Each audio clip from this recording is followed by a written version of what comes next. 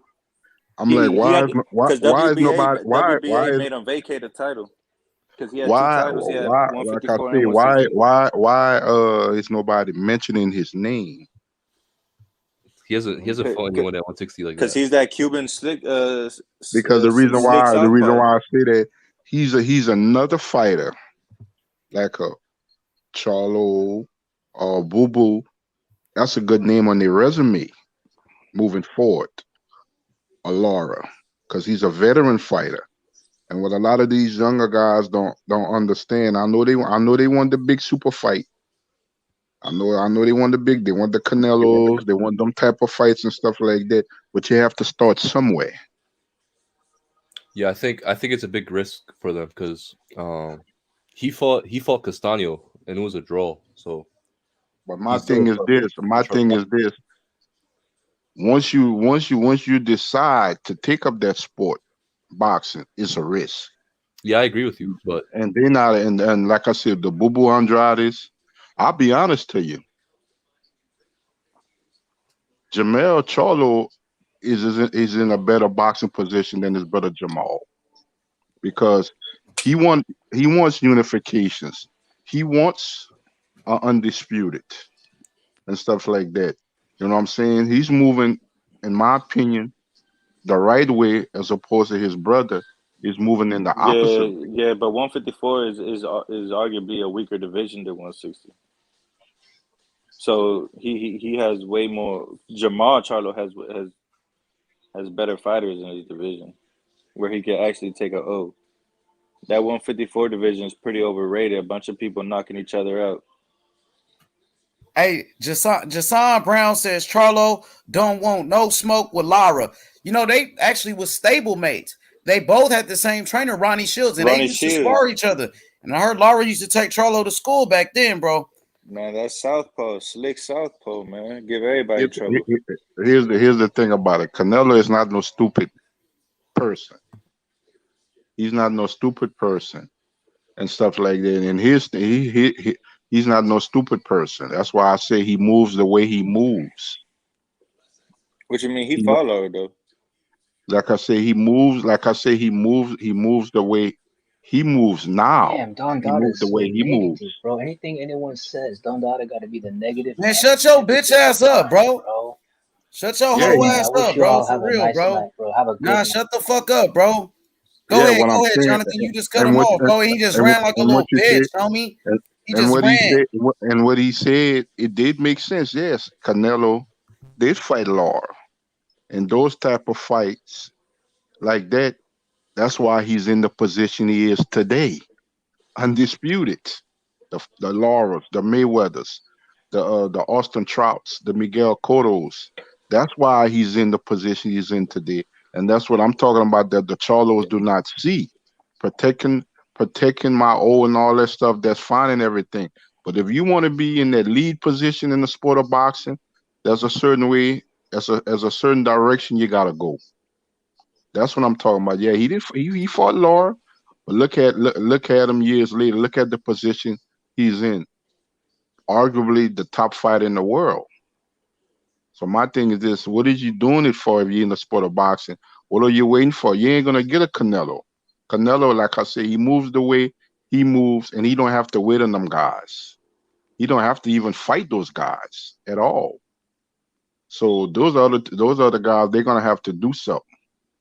They're gonna have to make a move and just sit down and say we're just gonna have to fight each other and stuff like that. If we want that super fight, if we want to be on that pay-per-view super fight level, we're gonna have to do what we have to do. What's good, JB? Jason Brown. I want to get your thoughts on Charlo versus Lara. You know, people know Lara is still a good fighter, even though he's a little bit older now. You know, what do you think about Charlo versus Lara?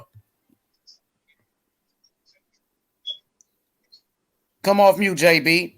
Or Dundada, you can respond to what Jonathan just said. You said to say that again. What the brother Jonathan just said. Say it again, Jonathan. Repeat that. I was saying if these guys want to be in the discussion, of fighting a Canelo Alvarez who's at 168 now. They got to put themselves in a Oh position. yeah. They Definitely, got to put definitely, yeah. that's why I say a triple That's G for either one of them, a triple G or Laura is the right step that's for either one of exactly. them. For either one Imagine, of them, because imagine. I'm gonna tell you why that would make the most sense. Both those guys been in the ring with Canelo Alvarez, and both those guys gave Canelo Alvarez his best fights of his career. That's why I say it would Yeah. bode well for either one of them to fight a Laura now at this stage and fight a Triple G just to enhance their resume. That's Well, also that if no, I mean if you're done talking, so I can respond to what you Yeah, said. yeah. yeah. You can Go go. ahead. You can go. Yeah, no, they need to earn it. They're literally one big fight away from getting Yeah, that Canelo fight. Because if Andre, imagine if Andre beats Triple G, everybody's gonna want to see that. The fans are gonna start pushing that yeah. Canelo fight. Not If now. Charlo If gets I a big win against the Lara, the fans are gonna start pushing the fight even now more than they are right now. there's gonna start raising the eyebrow to Canelo. Exactly, Now he can exactly. say, okay, yeah, y'all got that dude, that guy, that name on your resume. Now he Y'all got can't that. say, "Oh, you're a horrible fighter. You haven't fought Yeah, nobody." Now Canelo can't say that. that's what I'm talking about. Yeah, I That's what I'm totally talking agree with about. that. I totally agree with that. But Because the everybody's thing, scared to lose their role. Everybody's but scared to the thing, lose a lottery because ticket, so they're not gonna the, take a risk. because the thing about that, a lot of people thought that Brian Castano beat Lara too. Oh, that was a draw, right? That was a Yeah, draw it was a draw. And officially. if you go from a technical standpoint, if you look at a Jamal Charlo and you look at a Bubu Andrade, you wouldn't expect a fighter like Brian Castano to even be close in the fight with Lara. Exactly. That's what Well, I'm Brian saying. Castano did have a good amateur career. He did. He is famous for beating Errol Spence in the amateurs. Yeah, that's Yeah, what that I'm dude can saying. box, Castano, bro. Yeah, Yeah, yeah. I He thought does got a good Castano beat amateur Charlo in background. that fight. I thought Brian Castano beat Jermel Charlo 8 rounds to 4 in that one, bro. You know what I Hey, mean? So you had it that wide, H? yeah, 8 rounds to 4. Castano, I thought he was beating Wow. Charlo to the punch. I thought he was outboxing Charlo. Charlo had some moments, but Charlo hurt Yeah. him. Charlo was, Charlo hurt him a couple of times in that fight, but He besides did. He that, did. Castano was outworking him for sure. I had it a little bit closer than you, but I had it going either way. I wouldn't be mad if either guy won, to be honest. In I all, in thought all, Castano did enough to win that fight, bro. in all honesty, and he just been on the stage in our eyes in his last two fights. But if you look at Brian Castano, just his last two fights, his resume might be better than Boo Boo and Jamal. Well, because he's coming off the Lara draw.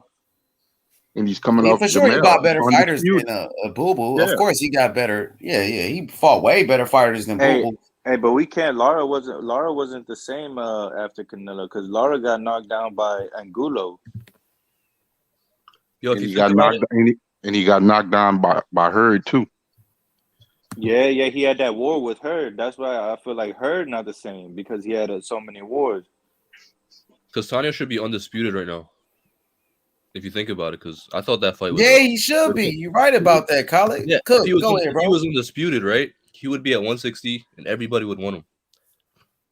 Hell yeah, Castano should be undisputed, bro. He deserved that decision over Charlo, bro. He was outworking Charlo, bro. He got You know robbed. what I mean? He deserved that victory. Most people thought Castano won that fight. Most of them. You know? You think he's gonna get a rematch? I mean, if Charlo wants it, do you think Charlo really wants that rematch with Castano? He almost lost that fight. He barely, you know what I mean? He barely got that draw. I don't know if Charlo wouldn't want to fight him again. I don't hear Charlo. I've been seeing Charlo everywhere at every fight, doing interviews, but I don't hear Charlo talking about a Castano rematch right now, bro. I do not, and I like Charlo. I know after the Let me fight. get a chance to tell you something when everybody done. I know after the fight, last Saturday night he was walking out the arena, and they asked him the question about a Brian Castano rematch. He said, "Yeah, He does want the rematch, but it's something with a mandatory Here comes defense. the buts. Now it's buts. I thought undisputed fights trump mandatories. I Yeah, thought unification trump Exactly. mandatories. Exactly. That's what I was gonna get at you, but Ace. Yeah, I go think it ahead, was touch on it.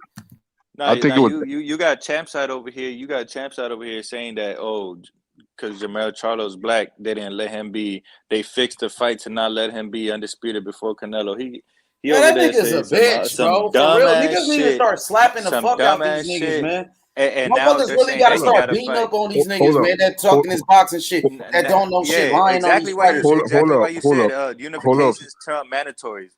hold up. Say Unifications trump it mandatories. again. Now he has to take mandatory. Now he's over here Exactly, bro. saying Nigga he race What hustling, trying to make it he a race raised thing, bro. baiting. what Like Bitch it ain't ass no nigga, homie. That what nigga's a champ? bitch, dog, for real. Say it get him again. hip get him hip to what he said, man. What champ side? Say it again. Like I'm paraphrasing, obviously, but he was over here saying that Jermell Charlo won that fight. The only reason he didn't win because he's black and they didn't want him to be undisputed before Canelo because he's in and around his weight class. Like a bunch of shit Man, them like niggas that. some Like, bitches. And man, they say that shit that's the ain't got same nothing to reason do why with the fight. Tyson Fury beat Wilder in the second fight because of white privilege. Them niggas some hoes, some bitch ass race hustlers that don't even give a fuck about their own people. Bitch ass nigga, bro. He said that Real shit like talk. yesterday or the other day, man. I heard that That's Niggas shit. I need was to like, that, start that, slapping the fuck out these niggas, man. For that's why real, bro. that's why people have to do their homework and research and pay attention to history. Do y'all know who was the first undisputed full belt holder in this era? in the four Who's belt that? era, in the four belt era, Yes. Yeah, 160. I forget his name. wasn't it Lennox Lewis or Bernard No. Hopkins? I Now thought that it It was was a was. three belt era.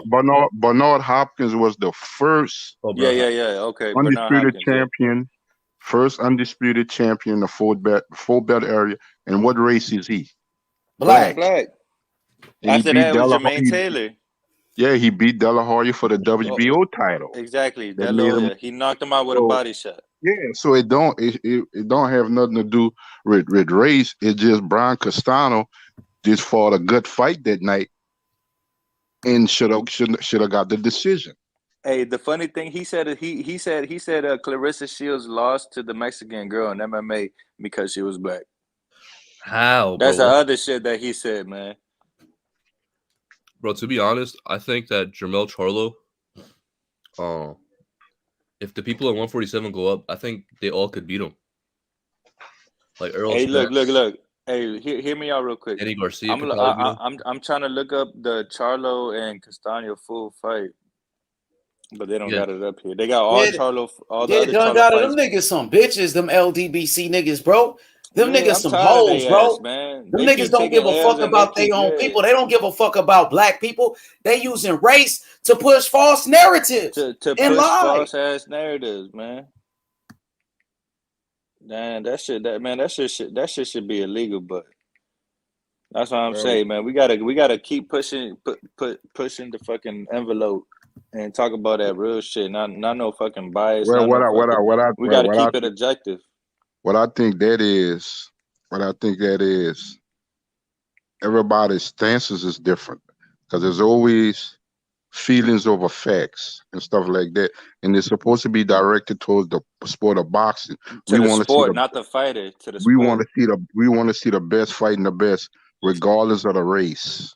The best fighting the best. But that's what That's the what we want motherfuckers to be see. doing. They raise bait and they only ride with they say it all the time. They only ride with the PBC, man.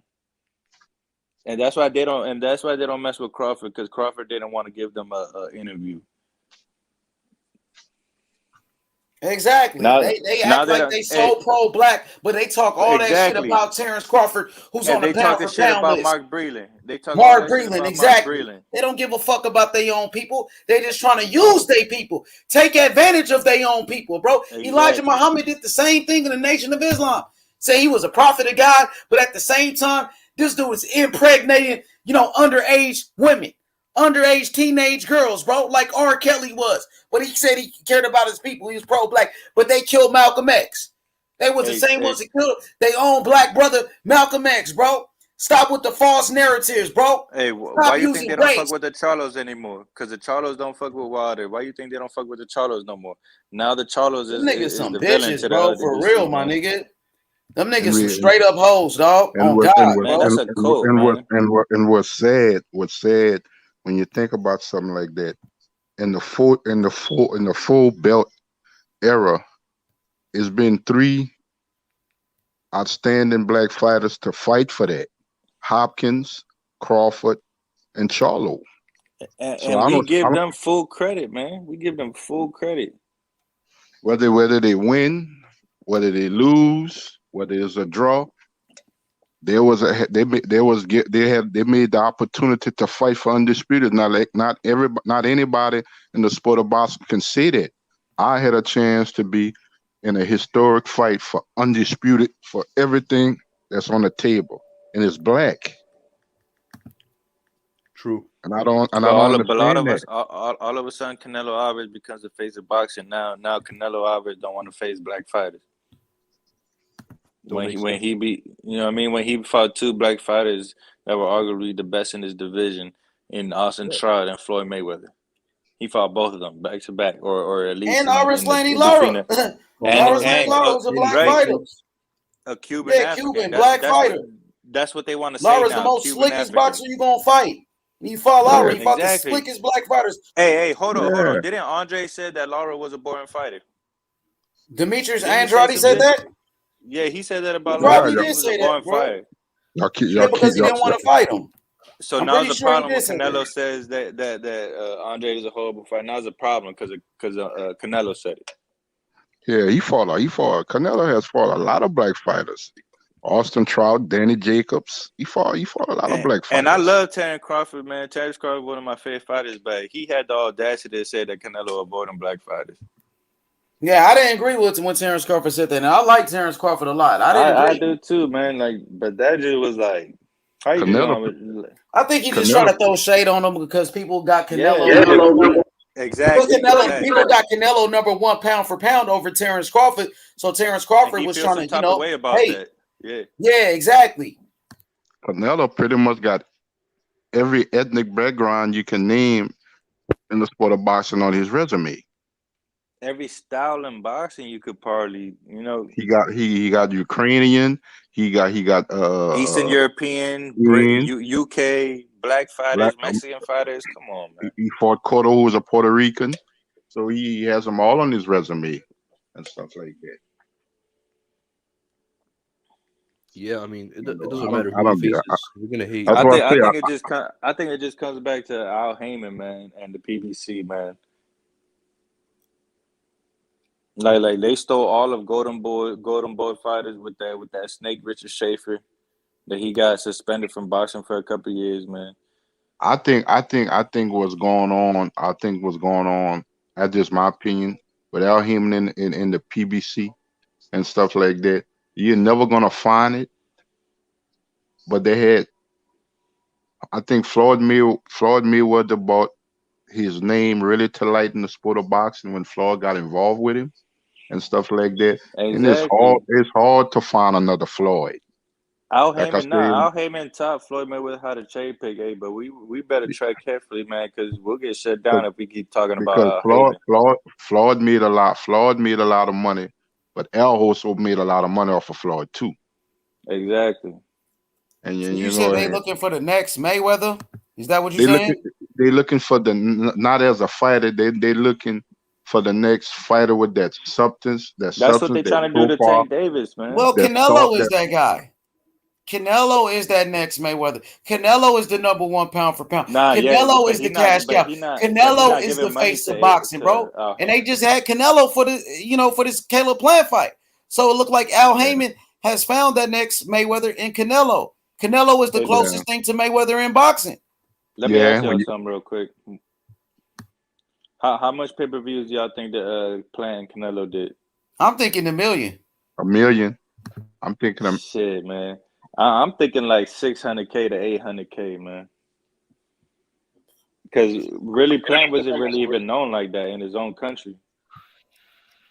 But I'm thinking about $1 million, bro, because there was a lot of people that fucking bought that pay-per-view, bro. Motherfuckers Yeah, was you're right. celebrating. Hey, I wouldn't be surprised if it did a mil, but I'm thinking around 600 to like 800,000. I think they could have probably squeezed in a meal because that fight was really talked about a lot. They had a lot of interest in that fight. I mean, they had that spicy ass press Maybe conference. maybe not because of Caleb Plant, just because they could have sold the fact it was the first undisputed fight at that weight class, and it's Canelo. Now, if it had been Caleb Plant fighting somebody else, and Canelo was in 160 or in another weight class, Imada would have never Hey man, been. but I think PBC did some whack ass promoting, man. They could have had this promotion on FS1 Fox during the football games. You know, they could have Man, put I this did shit all see it over the on place. ESPN though. I was seeing that shit Yeah, everywhere. I ain't I gonna seen lie. I seen Yeah, I I seen seen it it on on ESPN ESPN. Nah, too. I'm saying because football. Everybody watches football, but I didn't see no commercials, no nothing like no promotion like during the football games, and that's the hottest time of the day when the Yeah, football games is but on. but But I didn't see none of that. I did see it on ESPN. I did, and the network I talked about the fight too to say it didn't have nothing to do with ESPN. The network and the analysts talked about the fight a lot. Yeah, but I think I don't know. I saw them more on Showtime than I did on PBC. I didn't see nothing on Fox. And this is a PBC fight. It's a Al Haymon fight. So I thought I would have seen it more during the football games or something like that. Well, I think this fight because when they interviewed Canelo at the press conference, I think this was more of a Showtime brand thing than Fox. Yeah, I mean, why y'all think they put it on Showtime and not on PBC though? I mean, it What's the was bigger? PBC. PBC. Al No, but Heyman. I mean like on You the mean why they I didn't put mean it on like Fox? yeah, on Fox. Yeah, exactly. I'm That's not why. sure. I'm not sure That's to be honest. that's why. Do you think they couldn't handle this type of pay-per-view, like this type of big of a fight? No, I think it That's would why. have been good though. I think it would That's have been why. solid. I thought it would have been better on PBC actually. That's why. I thought it That's would why. have You better mean on numbers because Fox? You mean Fox, on right? Fox. Yeah, my fault. I keep saying PBC, but it's Fox. That's why I made the Yeah, comment. I think Because Fox pay-per-views are a little bit better, but yeah, because with the Fox, Showtime, you get the they got all free hit. access. I like the Yeah, all yeah. access on Showtime. I think they do a great job, promoting the fight as But you well. got to think What, about it. Fox is free TV. It's Oh cable yeah, that's TV. true. So a the lot of thing people what the would have saw the promotion more than Showtime. You know what I mean? what the thing about it. What the thing about it. If you look at the time frame, Fox had did a big promotion for the Wilder Fury 3 fight too. So that opened the door for Showtime to get involved with this undisputed 168 with Canelo and Caleb Plant and stuff like that. Because like I said, they just did the big promotion for the Fury Wilder 3 on Fox. Yeah. And that's why I I don't say know. I don't know. I just thought it would have that's done better numbers on Fox because that's why I Fox say is that's why I We say don't cable know what type TV. of numbers it did yet, though, right? You know what I mean? Yeah, When yeah, Floyd yeah, Mayweather fought, yeah, he fought on Showtime, not Fox. And Floyd was yeah. doing all of those pay-per-view buys, right? Millions, breaking that, records Yeah. You're right. on the Showtime pay-per-view. that's why I made the connection with Al Heyman and Mayweather. He's looking for that next because when Floyd Yeah, left Canelo is the HBO, next, though, Jonathan. That's what when I'm saying. what I'm saying is the connection when Floyd left HBO, he signed that stated all deal with CBS and Showtime, Yes. which was connected Oh, hold with Al up. Heyman. Puerto Rican Rum said Fox wants out of the Heyman deal. They're looking to drop PBC. I'm not sure, though. You know what I mean? That's I haven't probably heard nothing about shout out that. to I Puerto haven't heard Rican nothing Run. about Was that. good, but yeah, man, Hey, I think I did hear rumors that Fox wasn't gonna renew their PBC deal. So that could be true. yeah, the thing is this, Jonathan, you said Al Heyman is looking for that next Floyd Mayweather, that next star in boxing. It's Canelo Alvarez. Canelo Alvarez is the closest thing to Floyd Mayweather in boxing today. Yeah, He is. the thing about Canelo, even when Floyd was still fighting and on his way out, Canelo was still a star. He wasn't that superstar. Now, since Floyd has moved on, now Canelo is in that Floyd Mayweather superstar status now. because Florida's Yes, out the he's the picture. cash cow. Yeah. Canelo is the face of boxing. You know what I Yeah. mean? He's fighting the best. He's fighting the top competition. And I think when you're talking about networks, Showtime is more iconic for boxing than Fox. You know, I'm not saying that the fight on Fox wouldn't have been bigger, but when you look, and then if you really think about it too, Canelo has been on Showtime before. He fought Floyd on Showtime on pay-per-view, and that did great numbers. But that was Floyd Mayweather. He fought Hey, Laura on what Showtime. I could say, Plant. Like, I'm not pocket watching or nothing like that. I wish everybody could get their money, but Caleb Eggplant is not worth no $10 million, man. So that's how you know Canelo is the cash cow. He virtually got somebody that never been on pay-per-view $10 million. Shit, Daniel Jacobs got $15 million to fight Canelo. He got 15. I thought he got like 8.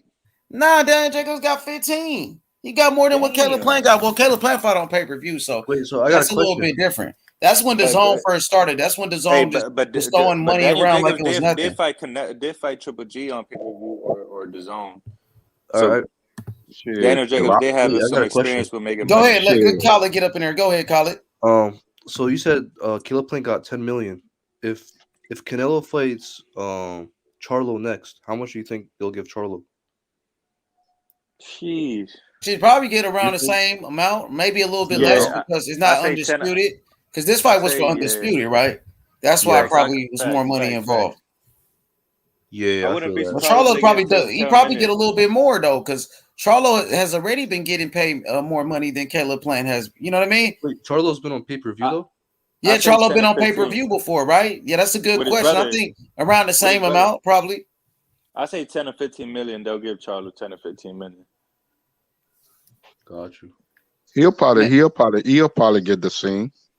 Bro, Canelo opponent's making a lot of money. I think Canelo. That's what I'm saying. That's a real Yeah, payday, man. I That's think a real Canelo payday. opponents making more money than Mayweather opponents did, bro.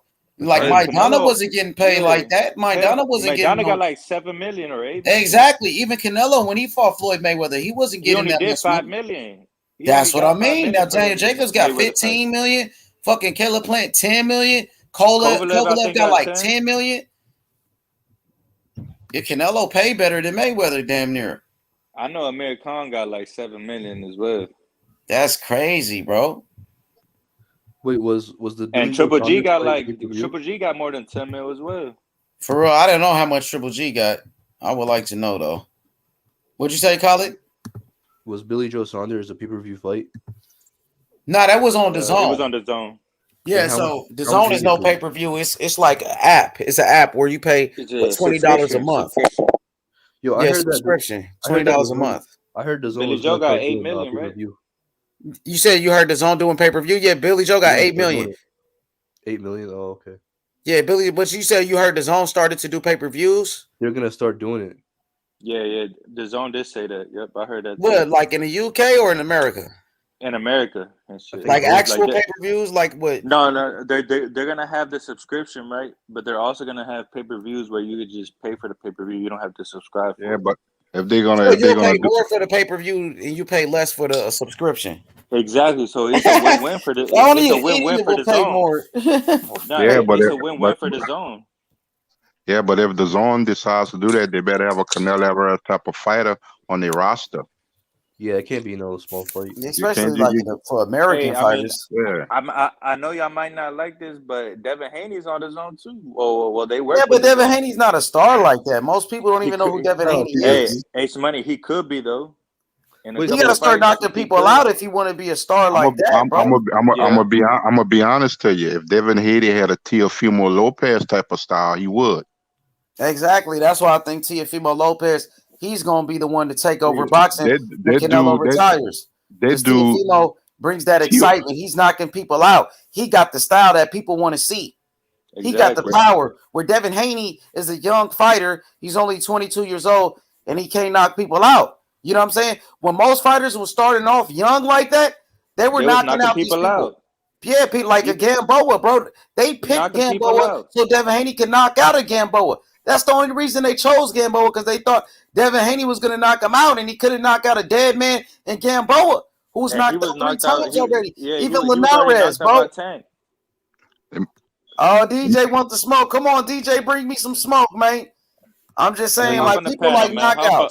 let Hop me on the panel because I'm feeling spicy today, man. let Yeah, me let's let me go, DJ. Come on, DJ, bring us let, some smoke. We got Done Dotted right here for you. What's let good? me What's good, Jonathan? Go ahead, brother. let me say something about this Devin Haney situation. He's a young fighter. If he don't watch him, if like I say, if he don't watch himself, you already got Tank. That's another young fighter, a little older than them, that's making waves. And I don't know how it's gonna play out with him, with who he signed with. But Shakur Stevenson is another young fighter that's making waves, and he's willing to fight anybody. I don't know if Yep. Bob is gonna allow him to do it. That's the thing. I don't know if Bob is gonna allow him to do it because he wants Valdez. Bob wants to put him with Burchett, which I don't see. Hey, let me No, say something after you're done, man, about that Valdez situation. you know what I'm saying? That's another young fighter that's making waves and stuff like that, and that's doing pretty good for himself in the ring. Yeah, And he he just can, won his last fight by knockout too. He knocked out and he Jamel Herring, can, who was a champion. and if he have to if he have to bite down and fight, he can do that, and he showed that in his last fight. He can. So whereas I like Devin. Devin is an outstanding young fighter and stuff like that, but he always looks the same to me. No matter who's the opponent, he looks the same to me. And that's what his dad and him is not understanding. You're a good fighter, very talented, but you look the same. And I just think that Teal has that charisma. It's just something about Teal. I know a lot of people don't like him, but it's something about him. And going into that Lomachenko fight, because that was a big fight for him, to say he's so young, the way he handled himself Oh, inside the hey, ring and outside the ring, he handled himself the right way. Jovan He Soto. Hey, he you didn't seen look this like comment? That's pretty funny. He He said, said, "Yeah, go ahead." "Go ahead. You He got it. said, Go ahead." "Man, PBC is taking them L's. First Wilder, now Plant, next Porter." Shit, at the end of the day, they still making money off of this shit. They made money off Yeah, of Powder. They made money off of Caleb Plant, and now they making money off of Sean Porter. Okay, HCP, my brother D Style Boxing with the super chat. He said, hashtag HCP, what's good? Undisputed champion, Canelo Alvarez, #1 pound for pound. Let's go, Canelo. Let's go. Shout out to D Style. What's good? Everybody go subscribe to D Style Boxing on YouTube right now. One of the best channels on YouTube, man. yep. Go check He him out want right now. payday. HCP. The movement is real. Teofimo Lopez, undisputed champion. Canelo, undisputed. You know what I mean? Come on now. It looks like the HCP running boxing at this point. And Brian Castano, he should be undisputed too, goddammit. Because he got robbed against Charlo. So we should have Hey, 3 undisputed champions. And let's take let a me good talk. look. Go ahead. Look, Go ahead. look. I'm watching the Charlo versus Castano. I'm watching a full fight again, man. Castano was pushing the pace, man. It looked like he was controlling the fight, and Charlo was just, going through the motions. It looked like Castano was definitely, taking control of the fight. Let me ask you a question. What's If good, it bro? don't bode well for Sean Porter in what 10 days? Yep. What y'all think is gonna happen to Fox boxing after that? Because I don't know what they got left on their stable as real good fighters. Who are you talking They about? don't. I'm talking about the PBC. network Oh, they got of some fighters now. Let's Who not else? get it Who twisted. else do they have? They do have Brian Castano, right? Brian he fought, Castano, who's a hell of a fighter, who should be undisputed right now. They do have No, but Earl Spence Jr. Earl hey, but but he Spence fought. Jr.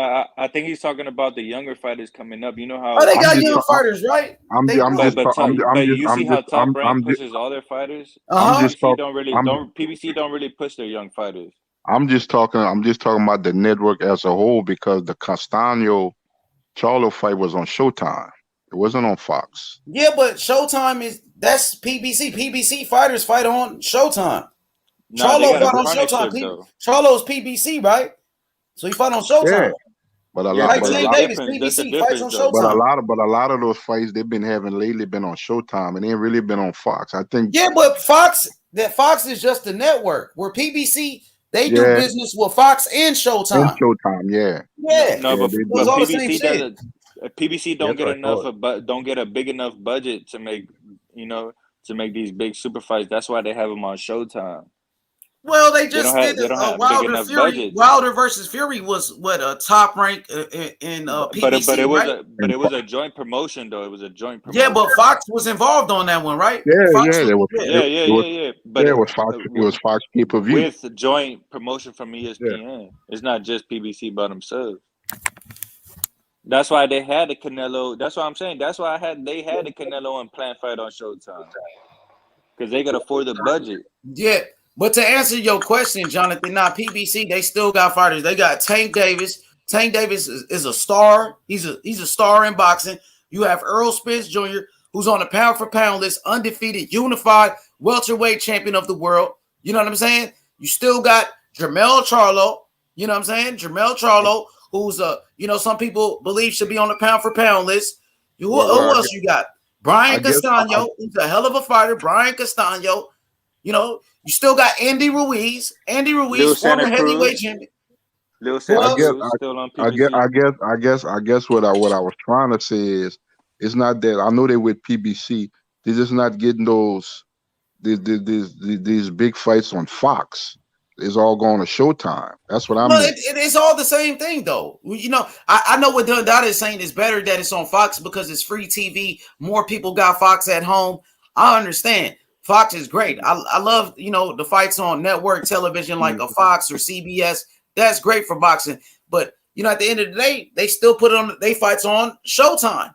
And they've been But I doing think that for quite some time now. I think what he's trying to say is that Al Heyman owns the PBC, right? But he don't own Showtime. So if He you don't put own your Fox fights on either. No, but if you put your fights on Showtime, it's like you got to have a middleman because Al What Heyman about has a Fox? deal. Isn't it the same thing? No, because Al Heyman has a direct deal with Fox. He don't have a direct deal with Showtime. You know what I mean? So I think you have to go through a middleman if you're just putting your stuff on Showtime. Who's 'Cause they're Steven a partner. Espinoza? Who's the middleman? Yeah, Steven Espinoza? yeah, somebody up in there. But you see what I'm trying to say? Kind of. I'm trying. You know what I'm saying? But at the end of the day, they still got a lot of talent over there on the PBC. You can't even deny it. I guess what I'm trying to say is we had Wilder and Fury on Fox. What would be the next big fight on that network? On a Fox pay-per-view? Yeah. Maybe Earl Spence. Every time Earl Spence fights, he's on a Fox pay-per-view. So when Earl Spence comes back, wasn't Manny Pacquiao Ugas? Manny Pacquiao Ugas was a Fox pay-per-view. PBC, it was PBC. Yeah, Fox pay-per-view with PBC. Manny Pacquiao Ugas was just a couple of months you know ago. what? You sure was right. Yeah, you sure was right because Pacquiao and Spence was supposed to be on Fox. You're right. Hey, but you know what the difference is? Somebody got some background noise. Well, PBC, they still got a lot of champions, no doubt about it. They still got a Brandon Figueroa. Yeah. They still got a Stephon Fulton. You know what I mean? Fulton, and then you got Jerron Ennis. Jerron Ennis, who just fights on the PBC. You know what I'm saying? No, he fights on Showtime. He fights on Showtime. But he's not signed to Al Heyman, PBC, they put their fights on Showtime. So Jerron Ennis, he is doing some business with them. He's fighting on a PBC network, which is Showtime. You feel me? But most of them guys, their advisors, Al Heyman, Boots Ennis don't got nothing to do with Al Heyman. Yeah, he don't. He got his own manager. And I guess too, what's available? What's available? What's the availability? The dates, the time of the year. What was the best time to make a certain type of fight? I guess you got to look at all that, and that goes to management and stuff like that. I guess the Wilder Fury. I think PBC's trying to make Wilder and Spence their two biggest stars. Well, they tried to, and Wilder got his ass beat. So yeah, Wilder got his ass beat. Now it's all about Tank. It's all about Tank. Spence. It's all about Earl Spence. Who else they got? Charlo. You still got Andy Ruiz. Wilder's still a name. Charlo's fight on Showtime from here and there. They fight on Showtime. But I'm telling you, Charlo is a PBC fighter who fights on Showtime. PBC fighters fight on Showtime, bro. Just like the PBC fighters fight on Fox. It's the same thing. That's what I'm telling you. Did Charlo fight? What's the guy? Oh, David Benavidez with the PBC. That's another killer right there. But he fights on Showtime. But he fights on Showtime. Bro, listen, Dundada. Listen to me, Dundada. PBC fighters, they fight on Showtime. Just like ES. No, 100%, 100%. But Al Heyman owns PBC, so it benefits Al Heyman if everybody fights on PBC. That's why he's asking the question. That's the network his fighters fight on. The PBC, their fighters fight on Showtime or Fox. What's the guy that beat Jamel and took his belt? Tony Harrison. Those fights was on, but those fights was on Fox. Yeah, Caleb Plant, his fight with Caleb Truax was on Fox. When David Morrell knocked out Cazares, that was on Fox. Motherfucking, it was just that they just had some cruiserweights fighting on Fox. So PBC, they put their fighters on Fox or Showtime. Just like the Zone. The Matchroom fighters, they fight on the Zone. Golden Boy fighters, they fight on the Zone. Then you have Top Rank. Top Rank, their fighters fight on ESPN, ESPN Plus. So you think like it don't matter if you fight on Showtime or PBC? You think it don't matter, or you think, or what you think? No, like, why what do I'm they saying fight? is Like, why are they fighting on PBC different networks? I'm saying PBC fighters, they fight on two networks. PBC fighters, they fight on Showtime and they fight on Fox. Earl Spence was a Showtime fighter, then he went to Fox. You see what I'm saying? Andy he Ruiz was on Showbox. Yeah, in fact, he was on Showbox. Yeah, Andy Ruiz Jr. He fights. He's a PBC fighter. Andy Ruiz Jr. His fight against Chris Arreola was on a Fox pay-per-view. You see what I'm saying? Then you have some PBC fighters fight on Fox. Some PBC fighters fight on Showtime. That's just how it is. Yeah, Tank has fought on both. You know what I mean? Just like a Pacquiao. Like Pacquiao, bro. Just like a fucking Ugas. Ugas fight on Fox. Ugas fight. I think most of Ugas fights be on Fox though. So you think it's just random, like who gets to fight on what network? You think it's just random by Al Heyman? Is what you're saying? Well, I think like certain fighters like Earl, it looks like Tank is with Showtime. Exactly, but why? Why do they? Earl Spence fights on Fox pay-per-view. So you know what I'm saying? Why do you think they do that though? Why do you think they? I don't know. Maybe it's Mayweather promotion fighters. Mayweather fighters are on. That's what we're trying to get down to. That's what we're. Yeah, Mayweather fighters maybe fight on Showtime. I'm not sure, but the facts are PBC fighters. They fight on Showtime and they fight on Fox. Yeah. But why don't they let Earl Spence go to Showtime? Wasn't like Showtime? I think Earl Spence rather be on Fox. I don't know. Maybe Earl Spence, they feel like it's the biggest star on on their roster, so they want Earl Spence to be on Fox, where it gets better promotion. I'm not sure, but then Canelo just fought on Showtime, so they got options. It looked like they got options. They can put shit on Fox if they want to, or they can put it on Showtime if they want to. If you really think about it, the second Fury and Wilder fight was on ESPN and Top Rank, huh? Yeah, ESPN Top Rank pay-per-view, but then Fox promoted it too. That's why when the girl, what's that, Kate Abdo, was asking. Yeah, it was a joint promotion. Yeah, it was a joint promotion. Facts. I guess Bob Abrams went off on Kate Abdo and shit. Hell yeah, he's Puerto Rican Rum said the Fox deal could have been great for PBC. Hell yeah, Fox. To put your fights on network television, Fox, bro, everybody got that channel. That's free TV. Exactly. You know what I mean? So yeah, hell yeah. So CBS. That's what I'm trying to say. Why the fuck wouldn't they put Canelo on PBC where everybody could see the promotion? I'm not where sure. Everybody bro. on free TV. That don't make no business sense to me, other than that Al Heyman has to make a certain quota for Showtime. Yeah, maybe so. But that's why I made That's why I made the comment. That's why I made the comment earlier when I say Mayweather and Al Heyman, and I say Canelo and Showtime and Al Heyman, because if you look at Tank Davis, you look at Errol Spence, you look at Deontay Wilder and stuff like that. a lot of the big event type of fights has been on Fox. And I think this might have been a big event type of fight for Showtime in a while, huh? Hell yeah, that Canelo fight, goddamn Yeah, right. Maybe they because wanted it on Canelo. Maybe you know what Yeah, I'm saying. PBC had a horrible year this year, man. because if you really think about it, They if had you some talk good about fights though. if, Let's if be you think honest. about it, the last No, I'm couple of saying big comparing to ESPN though. if Oh yeah, if you, ESPN, of course. if You you know what I'm really saying. think But if you Or really the think about it, Zone compared to the yeah, Zone and they had some good ESPN. fights though. Shit, you still if you had really the Wilder Fury. Wilder Fury, you had Castano Charlo. You still had who else? Tank Davis, Mario Barrios was a good fight. Manny Pacquiao versus Ugas. Those were all good fights. outside of Canelo, when I say a pay-per-view, a big event And type they of had fight, Canelo. Huh? the last time Oh, the last Canelo, time Caleb Plant, another one. Yeah, damn the right. last time Showtime made emphasis on a big event type of fight, I guess was Mayweather exhibitions. Oh yeah, even that was shit. That did a million you really pay-per-view if you buys. really think about it, Logan Paul, Paul Jake and he Paul did, versus Tyrone Woodley did a million pay-per-view buys. That was PBC, and then a couple Showtime. years Yeah, but and a Yeah, couple but I so years if you like look before at it, and a couple but years look, I before that separate PBC from Showtime, man. I and a separate them. bro, couple PBC fighters are on Showtime. That's why I don't understand what you're saying, No, bro. no, no, No, no. I get PBC that is not the network. 100%. Yeah, I know that, but It's I all the still same separate shit. for them because Al Heyman owns the PBC, but he don't own Showtime. Yeah, Is what I I'm trying to know say. that. He doesn't own So he's Fox a either, though. middleman. So he's just a partner. So obviously he's gonna get more money with Showtime than he gets. I mean PBC than he gets with Showtime. That's what because I'm trying to say. You know what I mean? Well, PBC is just a company for boxers, bro. yeah.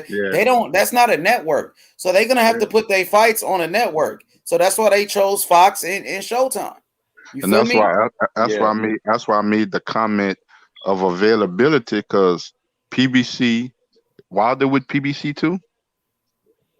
Yeah, there's a lot of good fighters with PBC. Wilder's Yeah, with Wilder's with PBC. PBC. Yeah, Wilder's with Okay, well PBC. we made the heavyweight pay-per-view on Fox, and we're gonna make the super middleweight I undisputed mean, shit, you had Andy championship on Ruiz with Showtime. Chris Iola in the pay-per-view Yeah, with PBC.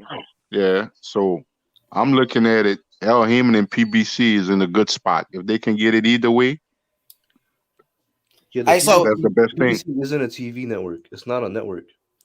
Showtime is the network. So it's yeah, like that's all we saying. they just work But together. my thing is, but PBC is aligned with either network, whether it's Fox or Showtime. Yeah, They getting theirs, regardless of what the network is. They're gonna still get theirs. Yeah, but I'm saying whenever Al Heyman has fighters fight on Showtime, he has to split the pot with somebody else. Yeah, that's wherever any network. If he has fighters fighting on Fox, it's the same thing, brother. No, He but has I'm to, saying he has he to has to, split he has more to, of the pot. Al he has to, Heyman owns PBC, so he's Well, only I don't splitting the know pot with exactly what's Fox. going on. You know what I'm saying? But I Yeah, know that one thing: no matter what network he's fighting on, if he's fighting on Fox, it's the same exact thing. yeah, You it's know what not I'm like saying? You're Fox. right. Hey, you're right. Because I'm watching the Devchenko and the Charlo fight, and you got PBC with a big ass PBC sign on. It's a Showtime And pay that's per on view. every Showtime fight. That's what I'm trying to tell you. Yeah, Hey, so you're right.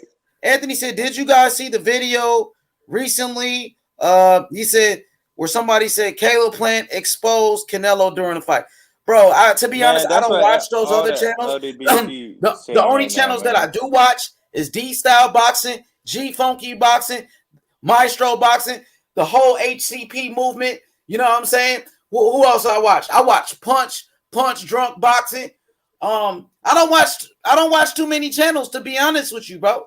You know Hey, what I'm it's cause saying? hey, it's money. To be It's cause honest, I don't watch too many channels, bro. So you know, hey, I don't watch Fanon, those videos. it's I cause watch D Fanon said Style Canelo Boxing. was exposed, man. I watch D Style Boxing. I watch G Funky and Maestro Punch Drunk Boxing. I watch my boy Shadow Ghost Boxing. You know what I'm saying? I don't be tuned in to that bullshit ass channels, bro. You know what I'm saying? So nah, I didn't watch it, bro. And with a title like that, I definitely won't watch it. Caleb Plant Hey, exposed Canelo. I wouldn't even watch the video like that. It's money. That's what Eagles boxing bias say. He said Canelo He said Canelo was, and Fannin, bald head ass. He said Canelo was exposed. Oh, I Them see. I niggas see some that bitches. picture. That's Canelo what I'm looked saying. vulnerable. People need to He start said slapping Canelo these looked. dudes up, bro. They He need to said be getting Canelo slapped. looked Somebody vulnerable. need He to said slap Canelo him. could get Bro, beat. Like he But was Fannin, then, talking but all then this shit. you can have that opinion about a lot of fights he had. You can say he was exposed by Floyd, Yeah, but Laura, But they wouldn't have a say that. Triple They G. wouldn't narrative, say that man. They have Wilder a got exposed by Tyson Fury exactly though. facts. But you know what I'm saying? Exactly But Wilder facts. did get exposed by Tyson Fury though, right? Exactly. Come on, And they keep the Well, I had to can. same make up a energy. narrative that Tyson Fury cheated and this and that. His gloves egg-shaped for him. Well, I can. Well, Mark I can. Breland was spiking his water. Come on, man. I can say. Wilder got exposed in the second fight with Ortiz. Wilder has been exposed every single fight, man. This is power that blows him out. Yeah, they didn't say that, right? When Ortiz was outboxing Wilder in those fights, they wouldn't say Wilder got exposed in that one though. But they'll say Canelo got exposed, and Canelo knocked the fuck out of Caleb Plant. And Caleb Plant only won 2 rounds in there. Come on, man. These people don't know shit about boxing. Battle Rifle, what's good? What up, Battle? Join the panel, my boy. Congratulations. Canelo Alvarez, #1 pound for pound, undisputed champion. He made history. Look at that beatdown. Left hook, bow. Look at that, Caleb Plant.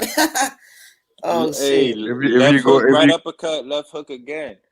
Punished him and dropped him. Beat that boy ass, bro. Canelo made history. He beat that boy pillar to post, man. If you could, Now, Caleb Plant got exposed by Canelo. Yeah, that's what they should be saying. Look at my title. Canelo Alvarez exposes Caleb Plant, bro. Caleb Plant got exposed by Canelo. He thought he was Mayweather. I'm telling you, man, Canelo grew for those 10 years since he fought Mayweather, man.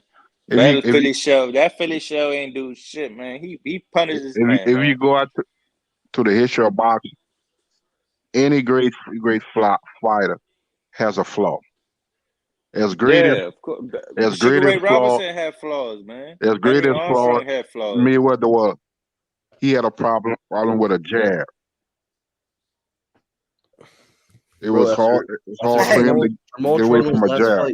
After Jamal Charlo's last fight, they were saying that he had an off day. They weren't saying anything about him being exposed. Jamal Charlo been exposed about 3 times against Matt Korobov, against Montiel.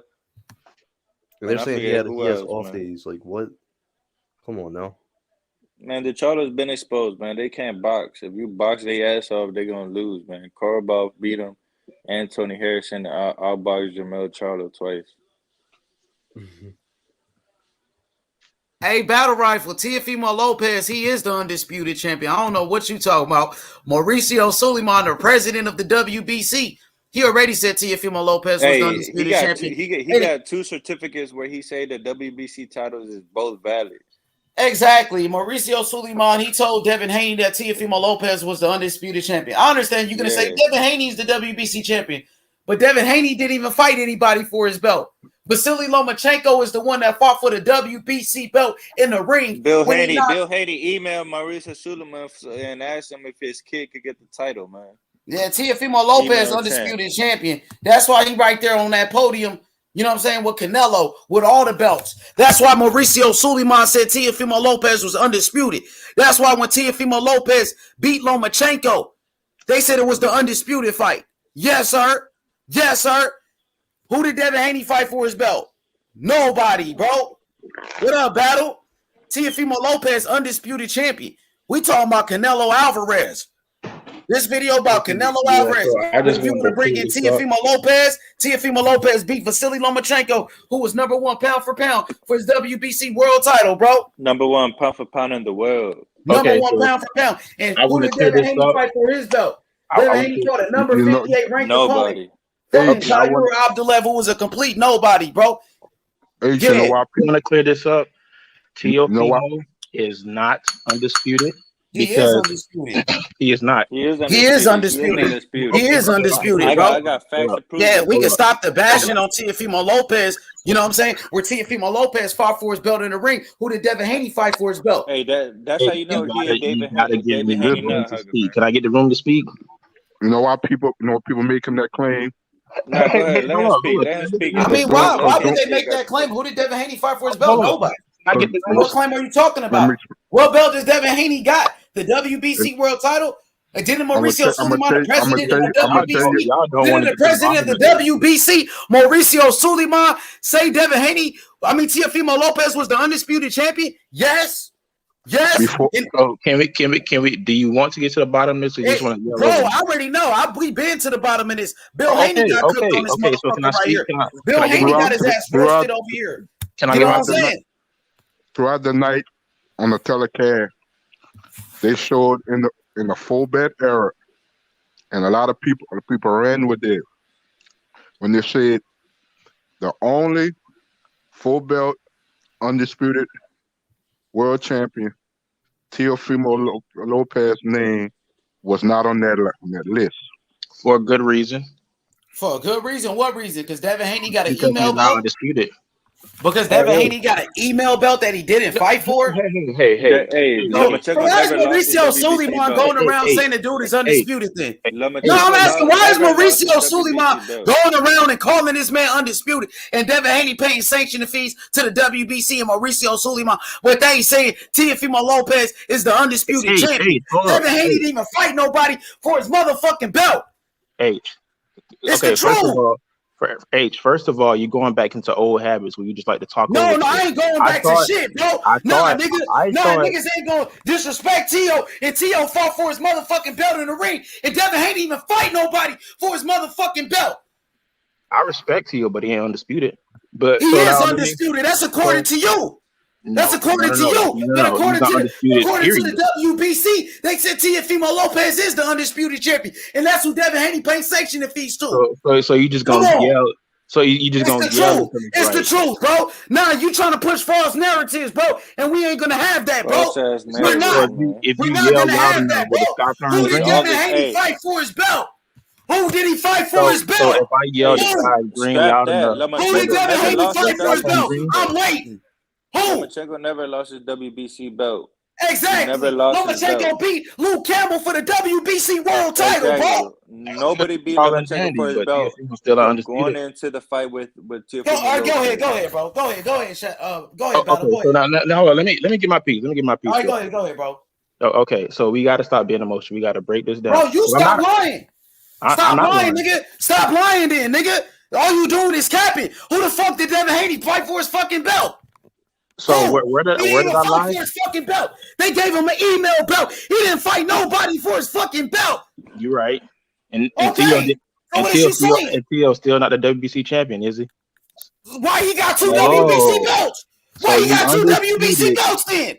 You undisputed, but you missing the belt? That's not how undisputed works. Why does he have two WBC belts right there in that picture with Canelo? Answer that. Why is the WBC president, Mauricio Suleiman, saying Teofimo Lopez is the undisputed champion? Answer that. Talk about that. WBC belts, Party City, nigga. So, they said it, bro. What is you talking about? Let me ask you a question. Unified. Tio undisputed. That's what Mauricio said. He's undisputed, bro. Stop hating on that kid. He's the one that fought for the belt. He was the one that beat the #1 pound for pound. Not fucking Devin Haney. Who the fuck did Devin Haney fight for his belt, nigga? Undisputed, man. He ain't fight nobody. Okay. Wait, so how is Devin Haney the real champion? He didn't even fucking fight for his belt. Because what don't fight your mandatories. You should know about that. You the one who defended. Yeah, I know about it. You don't. Obviously, you don't, nigga. Do you? Yeah. Teofimo Lopez fought for his belt in the ring. He beat Vasily Lomachenko, the #1 pound for pound. And Devin Haney ain't did shit. He ain't did shit. Apparently, you don't know people can stop get trying belts. to tear this nigga down when he's the one that put in the fucking work. How do you know about it? Yeah. You don't First know thing you want to tell Tio's not undisputed. Y'all niggas over here trying to make up some bullshit ass conspiracies, bro. Nah, you trying to create a false narrative and try to tarnish the man that put in the work and fought the best for his fucking belt. Fucking Lomachenko beat Luke Campbell for the WBC belt in the fucking ring. And T.O.B. Lomachenko, he beat the man that fought for the belt. Not no fucking Devin Haney. Teofimo's name that was on that list. Which list? There's a good reason for that. I can show you where on ESPN they said he's undisputed. I can show you where Mauricio Suleiman said he was undisputed. I can show you where the WBC said he was undisputed. You can't find his name on Wikipedia nor ESPN. Hey, so let me ask him this. Let me ask him this. They still on it. HLD everywhere you go. Oh, T.O.'s not undisputed. T.O.'s ain't this. T.O.'s on the pound for pound. T.O. beat Lomachenko.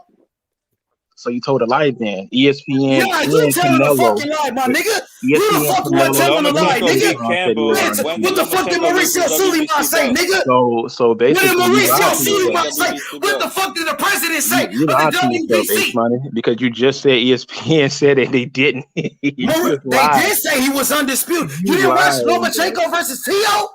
You lied. The whole fucking build up to that fight was undisputed. Undisputed. They promoted it as an undisputed fight. You're lying. You're lying, bro. You're the only one that's lying, bro.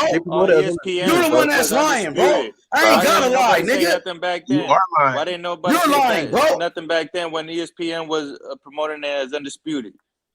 Nobody was talking shit when nobody said it then. Promoting that they was promoting that shit as undisputed the whole time. Why the fuck on DAZN they show it as an undisputed fight right now? When T.O. fighting Cambosis. Never lost the WBC. Why is DAZN saying it's an undisputed fight? T.O. versus Cambosis. Because if he was the guy, you'll be trying to see this fight happen. Hey, so who beat Lomachenko for his WBC belt? I guess who not. Beat Lomachenko? Teofimo Lopez beat Lomachenko. You cap it. Exactly. For real, bro. Exactly. Like, T.O. beat Lomachenko for his WBC belt. What'd you say, Don Dada? Lomachenko never lost his WBC belt in the fucking ring except to Teofimo Lopez. He beat Campbell, and the next person to beat Lomachenko was Teofimo, man. That's when all the fuck cap, did he bro. lose his WBC These fake belt, ass man? boxing fans, bro. You guys are not real boxing fans. Let's ask this man. When the fuck he ran, bro. Who beat Lomachenko? Who the fuck beat Lomachenko? Teofimo did. And that was after we all know that beat nigga Campbell would just for the fucking WBC lie. belt. They will sit here and lie. Man, they sit here and Bill fucking Haney lie, bro. LDBC narrative. They're trying to push LDBC narratives, man. This shit is getting sad, bro. Bill Haney is using you motherfuckers to push this bullshit, bro.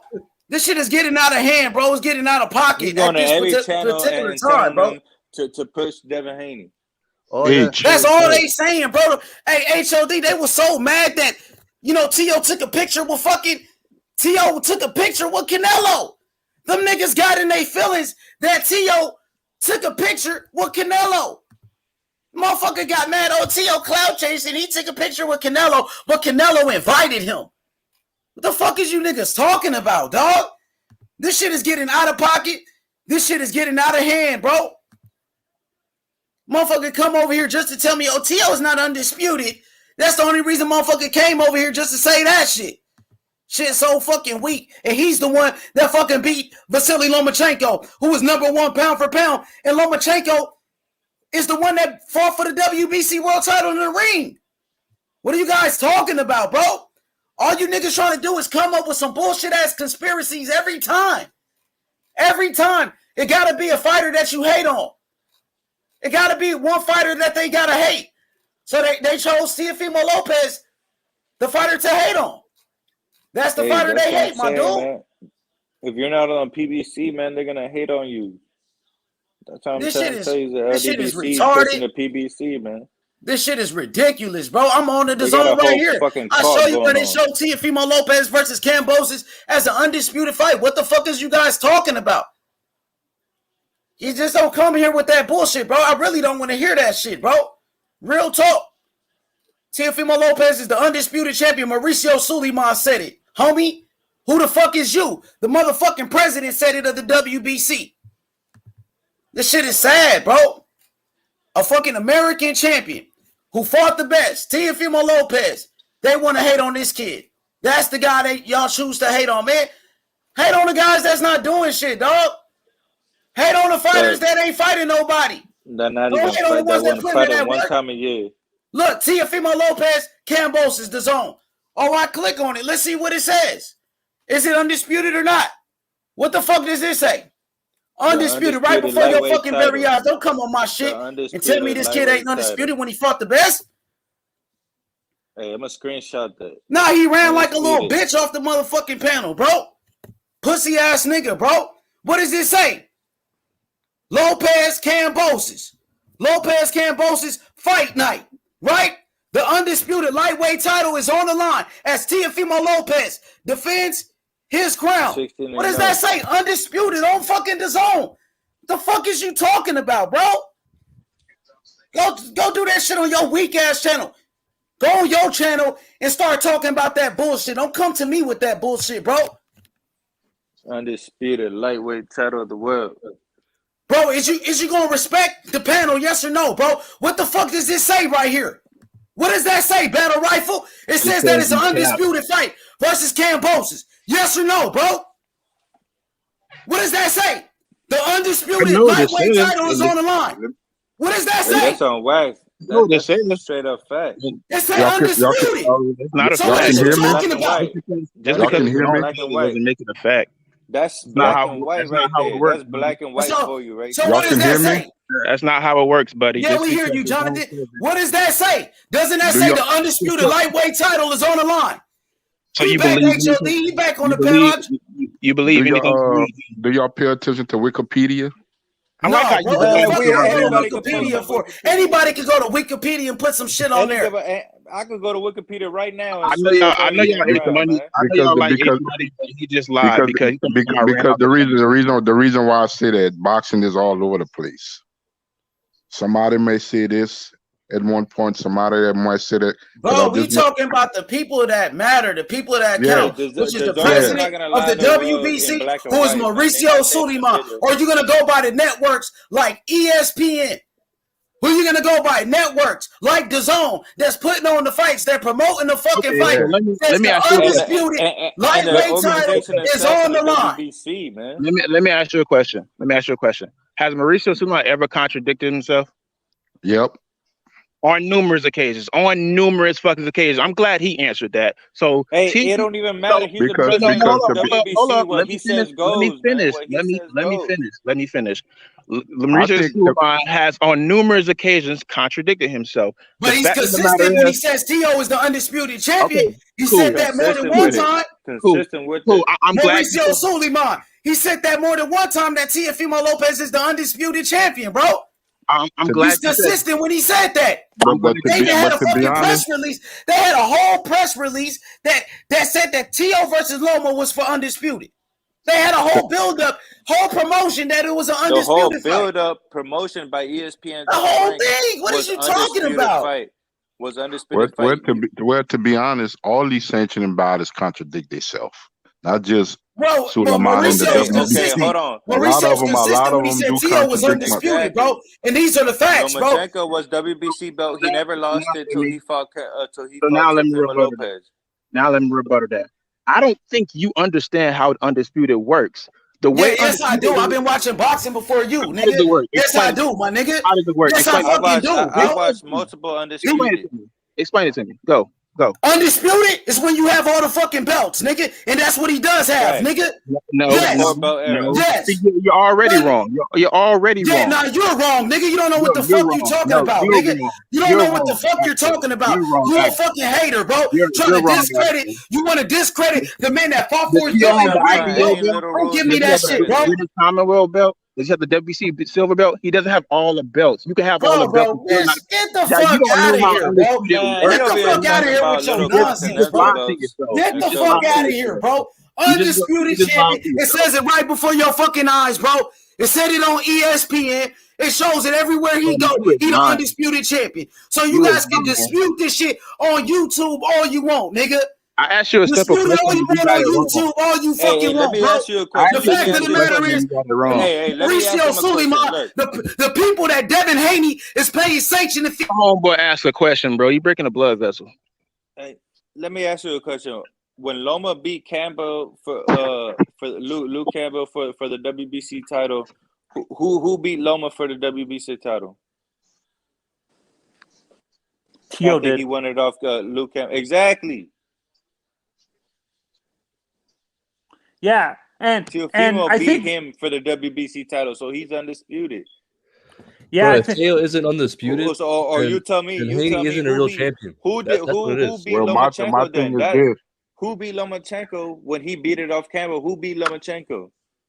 Tio did. Teofimo, exactly. So how can you say he's not undisputed?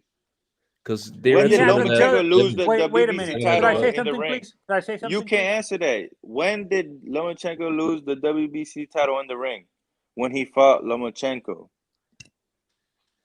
Yeah, bro, Devin isn't a real champion. The man who beat the man, he beat the man who beat the man. I think Tio has a WBA Super Championship for the lightweight title, and I think that's why some people are saying he's not undisputed, because some people don't consider the Super Championship a real title and stuff like that. I think that's what's causing people to. Who is the WBC middleweight champion? Canelo. Jamal Charlo. But they still got Canelo recognized as the WBC champion. Where on their website? Yeah, they got him. They got him right now. Right now. If you go on ESPN, if I go to WBC, if I go to WBC right now, is Canelo Alvarez going to be the franchise title?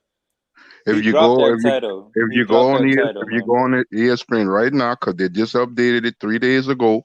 If you go on ESPN right now, they're gonna have Teofimo Lopez as WBC franchise champion, and at 160, they're gonna have Canelo Alvarez as franchise champion at 160. Is it current? Is it current title holders or franchise past? Well,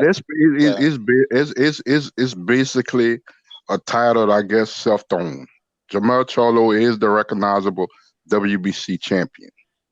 It's more like a self-owned franchise. It's like that's something that you're gonna have forever. Yeah. Yeah, so it could be the past title holders.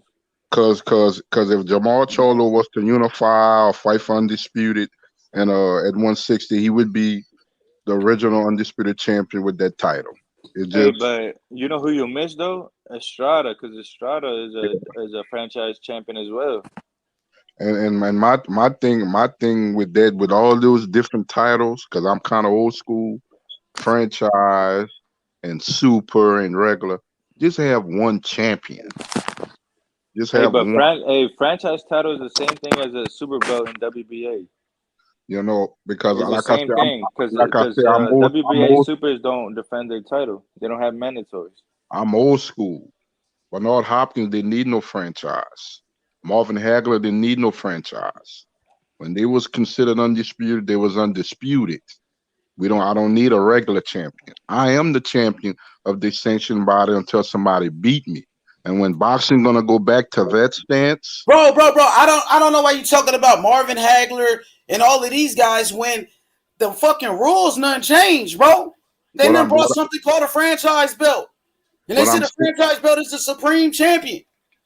That's what they said. Mauricio Suleiman from the WBC, the man that run the whole shit, the son of Jose Suleiman. They said it, bro. They said it. Why do you think the zone? Why the fuck y'all think the zone got this shit as an undisputed fight right here? Why? The organization itself said it. Does Mauricio Suleiman dictate how the IBF, the WA, and the WO work? We're talking about the WBC. You said Devin Haney's the WBC champion. You don't want to say Devin Haney's on the website. If you type in the website, it shows Devin Haney as the champion. That's the whole dispute, right? Why do you think? That's the whole dispute, right? The whole dispute is that, Devin Haney got the WBC belt. Devin Haney's the real WBC champion. But the WBC saying Teofimo Lopez is the undisputed champion. Why the fuck do you think the zone is able to put this as an undisputed fight? Why? Because Mauricio advertising if it wasn't, man. Mauricio Suleiman said the shit. You acting like I'm the one that changed the rule. Nah, the WBC changed the rule when Teofimo Lopez petitioned to win the franchise belt, because at first it wasn't transferable. But Teofimo Lopez, he petitioned for it, and they changed the rule. The WBC, the Board of Governors, they passed it. They made it an undisputed fight. Don't get mad at me. Get mad at the fucking WBC. They changed the rule, not H Money. That don't fucking make the rules. It's just the truth. That's what I meant. I'm not pointing the finger at the fighter. I'm not pointing the finger at the fighter. If the fighter got an opportunity to fight for a title and for a championship and make money, I don't blame them. I'm not pointing the finger at the fighter. I'm looking at the powers that be. Bill Haney even told me. Bill Haney told me on the WBC, they said he was undisputed. And he looking at me to do something about the shit. What the fuck can I do? You can't even do shit about it. Bill Haney said he was going to sue the WBC for making Teofimo Lopez undisputed. Hey, I Haney saw that video, but he didn't do shit. He didn't do shit about it.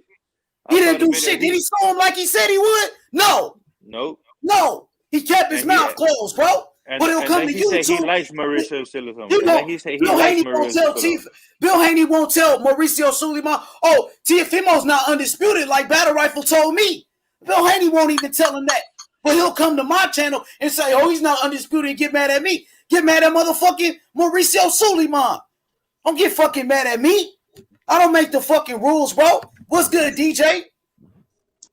The undisputed heavyweight champion of the world is here, H. What's good? What's good? Undisputed heavyweight champion of the world, man. Unscathed. Ain't lost a debate yet. What you mean? I'm here. Hey, so you said you want to smoke with Don Dada. You was calling out Don Dada, right? DJ. Listen. I've been listening for a while, right? And I got to go all the way back, man. I've been listening for like an hour now. So I'm gonna go back and I'm gonna touch some stuff y'all might have forgot or y'all probably done moved on from. But Demetrius Andrade, you can't make these guys fight him, man. For whatever reason, Charlo won't let that shit go that happened like 5, 6, 7 years ago. That had nothing to do with him. That was his brother. And he listened to bad advice from his management team. He listened to bad advice his brother's money, man. He gypped him. He gypped him out of his brother's money, man. There's a lot of people in the industry that don't want to work with Andre, man. To be honest, Jamal Charlo could have also made a fight with Janet Jacobs too. Facts. He's more like Jamal Charlo do a lot of talking. He do a lot of talking. He do a lot of capping. But at the end of the day, he ain't fighting. Hey, but as far as that Montreal fight, Danny Jacobs was on the zone though, so you can use the excuse that Danny Jacobs was on the zone and Charlo's a PBC fighter. You want to use the excuse for everybody else? We can use it for Charlo too. Hey, DJ, I'm glad Danny that you. Jacobs was a zone fighter. I'm glad that you brought up that you never lost a debate. So, what do you think about this Teofimo situation? Listen, Teofimo is not undisputed, man.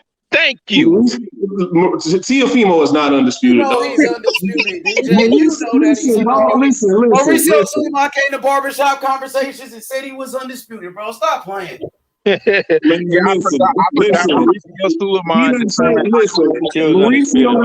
told Bill Haney that's a Bill Haney face, bro. You know that. Listen to me. Mauricio done changed his mind more on this franchise shit than I changed my baby's diapers, dog. Like at first you couldn't transfer the belt. Then they changed the rule, DJ. They passed the vote. I just explained that. So get this right. If Lomachenko vacated his belt and Teofimo asked to be the franchise champion, wouldn't that make him an email champion too? Thank you. He fought for it. How was that making him an email champion? He fought for the belt. We have to beat Lomachenko. That's a lie. That's another lie. That belt was not on the line, bro. That belt was not on the line. Listen. Teofimo Lopez had to beat Lomachenko to win his belt, homie. Devin Haney ain't fought nobody. Who did Devin Haney beat? Teofimo Lopez had to beat Lomachenko was the WBC champion. He beat Luke Campbell for the belt. Exactly. So in other words, Lomachenko was gifted a belt, right?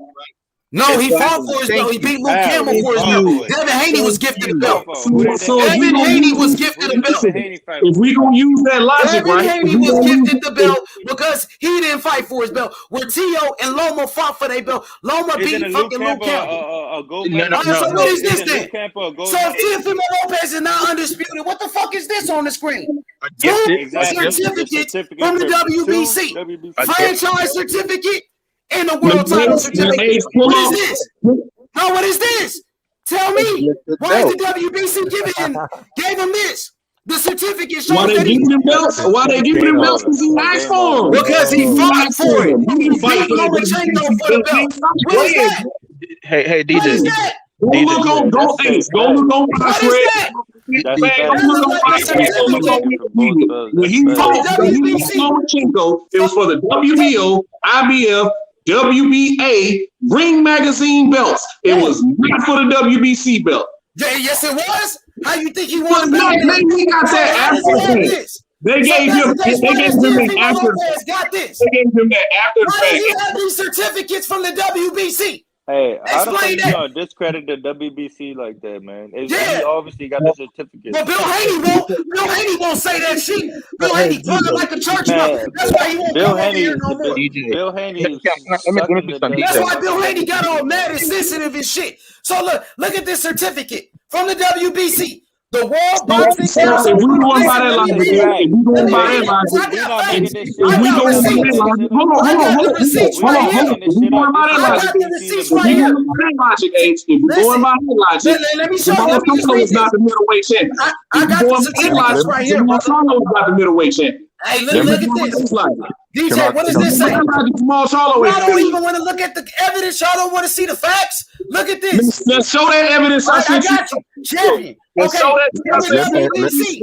With Teofimo Lopez beat. A couple weeks ago. Listen, bro. When With Teofimo Lopez that belt beat was not on Vasily the line, bro. Lomachenko. Show that evidence I sent you a couple weeks ago, H, where that belt was not on the line. I got you. Check this out now. From the WBC. Let me ask y'all a question right quick. Well, hold on, brother. Hold on, my brother. From the WBC, Teofimo Lopez, when he beat Vasily Lomachenko, they gave him this. Champion. Teofimo Lopez, the World Boxing Council certifies the authenticity. The championship belt registered with the number 130, the WBC world title versus Vasily Lomachenko in October 17th. What is that? What is that? That's why Bill Haney said he was going to sue the WBC. That's why he said that on Reggie Owens' channel, bro. Come on. We got the receipts. Bill Haney can't say shit about the WBC. And he also said Devin Haney was the world champion. And he also said Devin Haney was the world champion. And he also said Teofimo was the undisputed champion. Look. He got two certificates. And I changed my favorite. Go ahead. Let me ask you something right quick. After Vasily Lomachenko beat Luke Campbell for the WBC lightweight championship, what happened to the belt afterwards? Which belt? When he beat Luke Campbell. So when he beat Luke Campbell, Lomachenko had it. Yeah, Lomachenko was the WBC world champion. He fought for the belt in the ring, and then what happened? He lost it to Teofimo. He was elevated. He lost it to Teofimo. Lomachenko was elevated to the franchise, and then he fought Teofimo Lopez for undisputed. And lost the And he fought WBC belt to Teofimo Lopez for undisputed right after he beat Luke Campbell, homie, in his next fight. Exactly. Is Jamal Charlo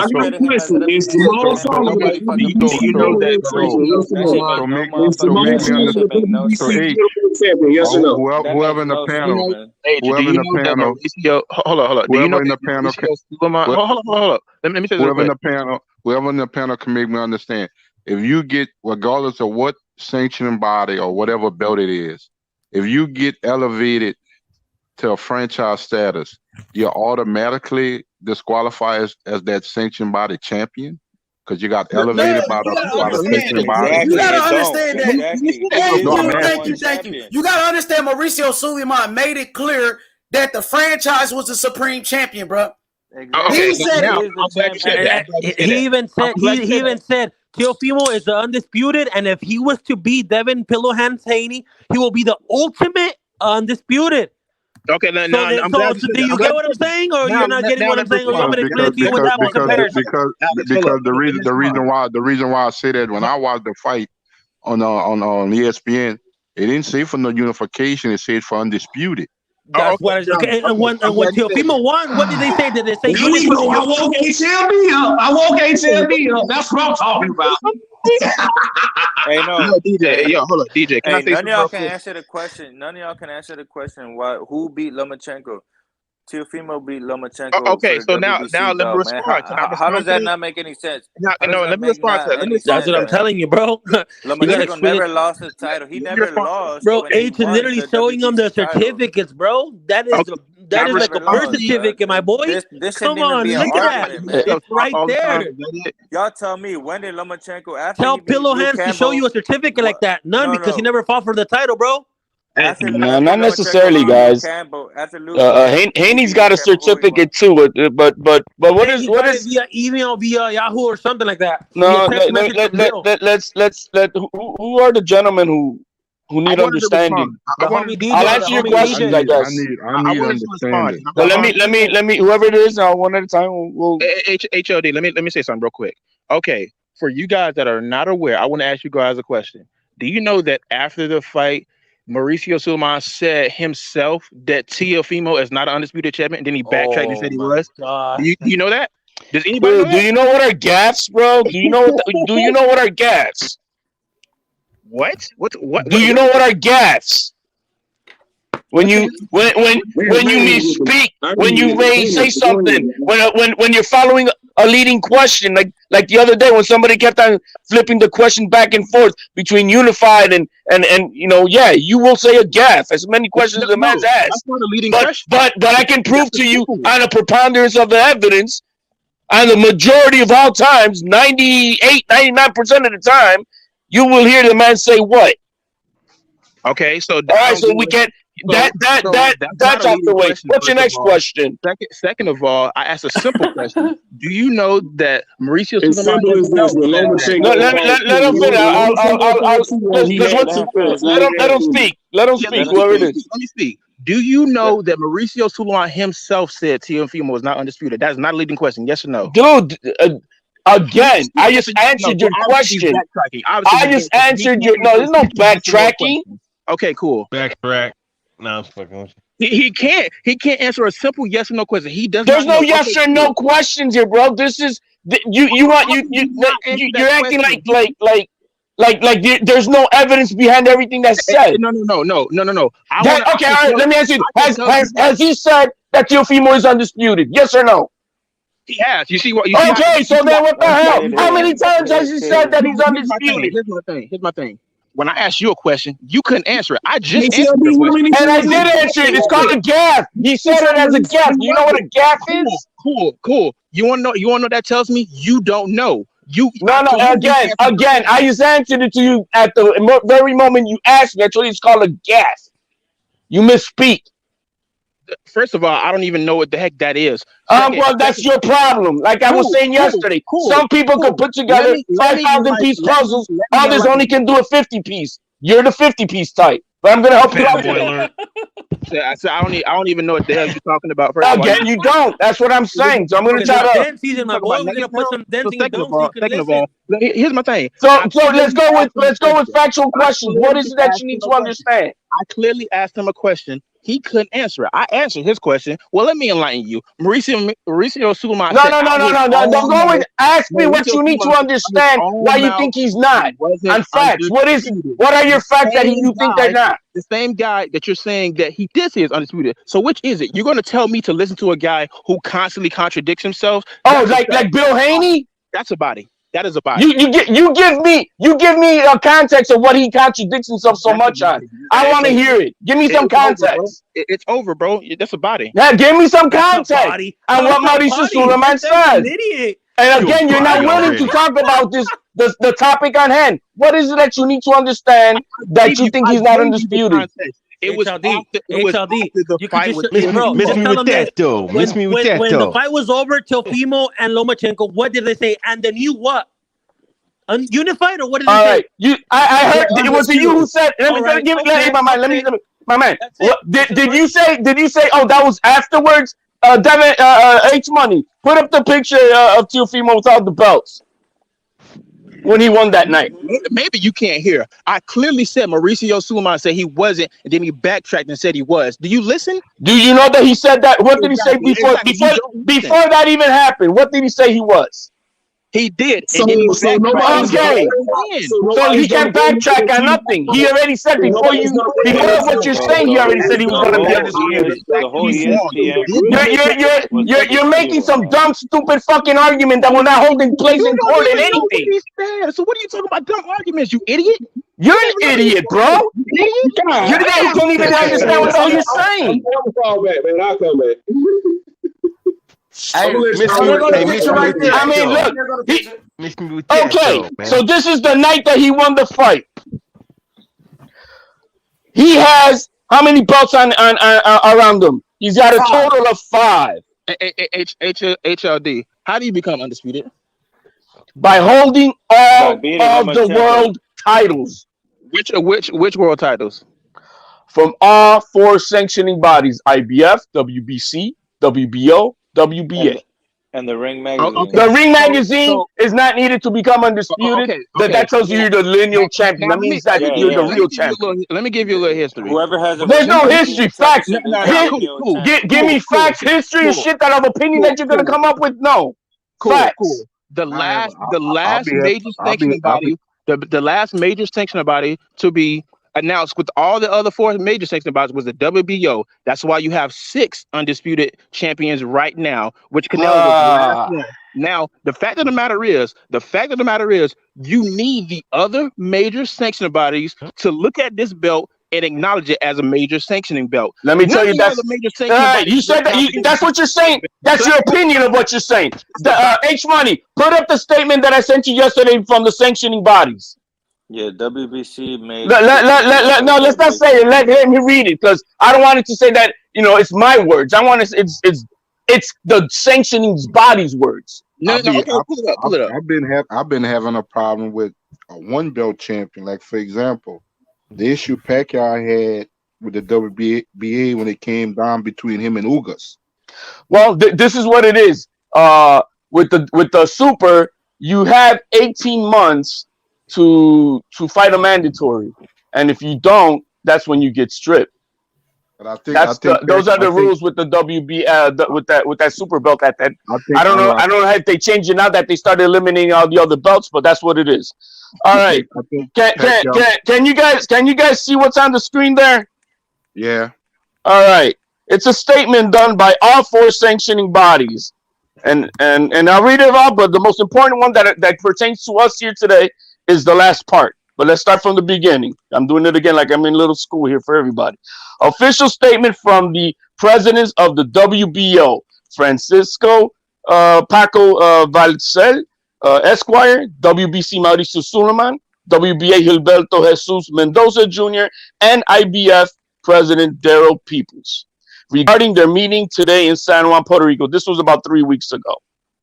Today's meeting was very productive, especially in the discussing a possible future agreement in search of standardized title unification process. We have identified several areas where we agree and others where we will diligently continue to work on. As independent sanctioning bodies, we will always have our autonomy, but we are working in unison to grow and strengthen the positive image of boxing all around the world. Our unified goal is a safer, stronger, healthier, more fair, and more just sport of boxing. This is a joint statement. This is a joint statement, my man. You're not going to interrupt, or you're going to just finish, bro. All right. Now, this is a joint statement by all 4 presidents of the sanctioning bodies. And what does this clearly says that they are? They are independent sanctioning bodies. We will always have our autonomy, which means we do what the fuck we want, regardless of whoever the fuck they want to do, because I run my house, you run your motherfucking house. Now, this bullshit, this theory that they have to be recognized and all this bullshit, wrong. Who came up with that? Bring me the facts on that. You show me a factual document that there is a constitution or a union contract between all 4 of these guys. Because I bet you're not going to find it. First of all, that statement never says it's official that the WBC franchise champion. Oh my God! No, you're not listening to the point. Are you not listening to the point? You just said that they have to be recognized. You contradicted yourself. No. You just the contradicted WBO yourself. would not exist as a major sanctioning body if it wasn't for those other sanctioning bodies. Do you They know that, do right? not have to recognize. Exactly. So They you do not have to yourself. recognize You each just other's contradicted bullshit. yourself. Just like they don't recognize each other's The rankings. reason they have the WBO Just like as a they major don't. sanctioning Just body like one of right them now has. is My because man, of those other my sanctioning man. bodies. You just got bodied right there, and only a person with a low IQ of 70 may not understand this. Yourself. I don't think you understand how the WBO came No. about. It came about Are you because disputing of what those you other just sanctioning bodies saw there recognized. and read together? Because I read it for you. So obviously you don't even know what you're Did talking I about. read it for you? Was it You don't clear even know what enough? you're talking about. Was it clear enough? You don't even know what Can you're you talking dispute about. that? Can you dispute that? The only reason the WBA is acknowledged as a major sanctioning body is because the other sanctioning bodies acknowledge them. That's why it exists right now. Do you see? Do you show me that? You show me the evidence of that they have to recognize each other and what they do. The WBC's got voluntary fucking drug testing. Does the WBA have it? Does the IBS? Does the WBO? Do you look at their saying? Do you look at each other's rankings? No, only the they line up? WBC. Do they line up?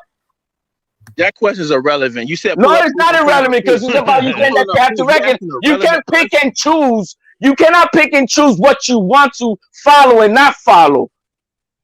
Actually, you cannot. Oh, this is good enough for me, but I'm not going to use that. You have to use all of it or nothing. It's as simple as that. Now that we established that they're independent, you want me to go to the second part, HLD?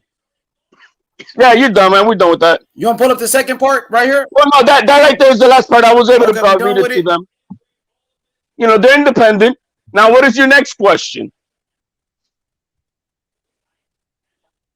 You said pull up the evidence. Give me a second. I'm pulling the evidence. Now, facts, though. now, okay, so they don't. Hey, you say they don't recognize the franchise, right? Let's go by your theory. But they still have to recognize that he does have the WBC lightweight world title. He does have that. What do you need for me to prove to you that he has that? The certificate, the belts that are around his waist. You see it. You can touch it. It's there. What do you need for me to prove that he is that? You can't argue that. Now, if you're going to argue that, if I tell you the sun comes out in the morning and you're going to tell me no, who the fuck is dumb and blind here? I don't know what the fuck that has to do with anything. But well, because you can see the certificates. I put the link in the chat just to let you know. So you know what's better? You know what's better, man? You said let's ask you a question. You said let me ask you a question. You sent me a link on Wikipedia. That's a Wikipedia link. Come on, bro. Anybody can put some shit on Wikipedia link, man. I could go to Wikipedia right now and make a bunch of Wikipedia. Let me ask y'all a question. Hey, HLD, man, you sound like you Mauricio Solomon's representative, my man. Hey, when you know how to dissect information without changing it on your own, you're not pushing the narrative. When you want to push your opinion, I'm showing you the facts. Everybody else is just spitting out opinions. Oh, they go to a website. That's an opinion of what someone else is saying. Actually, but I'm showing you that he does have what he has. Actually, now how can you? Now you argue to me that he doesn't have. This is your link. Actually, it's not an opinion. Battle Rifle. This is your link. This is your proof. This is your evidence. So what you want me to do with this right here? Which one you want me to click at? Champion boxing. Right there. Wikipedia. You know anybody can put something on Wikipedia, okay, right? cool. Let me read it. Go ahead, please. Okay, I'm gonna zoom in for you. Let me. I like this because go ahead. No, hold on. Let this brother finish. Let him present his evidence. Go ahead. Here you go. Battle Rifle. In professional boxing, you can see it. It's good. Yeah, he can see it. I can see it. Okay, in professional boxing, the undisputed champion of a weight class is a boxer who holds world titles from all of the major sanctioning organizations simultaneously. There are currently 4 major sanctioning bodies: the WBA, WBC, IBF, and the WBO. There were many undisputed before the number of sanctioning bodies increased to 4 in 2007, but there have only been 6 boxers to hold all 4 titles simultaneously. As of November 2021, Josh Taylor and Canelo Alvarez are undisputed champions in the lightweight in the light welterweight and super middleweight divisions, respectively. Now, I want you to do me a favor. What's the name? H Money. Go to. Can we let's dissect this right here. Okay, go ahead. Go ahead. All right. So I don't see anything about it saying that they have to recognize each other's belt, but they have to hold 4 of the what major titles? Is that what it says? I'm trying to read it. Is that right? Yes. Okay. So Teofimo has the IBF. Teofimo has the WBO. Teofimo has the WBA Super. Teofimo has the WBC Lightweight World Champion. And he also has the WBC franchise designation. Where on that list do you see WBC franchise? So he has an extra belt. Or not a belt, but it's a designation. A belt. All right, but I just mentioned that he has 4. Okay, cool. Wait, does it say the lineal right there? Does it say the Ring Magazine belt? Cool. Does it say the Ring Magazine belt? Because you're trying to say about the franchise. Does it say the Ring Magazine belt there? No, it doesn't. Oh, okay. So then, done. So Teofimo has all of those 4 titles. What did you just prove? I'm confused. What point did you just prove? Put up Teofimo's a picture of the titles so the man can see again. Why you asked me that question? But anyway, okay. No, you're not. He has all of those 4 titles. He has all of those 4 titles. What did you prove when you asked me? Is he does? My man, we just showed you a certificate that it shows that he has the WBC lightweight world title. He has the franchise and the franchise. He has both. No. He got how is that possible? Look, look again. The sun comes up every morning. I know it does. Just because you can't believe it is not my problem. How can he does it? Because he has it. How is that possible if Devin Haney? How is it possible? Because he has it right there. Because Devin Haney still has the belt. You know that, right? No. Devin Haney has got. I'm lying. Devin Haney's got. Yes, Devin Haney's got the interim belt title that he got. That he got that WBC title from. So Tio is missing a piece of the puzzle. No, he doesn't because he has it. Unified. Oh, he has it right there, Battle Rapper. How many belts does he have right there? You don't see 2 WBC belts on this picture. You don't see 2 WBC belts right here on this picture. It's the franchise. Do you know how talking about Devin Haney? You talking about Devin Haney? One of them is the franchise. The other one is the world title. Do you know how? Do you know? That's why you know got 2 certificates, brother. Why you think we show 2 certificates right here, Battle Rapper? Oh, hey! You know what? Hey, let's play something even better. Let's hear it from Bill Haney. What a person needs to verify and certify their belts. Can we play that? Let me play that. Why do we need to because it's not a narrative. It's not from me. This is from Bill Haney himself. It's not from me. Okay, first, it's from Bill Haney himself. First and foremost, Bill Haney is not part of the major organizations as far as the belts. Hey, he pays a sanction, but he pays a sanction fee, doesn't he? Second of and now you're gonna question Bill Haney? No, Bill Haney is stupid then for you, right? You don't know shit. Okay, cool. Does he not know shit? Does Bill Haney know nothing? No, I didn't. Okay, so do you trust Bill Haney over Mauricio? First of all, do you trust Bill Haney over Mauricio Suleiman? If he's wrong on this point, that just means he's wrong on this point. Oh, he's wrong on this point. I never want to see Bill Haney. Let's see what he said. Let me ask you a question. Let's see what he said. Go ahead, play it for HLD. Let's listen. Let's see what Bill Haney said. Now, Bill Haney is the father, the CEO of Devin Haney Promotions. Yo, this is a little cut from last night's live. Moonshine from yesterday. Yeah. You want to question the belts, just like Bill Haney says. What makes the belts authentic is when you got certificates. Okay? These are the 2 certificates, ladies and gentlemen, that he won in the ring. Put up the 2 of them up there, each month. Right here, the 2 certificates. This is why, if you was confused to see this, this is what makes it real. Put up the pictures with all the belts. Y'all want to question his WBC lightweight world champion? Just to zoom it in for you. WBC lightweight world title versus Vasily Lomachenko. Now put up the single certificate. Bubble, MSG, Las Vegas, USA. You get it? And if you don't want me to tell you, and you on this, you hate, but you hate Devin Haney. Let his papa tell you what makes the belt authentic.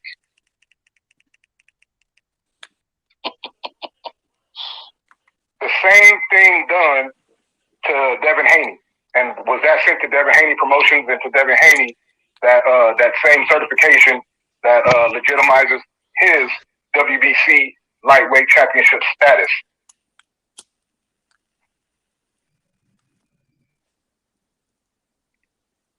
That was it. Oh, come on, you Bill. There you go. Go ahead. Absolutely. Definitely received that. The certificate. The certificate always authenticates the belt, but then he would have to receive 2 certificates. You receive a certificate too. So I think he's actually confusing the people, and I think that they're being confusing, right, on purpose. It's only one person confused. But like I said, though, we're intelligent Negroes. We know how to, push this pen at him, and we'll be filing a lawsuit. If that's what he's going to say, then, I want him to go on record and say it, because you can't have two fighters paying 2 sanction fees. He said he was going to sue them. That was like almost a year ago, man. Okay, cool. Now, So by his words, the certificates always certified the belts. So there you go. What does it say right there? Do we have to read it for you? No, at the bottom, the WBC lightweight world title versus Vasily Lomachenko on October 17, 2020 at the Bubble at the MGM Grand, Las Vegas, USA. Okay, cool. Now, So the bottom line is Teofimo has the WBC lightweight world title. Nope, he doesn't. So then that's your opinion. The fact, no. H money. That's his problem. He wants to have an opinion, but the facts are the facts. What you're saying is an opinion. This is a fact. Teofimo does have it because he has a belt with a certificate certified from the sanctioning body. What you're saying now, whatever you want to say, would be an opinion. No. I can tell you why. Now, H money. You see that? You remember that link I sent you? My man, you want to see it? Okay, there's a person. It's like me presenting you. Like who said? Like it's like a birth certificate. You're gonna tell me? Go to the content. It's like the Trump idiots who were telling that Obama was not American. When he presented his fucking birth certificate, they still doubted it. These fucking morons do that stupid shit, but that's their opinion. But we know what the fact is. Hey, the more they expose Bill's followers, the more Bill's gonna hide, bro. Don't do this shit. Hey, do me a favor. Go to the. I got you. What's up, Battle? Go to content. Right here. Click on it. All that right there, that's opinion based. Okay, go to 4. Nothing factual here. Go to 4 title undisputed champions. Not again. By who is that source? Only 6 men. Oh, hold on. By who is that source? Let me. I'll let you speak. Oh, no. Who is the source? How do you verify your facts? Now I get to speak. So it says only 6 men have held 4 versions of the belts and been a unified. Dang, bro, what the heck happened? Okay, so have been a unified world champion. 1, Bernard Hopkins. 2, Jermaine Taylor. 3, Terrence Crawford. 4, Alexander Usyk. 5, Josh Taylor. 6, Canelo Alvarez. Oh, what's that? I don't see T.O. Oh, hey, do you still believe that Christopher Columbus discovered America? Hey, do you actually believe that Christopher Columbus discovered America? I wasn't done. Do you believe that Christopher Columbus was the first man to discover the Americas? Now, H money. Do you believe that Christopher Columbus discovered the Americas, or facts were proven that he did not? Go to disputed undisputed. Dude, these are all opinions. Do you not understand that? Exactly. Those are all opinions, man. Okay. This is what this class of a person does. Let me can I say something right quick? Facts are facts, opinions are opinions. Down a little more. It's like the last paragraph. Let me say something right quick. Everybody has a lot of opinions. Just a little bit more. Keep going. Everybody go down? Yeah, go down. Everybody has their own opinion, and everybody has their own narrative. Okay, wait. Oh, you want to see this where Teofimo Lopez name is at? That's Let what me you read looking this last paragraph. Every person and every content creator who uses Wikipedia is got to be the sorriest person trying to push bullshit instead of going to the horse's mouth for facts. Cool. For facts. Well, hey, go to the WBC website then, HLD. Go to the WBC website then, HLD. We hear it from the horse's mouth. And it says, okay, then why Let's is see it? what Battle Rifle got to say. Go ahead, Battle Rifle. Who is speaking right now? Look at the last sentence though. However, who's the main guy WBC speaking right now? franchise title is not universally recognized as a major world title. Read them in a week, people. That's a body. By who? By who is that? A body. By who? That's a body, HLD. How is that a body? By who? Who's the source? Who is the source? I just put you in a casket, bro. Who is the source? You're so dumb. The fact that you're using Wikipedia, it tells me how smart you are. I just put you in a casket. Hey, Wikipedia. Who's the main guy on the panel making a speech? I'm gonna have to go to Wikipedia and put myself, like I said, I'm gonna put myself and put HLD, the undisputed champion of the YTBC, and then you could believe that I am. I mean, what the fuck is that? The funny part that the person that started everything is not even here no more. He left. And we're still arguing. Because the reason you funny. The thing is, there's facts and there's opinions. Show you something that you can see. The funny part and it's certified is a fact. HLD, how come the WBC website didn't say that? Didn't say exactly. That. Well, put up. Hey, put up the picture of that. I love this. Go ahead, show it. Show it. Please show it. WBC. No. Go ahead by the website. We're gonna trust websites. Because they can find themselves. Hey, go ahead. Hey, we're gonna trust websites and for all websites and for because you know what? You know they're 100% reliable. It's supposed to be official. Okay. No. Official if it comes out of the mouth from the mouth. But let's go ahead. Put it up. I got you. I'm about to pull it up right now. Found out if Devin Haney is the WBC champion. Devin Haney even fight nobody for his fucking. No. He had to because it says it does. I'm glad you said that. How did he had to have because it says it. It gives us. The website also gives us the date when he won that belt. Go ahead, put it up. I got you. I'm about to pull it up right now. It's money. How did you find out that Devin Haney was the WBC champion? And he is. You said it's not that he's not. How did you find out? Hey, Devin Haney is the WBC world champion. He is a WBC world champion. Teofimo is the WBC world champion. This is comical. But go ahead. We want to put up the picture. You over here arguing about a man that even fucking fight for his belt. That is a comical. Hey, I'm telling you that. Hey, I'm telling you.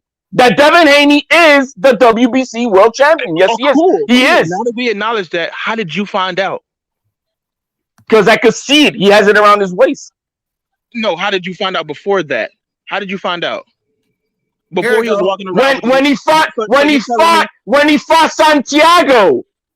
Santiago, what? Yeah, he fought. Yeah, you see, you see, this is the point. I'm talking with somebody who doesn't even know when I say Santiago who he is. No. So you had no idea that Devin Haney was a WBC champion before that fight happened. Yeah, he was a champion 12 days before that fight. You didn't know. How did you find out? Because eventually you get into the knowing of what happened. Now, but, my man, stop. Look, hey, it says that he's the WBC world champion, right? I'm asking a simple question. Hey, my man. How did you find out? My man, because it came out also the mouth of the fucking president. Now look what it says. Hey, since you believe websites, the website is not ever wrong. Look what it says there. Oh, he won the title on October 17, 2020. Can somebody look up on backtrack what fight Devin Haney had on October 17, 2020? So are we really saying that you cannot win a belt from somebody? I am asking you, when did he win that? They say that he won that belt October 17, 2020. Who did Devin Haney fight on October 17, 2020? Can I say something right quick? He didn't fight nobody. That's when Tio fought against Lomachenko. Let me say something right quick. I just went on box record on both their names, Lomachenko and Tio. And the night they fought, on both names, going on their records, they don't even acknowledge the WBC. Bro, in you're that going fight. by BoxRec, bro. What the fuck, bro? BoxRec don't recognize the fucking now you the can't Ring trust the website at magazine, all bro, or now. anything, bro. You can't Blood trust is the website BoxRec. out there, bro. I'm talking to Jonathan. I'm talking to Jonathan. I already showed you guys that each sanctioning body runs independently from each other. We showed you that Teofimo's got a certificate for the World Lightweight Championship. Okay, first of all, Everybody's trying to. what you're saying is contradicting yourself because It's not contradicting. Okay, cool. It's that it's too many pieces for you to understand, and I know that. I'm not saying cool. that. Let me They ask don't you a want to simple question. understand Let it. me They ask you a don't want simple to give question. Teofimo If they Lopez all his credit, and let me he's ask the one you that a beat simple question. Vasily Barca just Lomachenko had in the let me ask you a simple motherfucking ring, question. bro. Who did Devin Haney fight for his fucking belt? Cool. Answer Let me that ask you a question. simple question. In the sense of competition, you're supposed to beat somebody to get something. Okay, cool. Let me ask you a simple question. If they all work independently of each other, right? Then how do we have undisputed champions now? Undisputed Let me ask you a question. undisputed. After Lomachenko beat Luke Campbell for the WBC title, who beat Lomachenko other than All you have to have is Teofimo four major titles. And Devin Haney didn't even fight for his fucking belt. How is Devin Haney the real champion? That's on the competition side, right? We would like. I mean, can you imagine? Let's give the Knicks the NBA championship because just because they're in the playoffs 8 seed without winning it. Are we gonna recognize that? Are we gonna recognize giving the World Series to the Astros even though they didn't win? Okay, you're contradicting yourself. No. What other sports recognizes handouts as champions? What other sports recognizes handouts as champions? Nobody. So why are you accepting Devin Haney, who was given a handout as a champion? Because he is a champion, but in the sense of competition, he's not. Bro, first of all, who the hell is going on this tirade saying that Devin Haney is a real champion or whatever, or something like that? I mean, bro, what are you arguing about then? If he's not a real champion, what's the fucking point of So arguing? if he's not the real champion, like you just said, so why does Teofimo need to even bother with that mosquito? Hold on. Because first of all, you guys contradict yourself on so many occasions. There's nothing that I contradict. You're saying there ain't nobody contradicting anything. You are. You can't even accept the fact that you saw the man has the WBC World Lightweight certificate with the title, and you still say no. So that almost makes you think that you're crazy. Cool. Now let me tell you what you're contradicting. You see it and you read it, and you still don't want to, and you still say no. Here's my thing. How are we contradicting? Let me say this. How are we contradicting yourself? Here's the thing. How are we contradicting ourselves? Let me say this. Let me say this right quick. Sound like some bullshit to me, HLD. You feel me? Y'all been talking. Let me say this right quick. Oh my god. Prior. Hey, let the man speak. Prior to Teofimo Lopez and Vasily Lomachenko fighting, was the WBC championship title stripped from him? Nope. Or vacated? No. Neither. So neither. Lomachenko was the WBC champion when he fought Teo. He was the WBC lightweight world champion with you see, there's the problem when you guys are about to get smacked with the fucking facts. He wasn't stripped. And he wasn't stripped, and he never vacated. So he was. But he was still a champion. He wasn't stripped. He was elevated. The only way you can his lose status. If you lose it in the ring, if you vacate it or you strip. No. If you lose it in the he was elevated with the franchise designation. He wasn't stripped and the title wasn't vacated. He never lost it outside the ring. No, it wasn't. He never vacated it. The title was never vacated. He was still a champion when he fought Teo. Yes. Exactly. The rules for you to receive the franchise designation is given to the current world champion so that he can have special attributes in addition to what he has on his title as world champion. Lomachenko didn't do that. Lomachenko did not do. Lomachenko didn't do like Riddick Boy and throw the championship in the trash. No, he didn't. Can fight for Hell no, bro. Come on, man. Stop it, bro. He was elevated to the fucking franchise, bro. Stop playing. You know what's even more sickening? You know what's even more sickening? That Devin Haney knew that they were gonna get a free belt before they even enter the tournament to get the interim belt. Exactly. What does that tell you? Yo, while Teofimo left, he said, hell no, I don't want that interim belt. I want to fight Lomachenko. He left, he went the IBF route. Well, Devin Haney said, you know what? Let me stay because I know Lomachenko's gonna get elevated with the franchise and I could get a free belt and I could call myself champion. Do you think that's fucked up? Here's my thing. Now, you guys contradict yourself on a big occasion, right? No, you can't get you better stay what I'm contradicting myself in. Hey, I'm contact to that or fuck off. That Devin Haney even fucking fight for in the ring, bro. Who did he fight for his fucking belt, bro? You're gonna throw out the word contradicting. You better add a statement with it. What is it that I contradicted myself in? Y'all don't want me to answer. You just want to talk over. I want you to answer because you're talking like a bitch saying all that shit to me, bro. What George Cambosa said. Play that shit what George Cambosa said, please, bro. If I call you contradictory, you want to know why? I want to know why. I want to know what you're saying that I'm contradicting myself. Because I can say you're a transvestite without no evidence, and you think it's fact. If you're so good at debate, you should easily prove me wrong. So now I'm gonna tell you how you. I just have to prove you wrong. I'm just trying to see what you're about to say. We've been proving you wrong this whole time. Again, if you're contradicting in what? In what? I can tell you how. Let me speak. Will you stop talking over me? Hey, if you then get to it. No, I can get to it. Stop talking over me. Just be get quiet. to it. Yeah, exactly. Get to it. Yeah, you want to talk? I know the puzzle is a little bit complicated for you, but let's go, man. Hey, let me read this comment real quick. Colin said, let's be real. Devin Haney belt holds no merit. JoJo never mentioned that man's belt during the press conference. None of his past fighters cared about his belt. And what did George Cambosa say about his belt? That he was an email champion, right? Didn't Ryan Garcia say, oh, Devin Haney, he's an email champion, right? Yep. All of the fucking fighters. Rolly said the same shit. Rolly said the same shit. You know what's even more sickening? That Devin Haney knew he was gonna get a free belt, and he was okay with that. He took the easy route. HLD, he took the easy route.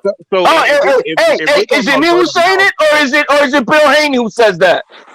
Hey, do you guys trust the words of Canelo? Do you think Canelo holds merit? Bill Haney. Hey, my man.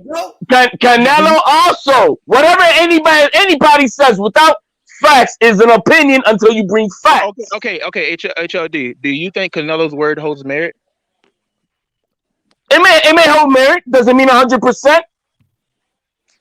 Okay, so it's funny. On the words of your grand Deontay Wilder, men lie, women lie, but your motherfucking eyes don't lie.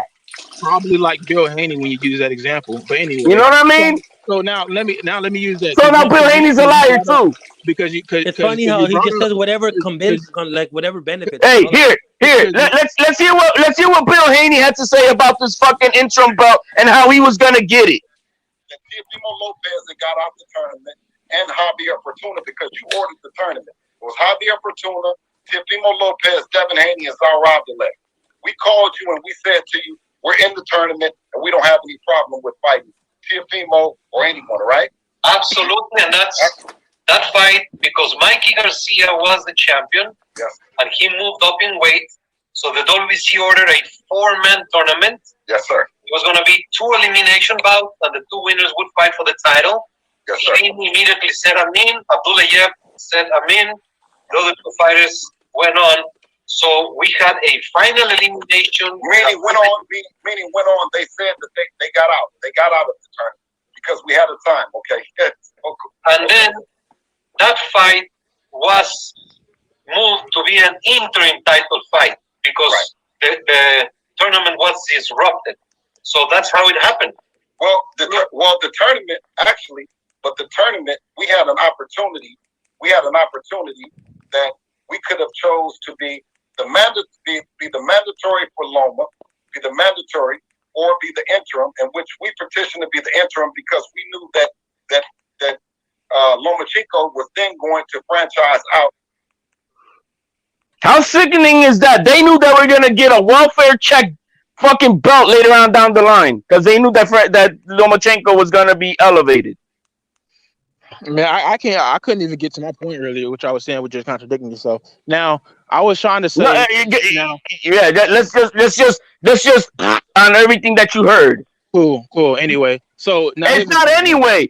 It's here's the thing. Either you accept what's going on with this shit, or you don't. Bunch of excuses, I accept what's going on. You have not yet proven to me that Teofimo does not have the WBC lightweight belt. Can you prove to me that he doesn't? You guys contradicted yourself. Can you prove to me that Teofimo does not have the WBC lightweight title? You said that when it comes to Mauricio Sulaiman, so you're not going to listen to the words of Mauricio Sulaiman and stuff like that. So when I clearly showed you, I clearly showed you that, hey, you need to hold these major sanctioning bodies. Oh, it doesn't matter because where are you getting this from? Where are you getting this from? I'm like, first of all, you got it from Wikipedia. You show me from the 4 sanctioning bodies that they say that. Before you came in, that Mauricio Sulaiman himself said that Teofimo was not undisputed. He said he was. He said he was, bro. Get the fuck out of that, bro. I got when he said he was undisputed. So what is you saying? You know, he so said what is both. you saying? I got when he said he was undisputed. I got when he told Bill Haney and Devin Haney to their face he was undisputed, my nigga. He said both. Oh, so Mauricio said he was undisputed. What's your argument? He said both. That's my point. How can you listen to a guy if he's constantly lies? Show me a video. Show me a video. Okay, so then when we show you the evidence, he's got the belt. He's got the belt in his motherfucking hands, and he's got the certificate. So that's nobody saying it. He actually has it in his hands. So what the fuck are you arguing that he doesn't have? Guys, this is a perfect example of the issue we're having. Like, he doesn't have the WBC champion. No, this is not a perfect example of people who are not unwilling to understand facts and are still based on opinions. No, that's not an opinion. He doesn't have the WBC world title. Hey, my man, there's nothing. Hey, that's okay. There's nothing to argue about with this moron. I don't want to talk to crazy people, man. I'm willing to give him a chance to see it, but no, it doesn't matter. It says he's the WBC world champion right there. What is you talking about? Devin Haney has the world title. Did you forget? It says Teofimo has the world title right here. My man, okay, so you want to understand why Teofimo has an additional special attributes to his title. Special attributes which are not recognized as a major sanctioning body. All right, so you don't have to recognize the special attributes, but he still has the WBC lightweight title. By the other sanctioning bodies, otherwise you would see Teofimo. You don't need to. Hey, do they all recognize each other's rankings? Get the fuck out of here, bro. If they didn't, undisputed wouldn't exist. So you're contradicting. Undisputed is by who? By who? Which sanctioning body says undisputed? You see undisputed. Which sanctioning body proclaims undisputed? So undisputed doesn't matter. Which sanctioning body proclaims undisputed? So undisputed is opinions now? That's what it is? I'm asking you to. You see what I'm telling you to give me facts. I'm asking you to give me facts. And all right, the national, the general thing that's needed for it is all 4 titles. That's the opinion of that. Make no sense, man. You basically are disregarding all the undisputed champions beforehand. I don't, dude. Again, it's like this. It's like me saying I'm disrespecting your pound for pound list. No, because there clearly is an undisputed list way by before who? This ever existed. By who? An undisputed list way before it's ever by existed. Who? Did we not just show you that Showtime has their list and ESPN has theirs? This is comical. Hey, does Ring Magazine have their pound for pound list and ESPN has theirs? Why is he not on the other list with the other undisputed guys then? My man, we just showed you that he is with ESPN. If you go to BT Sports, they're gonna show it too. Canelo didn't acknowledge him. Hey, okay, you want to Canelo didn't acknowledge him, and he brought him on stage to show that. Hey, HLD, he said Canelo didn't acknowledge him, but one of the videos right after the Loma fight, you could straight up see he said it in Spanish that Tio beat Loma for the undisputed. He said it in Spanish, my boy. So why did he say I'm one of the 6? Probably because he forgot, bro. Come on, man. He's easy to remember. You know, if Tio is undisputed, he would have said 7, right? Because Canelo, dude, man, you're just so full of shit. Okay. I swear. Canelo Alvarez I'm says telling him, whatever bro. his Like, publicist tells him to say, man. That's like a body, HLD, bro. That's like a multiple You bodies. got Come you, on, man. yo, I don't even know why we whatever rat talking hole about you this. come from, fuck Take it you right and now. all that dumbass shit you I come don't even from, know bro. why we talking Take about it this right now, bro. You anymore. already We got all put know in Fucking opinion based bullshit. one thing is getting slapped around with the facts, and another thing is you being an idiot not accepting it, bro. Yo, how many? Hey, guess what, man? Do you think that? Would you think that Devin Haney's own godfather would not call Teofimo undisputed? Zab Judah cost Teofimo undisputed. Yup, and I seen it. Yeah, and Josh Taylor calls Teofimo not undisputed. So whose word are we going to take, really? So hold on. His own godfather's gonna fuck him over. Josh Taylor doesn't want to fight Tio. He's scared of Tio. Hold That's why they're teaming up him and Haney. up. Now let me get this straight. Now let me put this down on the line.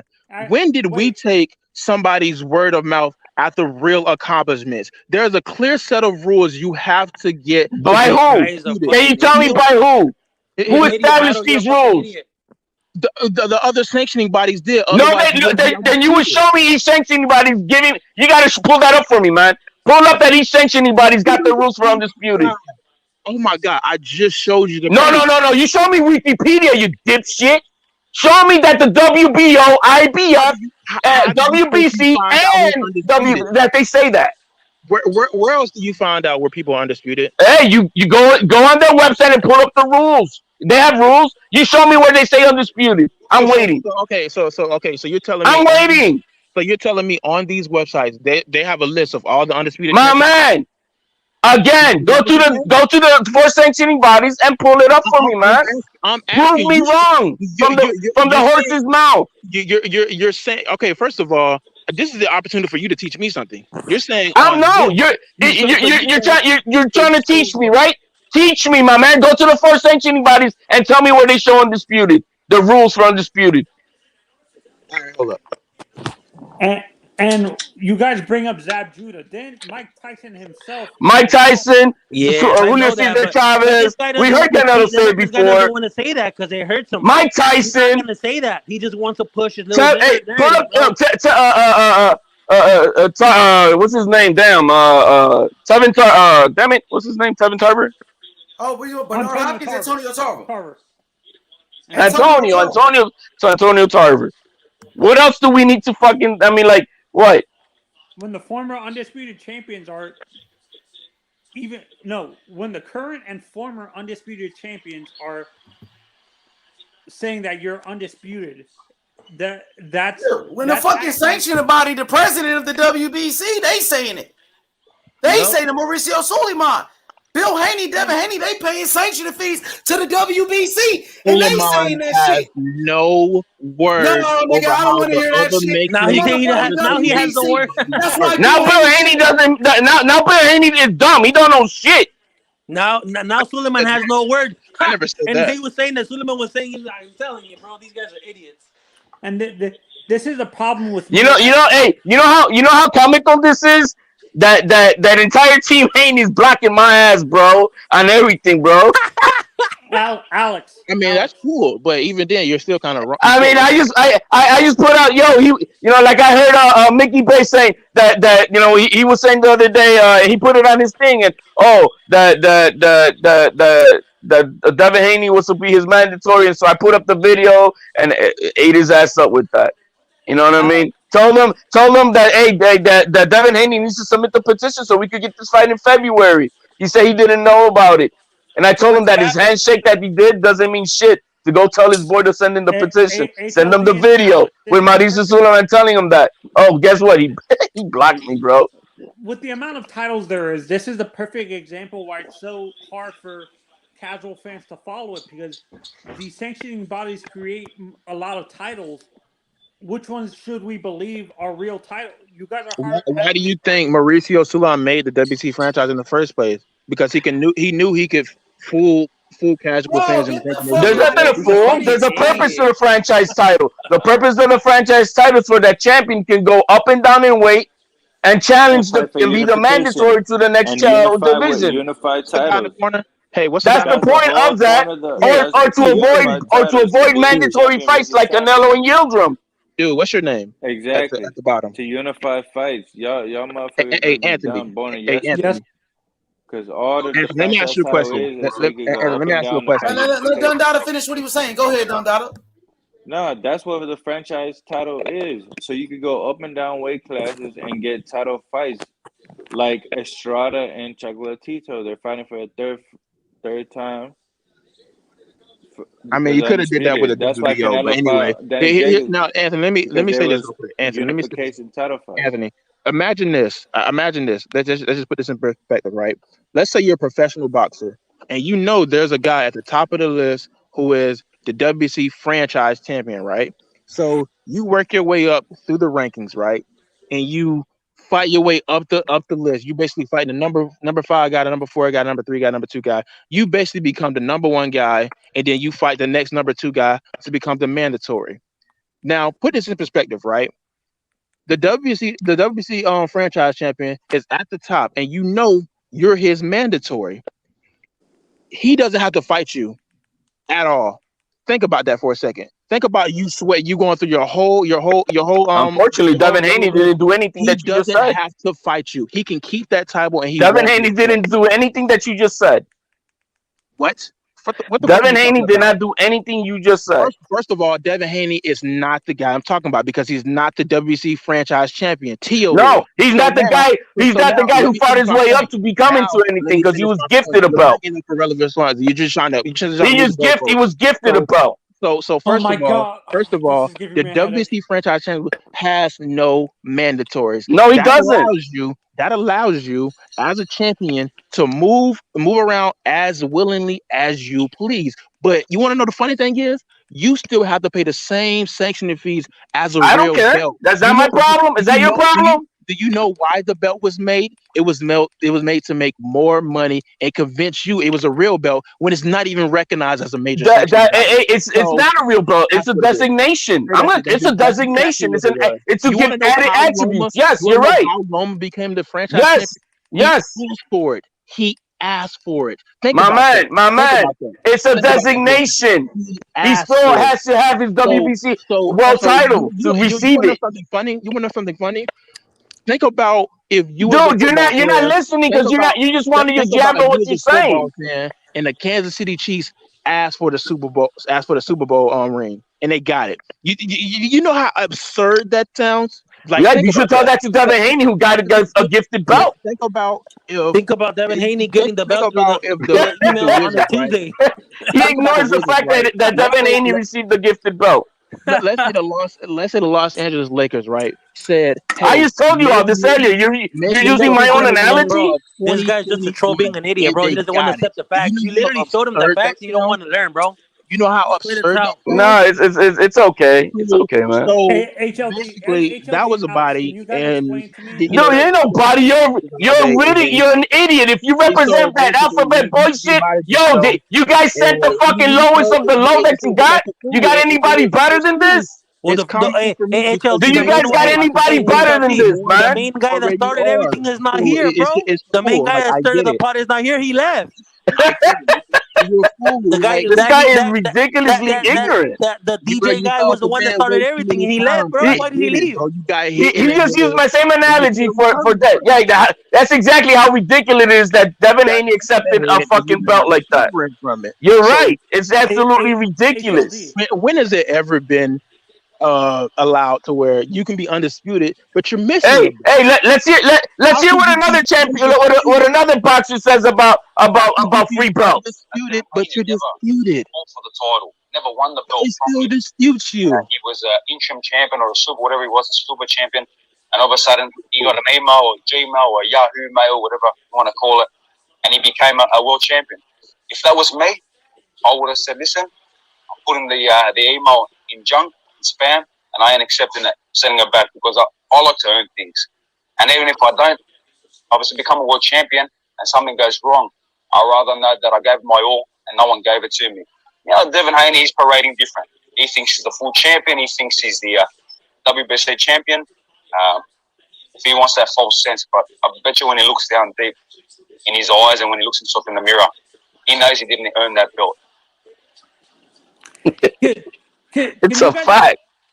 Do you guys think it will having these designation is making it more convoluted?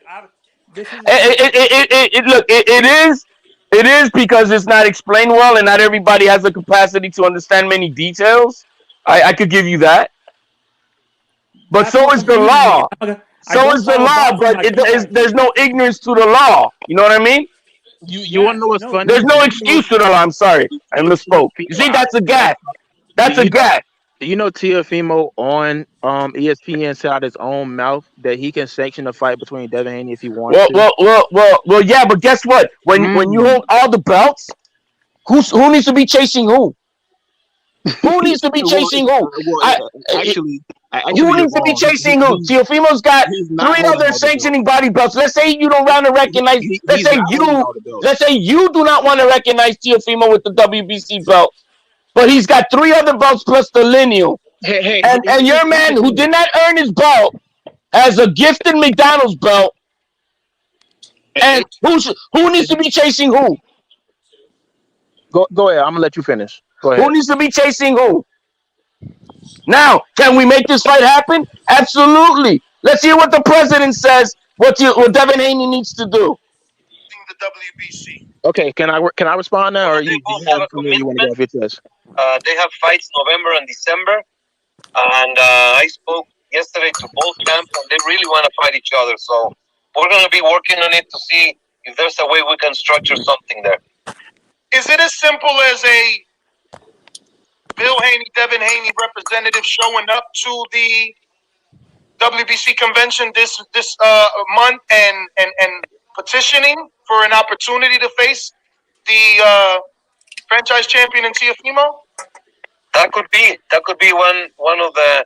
Of course, we always take the official petitions and we attend them and we go through the process and make a voting. So that is one of the ways to make things happen.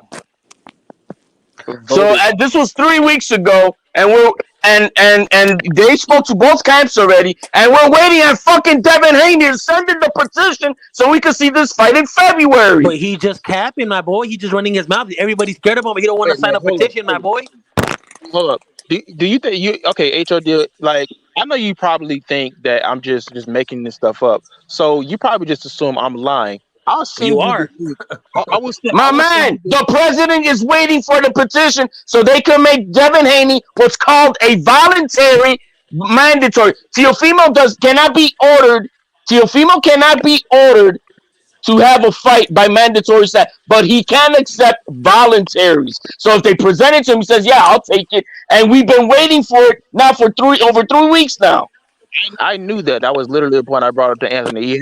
He has no mandatories he has to fight. I literally said that to Anthony. My thing is, you must think I'm lying when I clearly said that Teofimo said out his own mouth that he can sanction a fight if he wants to. If he wants to, but he doesn't need to chase that pipsqueak. He already did all the heavy work. What fucking work has Devin Haney did? Does he want to become undisputed? Does Devin Haney want to be the lineal champion? Does Devin Haney want to get the respect that nobody gives him? He needs to beat Teofimo. Okay, cool. You said look, on this argument, and I said it yesterday, and I keep on repeating it. But the thing is, we need to stop arguing about this undisputed and tell Devin Haney and put the pressure on Devin Haney, Bill Haney, Eddie Hearn to send in the petition so we can have a fight in February. It's as simple as that. Here's my thing. No. If you say no, you're gonna get off the panel. Wait, no. If you're gonna say no, you're gonna get off this fucking panel. He don't want the fight, bro. He don't want the fight. You don't enforce how I move. You're gonna get first how we move. You're not gonna be acting stupid up here, bro. We are all in one unison. We want to see this fight in February. Do you want to see this fight in February? Yes or no? We're all in one unison. Do you want to see this fight? Yes or no? I do want to see this fight. Do you want to see this fight in February? Now here's my thing. Do you want to see this fight in February? Bro, if you do you want to see this fight in February? Okay, so go ahead. Do you want to see this fight in February? Come on, Battle Rifle. That's the only thing that we all need to be really pushing. Because guess what? In February with the fight, the man who deserves to be undisputed will walk out that motherfucking ring as undisputed. H Money. I thought they wanted the fight. Look, They don't want the fight. I know they don't want to fight. They don't want the fight. Are you part of that alphabet boy bullshit, bro? They don't want the fight. I mean, they scared that they didn't put a fucking rematch clause for JoJo, man. Hey, does Teofimo got a rematch clause with Cambosos? Everybody trying to jump on that narrative, bro. He's not LDBC, but you know what I'm saying? Everybody trying to jump on that LDBC narrative now with this whole. Now that's the only thing we need to be arguing, and not arguing is pushing. We want to see the fight in February. The president of India, send in the fucking petition. We're waiting for this shit. Let's make it happen. Or are they waiting to see how bad they get the fight goes in on December 4th with JoJo, and then and then they'll think about it. Can I respond now? Go ahead, man.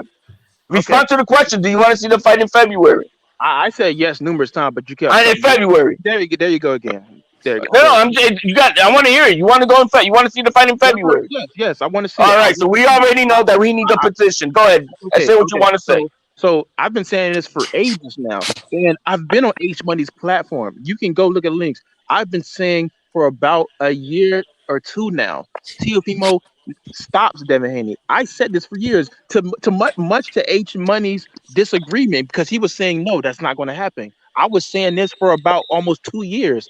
If you go to Ring IQ's channel, I was just on his channel yesterday. Okay, all right, I believe you, my man. Sorry, not yesterday. It was the other day. I was on the channel the other day. I said Teofimo stops Devin Haney. I am in full agreement. Hey, my man, the argument is not who's gonna win the fight. I'm not, that's. But to make the fight, I'm giving my perspective. I'm giving my perspective first before I actually say what I want to say. If you believe Devin Haney, that's your prerogative. You know what I mean?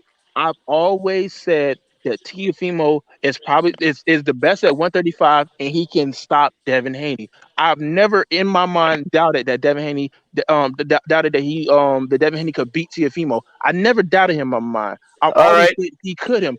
He could. Okay, good. I mean, good, man. That's an argument for when that fight happens. You know what I mean? Let me get this point across. Now, my thing is, I just look at how Teofimo, and the thing is, the guy is a walking contradiction. First of all, you call out Devin Haney after this fight when you know for a fact that this fight is not going to happen, because you know you have to fight Cambosos. So why are you acting like this guy's ducking you when you said you? What are you talking about, bro? You're just going back to the same bullshit. What are you talking about, bro? What the fuck are you talking about, bro? What am I talking about? The president just said he acknowledged that they both had fights in November and December, but they could petition so we can make this fight in February, bro. Okay. So you guys are gonna pretend you don't know what I'm talking about. Did you guys? All that gossip girl bullshit that you want to start again? I want to talk about what we got to make it. What we got to do to make this fight happen. Gossip. Yes, gossip. Hey, do you really gave me the floor earlier? Let me talk. But now I can't speak. Now once have you said that, Devin Haney send the petition? If Devin Haney does not send the petition, he is a true duck. HLD. But do you think he really wants to fight? Because I hope he does. I'm not gonna question his heart.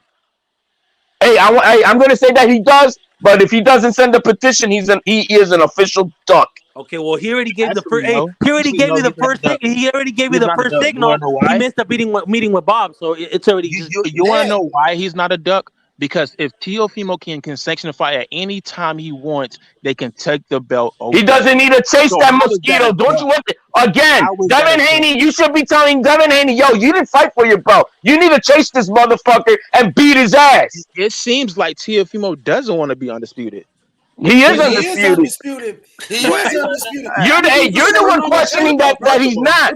So then don't make it happen. Vasily Lomachenko, bro. No, but hey, you saying he's not, then send your guy to make it happen. Or not. Yeah, what the fuck are you talking about, bro? It doesn't matter. I know how you. The bottom line is, your man needs to chase the guy who's got all the other belts. This man just running his fucking mouth, man. He is. Yeah, bro. Hey, you see that ring belt? Does Devin Haney want to be the lineal champion? I want to put him in a hot seat. How am I running my mouth? What did I say that didn't have merit? That you expected the guy who got a free McDonald's, bro, needs to be chased. Exactly. And instead of him chasing the guy who's got the lineal belt. You talking for him. Why are you talking for another man? You're talking for another man. What the fuck are you talking about? You think Kavanaugh is First of all, Devin Man, you Haney are a didn't fight retard. Yo, nobody this for guy's that motherfucking LGBT belt, bullshit, bro. bro. Get the fuck out of Hey, here. bro, You Blue laughing your Belt. That's ass a off, Blue bro. Belt That's all you pussy. fucking doing. Motherfucker You over OT. here crying about a This motherfucking man belt talking all that that Devin bum Haney didn't ass even shit, fucking but fight not for. talking about He who. don't even want to. Devin Now You don't even he want to doesn't talk want for to him. send his Just petty talk for champion to him. go ask for a Fuck out of here, position, nigga. bro. Motherfucker, Evan just Haney's the talking for WBC me. champion. What do you This man mean? said I'm WBC talking champion, for did he fight for that talking belt? for somebody. He's still the WBC champion. What do Yeah, you but mean? you just made the That's point. You just made the the point belt. about getting free belts, right? With the other, with the Lakers and everything else, and now it doesn't apply to Devin Haney. Right, who did he fight for the belt? Answer my question. Okay, but he's only got one belt. The other guy's got 4 belts. Why is he not going after him? But according to you, Tiafimo has all the belts. He's got 4 belts. You contradicted yourself. What the fuck? You didn't see the Again, certificates? that's why he's not chasing. He doesn't need Devin Haney. Devin Devin Haney needs him. Has a belt. It's the truth, bro. Again, Get over it, bro. the Stop logic being a is, bro. fucking hater. The logic It's is the fucking truth. Teofimo don't need Devin There's a Haney. contradiction. There's a Devin contradiction. He got full of Teofimo belts don't right need there. Devin Haney, man. WBC belts Devin right Haney there. needs That's why Bill Teofimo. Haney was telling, I'm getting sued at WBC, and Bill Haney didn't do shit. He didn't do shit. Why he didn't sue the WBC then, motherfucker? Answer that. What the fuck is this? That's like me saying I have What all the fuck is money this in the right here? world. This is a certificate. Oh, that's exactly what Devin Haney does. Yeah. That's like me saying I have all the money in the world. Yes, this You a capper, bro. Now they're bringing the money. Now they're bringing the money. Now they're bringing Hey, the how about money. the followers, bro? Yeah, Hey, how about the I follower champion? The I got more tickets champion. What else you want to bring in? I have more followers champion. Yeah. Oh, he ran. Oh, he ran off the panel. You fucking duck. Man down. Knockout. Over. Body. Where you at, nigga? Get your ass on here. Who did Devin Haney fight for that belt? Answer that question. He didn't fight nobody. No 10 count. No 10. No 8 count. I mean, no 8 count. He got knocked out, bro. He's going just like that body. You ran like a fucking dog with your tail between your legs, boy. Get up out of here, homie. This is funny, man. Fans, bro. What's up? But you know what, guys? The thing is, at the end of the line, the main thing that we need to be pushing. Look, today Mickey Bay blocked me, bro. He's back. Oh, he's back? Bro, don't fucking run. Don't fucking run from me, bro. Don't you run from me, bro. You my easy work, bro. You my easy work, bro. Bottom line is, first of all, I didn't run. You ran, bro. Don't fucking run. Don't run, nigga. I refreshed my page, so get over yourself, money. Hey. You got knocked out. I will have to be the dumbest runner in the history if I come back in 10 seconds. You got knocked out, homie. Straight up. Your homie Haney fight for that belt, nigga. 3 times already, so I'm okay with 1 as long as you got 3. Fight for that belt. I'm up 3 to 1. Haney fight for the belt. Answer the question. You're as delirious as Devin Haney thinking that he's the real champion, bro. I'm okay with getting bodied 1 time as long as HLD got bodied 3. Oh man, you wish you bodied me, man. You wish, bro. You know my name is tattooed all over the place for you, bro. I can coast now because I know my name is tattooed on your ass already, bro. He's a zombie, bro. HLD is tattooed like a tramp stamp on your ass, bro. He's a dead man walking. You ever seen a tramp stamp? Ever seen Green Mile? Hey, I don't want a channel come through, bro. If you feeling froggy too, come here. I'm okay. I'm okay with 1 body. I'm still waiting, bro. I'm still waiting. As long as I got 3. You didn't get nothing, bro. That's what you're gonna go to and deliver, bro. They're gonna laugh at your ass, bro. Battle rifle. Who did Devin Haney fight for his belt? I'm waiting. He didn't fight anybody. Enough said, bro. Hey, did Devin Haney knew he was gonna get a free belt before he entered the tournament? Now, H-Man, let me ask you a question. So he didn't fight nobody for the belt. So why is you sitting here capping for a man that didn't fight for his belt?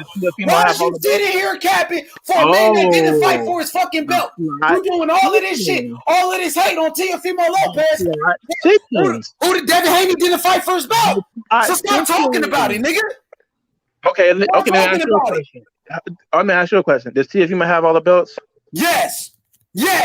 Undisputed champion. Yes, nigga. Yes. Dude is Supreme lying. champion, nigga. Mauricio said it. Supreme. On top of that, we got the evidence to show you, but you still want to say no.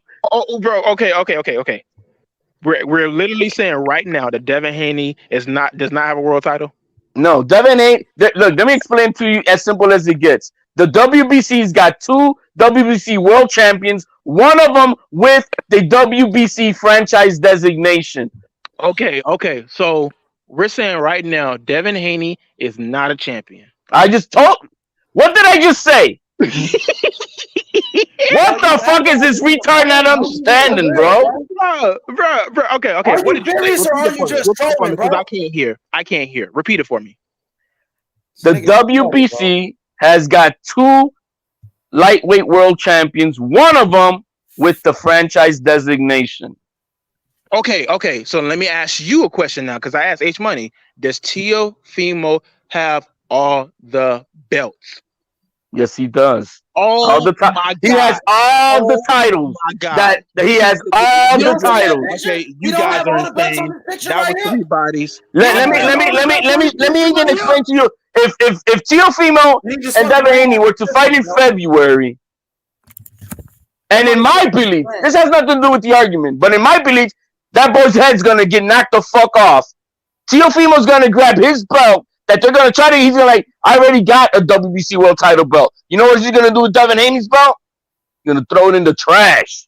That's what he said. He said that already. He said he was gonna do that. So Battle Rifle got knocked out once again. He ran off the panel. You know what I'm saying? Oh man. Yes, he does. That's a 2 knockdown. Is it a 3 knockdown rule, man? If he one more time, Let's see if he got some more heart. Let's see if he want to come back and fight, man. We'll see. But look, he asked me, does Teofimo Lopez have all the belts? Yes. As you can see on this picture, WBC, IBF, WBO, WBA, every belt. Ring Magazine, lineal champion. What are you saying? And we got the certificates to prove it. Right here. You know what a lot of people are also not thinking, because look, the truth of the matter of fact is there's a lot of content creators who also don't know what that other belt is. They know he has a franchise belt, but they don't. That other belt is the lightweight title. He has the lightweight. It's not the diamond belt. It's not the Michoacan belt. It's none of that shit. It's what? It's the lightweight title. And we got a super chat. Paolo, he says, salute H Money. Haney has the McDonald's Wi-Fi belt, the email belt. Come on, man. He didn't fight anybody for that belt, bro. Come on. But you know what a lot of these content creators want? Oh, but the rules say that if he gets elevated, he gets to be the WBC as an interim belt. So they want to respect that rule, but they don't want to respect the rule is that Lomachenko was elevated with his title with the designation. No, that's not valid. But the other one is. They pick and choose what they want to follow. Another hater knocked out. Another Teofimo Lopez hater got knocked out right here, bro. Where y'all at? Join the panel, homie. It's free smoke. We knocking people out, bro. Where's the lawsuit? Where's the lawsuit, Bill Haney?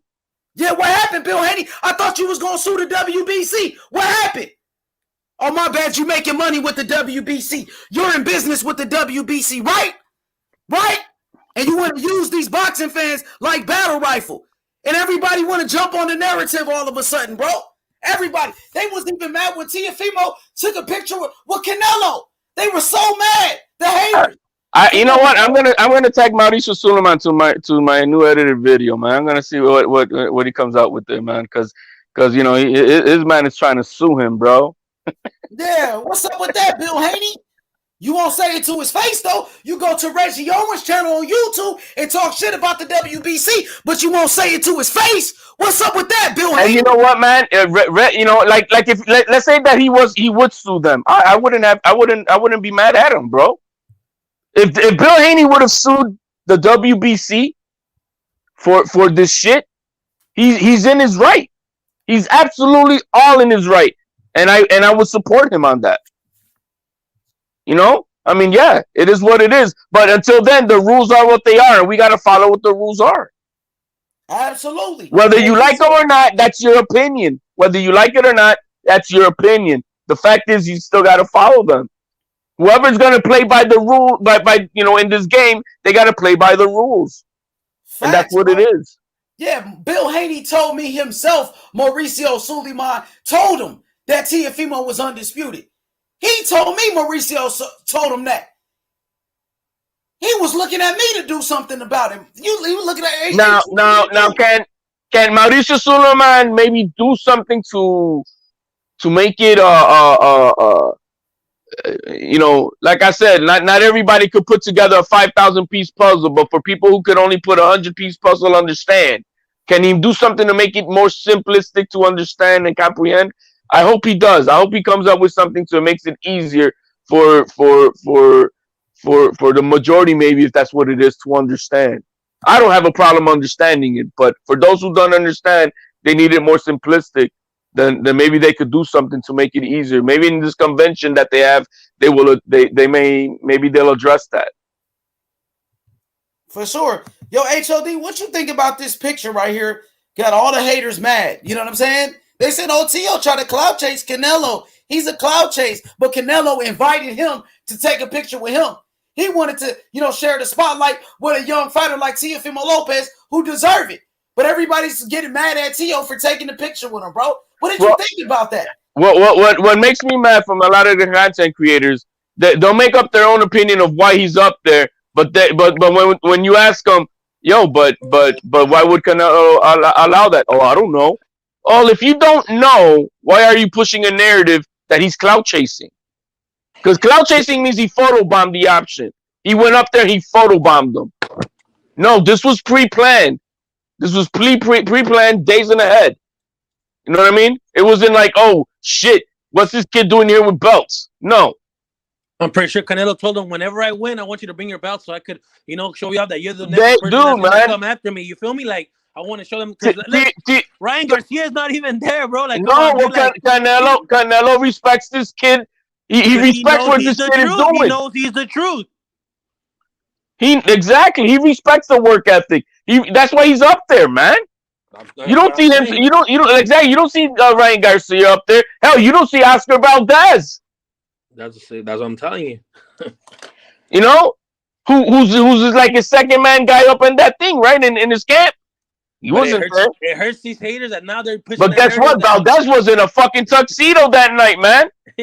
And he didn't get that love. Teofimo's in his fucking t-shirt and a cap.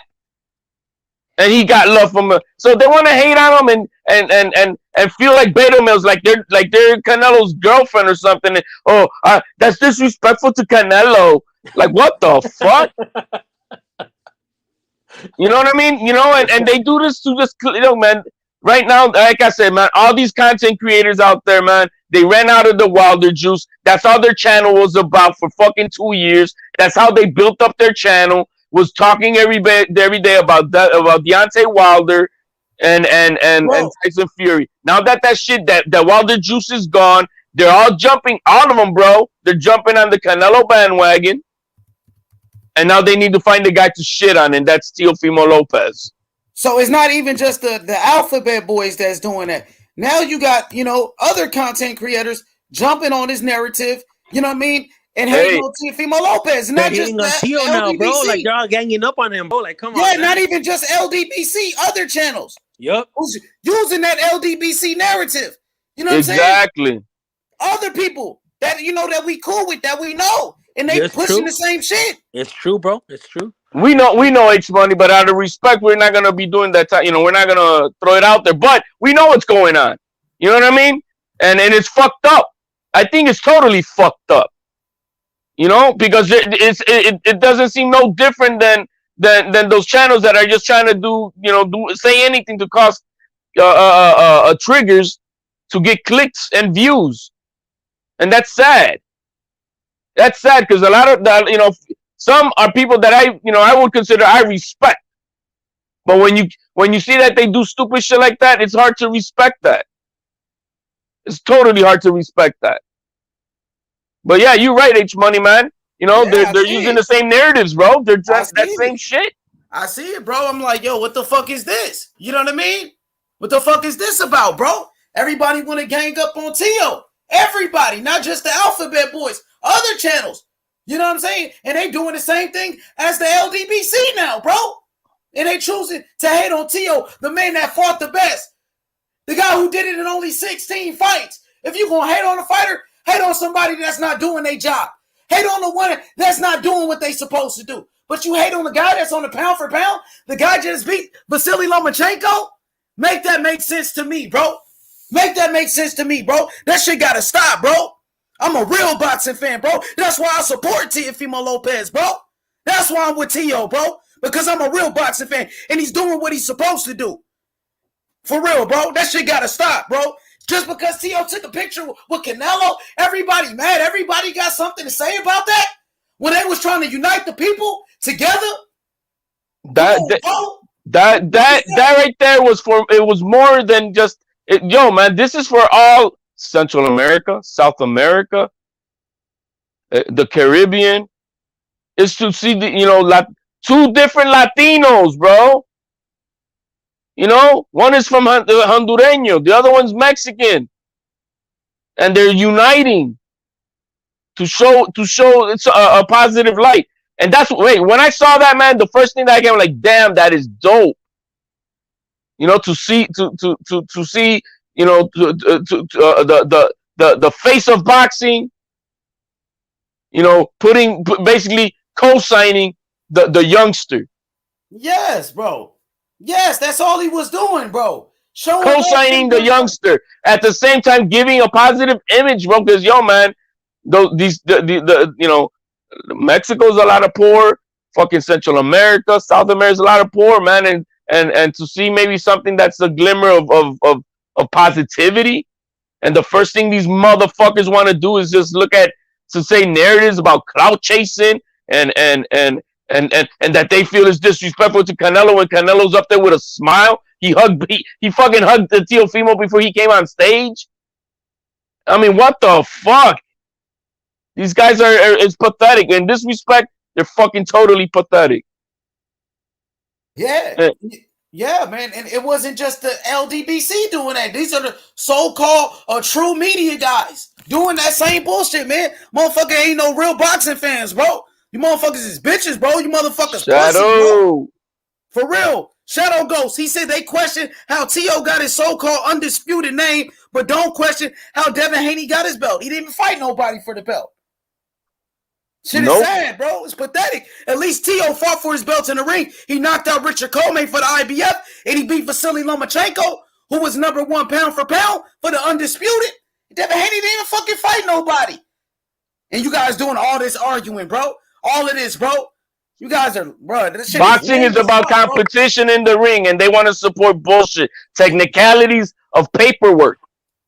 Bro, you guys are doing the same shit as the fucking LDBC, those alphabet boys that y'all talk about. Y'all pushing the same shit, bro. It's embarrassing, bro.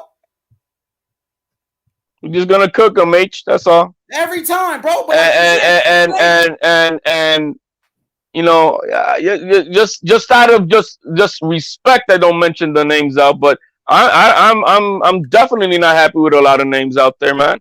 Because they doing some bullshit for clickbait and views, and then they say an opinion from someone else, and then say that's a fact. No, that's an opinion. An opinion is opinion.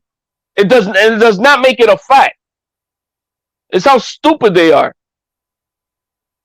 But I don't know, man. I mean, it's a dumb argument. But the bottom line, man, we just need to keep on pushing that Devin Haney submits the petition. I sent that to Mickey Bay, man, today or this morning. Because he was saying, "Oh, I didn't know about the petition." He was talking to Teofimo. They were over at the gym, and Teofimo was saying, "Yeah, but we told him, I just got to do is sign the petition." Oh, I didn't know about no petition, and he's trying to act like big man like shaking hands. Yeah, we can make the fight. Like he has a say to make a fight with Devin Haney. Like get the fuck out of here, bro. I told him all that woo woo shit and shaking hands don't mean shit, bro. Tell your boy to send in the petition. Yeah, they don't want the fight. And he blocked me. He blocked me. Oh, Mickey Bay blocked you? Yeah. That's crazy, bro. After I sent him the video, bro, he blocked me, bro. And I'm like, okay, man. This shit is crazy, bro. You know what I'm saying? This shit is crazy. Like I heard you earlier in the comment section. You said, "Yo, y'all still arguing about this shit?" People, they come in just to argue about this shit, bro. They come in just to shit on Tio. That's the only reason they want to join. I remember Bill Haney used to call me a chaos operative, and he used to call me that shit. And you know what it is? It's because he has chaos operatives that he has go out and try to fight his battles, man. That's what he does. And so he was projecting that shit on me when he's the one who actually be calling content creators. And y'all motherfuckers know that's true out there. He be calling you guys to try to push a narrative, to try to shut something down. Yep. That's how it go. While we arguing, sitting here fighting with each other, Bill Haney sitting back smiling, laughing, happy.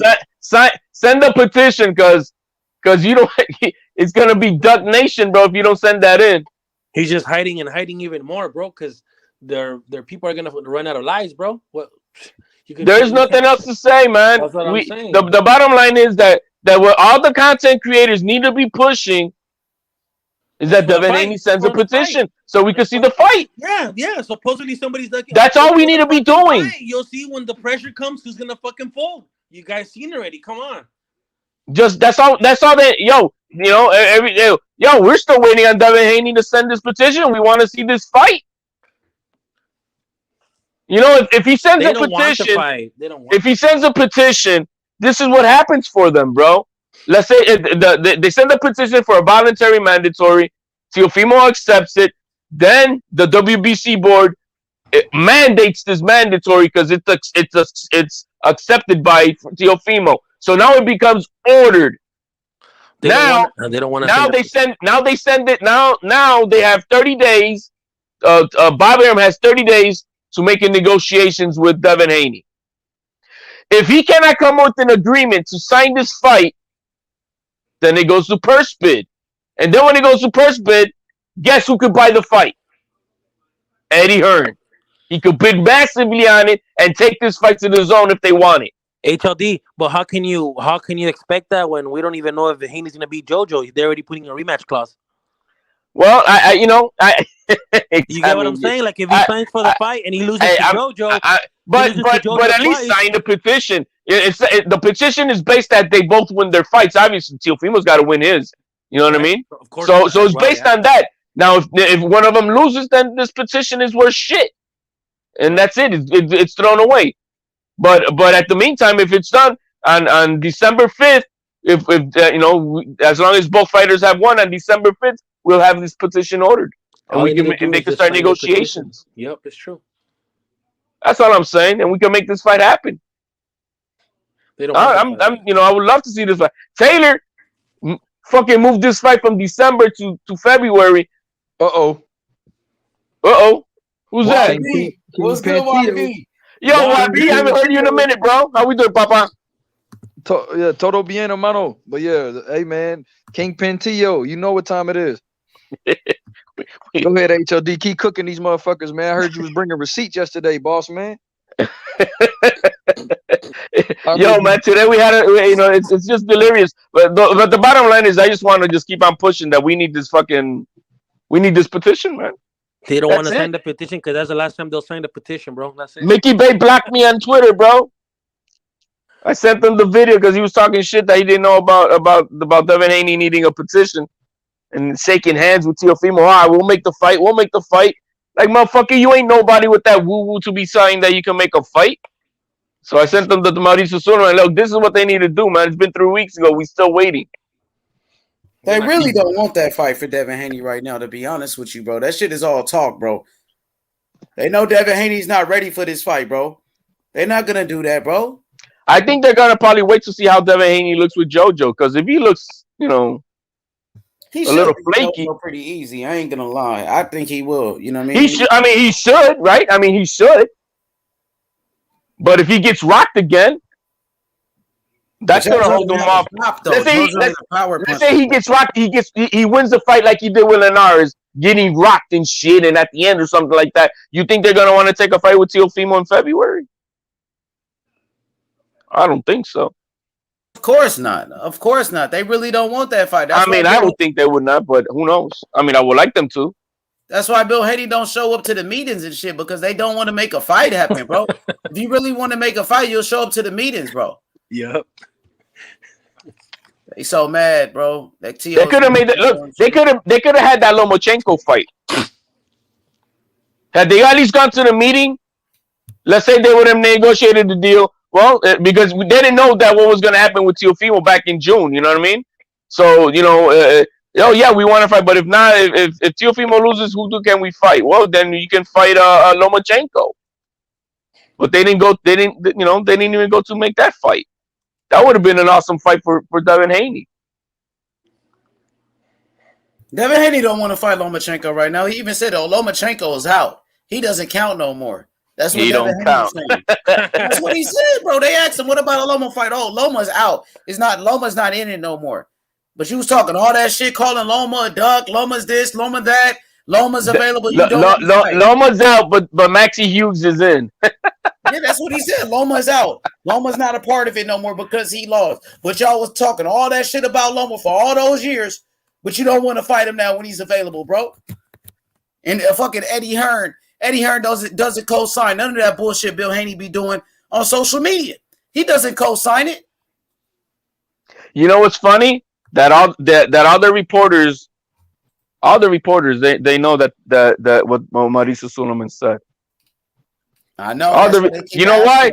Because HLD sent them the fucking video. They all know. That's why they when last week when they were asking, well, what about the petition you're supposed to sign? You know what I mean? They were asking him the questions about the petition. Why? Because they fucking sent them the video, man.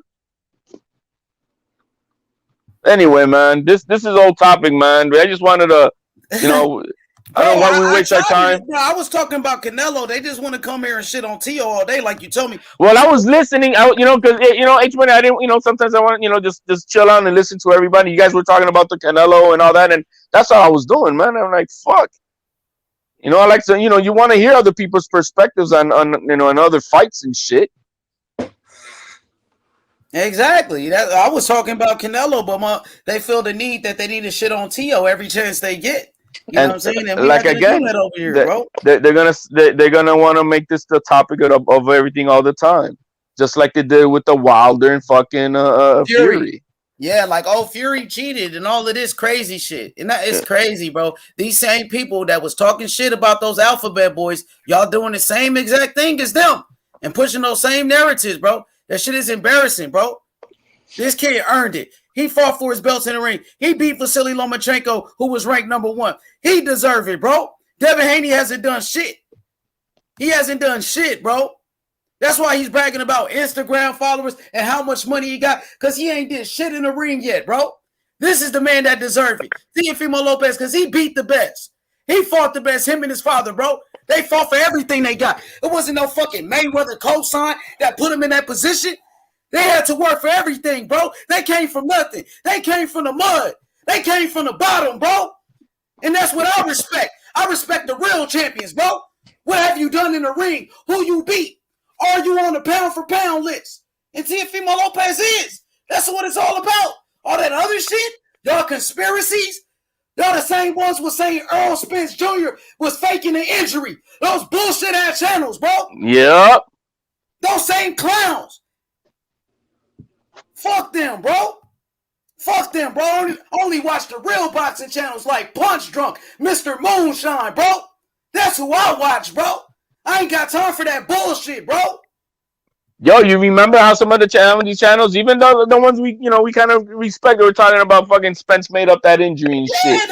And those are the same ones right now saying Tio is not undisputed. You see? Yeah, whole ass nigga. No, he's now clout chasing and shit. Ass nigga, bro. You know who the fuck I'm talking about, bro? Is a fucking bitch, bro. Clout chasing motherfucker, bro. You the clout chaser, bitch. We gonna get on their ass, bro. Don't even worry about it, bro. We got you, Tio. We got Tio, and we got Tio Senior, bro. It's the home of the takeover, bro. You guys gonna see. You guys gonna see, bro. Oh, these the same ones saying Earl Spence faked the injury to Doug Manny Pacquiao. That whole ass shit. Motherfucker don't know shit about boxing. Now y'all the same ones saying, oh, Teofimo Lopez is not undisputed. You niggas pussies, bro. For real. Just funny, man. It's just crazy that this, look, man. We know there's a business aspect to having a channel and the aspiration of growing your subscriber list. You know what I mean? but you know, I don't think there's nothing better than to keep it 100 real. Yo, you had a backup channel and how fast did that grow? H Money Man, the spitting out backup the channel truth. is on fire right now, bro. It's I going mean, crazy. you know you in a moment's instance, it was gaining a whole bunch. It went over 1,000 in a second. Yep. Why? Because Yep. you know it just trying to just at least push one thing that we want the best to fight the best, right? And we're gonna push the facts, and we're not gonna play no race bait narratives and shit like that. And you've asserted that on your channel, and I'm I'm more than glad of supporting that. You know what I mean? And a lot of people are on the same thing too. They don't want to hear that narrative bullshit and race baiting bullshit. We just want the facts. We don't want opinions. You know, if we're gonna talk about something, let's talk about the facts. And the only thing we can talk about opinions is when two fighters are gonna fight. Why are you choosing your fighter? Why am I choosing my fighter? And that's okay. That's the fun part about this. The banter. You know, hey, I think Porter's gonna win against Crawford, and I know you, H Money. You say he's gonna get knocked the fuck out, and so it's okay. We can have that dialogue, and we can go back and forth on why we think it, right? But that's all it is. It's fun banter. If everybody thought the same in that same aspect, it would be boring. You Yeah, know, but so at the same time, I'm not gonna stand for any bullshit. When I see just a group of people just want to gang up on Teofimo Lopez and hate on this kid, that's when I step in. That's why I got his back, bro. You know what I'm saying? That's why I'm representing for the takeover right now, bro. Because I see all these pussies trying to gang up on this one fighter, bro, that did something great. The man that made history, the man that fought the best, Teofimo Lopez. Gotta no, respect this kid, you know, bro. it's funny. You know how they defend talking that shit. This is how they defend it. Well, let me first say, I think Teofimo is the best at 135. I betted on him against Lomachenko, so I put money on him against Lomachenko. But and then they start spewing garbage and shit. So they use that shit to then cover up like they're not biased, and then they start saying some ignorant ass shit. Ignorant ass shit. Boxing fans, bro. These same motherfuckers were saying Earl Spence faked the injury. The man detached his retina. Y'all saying this man faked his injury? Pushing a false narratives, making conspiracies just like those alphabet boys that y'all talk about so much? No, he had the patch on the wrong eye, remember? Oh, it's on the wrong eye. It's on the wrong eye. Motherfucker, the picture was backwards. That shit is sad, though, bro. These guys are real. You know what I'm saying? These guys are fake. They fake boxing fans, bro. You know what I mean? That's why we got to keep it real. We got to tell the truth. That's why T.O. Senior, he come over here because we telling the truth. That's why. That's why he respect our channel. He said, keep it real. Most importantly, keep it real. That's all we doing. That's why the channel keep growing. Even on the backup channel. Kept growing, got bigger. Because we keeping it real over here, bro. That's all I'm going to do. That's all I'm going to do, man. You know what I mean? And you got to respect these fighters that's risking their life. You know what I'm saying? Especially the fighters that's fighting the best, unifying the divisions. That's what it's all about. That's all it's all about, bro. You know what I mean? I got you, Don Dada. What up, YB? YB, touch on that, YB. What's good, my boy? Shit is crazy, bro. Shit is ridiculous, man. This is the guy that's fighting the best. This is the guy that's, going for the legacy. He's not worried about the money. He don't care about Instagram followers. This is the guy that's on the pound for pound list, and you try to slander him? Motherfucker, fuck you. Fuck you. We keeping it real. I seen fighters die in that ring, bro. Don't fucking play with my sport, bro. The fuck out of here. Go back to politics, bro. Go back to doing that bullshit. Motherfucker. Yeah, it's hey, look, I get it. Teofimo Senior, he's very brass. He's out. He's very outspoken. We know how he is. You know what I mean? So that rubs people that rubs people the wrong way, and obviously there's a cultural difference. You know what I mean? People don't understand. That fiery cultural that some Latinos have, and it rubs them the wrong way, and so they take an opinion of him, and they put it on on his son, and they put it together, and then they make their opinion of not like they hate senior, so we're gonna hate on junior too, and that's sad. You know what I mean? Because That what we're shit is supposed to be judging the fighter on is what the fuck he does in the fucking ring, that and shit is and ridiculous, and man. that's that. That shit is ridiculous, bro. They try to go pull up old videos of what T.O. Senior said and try to, you know what I mean? That shit is weak as fuck, bro. Make some real boxing content, bro. Y'all don't know how to do that, bro. You don't know how to talk about the legends of the sport like Arturo Gotti's, the Johnny Tapias, you know what I'm saying? Evander Holyfield, Riddick Bowes, you know what I'm saying? Pernell Whitaker. You guys don't know shit about those guys. You don't know shit about the Salvador Sanchez, Felix Trinidad. You know what I'm saying? You guys don't know about those legends like Oscar De La Hoya, bro. You guys don't know No. anything about the sport. Don't know shit about boxing, bro. You don't know nothing about Chavez Sr. You don't know shit Don't about know Melcher shit about Taylor, bro. boxing. You don't know Don't shit know shit about about Hector boxing. Camacho. You don't know shit about the legends of the sport, bro. Shit is getting out of hand, out of pocket. That's why we just try to keep it real, bro. They came to me with the bullshit. I was chilling. We was talking about Canelo. Oh, Tio's not undisputed. Tio's this, Tio's that. You know what I'm saying? Just want to be trolls, hate on Let a me young let me let fighter. me read what I got let you. me put that up right there from Nick Rich. She says, just object, not emotional. Don't worry, we're not gonna jump on you. Not emotional. Signing a petition when you got someone right in front of you is ass backwards in my opinion, she says. Both fighters need to win with their next fight and then make it happen in March. Well, this is the thing. A lot of fights, at least term wise, can be established ahead of time so that you're not wasting time to make this fight. For an example, Canelo, he already had 2-3 of his fights lined up, ready to go, months ahead of time. Um, so you're not wasting time. You know what I mean? Because sometimes, yeah, in the negotiations, so what you could do ahead of time is at least the sanctioning fight. The fight is sanctioned by the sanctioning body, and they can at least start talking about negotiating. Start the And process yeah, early. at least have terms. The terms can be negotiated, and so when that time comes, it's ready to go. It's ready to go. So there's not. That's the way the business of boxing allows that. But I do understand what you're saying. Yeah, it is as backwards in a sense, but you could work ahead of time. There's no contracts that are signed, but the terms can be agreed upon before that. Hell yeah. Don Dada, what's good, my boy? What's good? What's good? What's good? Hey, we got two of you guys. Oh, there we go. Man, I'm like, damn. One of you just guys is a cooking on this, troll. man. This shit is getting crazy. Yo, you watched that Blood, Sweat, and Tears HLD with Yo, I did watch it, bro. Like you told me yesterday, man. I did watch it, man. it was It's good. pretty good, man. It's It pretty was. good, man. I like how they got really deep with Sean Porter, the way Kenny Porter comes, I puts his like what Kenny Porter's foot, doing the with way his he son. puts his foot all, he puts his foot all up in his ass. You know Yeah, what I he mean, tell to his make son the it. truth. He's hard on his son, bro. But he knows what but hey, I no I respect it.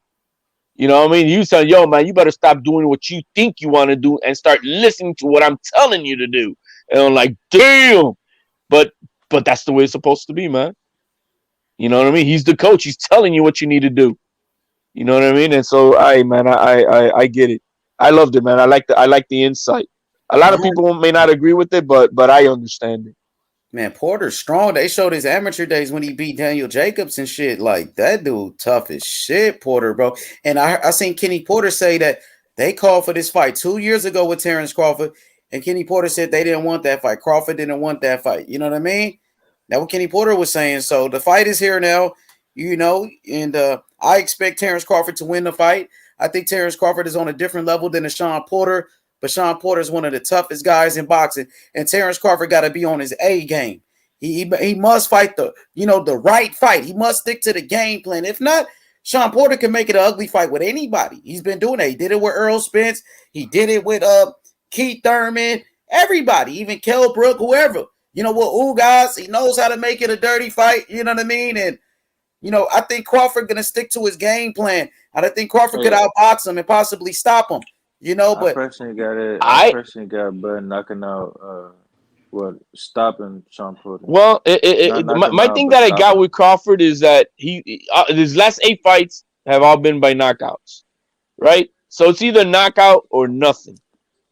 And Knock and out or and I didn't stopping. see in those fights I didn't see a lot of totally outboxing. I just said that his power got him out of the fight more than what his boxing skills were. It was his power. He got you in trouble and that was it. But like throughout the fight, as far as scoring rounds, I'm looking at it. I'm like, I didn't see like I had like a Shakur Stevenson performance where he's totally blasting people. No, he's stopping them. He is. Hey, But but I'm gonna is he disagree and totally say outboxing them? I don't know. I'm gonna disagree and say it was his placement more than his power, because he was placing those shots better than his power. That's why he got him out there, because it was more placement than power. I'm not hating on Bud, bro. I'm not hating on Bud. I'm just stating the fact why I think this is going to be a good fight, better than most things. yeah, Porter a You, tough dude, you bro. the guy don't want nobody want me to say nothing bad about Bud. Hey, Porter, but like earlier in his career at 140, the way he boxed against Victor Postal, he boxed a master class and dropped him 4 times. He didn't A stop him, fucking but master he class, beat the fuck out of him and just a boxed the fucking shit out that boxing boy. clinic. There was a boxing clinic that one. You know, the way he beat Jeff Horn, who beat Manny Pacquiao, destroyed Jeff Horn. You know what I And mean? destroyed Jeff Horn. But Postal's an old dude, man. That dude is And actually not out at of that time boxing. though. has the same That was style like as 4 years ago. That was a while ago. Shit, like Was five it? Sean years Porter ago. has the same style Yeah, at as Jeff 140, Horn. crushed him when he was undefeated. When Postal just knocked out Lucas Matisse. Yo, one thing I noticed is that Crawford did not defend his undisputed titles at 140, did he? He went straight up to one. Went straight up to 147. 147. And His fought Yeah, high. he Jeff didn't Horn. defend it, huh? No, he didn't defend it. But he went Some up people they and want to fought Jeff move up Horn for right the after they title. win the belts, right? You know what I mean? Like I Yeah, clear who that. Well, just you beat know, Manny Trying to move Pacquiao? up. business wise, yeah, because the next fight you got to pay sanctioning fees and and Mhm. like for him, let's see, there's 4 belts. That's 12. That's like at least 12% plus the petitioning fees for each belt. So out of $5 million that he get, it could be like dude, it could be like 24. Like let me see, 12. It could be close to 20% of his purse of what he gets. So out of $5 million, 12, 20%, we're talking a little over $1 million in sanctioning fees alone. So Mm-hmm. I get it when the fighters don't, you know, they only want one belt, like Bradley says. You know what I mean? No, I ain't gonna pay all them sanctioning fees. You know, When he moved up to 147, he got a title shot in his first fight against Jeff Horn. So I think that's why he moved up to get that title shot. get a Horn title and just moved back up. here. Yeah, it makes sense. That's what I mean. Bottom line, that's what Teal wanted to do. I mean, if Taylor would not have moved this fight to February, on November 28th, Teofimo sends in the petition to become Taylor's mandatory after his fight in December. But what did Taylor do? He moved this fight to February. So now Teofimo, he needs another dance partner. Yeah, Josh Taylor, bro. I don't know what's up with Josh Taylor, He knows. man. Look, he's a great fighter. He's a great fighter. He is the top dog at 140. On the Vegas numbers, Teofimo, if he fights him, he's gonna go in as the underdog. I know that. But what And that's when I'm gonna make money. right, exactly. But in the sense of what he's been talking and what he's doing, he's also hating, bro. He's also hating. They're using his clip. These channels using his clip talking shit, but they don't say that way, man. Why did you move your fight to February, bro? You know what I mean? He's over there capping for Lomachenko that he needs to give to Lomachenko a rematch. But when they ask him about his about giving Regis Prograis a rematch, he's got excuses. Yeah. I got a video on that too, man. He in the same time he was talking shit about that. Teofimo. Maybe he's scared of Cambosos. That's why he doesn't. He pushes the fight. Like we know it's because of the fucking Triller situation, but he's pushing a narrative. Oh, that he should give Lomachenko a rematch because Lomachenko was not full. Blah blah blah. And then after that, then they asked him about Regis Prograis, and he said, I don't see no reason to give him he needs to work his way up. And Ramirez, I only gave Ramirez like 2 rounds. I don't think I need to fight him again. I'm like, see what I mean? This guy full of shit. He knows where the smoke is at, bro. That's why he don't want to take it. He knows that's why he knows that there's no option for him, bro. Once puts the petition to fight him, bro, he has nowhere to run, bro. No, he doesn't. He doesn't. That's why he knows. That's why he knows, bro. That's why he's trying to push his data far away, separate from Teal's, because he knows that like Teal he wants to stay active, and he's like, fuck no, I'll push him more, and this guy will have to fight somebody else. Hoping somebody beats Teal, pretty much. Yeah, well, I mean, look, I mean, anything can happen in boxing, right? And we who knows? Who knows what happened on the 27th? But but that's what Taylor's trying to do. He's trying to keep pushing the buck so somebody else could beat him. He keeps deflecting. You know what I mean? They just asked him this past weekend, would you fight Teofimo Lopez? He said, I'm not interested in that fight. You know what I mean? And then you see him all buddy with Devin Haney. And Devin Haney, you're talking about moving up to 140. You should be calling out Josh Taylor, the champion. But you sitting there holding hands with him, all buddy with him, bro. You know what I mean? I just find that kind of funny where Devin Haney, he's talking about moving up to 140 pounds, but you won't call out Josh Taylor. You should be wanting to fight that guy. No, you know who he called out? Victor Postal. That's who they were calling out. Yeah, Victor Postal. Jose Zepeda, right? Remember? Bill Haney was saying Jose Zebeda's name, Victor Postal. But you want to go to 140, you don't want to fight the champion who's Josh Taylor. Every time they ask you about Josh Taylor, Devin Haney quiet, smiling. No, but when they sent JoJo that low ball offer of $1 million, Bill Haney then went on that was just 2.5 weeks ago. After they sent them that $1 million and he was not accepting that, and they were like, then Bill Haney went on to the TBV, just a special edition, just for him to come on and talk about it.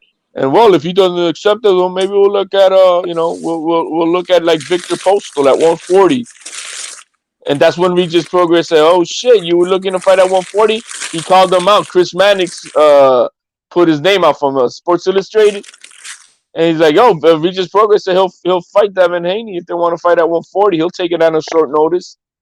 3 hours later, they matched the JoJo offer. You know what I mean? They don't want to. They don't call out the big dudes. That I would have been calling. I be honest. I think I would have rather taken a fight with Regis Prograis over JoJo. Yeah, you could have got more credit for beating Regis, moving up in weight. Moving up in weight, go beat Regis' ass. What's that gonna do for your career? They wanted JoJo so bad, bro. They wanted that JoJo fight so bad. They was waiting for JoJo, bro. For real, I know. Yeah, I hear you. But JoJo, look, man, as being the last option, it's better than Maxie Hughes, and I'm happy about that. So we'll see. It's gonna be a great fight. Regardless, I think it's gonna be a great fight. I edge out Haney winning, but we'll see. We'll see how it goes. It's a good test. Yeah, no doubt about it. It's a good fight for a young fighter like Devin Haney. Oh yeah. I just don't like the fact that these guys act like they boogie, man. They act like everybody's scared of Devin Haney, but Devin Haney's looking for every easy fight. He's looking for the Gamboa fights. He's looking to fight Linares, and he wants to fight a little guy like JoJo, but he doesn't want to call out somebody like a Regis Prograis. He don't want no smoke with people like Josh Taylor. You want to be best friends with Josh Taylor when you should be challenging that guy, bro. Did he even challenge? Say, yo, man, I want to come up here and fight you. Did he say anything like that? No, never, bro, never. The fuck? That shit kind of bugs me out. Bill Haney said, I got the baddest man on the planet, but the so-called baddest man on the planet, Devin Haney, can't even knock anybody out, though. How are you the baddest man on the planet? You can't even knock out a fucking Gamboa who's washed up with one fucking leg. You couldn't knock out. Man. A little bit change on top. Who do you want Canelo to fight? If he stays at 168, who should he fight next for you? For me, shit. A challenge. At that weight right now, who's there campaigning #1 contender, Benavidez, bro. Yeah, baby. Benavidez. I'm down with that. I'm down with that. I like the Benavidez fight. You know what I mean? I think Canelo beats him. I think it's Canelo can knock him out. I want that fight. If not a Benavidez, I'll take a Charlo fight. Jamal Charlo. I think that's another good fight. But other than that, yeah, I don't see anybody else. You know what I mean? I think those are the only two fights. If you stay right there, I want Benavidez next. That's who I want next. If you're staying at 168, defend your title against that big boy, man. That'll be awesome. And then after that, then I think I don't know. I mean, yeah, maybe it's a good money back if Charlo does accept the fight. But if no Charlo, then he needs to go to 175.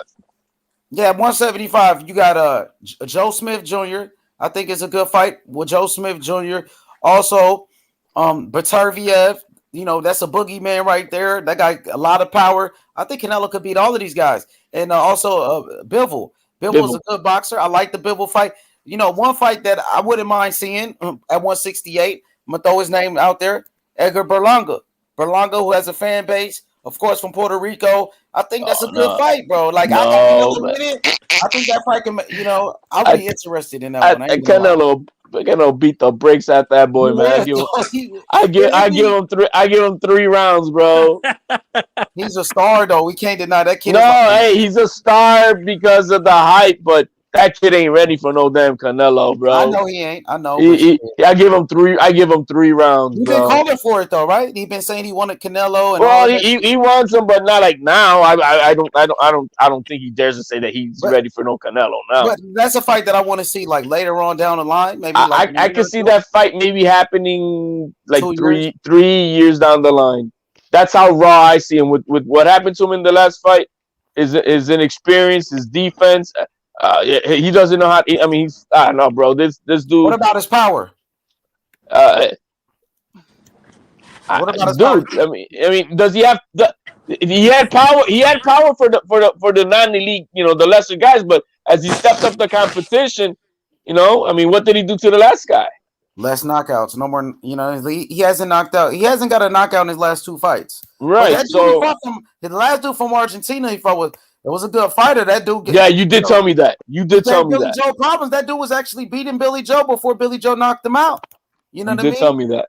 Yeah, so that dude was a contender. So they are starting to step up the competition with that. But he lost that fight with Berlanga. Berlanga lost that fight. I thought he won though. Most people thought he lost, but he got knocked down. But if you go by like just the numbers, copy box, Berlanga threw more punches, landed more punches.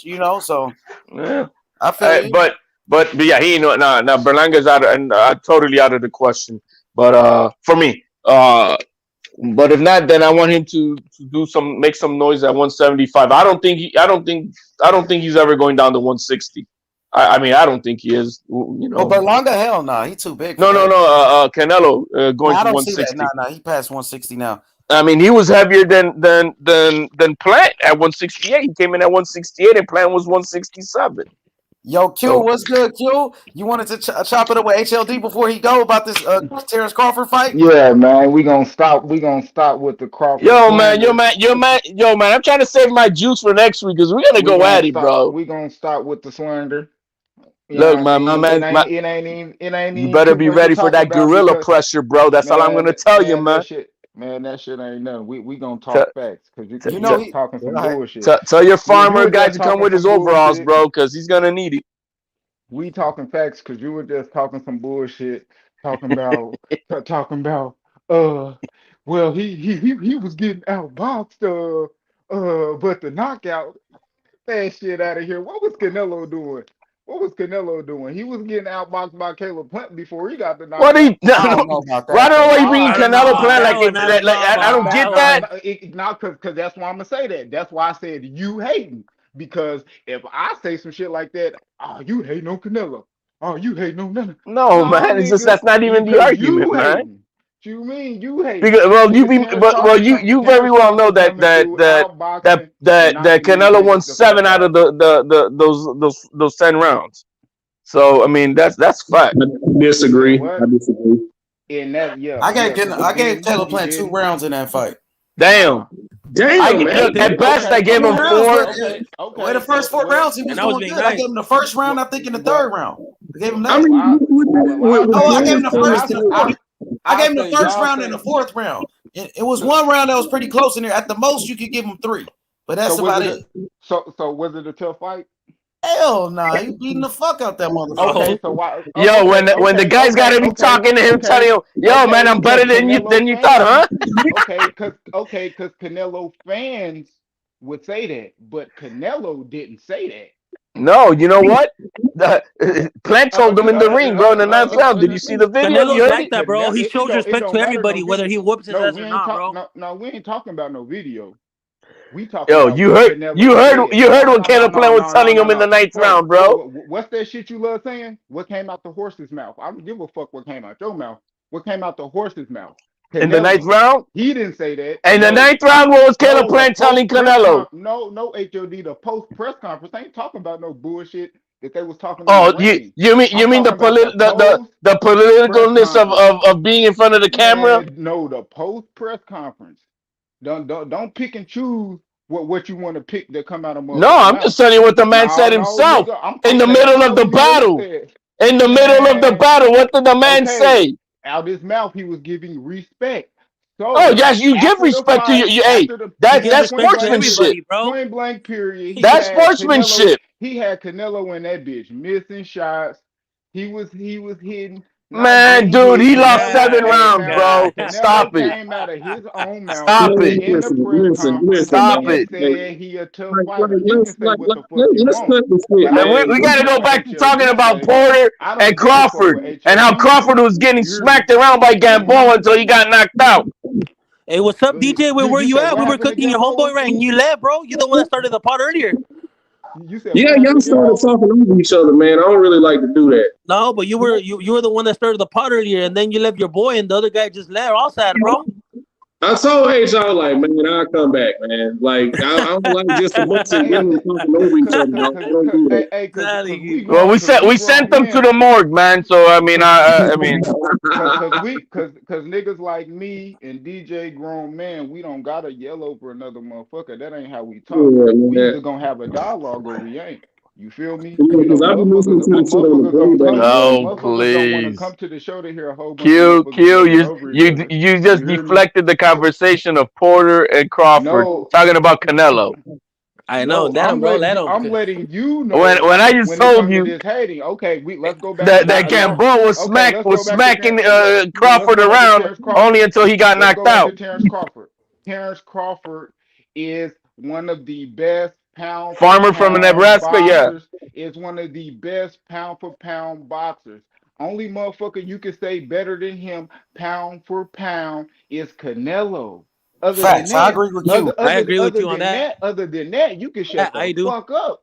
If you disagree or don't disagree, everybody gonna say that. So all that. What does that have to do with the what does that have to do with the fight coming on November 20th? You facts. Because motherfuckers that's but okay, you're telling me about accolades. I'm telling you what's going to happen on November 20th. I ain't say shit about no accolades. Go HLD. You want to talk when I talk? Go. No, man, you're talking about pound for pound. We're talking about what's going to happen on November 20th. Okay, talk about it. I just told you, man. Talk about it. You already heard my arguments. Okay, well, that he was saved by power, not by skill. Shut the fuck up and let the God talk. You hear me? Nah, bro, you better put that name in front of it first. If you done talking, let the God talk. Hey, in Spanish, it's que. Go, that means what God, bro? Go. Go ahead, what God? Go. You done?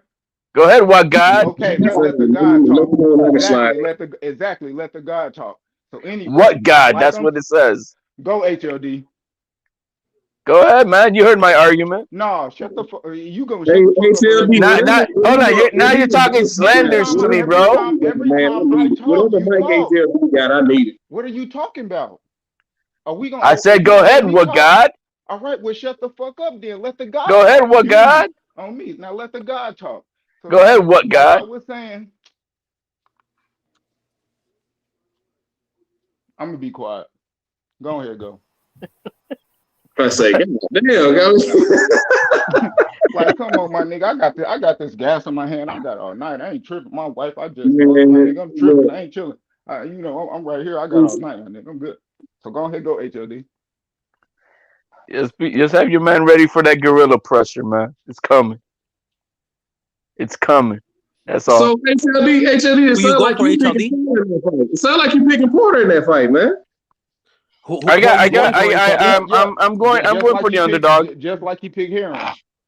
Nah, man, that Like was he totally picked different. Don't play Heron. You yourself. go for Harry. Hey, Don't what's play up? You want to yourself. bet? I got Don't play Crawford. yourself. I got Crawford. What's good? Congratulations. I got Porter, man. I'm gonna get good odds online, bro. Why would I bet anybody? You want to bet? I'll pay you what the odds pay you. What's up? No, man.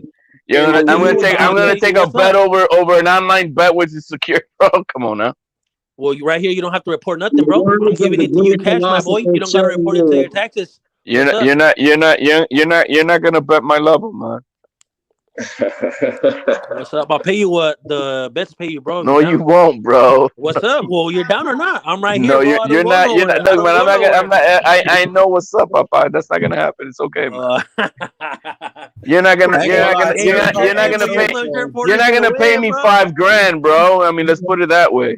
Man, go for it. You want to lose $5,000? What's up? About the face. Shit, hey, I don't have to bet $5,000. That's the thing. I don't have to bet $5,000 to make $5,000. Well, that's what I'm saying. If you're gonna beat me, I'll pay you your $5,000. What's up? How much you want to put down? Dude, I'll be your casino. That's for okay, my man. You think I'm gonna take a sucker's bet over my secure BUSR, bro? Are you crazy? Nah, bro. Come on now. Betting line to us, so he won't have to bet real money. Because at the end of the day, he know Porter gonna get his ass knocked out. Probably before 9th, 10th. He gonna get outboxed. I tell you this. He gonna get his hopes up in the first 3 rounds, like, oh shit, Sean Porter on him. Oh, and then to get his ass set up with an uppercut right hand. No, man, Porter's no postal, bro. All this only thing you can tell me he do is gorilla pressure. Crawford's gonna stop him on the 10th, bro. Crawford's gonna stop him in the 10th round, my boy. On the 10th round, Crawford's gonna stop him. I said in the 10th round. Like Spence did. Well, I don't know about Spence, but I know Crawford's the truth, my boy. That's all I can tell you. Spence got outboxed and had to outdog Sean Porter. People had Spence losing, he literally bro. got outboxed. I knew some people that had Spence losing at the end, but I don't know. Who knows, bro? He literally got outboxed by Sean Porter. So when has he faced somebody like Porter up there? Bro. Yeah, he's disappeared. We haven't heard from him. He's on a milk carton, Karma. She's talking about you, bro. That you don't want to bet. Now she's trying to say you're gonna disappear like T.Y. or some shit. He's gonna disappear. God, because he imaginary. I ain't putting no money on none of these fools here, man. He imaginary betting online. You know what time it is? Imaginary betting online, so he ain't got to do it. You know me, H. I don't go nowhere, bro. I'm here, bro. You know me, dude. Yeah, I feel you. See. You obviously, HLD don't want to bet on fucking, Sean Porter, so he knows. He knows something. Look like. That's what pound for pound looks like right there. Look at your screen. That's pound for pound right there. You guys are talking about everything, but how you guys gonna actually win, HLD, bro? look at the screen. That's pound for pound right there. The farmer boy, you better make sure he buys more cows so he can learn how to milk them and shit, bro. Because he's gonna have to retire, bro. You better buy a tractor, learn how to fucking plow that land over there in Nebraska, man. I feel like he's gonna become a farmer, bro. Look at that! Ooh! You see that double jab on the back? Look at that! Where do you see? Where do you see? What are you talking about? Look at that! Yo, I think he looks just like Plant, bro. Hell no, that motherfucker got power. He's pound for pound, bro. No, he got power. That's the one thing that's what I'm saying. That's the one thing that he does have. He's got elite power, but his boxing skills ain't above and beyond. Don't be no goofy and say that. What? Nah. Don't be no goofy and say that. He ain't got the best boxing skills, bro. He box better than Canelo. Okay, yeah. He box better than Canelo. He's got power. I give him that. I can't do this. HLD, how come you got Porter? How come I got Porter? Because I like I like Porter Castro. I like his podcast.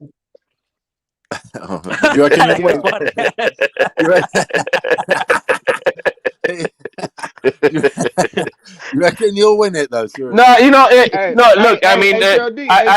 Let me straight up. I know he's the underdog.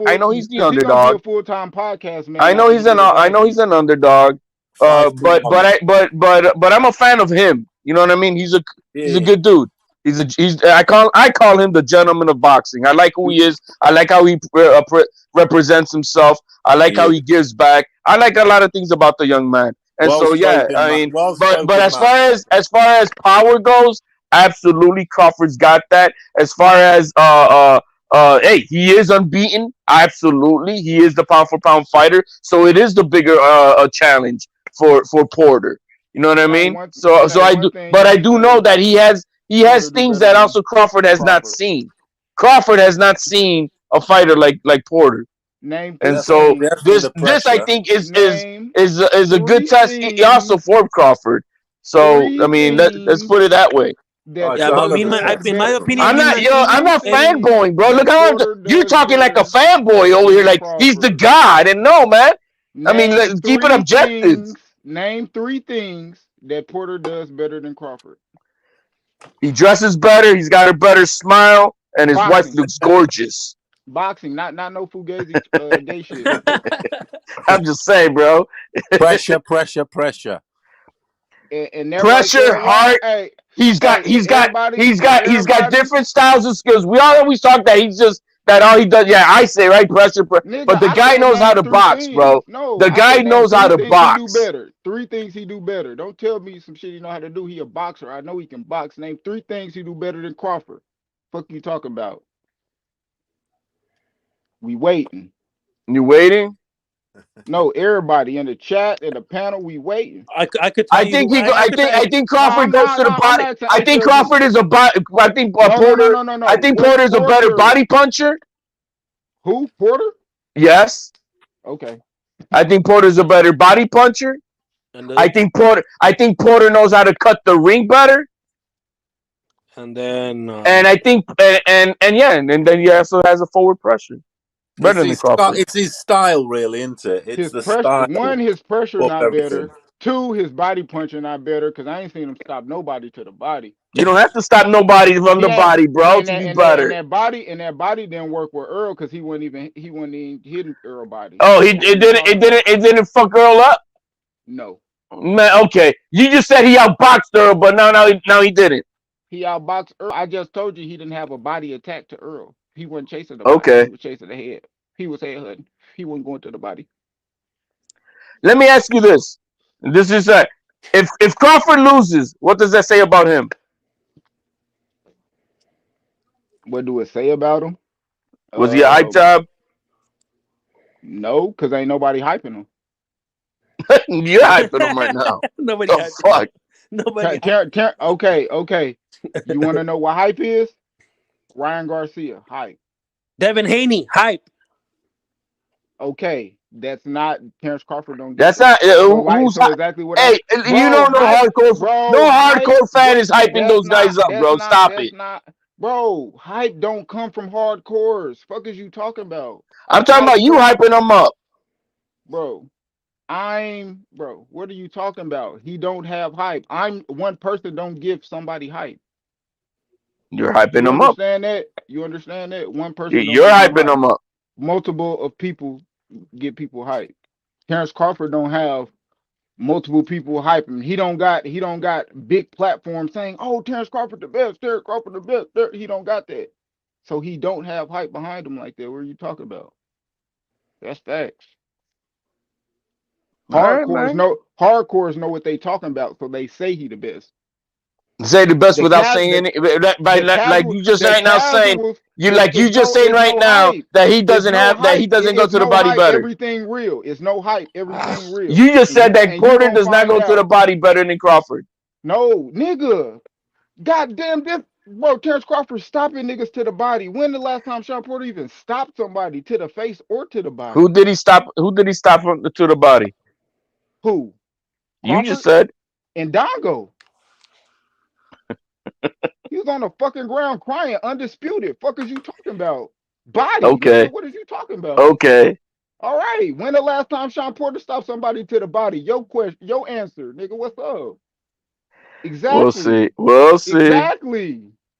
We'll see. Terrence Crawford, the motherfucking truth, gonna beat that boy ass. What you mean? He ain't gonna beat that ass like you think, bro.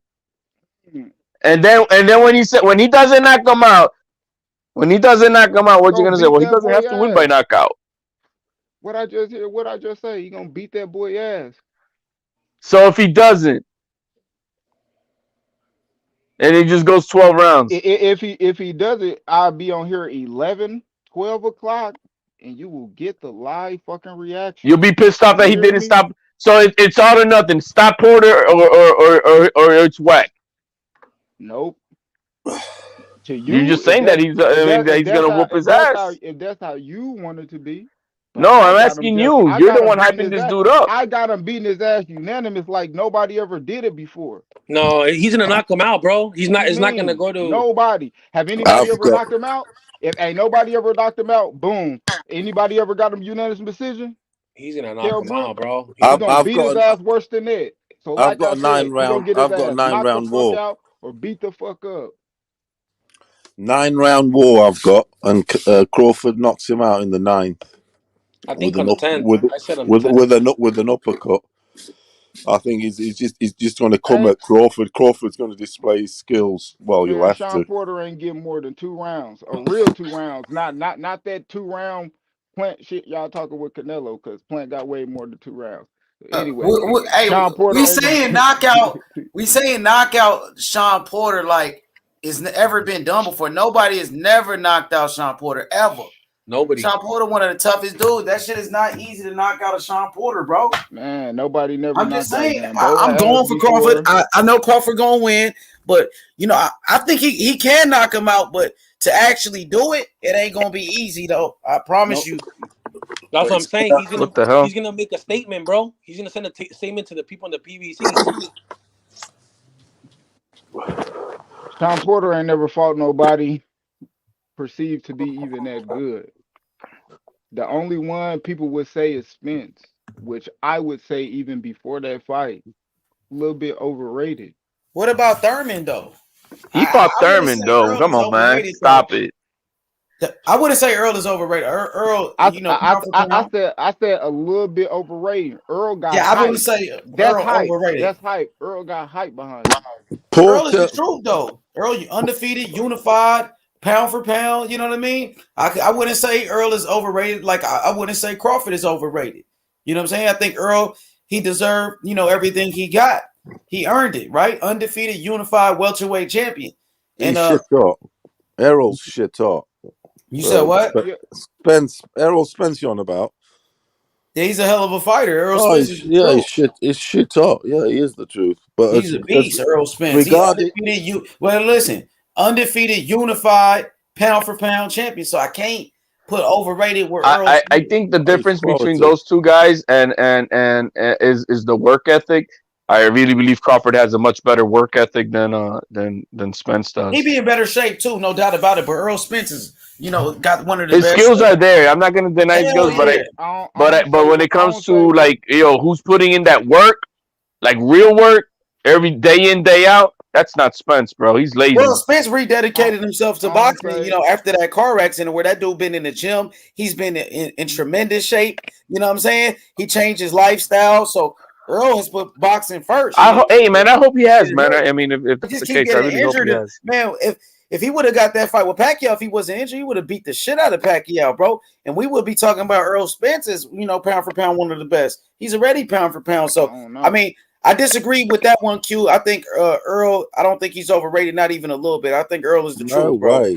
No way. And he came to England and won the title. Yeah, he did. He went to He the traveled. He had balls. Yeah, he's got balls. Yeah, and all. I give Earl all the credit for everything he done did in boxing. Everything I talk about Earl, it don't got nothing to do with him drinking. It don't got shit to do with none of that. Everything I say with Earl has to do with boxing, which as in when we talking about the welterweight division, he has held it up. He's fought one time in almost 3 years. Yeah, he had injuries. We in a pandemic though, bro. All that. Yeah, but at the same and he time, was I still know he's car been holding accident. it up because Car niggas accident. like Terrence Crawford been wanting that smoke. You Look, know, I think and at the end of the day, pre-accident, and I think Spence wins that fight. Right now it's 50-50. Go ahead, DJ. Respond. Let me get that. Okay, so you know this narrative that Crawford always been wanting Errol Spence is some bullshit, man. I'm really getting tired of that narrative getting spun around because Thank you. when he came into the division, Errol Spence already had a belt, and he wanted Keith Thurman, Danny Garcia, and Manny Pacquiao. He didn't say shit about Errol Spence. Only when Keith Thurman decided he wanted to be sometime Thurman and be semi-retired and start chasing big paydays did Errol Spence's name come up. Terrence Crawford was not thinking about Errol Spence when he came to the welterweight division. Only after Errol got that second belt, when he got that belt, and Keith Thurman decided he really want to fight, then that's when he turned his attention to Errol Spence. Man, he wasn't thinking about Earl called his name when he was at 140, bro. Okay, this is like I don't pick sides in that fight because I want that fight, man. I have no idea who wins the fight. I'm just stating the timeline. But we need to stop that bullshit narrative that he been wanting to smoke the Spence. He been wanting to smoke. No, he didn't, bro. Because when he came to the division, he didn't have Errol Spence already had a belt. He didn't say Errol Spence's name. Nigga, because Errol Spence said his name. Errol Spence said Terrence Crawford beat first. Bring your ass up. What you mean? He went up, got a belt, and then it was a streak. And then he was talking about, oh, Sean Porter wanted to take the easy route, but then it came out his mouth, why would I just take the easy route? I don't want to hear none of that shit. I'm talking about boxing. I don't care. No. I don't care when he said that shit, because when he came back after the wreck and fought Danny, he was talking like he don't give a fuck about what Terrence. I don't know why he had my fight. I never come to his fight, but look how them tables turn, and now he might be fucking around, showing up, sitting ringside, watching him fight Sean Porter because he want to fight him now. What you mean? Listen, man, these niggas, man, quit playing. We talking boxing. Porter. You know what Porter's bringing. Wait, let DJ respond real quick, and you go ahead. Go ahead, DJ. Respond to Q, and then Paulo. We need to stop falling into that shit. Why would I not take the easy route? Meaning, it's easier for me to make a fight with Sean Porter. Not that Sean Porter's easier fight. Yes, easier fight. Man, listen. Context matters. Context matters when he was talking about him. No, context matters, man. Y'all just heard. Let me take the easy route. Let me take the easy route, man. Come on, man. At that time, Bud was still chasing. At that time, Bud was still chasing Manny Pacquiao, bro. Like, come on, man. Man, nah, DJ. Man, no, what? You see, you don't want to give it. You hold Crawford in so high regards. You can't say that he may have done something like that. Because that ain't what happened. I know what the fuck I'm talking about. That's why Crawford was so specifically hung up on trying to follow what that promoter said about who makes the fights and shit, so that he doesn't look so bad. Nigga, you gonna see who the fuck make the fights when T.O. don't fight who you want him next. What are you talking about? You know what I mean? Look at a guy who has to bring other stuff in to make an argument knows he's losing the argument. Devin Haney shit, right? Like this is some take shit that we do on take shit that we do on YouTube. Earl mentioned the easy route not because it was easier to make a fight. He mentioned the easier route because he thought Sean Porter was an If they don't fight in fucking April, I'm done talking about that shit. If T.O. and Devin don't fight in April, I'm done talking about the shit. That's just me. I don't even talk we're on board with that, bro. I don't even talk about that fight. I'm talking. But we're not talking about that. We're talking. Why are we always first you bring up Canelo, now you're bringing up Devin Haney instead of staying on topic? I'm talking there. People who do that, bro, it's because they don't know how to make an argument, bro. Hold on. No. Let Q to God talk.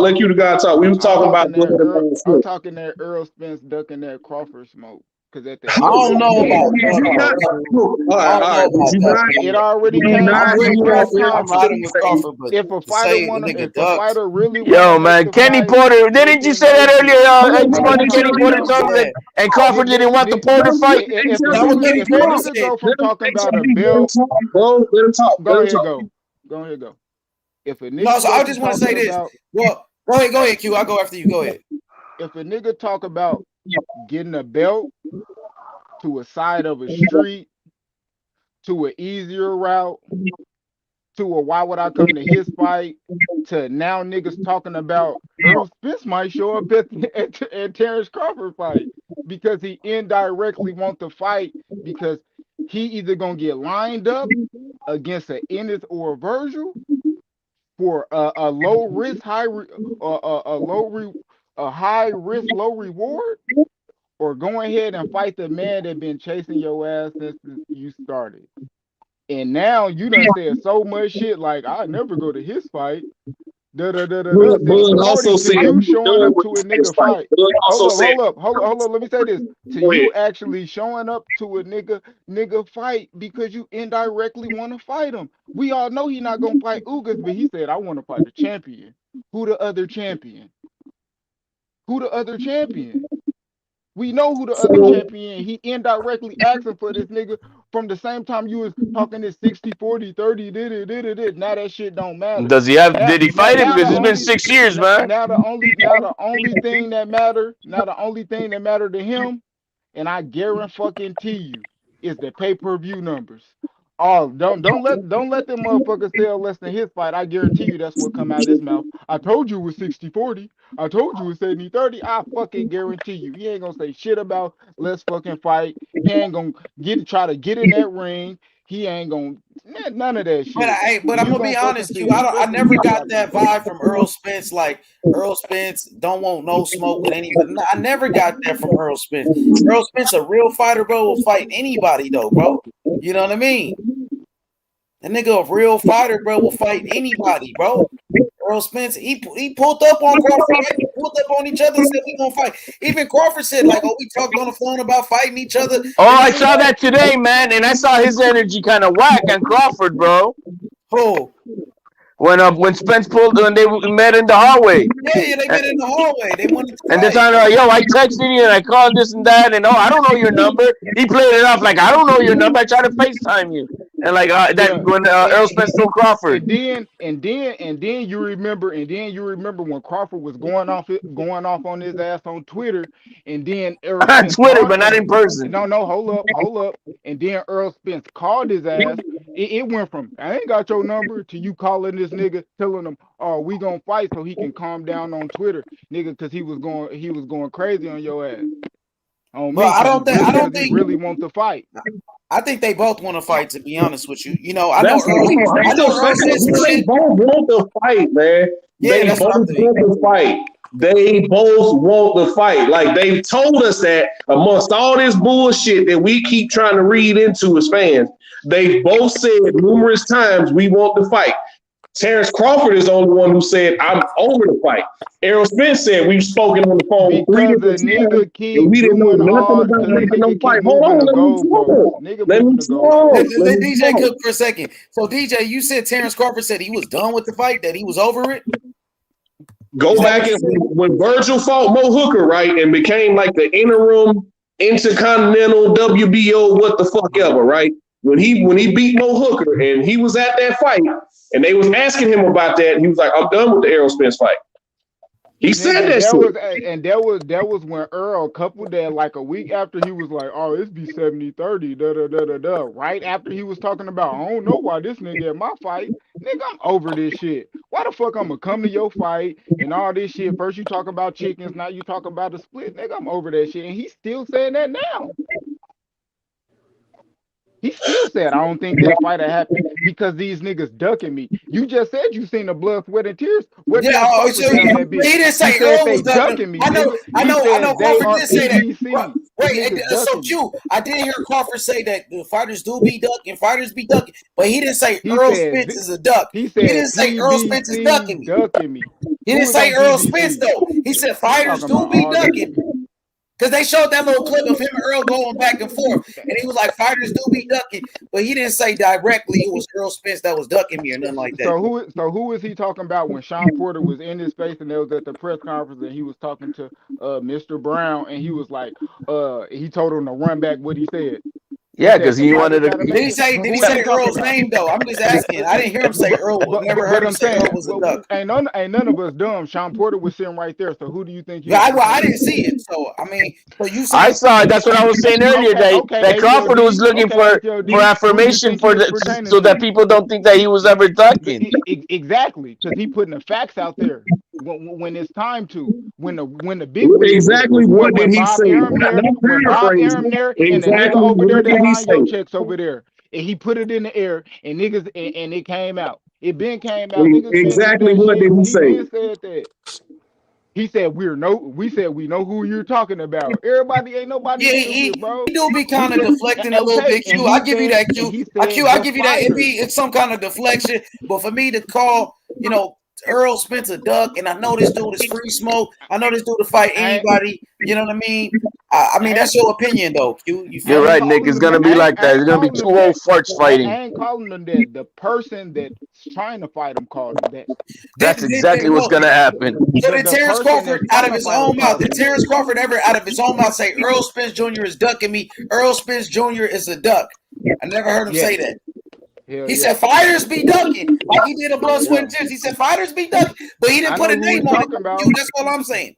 Put a name on it, man. Bro, you have the balls for it.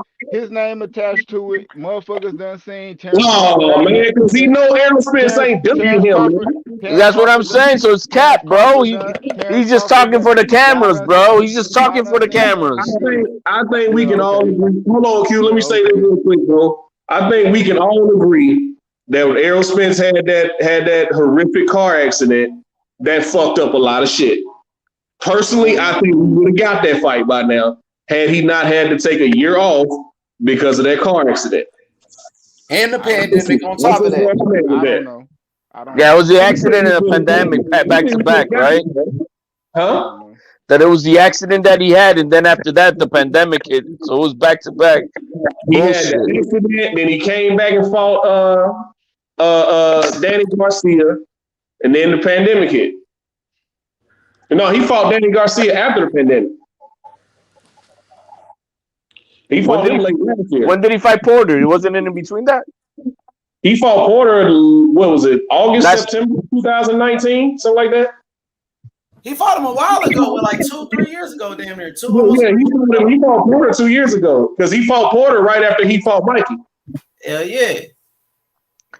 Yeah, that's why when it comes to like, oh, we gotta marinate the fights, fuck that shit, bro. You never know what can happen, bro.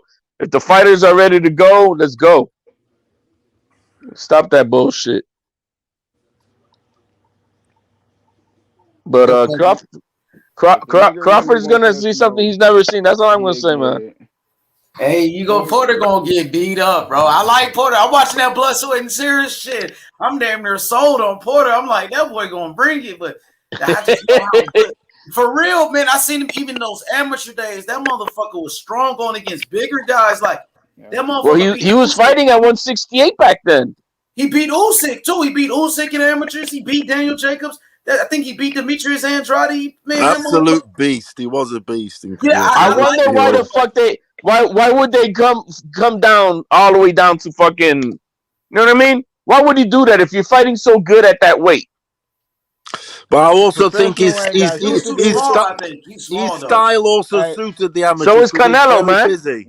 He ain't Canelo though. He's shorter than Canelo. Canelo like 5'8". Porter Let me see. Like 5'6". Porter like 5'6", bro. He's short. Man, y'all seen what's happening to them niggas at 154. That's why he ain't went up. Hey, I think you see what I mean? You got this shit going on, bro. Stop it. What? Stop it, bro. Man, you seen what happened to Hurts and them, man. Sean Porter gonna get the same fucking treatment if he go to 54. Dog. I think Porter beat some of them dudes at 54. I can't wait till Taylor takes his fight in May, bro, because I want to get my boy up there at 147. Fuck with these guys, bro. Yo, I think Porter, you know what I'm saying, can beat Jerry Hurd at 54. I think Porter can beat Tony Harrison at 154. I think he can beat some of those guys, man.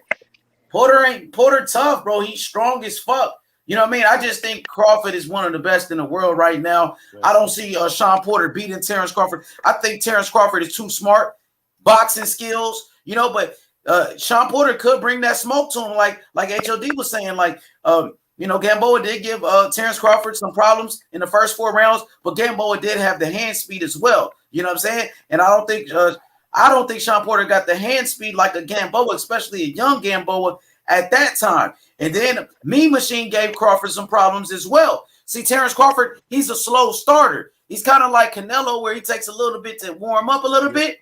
In like round number 3, round number 4, he's gonna start beating your ass. You know what I mean? It's So called. it's best for Sean Porter. I see, and all the fights that I see with Crawford, when he gets touched up, that's when he's most dangerous because people open up, and that's when he gets them. Yes. You see what I mean? And so it's gonna take a patient fighter not to go loco when they tag him. Because but that's Porter when he comes at him. Porter comes at him. He'll be a sitting duck. He'll be a sitting duck for the uppercut. And that's where you got to sit and think. Sean Porter is not a patient fighter. Exactly. He comes forward hurly burly. Sitting duck. Sometimes being a patient fighter kind of work against Terrence a little bit because he needs to warm up before he gets started like Canelo. Now, for Sean Porter, he's gonna have to jump on Terrence Crawford from round number 1. Don't even give him chance. You know he a slow starter. You got to get on his ass. You know what I mean? Gamboa in his last punch, this very last punch that had Crawford going back. That's when Crawford came up and gave and gave him the count and knocked him the fuck out with that. But he was tagged hurt. But at that same moment, that's when Gamboa was coming still forward, and that's when he got tagged right It's there. gonna be a good fucking fight, my boy. Yeah, that's what I think, bro. I think Terrence Crawford is going to outclass Sean Porter, and he could possibly stop him. You know what I mean? I think he does have the power. Outclass him in boxing skills or power. Outclass him boxing skills, everything, bro. He's on a different level. Like Canelo told Caleb Plant, I'm on a different level than you. I think Crawford is much better than Porter. I'm gonna have to watch more fights because I'm impressed by his power, but I have not been like, oh wow, damn, his boxing skills. I'm not like, oh, he's been stopping motherfuckers. That's what he's been doing. Like stopping him. I'm like, damn, that motherfucker. Watch his Victor Postal fight. Watch that one. I ain't gonna lie. This how I know, bro. Y'all really gotta watch a lot of boxing, and I mean, and not just this. A lot of this shit that's now because, or yeah, matter of fact, you can watch this shit now, and you will see when a low level fighter fight a high level fighter, or I just say a fighter like Terrence Crawford, a fighter like Canelo, a fighter like Tank, when they lose rounds, but that's because they really have game plans. You never fight the same a whole 12 rounds. You fighting 3 rounds at a time. Dude, you're talking like he's the only style of winning champions, bro. Can't stop it. Like that. Bro, I'm talking about how they get somebody out of there. Even if I'm losing a round, you even put Tank in this conversation. I'm not gonna. Even if I'm losing a round, I'm not going to switch my game plan just because I'm losing that 1 round or 2 rounds in a row. I'm gonna let you do that. You're gonna build up them same tendencies you thinking you capitalizing off of, and I'm gonna use them against you. That's because you rely on that power, that 75%. I watched, yeah, you know, this guy right now, Armando's bringing up on power. That's how Benavidez can't do that because if Benavidez wouldn't have a fucked up leg, that fight would have been a lot different than what happened, bro. Benavidez' leg was straight, whatever. No, stop it, bro. That guy, I saw his fuck, man. His shit was blasted, bro. How many times did he fight before he fought? He fought a couple of knuckleheads after that, bro. What'd he do to him? No, before he fought Crawford. No, I'm saying before. Had he not, you're gonna tell me that man. You're gonna tell me you did not see that man dragging his leg in that fight. Man, you ain't answering my question. Did you not see Benavidez drag his leg in that fight? He ain't gonna answer my question. I'm gonna say it. Go ahead. Did you not see Benavidez drag his leg in that fight? Go. I'm gonna go after you. I'm asking you, bro. Did you not see Benavidez? You see, you don't want to give not 1 inch, and that's a fanboy. Like you can't. Yeah, he had 1 leg. I'm talking. He had 1 leg. It was my floor. What you mean? It's my floor. Why the fuck I gotta answer your question? Dude, you're too on your bullshit, bro. Get off it, man. You're not gonna be on no high horse with me. Fuck you, bro. I'm gonna tell you that right now, Q God, bro. I respect you, but this floor, you can't even think that you brought it. Fuck you with that, bro. We're not gonna go with that bullshit, bro. No, you're not gonna act like you got it. Your name means piss poor shit to me, bro. You're not no fucking god, and you're not gonna try to act like it here with me. Simple as that. You want to talk with respect, then we cool with that. Man, go. Are you done? Go ahead, Mr. Whatever. Let's go. You done? Yeah, okay. Man, go ahead, whatever. Okay. So like the fuck I was gonna say. Anyway, you brought up Benavidez out of nowhere. Benavidez, since he had a fucked up leg, he came back and fought 2 times, knocked him the fuck out, and fought Crawford and got knocked out. So that leg shit don't mean shit to me because he came back and fought. Were those other 2 guys the level of Crawford? Were those other 2 guys the level of Crawford? I don't care who it was. Well, no, you should tell. You see, you're full of cat, bro. Get that pipe out your mouth, bro. You're acting like a fanboy. Dick sucker. You're acting like a fanboy. Dick sucker. That's exactly what I'm calling you, man. No, you got it. Get that pipe out your mouth, bro. I'm calling you.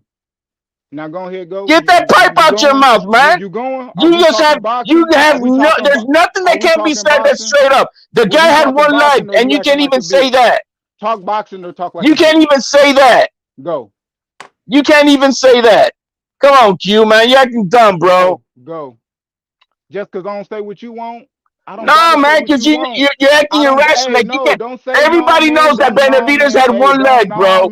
Everybody knows that Benavidez had 1 leg, that he was targeted and blasted, and they blew out his fucking leg. I'm not going to say nothing. Don't talk when I talk. Go. Bro, it's simple. Then get off the shit, bro. You don't have to talk. We can keep it going. I don't want to talk when you We can keep it going, bro. You talk and I'm going to talk. You got on the panel to talk about Porter and Crawford. You started talking about Canelo. Then you wanted to talk about fucking Devin Haney and all this bullshit because you can't stay on topic, you.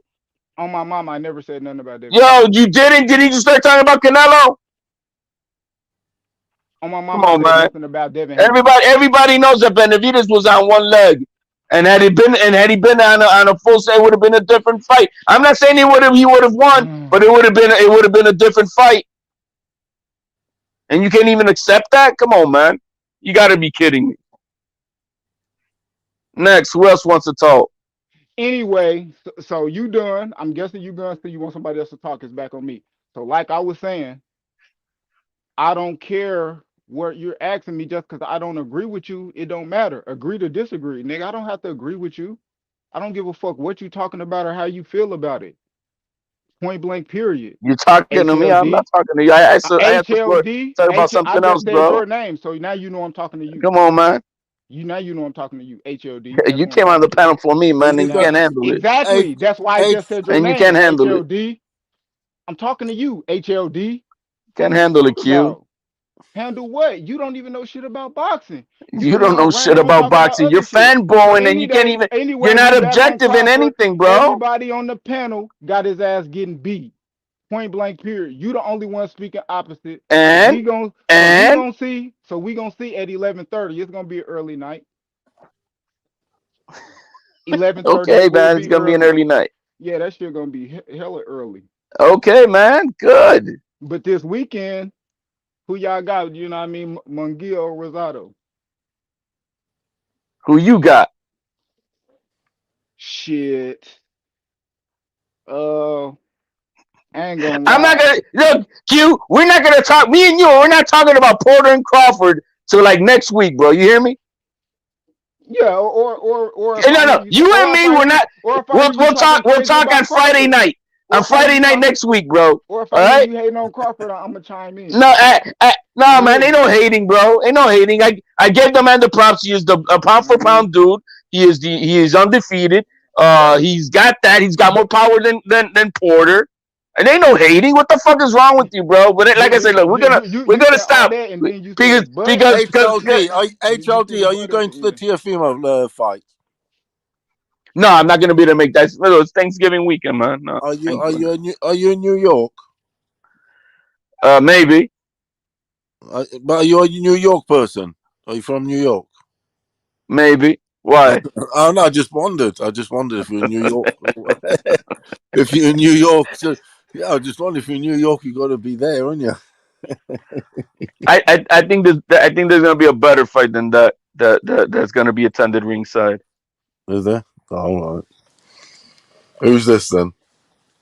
Hey, we'll We'll see after December 4th. December. Anyway, Yeah. But we're stepping up the conversation. Q said about so who you got? You didn't answer that, Q. Shit, I think I fuck around, man. Shit, that boy Gabe been spawned with Benavidez and shit. What? Man, Munguia, his ass be getting hit. On game, Munguia be getting his ass be getting New hit, but coach. his He's ass got got a that new motherfucking coach power. also. He's He got a got new that coach. power. He's got a new coach. Who, Gabe? I'm Yeah. surprisingly hearing a lot of people It's going a for second Rosado. fight. It's a second fight with the new Who's coach. got how Man, many losses has Rosado got? shit, I don't 15 or know. something like that?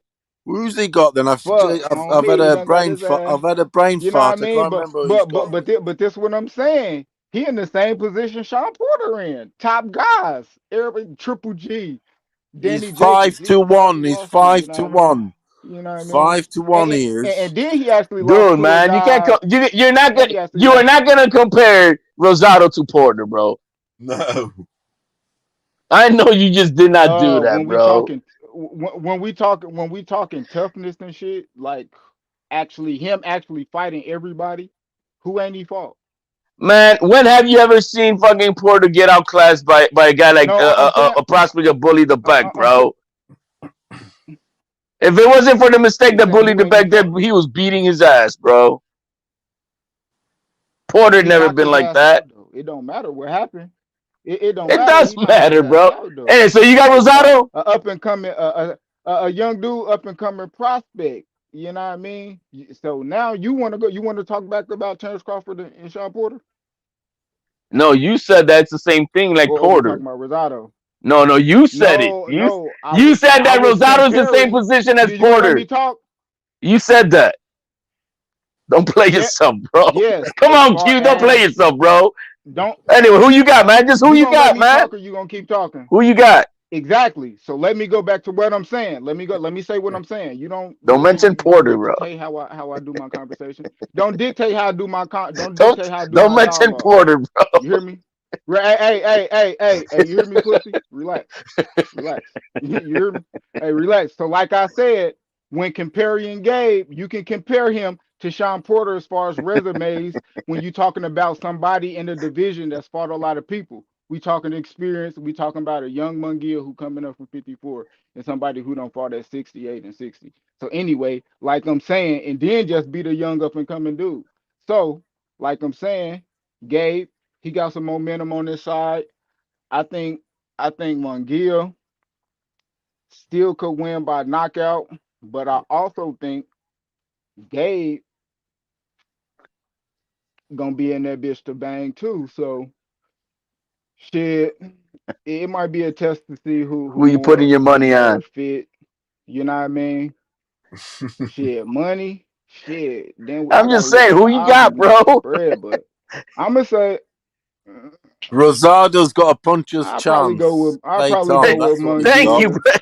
thank you, That Paulo. That's what I'm just saying. that's You why he's know, 5-1. He's got a punt. That's he's called got a That's what I five puncher's just to chance, one. but He's a puncher. Yeah, Munguia should be able to handle this guy Munguia is going to be like convincingly. these. Yeah, but man, that he should. McGill be getting his ass punched all in the face. McGill, he good. He be knocking shit out. He young, he strong, but He's yeah, only he be getting 24 his years ass old. He's punched still, all in you the know, face. No, I don't give a fuck how old he is. What you mean? It's a lot of young motherfuckers. Rosado needs Q, man. a Q, Rocky what are you knockout. smoking today, He Q? Man, needs a you on some hype shit, bro. What's going you on, my talking man? about? What is you You need, talking about? You trying to dissect every man? word I say? So I'm gonna You do need the some better same thing to juju you. today, What you bro. talking about? You a little bit hype, bro. But the Shit, HLD you need to Rosado's relax. heavily back though. The HLD needs to opinion is relax. 50-50 out Acting there. like a hoe out That's here. an interesting Yo, the point. surprising, no, surprising what It Q is is. saying. I'm hearing it a lot from a lot of people, No, and it I know a is. lot of people saying Rosado, man. I It's am hearing a lot split. of people It saying really. Rosado. The opinion is not 5-1. It really is split. Unless they want the romance of Rocky and this and that, and he has got the emotional attachment because of he's a classic journeyman, old school, That's etc. what I get You know, what I exactly, mean that Paulo. there is that attachment, and I'm attached. I'm a sucker for that. We all are. You know, it's Rocky. And Well, anyway, yeah, rags to exactly. riches. Rags to riches. We all love the rags to riches. So anyway, but he has got that puncher's chance at what to time one in or something late on. But I hear a lot of people saying that they're really going for Rosado. No, they are. It's 50-50. But opinion based. I hear that a lot, and from a lot of respected people that I trust in boxing, like Q. He's going for Rosado. I respect his opinion. But yeah, man. I got Munguia. I think Munguia. Well, two things. I think it would be better for boxing because he's the younger guy, and hopefully he's continues getting better and better. But because I think the kid is he's just a younger, stronger lion, and I think with that in itself, he should be able to handle this vet. I hope he get his ass knocked the fuck out personally because he can't trade, but that's just me. Because of what? Shit, that's why better for boxing might be Andrade. I think a lot of people are ducking the Andrade because he's boring, man. They not make no money with him, bro. It might mean Gabe. The problem with Andrade doesn't like getting punched in the face. He's a horrible fighter. He's a horrible fighter. He wants a steady paycheck, and that's it. Just like Becky Bullock. If it's better for boxing, Gabe should win because Gabe will fight Andrade. We all know Jamie Munguia would not fight Andrade. So if it's better for boxing, that means Gabe needs to win because we know he'll fight Andrade. Jamie, he ain't gonna do shit. He gonna dance around, do some other shit. Gabe will fight him though. Yeah, but we know Andrade will beat Rosado. That's not. I think that's a fair, easy call. Probably beat Munguia ass. And if you believe otherwise, you probably believe in Jamie more than he believe in himself because he's. I believe that he's got a puncher's chance. That's what he's got against Munguia. Simple as that. What kind of chance do Jamie got against Andrade? If they a puncher's chance, because he got a puncher's chance too, Munguia. Now Andrade didn't look too good in his last fight though. Q, he got rocked a couple times. It looked like he lost a step. He don't look like he's getting older, man. He's getting older. His legs don't look the same. I ain't gonna lie. He always got rocked. No, not like that. He got dropped one time against Monterey. He's what, 30? Is he 34 already? Andrade? 34. Yeah, 34. Yeah, man. I mean, He's just getting a nice steady paycheck. You said he got dropped by somebody else? Oh, the African dude? Yeah. Yeah, but it wasn't like a clean punch. I think it was an earlier fight. Yeah, so I like Andrade, but his legs are not the same. Like his legs are almost gone and shit. He relied on his footwork and his boxing skills. Now he's getting older. The first thing that leave a fighter is their legs, bro. You know what I'm saying? And he needs those legs. Yeah, his style of fighting, he does need his legs. Hell yeah, because he's not the biggest puncher. You know what I mean? Yeah. And his balance is not that good too. Most times he be off balance and shit. I do like Andrade. He do got some skills, but I think he's starting to slow down. Look like he lost the step to me from what I see. He's good though. It might be so. Everybody ages differently, man. You know what I mean? Not everybody is the same way as they age. That layoff, I think, had something to do with it too. And from what I heard, he does smoke a lot of weed. When he's not boxing. You know what I mean? I do see him, drinking sometimes and shit like that. Maybe they got something to do with it. Okay. Yeah, I heard he smokes a lot of weed. You know what I mean? Some people that know him and shit. That's what they told me. He a good puncher, but he not. I don't know about that. I don't know about the power like that though. He be dropping motherfuckers. He done dropped a lot of motherfuckers. Yeah, but he don't finish them though. Like Liam yeah, Williams, he dropped him. He kept doing the same shit over and over with Liam Williams, man. Like they say, iron sharpens iron. This guy been fighting bums, so you know what I mean. He hasn't got better and better, bro. He's not. When you fight, he just does enough. He just does enough. I'm saying when you fighting these lower opposition guys, it's hard for you to improve and get better skills. You know what I mean? So for what I'm seeing, he been having some easy paydays. He been fighting some easy opponents, and it doesn't look like he's been improving. You know what I mean? Yeah. And now with his age, he's on his way down now. And he gets Yeah, paid it is. Yeah, well. him, He all of said them that on the he same gets paid level. well and all. Oh, who's all on the same level? You say him and Charlo? Shit, him, Charlo, David, like David Caleb who? Plant. Like Caleb Plant might be better than all of them. Oh no, I don't know Benavidez, about that. like I they don't know, but all I think he like might be David. better than They Caleb like Plant. I ain't same gonna lie. level. No, but I think Yeah, this new I don't Benavidez that know. we're gonna His see. defense ain't better than Caleb Plant. His he I is. think defense, so. I think it David is. Benavidez won't make Canelo. David Benavidez won't make Canelo miss like that. No, No, No, but I'm he's saying I gonna, think but Andrade he's got gonna better punch him defense in his than. fucking face and make him feel it. Yeah, he only made a miss like for the first 4 rounds, but after Okay, that, Canelo started touching him okay, up. shit. Yeah, After that, I know Canelo started fucking him Benavidez up. ain't gonna be fighting to survive like Caleb Plant was doing. I tell you that. Oh yeah, for sure, for sure. Benavidez is more of a Shit. threat than a Caleb Plant, bro. Yeah, I He's gotta be coming to honest with win. you. He's coming. He's Didn't look coming. like Caleb Plant didn't look like he was in survival mode. He was in survival mode, bro. He wasn't going after. He wasn't going for it. I got Benavidez knocking out Caleb Plant, by the way. That's how we Yeah. fight. He beats Plant. I Plant's got not. Benavidez knocking the fuck out of Caleb Plant. Hey, and if the reports are even now true with a Shit. broken orbital bone, yeah, he might Yeah. he might be in the retirement plan. Yeah. No, I don't know. I don't know. I think he'll come back. Probably take a fight with Anthony What? Durrell. Take a tune-up fight. Is that those orbital bones, bro? That's not something you fuck with because it's not something that heals strong. You know what I mean? It Man, doesn't. You get steel come plate on, straight man. away. It's steel plate straight These away these, there. these But are these boxers, dog. Come on, he is not the first and won't be the last yeah, fighter he'll that be got his back for face, sure. He'll be nose, back. teeth, jaw broke. Like, come on, dog. He'll No, be back. jaw is Come on, bro. something different than an orbital bone, man. He's a That name I'm count, now saying after any of this. that shit, bro. You like, come on, bro. Man, bro. You know how many fighters done got those man. orbital We bones just broke, saw what bro. happened to Nakatani, bro. Your punch resistance goes a lot lower, man. You know, you're not gonna withstand the same punches. That's the problem with that. But Nakatani did come back and beat I Verdejo. don't know You know what I about all mean? But that. he got I don't not know about all that. he got I his don't know face about all that. broken again, and Yeah, he he got did. knocked down twice. Facts. Bro, True.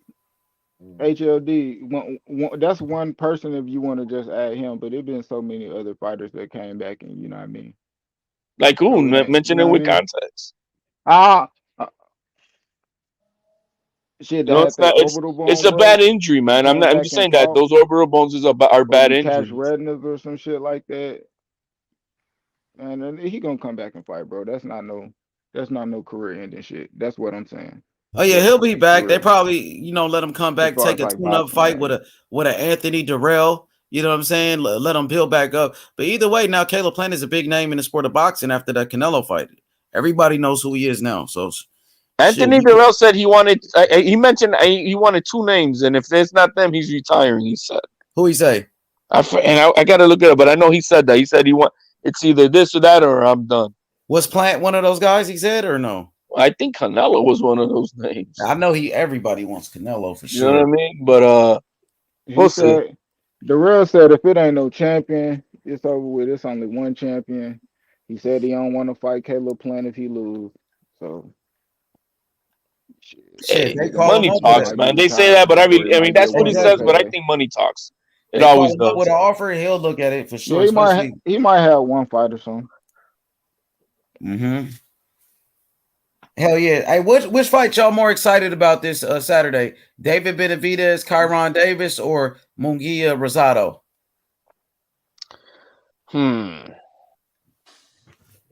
You know, the thing is that Benavidez, I think he's more of the future. So I want to watch more of the future. Rosado, we know. but we could Munguia too. technically see Benavidez and Munguia, right? Yeah. Munguia at 160 though. He just moved up not too long ago. Well, So yeah, he at 160. Benavidez 168, and Benavidez Right. struggling to make 168. So nah, I don't see that. Okay. No, I mean, Let's see Rosado. I personally, that just like Paulo said, I think I'm more excited to want to see what how David's coming in, what type of shape he's coming in, what type of what type of skills he's going to be putting out, what performance is he capable of putting out, to see he's if the he guy. to He's see the if we guy. can see him against Canelo in May. You know what I mean?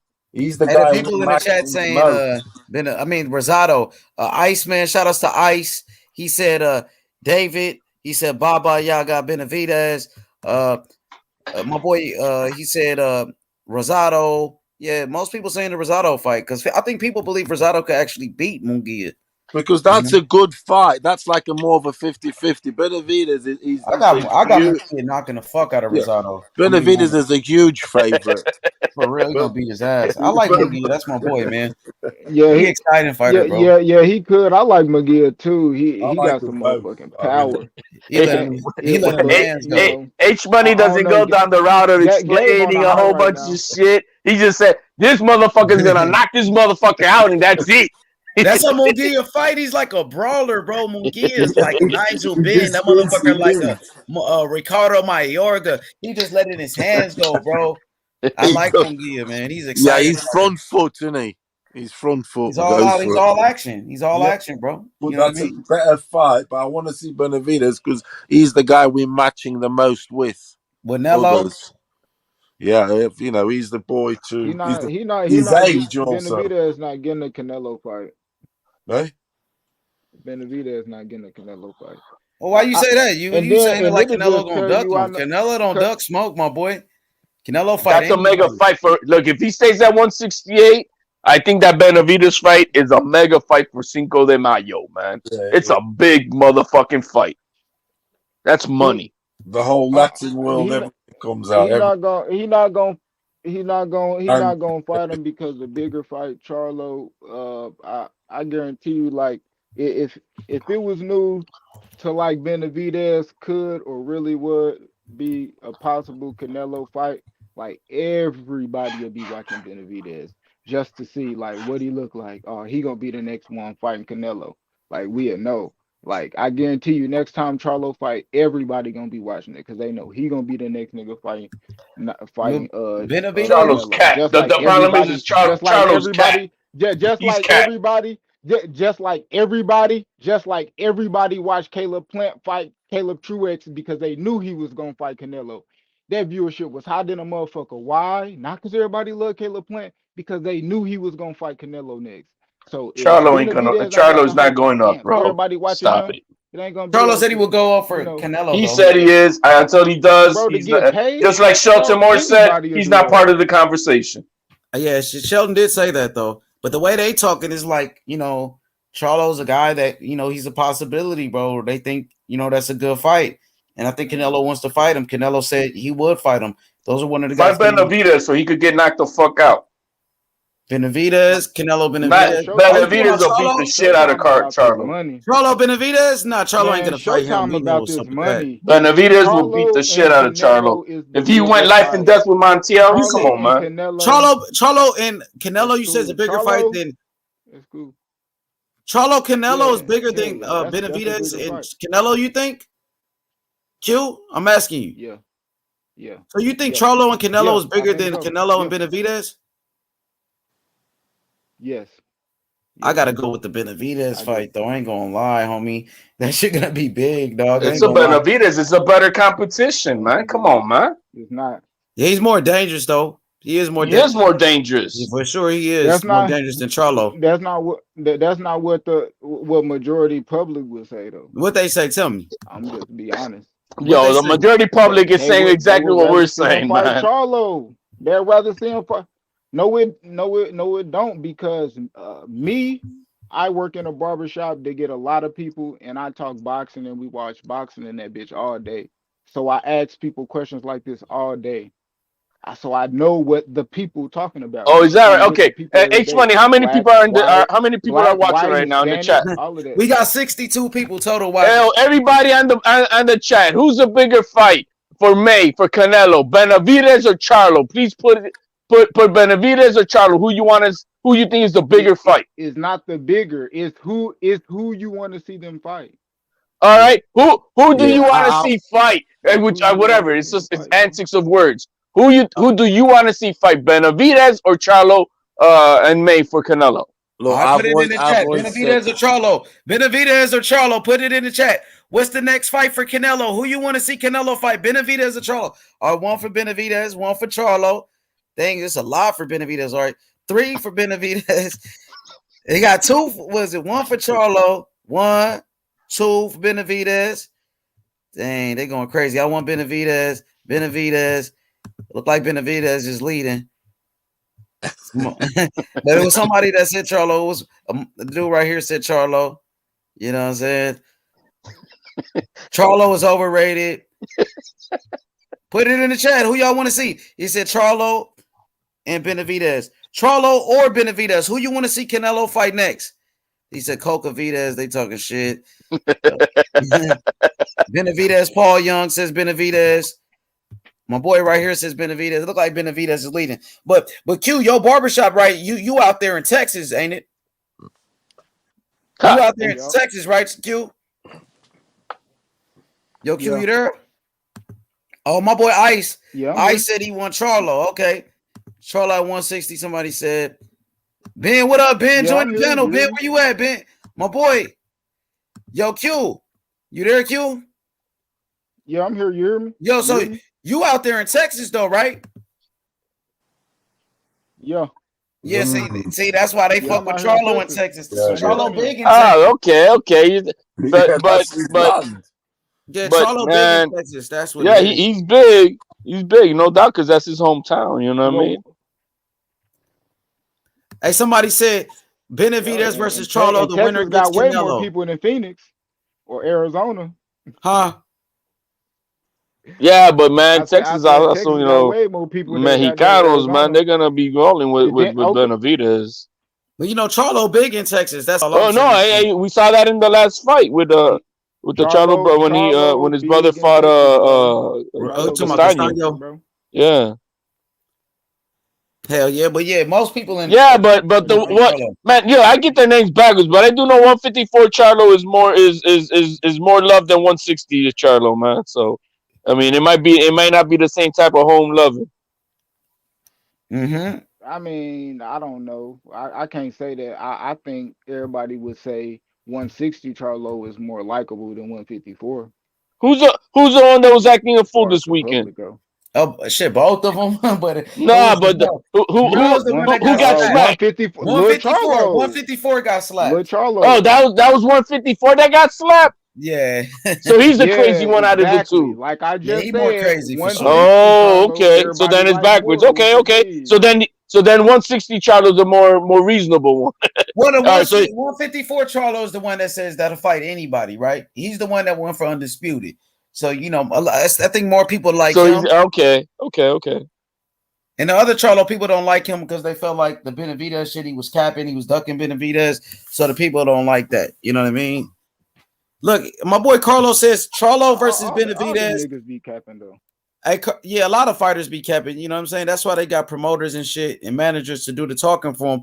But Carlos said Charlo versus Benavidez, the winner gets Canelo. But I don't think Charlo wants to fight Benavidez because Charlo said he has to be what? He needs the vaccination. Charlo said, I'm not fighting anybody 25 or under. Remember he was saying all that crazy bro, shit? He was scared of Benavidez. That's all. What up, Ignorant Boxing? What's good, my brother? Salute. I just woke up, bro. I passed the fuck out, but I'm here. Hey, well, good, man. You'll be taking my spot here in a second. All the I ain't gonna lie, all of them said some weird shit like that. Even Canelo said he ain't want to fight no Mexican fighters.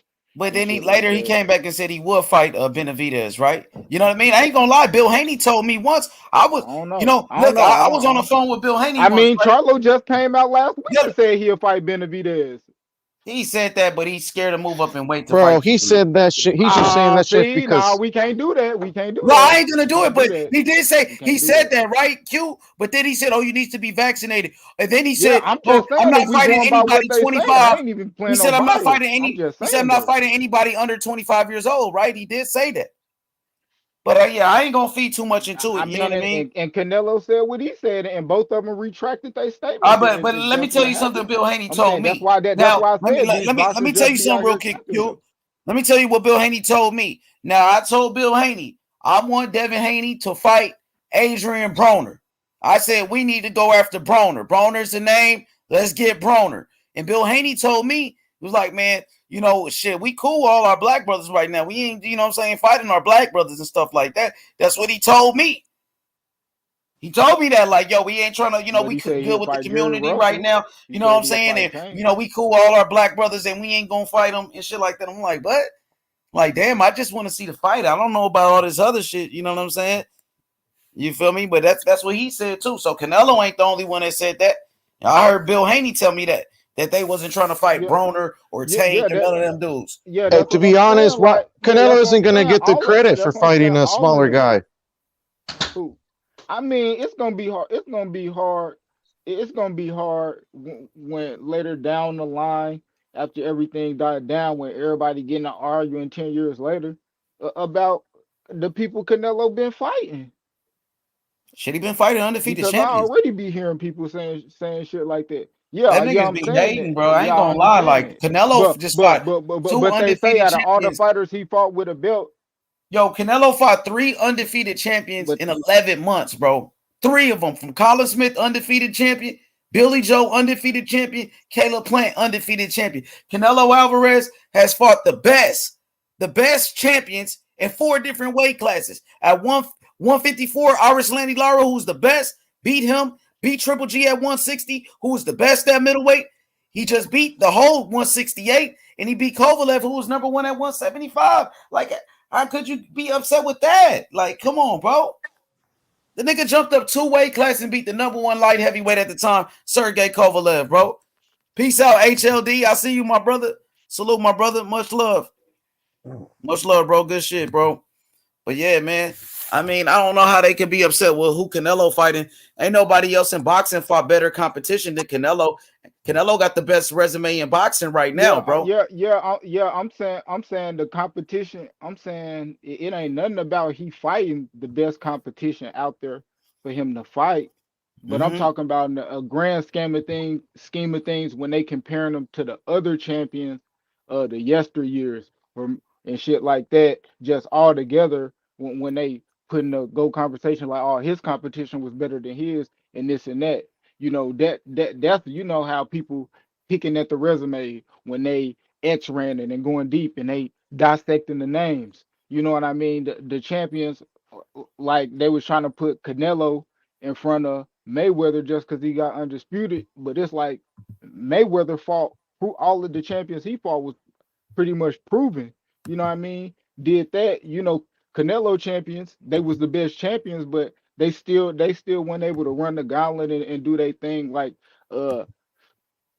just with the experience. You know what I mean? With the big fights and all that shit. They didn't have the experience like that, like Caleb Plant. He wasn't able to fight a David Benavidez and shit Yeah, before true that. that. True that, but You he know what still I was an mean? undefeated But champion, though. he did. No matter what. They was still all. Right? Yeah. That's what I'm saying. They Mayweather was still was picking all the fighters best at the right at the time to time. fight him. Like Yeah. Mayweather, he decided to fight Victor Ortiz once Victor Ortiz beat who? Andre Berto. Jumped on that fight just like that. Same thing. Maidana, Yeah. everybody thought Maidana was Yeah, washed up. coming off good wins. Yeah, but I'm saying everybody thought Maidana was washed up. Maidana ended up beating Broner, then Mayweather jumped on it to fight him, right? Same thing with Carlos Baldomir. Carlos Baldomir was a Right. nobody. Carlos Baldomir beat a Zab Judah when Zab Judah was out of shape, and then Mayweather ran to go fight Carlos Baldomir, right? Am I right or wrong? He did. Yep. Or even or even shit the Ricky Hatton. Or you know what I mean? Yeah, Ricky Hatton just beat Costa They are Zoo. they all coming off, the big wins, against, fighters they would say proven, that's why they be like, damn, Mayweather, at the time they fought him, it wasn't like they fought him off after they coming off a loss or something like that. That's why Canelo, they was all undefeated. You know what I mean?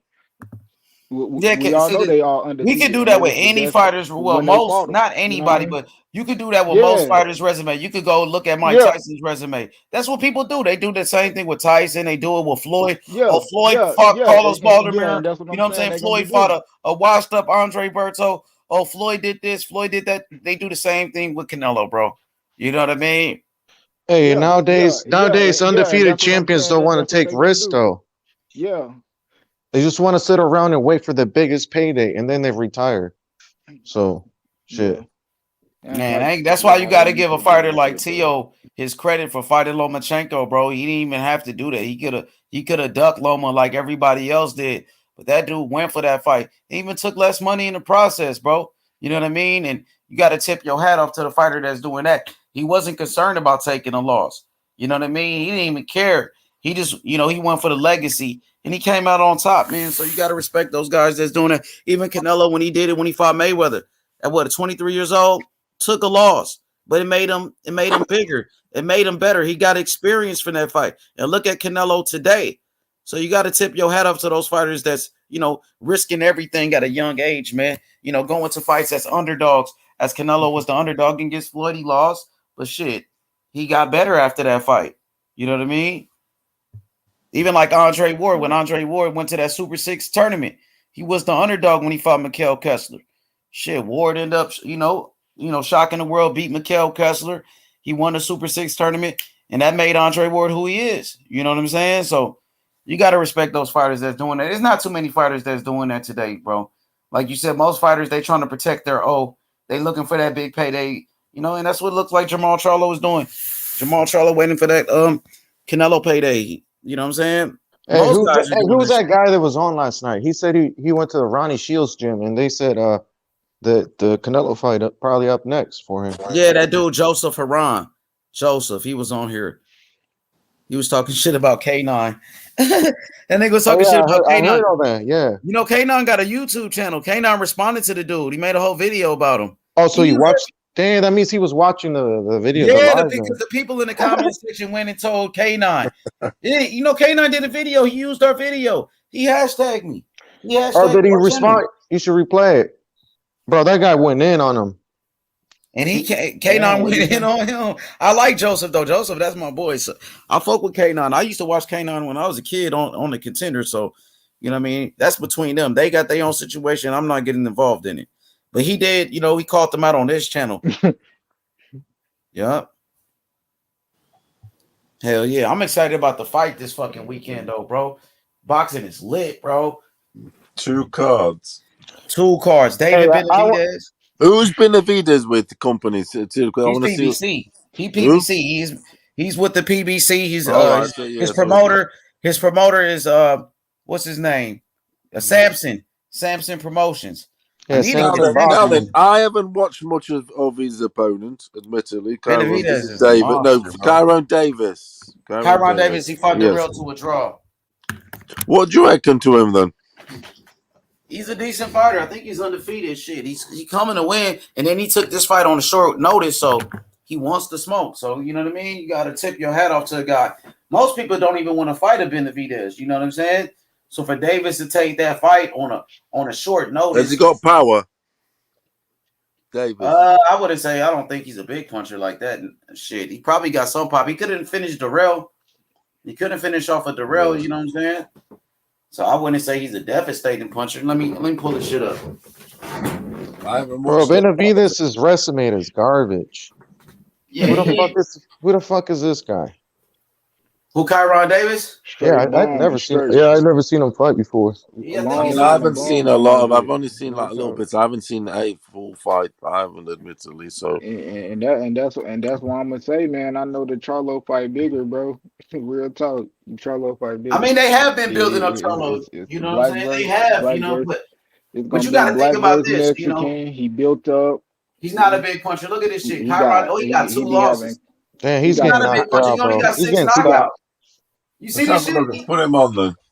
He only got 6 knockouts. Y'all see it on the screen? Yeah, we see it. We see it. The motherfucker only got 6 knockouts, man. He got a 31% knockout ratio. Man, look at his nicknames for a knockout artist. Shut it down. So he got 6 knockouts out of 16 fights. He got 2 losses, 1 draw. 27 years old, 5'10", 73 inch reach. Man, that Benavidez is gonna fuck him up, bro. Yeah, so he lost to Patrick Day. Rest in peace, Patrick Day beat him. Damn. Patrick Day, bro. Rest in peace to the champion, man. Passed away, died in the ring. Oh, he lost to Junior Castillo. Let me see Castillo. Is that the guy that? Let me see. Is that the guy that? I don't know. No, that Patrick Day was right tragic. The fight before, even that one, he had won me money because he was an underdog. Didn't he win? That shit is crazy. He won as an underdog. Beat this nigga ass, homie. God damn. He gonna beat the fuck out of He that. said beat the nigga. He gonna beat that nigga ass, homie. Benavidez, bro. Bro, Benavidez and Yeah. Charlo are bum slayers, bro. Come on. He said bum Well, slayer. I'm just saying, like that eye test, Benavidez looked like he the truth though. From when you know what I'm saying, his Yeah, highlights and shit. he's got a lot of Two-time speed and champion power though, for sure. and the speed too. You know, hand speed, combination punches, all of that shit. Hey, but I bet you when he fights Canelo, he ain't gonna fight like that. Canelo gonna be counter punching the shit out that He's boy. not gonna come like that at Canelo. I'll make you a bet. He's flat footed. That's what I don't. One thing about Benavidez, he got fast hands, but his feet are slow as fuck. So Benavidez' best wins, you could say, is And he had a split decision. he squares up when he throws his combination. Go watch his I need fight. to go back and watch his fight with that dude Ronald Graville because it looked like he had a split decision. So he had to rematch Ronald Graville. He rematched him and he could have knocked him out in both fights. Hey, that's the guy that dropped him. Remember that? Was he hurt or was it like a little flash? No, he dropped him. Like hurt or like he was buckled and shit, or was it like A little bit. Back up? It was nothing. Benavidez is tough though. So he hasn't really fought anybody though. When you look at it like that, Hell no. No. From like an eye test, it looked like he a beast though. Yeah, but that's the same with Plant, man. He had a shitty resume. But at least this dude got some power. So this is the dude that gave him problems. 6'2", 35 years old, Ronald Graville. He had 3 losses, 2 losses to Benavidez. Who else beat him? Graville. He never been knocked out. Him fight, and he's decent. He's he lost to good. nobody. I've seen him fight. He lost to nobody though. Good. Hey, Canelo can fight Charlo in May and Benavidez in September. So, Q, one thing about Charlo, the PBC have been building him up, like, you know, trying to make him a star this past couple of years, right? You know what I mean? They put the Charlo brothers on Fox. They put them on Fox so everybody can find out who they are. Man, I remember people in the hood, bro, they was telling me like, oh, you ready for them twins fighting? So when they was fighting on Fox, even like the average person, casual people, they knew who the Charlo brothers was. So the PBC been building these guys up for a Canelo fight. Hey, to be honest, if they were on Fox first, why did they go to Showtime? they went back to Showtime. But remember when he fought Tony Harrison, right? Jermell and Jamal was the main event when he fought against Korobov, right? That was on Fox, and they got like millions of views on that shit. But everybody was talking about it, man. People in the hood, they was like, "Oh, this motherfucker good and shit. All the twin brothers is fighting." So they, you know what I'm saying? If they were such an attraction, they would have stayed on Fox though. So how come why they go to Showtime? I'm not sure why they switched them over. I'm looking at Jamal Charlo. Let's see how Charlo's 31. He's still young, same age as Canelo. 6 foot, 73 inch reach. You see, he's bigger than Canelo, taller, bigger. That's the fight I want. I have to say, the Charlo fight. I know Benavidez is thinking the Mayas, the Latin thing, etc. Whatever. But I want the Charlo fight. Yeah, but you actually think he's gonna beat him, or you just want to see it? No, It's a big fight. It's not about beating him, but I think it's more. It's the bigger challenge, in my opinion. I know how is it the bigger challenge if he's moving up, and he hasn't even fought at 168? I think exactly. That's the only problem. But I just think Charlo's doing. Hey, when Canelo knocks him out, they're gonna say he was a smaller guy moving up. That's what they're gonna say. They're gonna say he didn't fight nobody before. All this shit. They'll say the same thing with Benavidez, though. Hey, they're gonna say he's not black too. That's the same shit they said about Daniel Jacobs. They'll say the same thing about Benavidez, though, won't they? That he wasn't ready, etc., etc. In that case, he just has to go for the bigger boys then, the Bivols and Berbatievs, because it'll be the same thing with Benavidez. Yeah, but Benavidez at least he can't even make 168, and he's earned the spot by being in the position. He's a WBC number 1 right now, and he's fighting. I mean, I don't like the fight, but he's fighting for the IBF eliminator. So I mean, that's right. He is in line. I understand that, but I've always wanted him to fight Charlo. That's all, Canelo. Yeah, but when Charlo was at 160, they were bitching about how, oh, he's the number 1 guy. Canelo should fight him, right? Well, now Benavidez is the number 1 guy. So you should be fucking bitching for the number 1 spot guy, not some fucking 160 pounder that hasn't done shit. in that, you know. I do think that is what's going to happen. It will be the Benavides fight. Yeah, I think that is the inevitable. It's Hey, either that or it's the Charlo could have moved up, fought Benavides, and taken his spot, but he didn't. He made up all those fucking excuses and shit. So now we're here. I do think it will. Yeah, it will be Canelo Benavides, but like I said, it obviously the Charlo would have to go up. I've always wanted that fight as a personally, but obviously there's obstacles there. So everything aligns to Benavides really for Canelo. And Hey, I think he can. Canelo beats him also again, but it is a good fight. I mean, I'm down for that with anything to be honest. But I think he beats him. Simple as he's still a small boy for Canelo. Canelo's a fucking hard. Who you saying is a small boy for Canelo? As in like experience and everything. Benavides. Who? Benavides. Benavides, big, Yeah, bro. Like, of course, Canelo Canelo. got more experience than anybody in boxing right Yeah, now. That's for you'll anybody. handle him though, won't it? You'll handle Benavides. Do you think he's got a chance, Benavides, of beating Canelo? Yeah, Say a it little again. bit. A little bit. How much a little bit? I don't know. I don't think he's gonna beat Canelo because he Yeah, squares so up. He's got speed and power, but Canelo's got better it's a good timing, fight. and he can time and counterpunch for the body. And I guarantee you, he won't be throwing those fucking flurries and none of that shit. No, he's a That's for legend there, sure. look. No, he's a legend. Yo, ES, you there? Yes, sir. Yes, sir. Yo, what's good? What's good? What's good, my man? What's good? I listen to y'all chat and everything, man. It's fire, bro. Listen, man, I don't think anybody's beating Canelo right now, man, because everyone keeps saying, oh, I could beat him, and they end up never beating him. So, and then everyone keeps saying, styles and styles. Canelo got to get used to their style. I think as of that fight with Caleb Plant, other fighters got to get, other fighters got to see how they're going to beat Canelo's style, not the other way around anymore. So he already proved himself to me, as far as like, I think he could beat Benavides because he got no discipline. He could have been had the Canelo fight if he wasn't, popping that cocaine. So he has no Man, that's discipline, no facts. defense. No discipline, no defense. That shit is facts. Charlo brothers always talking shit for the last 4 years watching these guys. They don't want to fight nobody. They don't want to fight nobody. Come on, if they wanted to fight Canelo, they would have stepped up already to it. But they don't want to fight Canelo.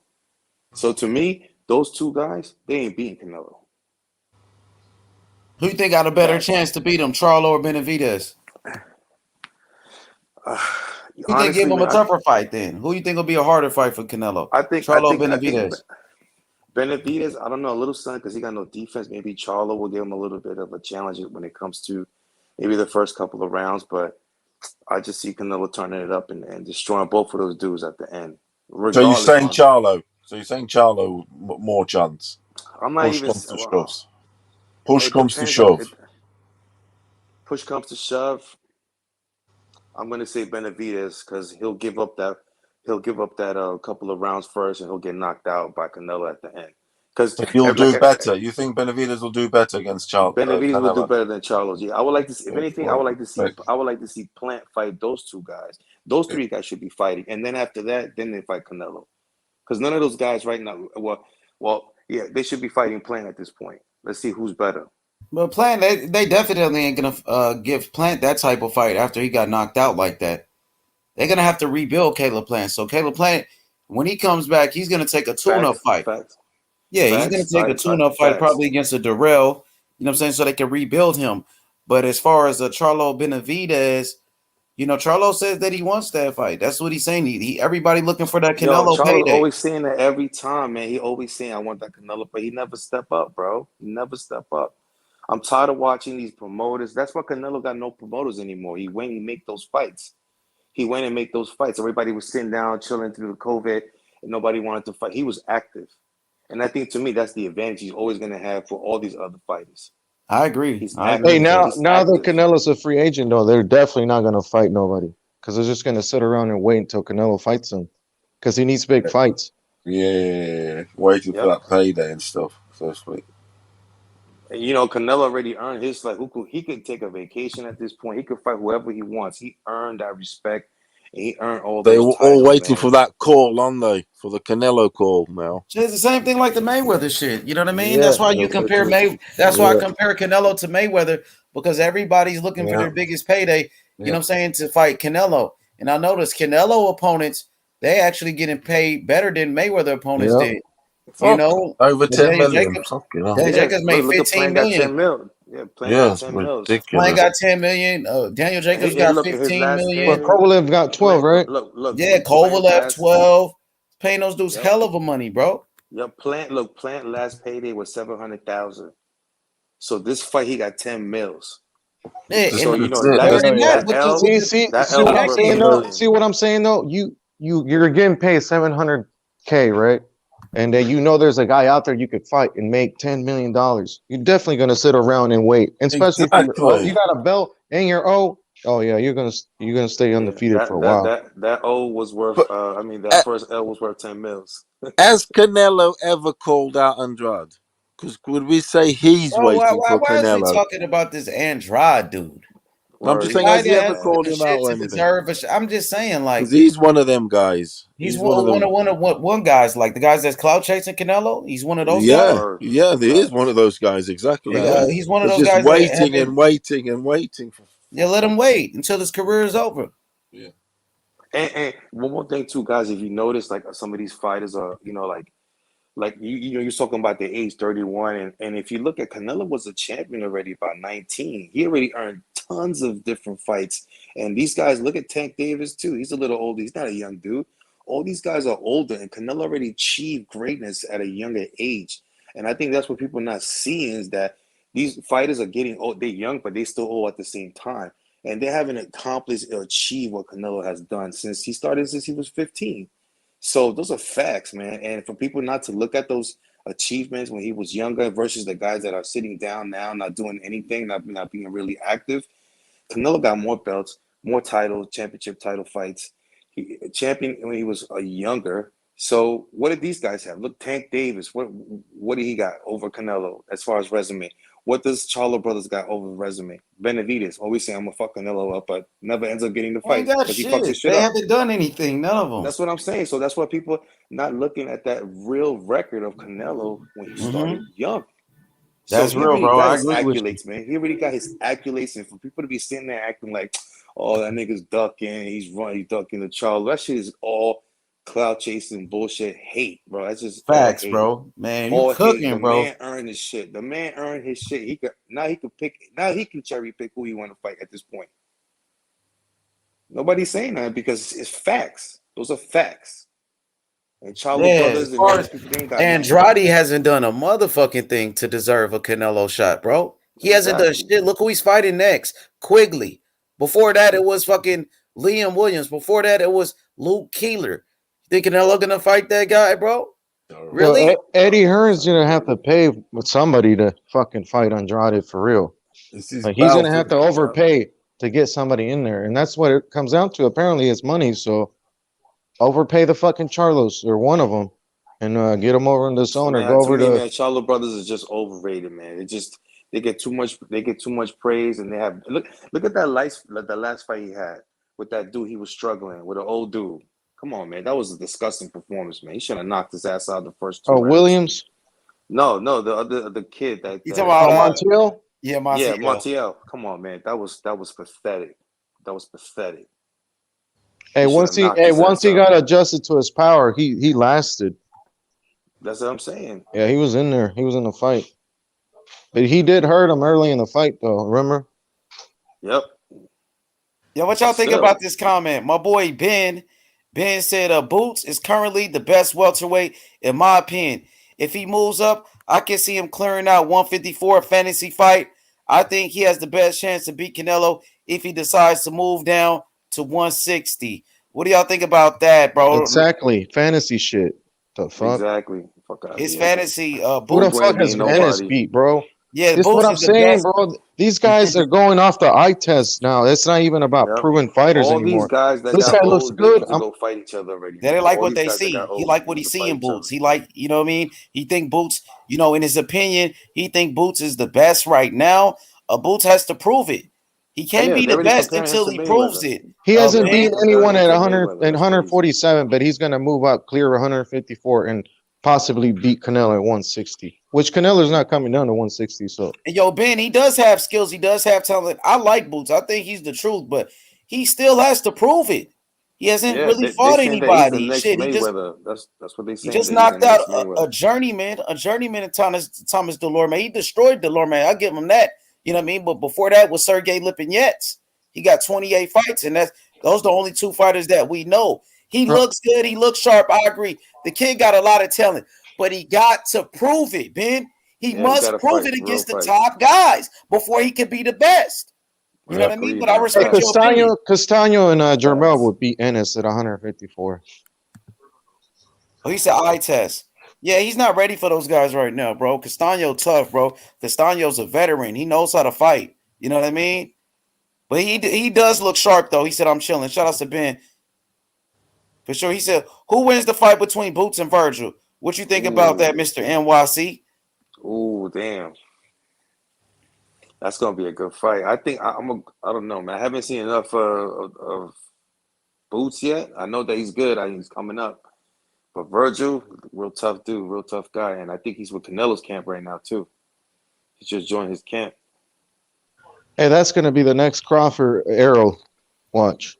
Yeah, I think so. I think that's going to be a good fight, man. I can't pick between those two. It's gonna be a super fight. That fight is not gonna happen anytime soon. You gotta wait until these guys become champions. You know what I mean? That's Which is when the fight bullshit. makes sense. It doesn't make sense for them to fight right now when they're not champions. They're still young fighters. Wait until they got belts. Wait until they can unify the division. You know what I mean? That's when the fight is. That's the time to make the fight. But yeah, Boots is real good. But if I had to pick one right now, I might go with Virgil because I seen a little bit more from Virgil. I seen Virgil against a Mean Machine, who's a world title contender who gave Terrence Crawford a lot of problems, and Virgil beat him. Even though Virgil got hurt in that fight, Virgil still came back and knocked him out. I seen Virgil against Maurice Hooker, former champion. Seen Virgil against an undefeated fighter like Brad Solomon and veterans like Mauricio Herrera at 140, and Virgil knocked him out. So right now, if I had to pick one, I'm gonna go Virgil. But I see my brother Shadow Ghost. I think Shadow's going with Boots. Shadow believes Boots will beat Virgil. He said Boots one of my favorite fighters, but I don't see him beating Canelo, and that's never gonna happen. That's three different weight classes up because Canelo probably ain't going down to 160. But Shadow Ghost believes that Boots will beat Virgil, and Ben said he got Boots by knockout. You know what I mean? Both very talented young fighters. Ignorant Boxer, who you think wins that fight? You know what I mean? Virgil or Boots? I think that's going to be the future mega fight at welterweight between him and Boots. I mean, between Virgil and Boots. And I'm gonna go with Virgil, bro. He's a more proven fighter. I mean, all that fancy shit looks nice, but look at Lomachenko. He does all that fancy shit, but he got fucking beat by Teofimo. Yeah, So you know that shit what? doesn't mean anything. You About can that do the whole fight, fucking eye test, all that shit. It doesn't mean anything bro, until they get in there and actually that's beat true. those dudes. But about that fight with Teofimo and Lomachenko, let me tell you, so Teofimo was doing his thing the first 6 rounds. At the end, Lomachenko started turning it up. If he would have fought like that from the rest of the fight, Teofimo would not have been champion. And Teal would have knocked him out. If Hey, he would have you buy that injury shit? Teal would have caught him and knocked him out early in the fight, but he fought scared as fuck. First, second rounds, that motherfucker was on his bicycle running for his life, bro, because he know Teal came in there to knock his ass out, bro. You know what I'm saying? So we can say coulda, woulda, shoulda, but we do know that Lomachenko got beat. I think Teal would have knocked him out if he would have started early. He would have left All himself these young open fights, to get countered. What do you think about this? I think that Tank, Ryan, all those guys, Teofimo, they should all fight already, man. I don't want to see them in 2-3 years. Once again, just like the Canelo thing, Teofimo Lopez is the only one that fought somebody, the only one that proved himself. Gervonta Davis is 27 years old. He had, plenty of time to fight Loma. He was around before T.O. or anybody. He could have fought Loma years ago, but That's he didn't Mayweather want that fight. He protecting him. didn't want to be great. They didn't want That's to be Mayweather great. cherry picking. Mayweather cherry picking his fights, bro. That's why I can't respect Tank right now. But Tank is with it though. Tank been with it. Like, you know, I remember at one point Floyd's like, oh, we want to make the Lomachenko fight. And that's when Tank starts saying, I'm gonna leave Mayweather Promotions and all of that. And Tank didn't want that fight with Loma. So once again, you said Ryan, Tank, Devin Haney, all of these guys haven't fought.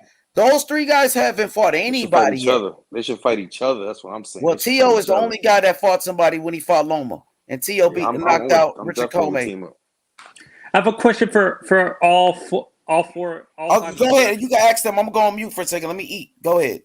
Okay. I'm wondering, once the four guys that you guys are talking about move up permanently, because I see Ryan moving up permanently. I see all four of those guys moving up. Davis, Tank, Ryan, and T.O. moving up permanently to 140.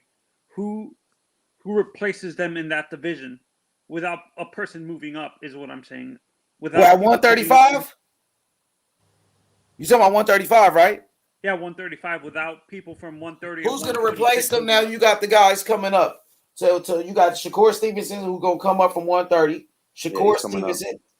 You got a guy like. That's what I'm saying. Without people moving up. Without people moving up. So you got Keyshawn Davis. Keyshawn Davis, who's a young fighter coming up in the game. You got Keyshawn. Who else? Let somebody else go. Keyshawn is one of them. Is there a Russian fighter in that division? Hey, what about that guy that beat the dude that Robert Garcia trains at 135?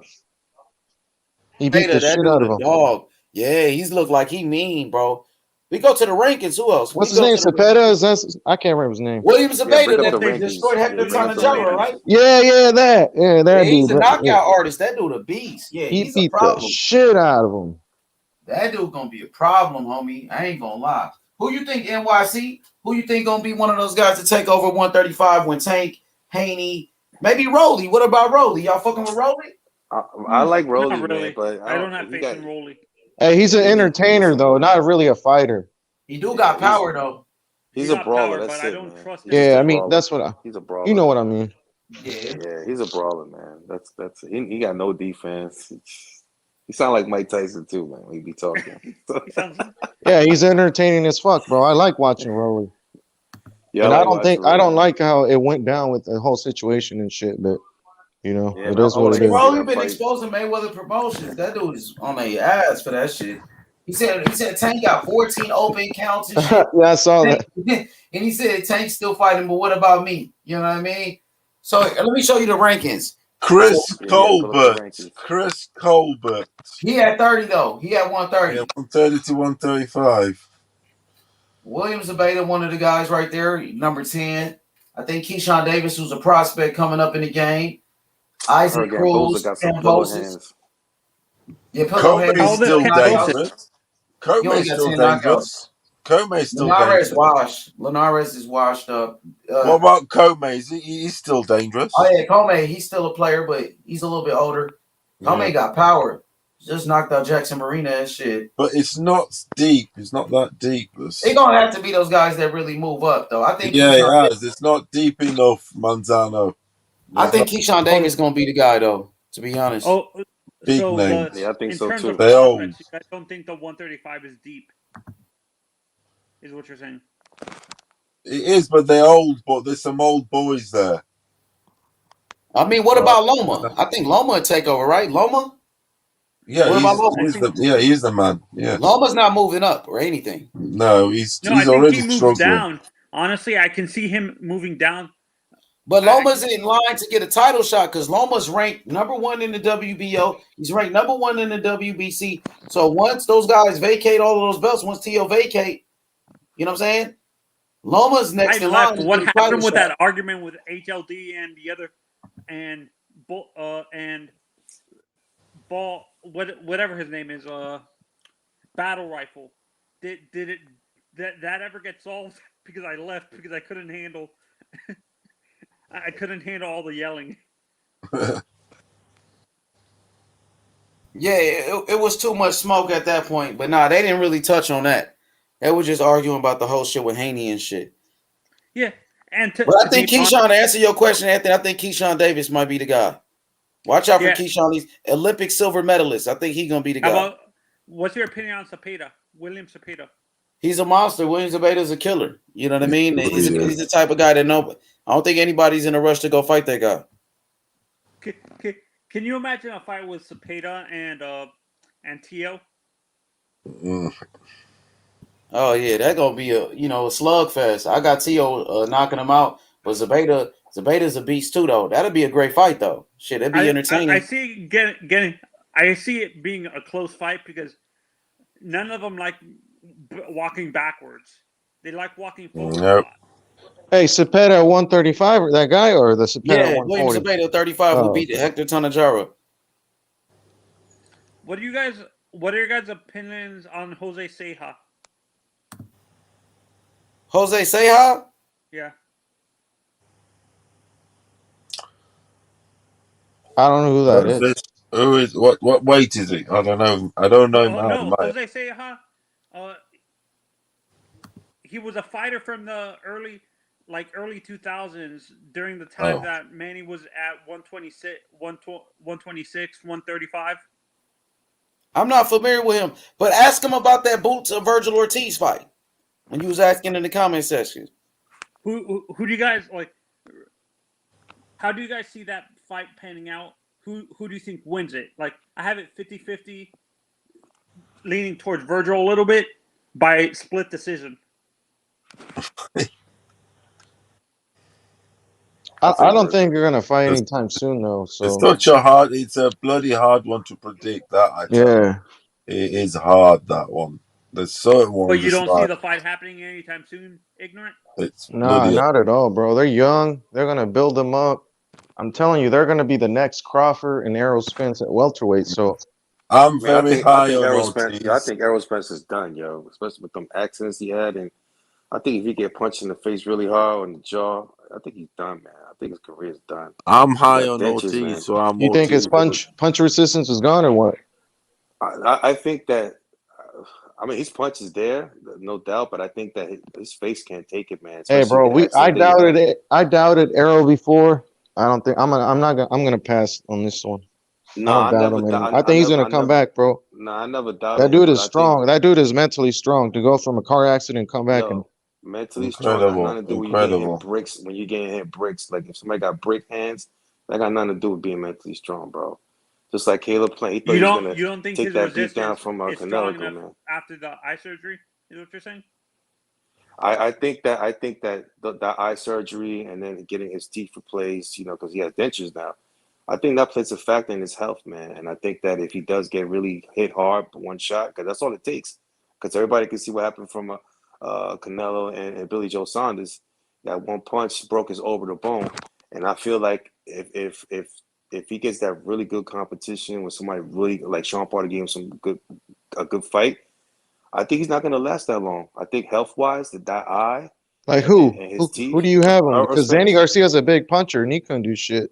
But this is talking about after the accident, man. It's different. I truly believe Errol's not the same person he was. I agree. When you do that, I mean, even if it has to be, say, 5, 10, 15%, or whatever it may be, that shock and the whole thing, it does take a bit out of you. But it does, man. There is the opinion that say it might make him stronger. We debated this the other night, and someone was saying, "Look, I might make him stronger, more like thing." I'm just going to go for it, take more chances. He still hasn't even started fighting yet. He hasn't even started practicing yet, getting back in the ring. He is back in the gym. He is back in the gym. He's not sparring though, not yet. Well, let's see. The thing is that, like what they say, when you get punched in the face, that whole game plan change. The whole game change. The plan changes after that, but. I just feel that that's going to be his defeat. Not that a fight is going to beat him, but I think that accident, the eye surgery, and getting his teeth redone, it's a justifiable excuse in the future for any bad performance or whatever that. And I would accept that excuse because I don't think I'd be the same after an accident like that. But then I don't know. It's hard to say. You could be mentally strong, but physically you may not be able to handle that. Virgil's the number. I looked at the rankings. Virgil's the number 2. I think he's the number 1 ranked contender for Ugas. Why hasn't that fight happened?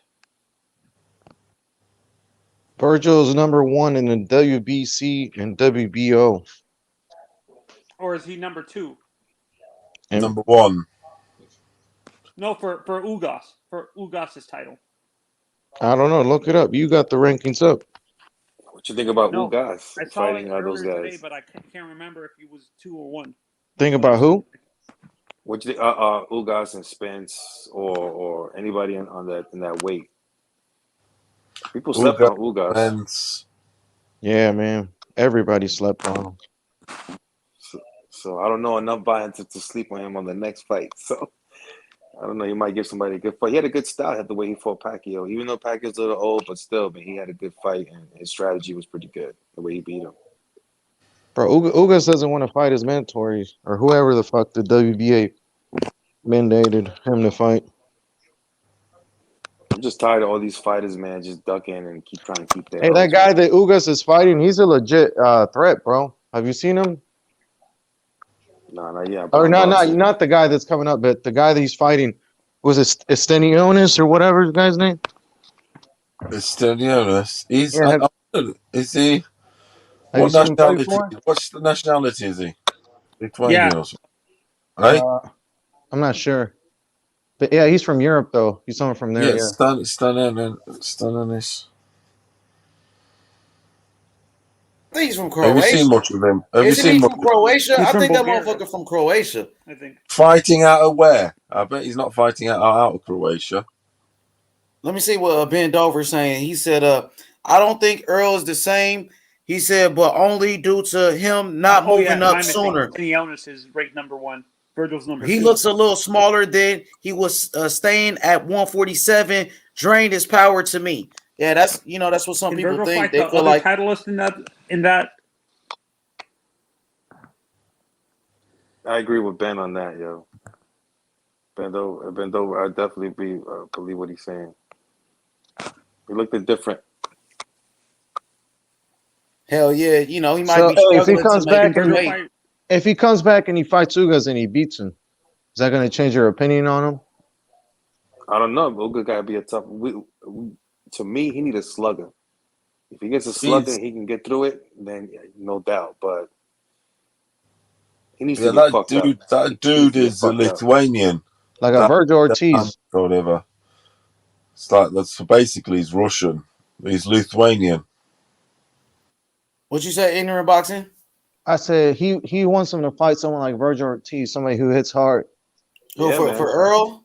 Yeah, he said he wants Earl tested like that. I would love to see that fight. Actually, that would be man. That We would be see that fight. already, man. Fucking yeah. Look, Canelo set the standard, bro. That's it. He set the standard for Yeah, I mean it's. But I don't think he'll take that route. I don't think Ortiz will take that route yet. What do you guys think? I don't think Spence would be scared of. Do you reckon Ortiz will take it now? I think Ortiz will take it, but it's it's the whole people behind. Yep. Exactly. You see, they want to take it, ding-a-ling it, take it along for 1 or 2 more fights. They're waiting. Virgil said he was ready, though. Virgil said he wants to fight for the belts. You know what I mean? Yeah. So according to Virgil, he's ready for a title shot. But ain't nobody scared, though, Paolo. Like, we got to stop using that word, oh, this fighter's scared and this and that. Nah, man. Nobody's scared, bro. They be training their whole life for this shit. Yeah, and nobody's scared. I know what you mean. I know. But fucking... It's not, you know what, H? It's not about being scared, but it's about levels too, man. And niggas know what level they can be at or not. So just hold on, Paulo, let him finish, brother. Go ahead. I think of it like that. Like if you know you can't get on that level, you got to train to that level. It's not that you're being scared, but you're not ready to compete at that level. So that's how I feel some of these fighters are. They're on some bullshit, and there's just levels, man. You saw it. You saw it. There's just levels to each of it. There was another clown from the Bronx that fought some guy from Cali like 2 weeks ago. He's talking massive shit. He got murdered in the first minute Vargas. with a clown. Vargas versus Zepeda. Fucking clown, man. Fucking clown, bro. Hey, that was a good fight. That was a good build up. Just to end up for the way it ended. Yeah, and That then was was a good fight though. Yeah, but he stepped that shit up went though, right? viral. Hey, listen, that shit went viral but that too. goes to show you though, levels, man, levels. That's my But he point. You know what I stepped mean? up though, huh? He didn't have to. His dad even talked about it. Like, they didn't have to take that fight, but they took a chance. You feel me? And he got beat. It's okay though. It's definitely okay, but again, man, you gotta know you gotta know your levels, man, before you get into that. You step in, man. Yeah, I got And, you. and he got a big mouth, man. He made the Bronx look bad. And I'm from the Bronx. But he So came to fight. Give him that much though, bro. He didn't Give he it, come to was give it to fight, talking him, a bro. lot bro. of shit. Look, I respect any man that step in the ring because I've done it too, and I respect any man that gets in the ring because that's a tough fight by itself. Mentally, just getting in the ring is tough, man. And going through a physical fight, I give anybody respect. But at the same time, you just doing so much shit talking. You got knocked out the first 30 seconds. You ain't Yeah, show he no did. He skills. got hit with a good shot, bro. You ain't show no skills. No defense came out. No ducking. No. He got rocked. Got rocked, bro. And that's from the Bronx, man. It's embarrassing to see that fight.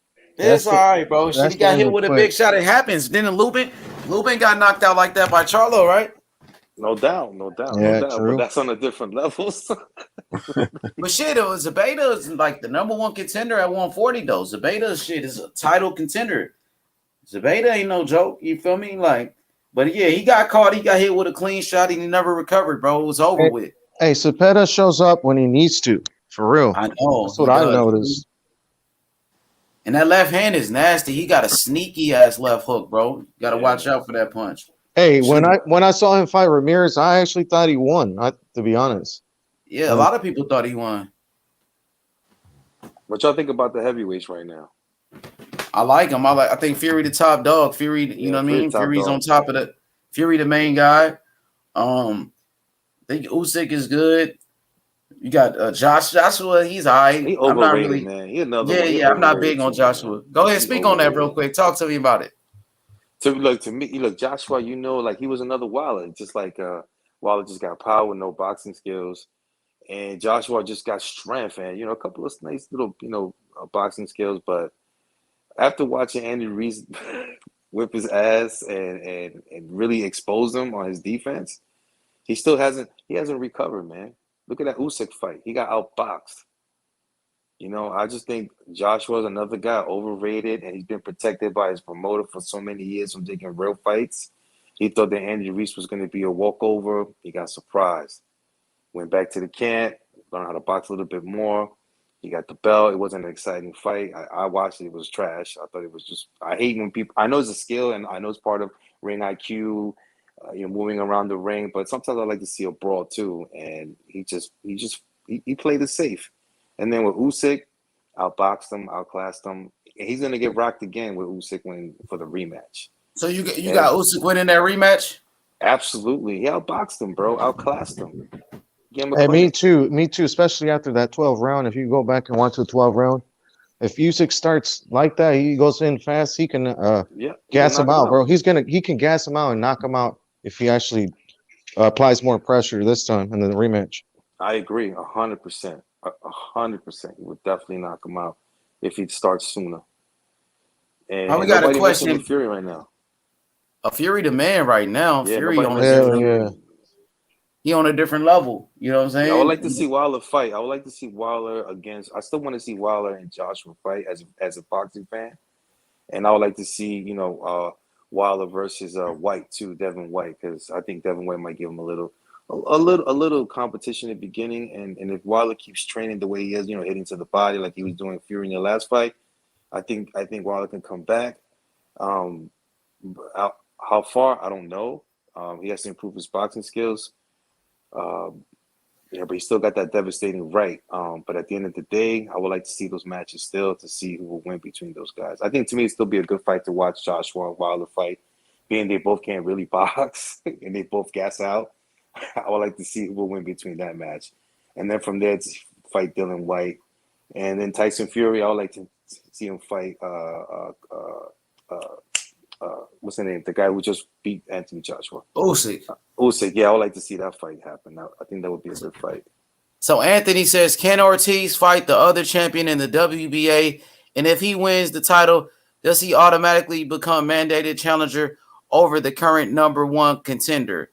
WBA champion is Ugas, and Ugas has been ordered to fight against Stanionis.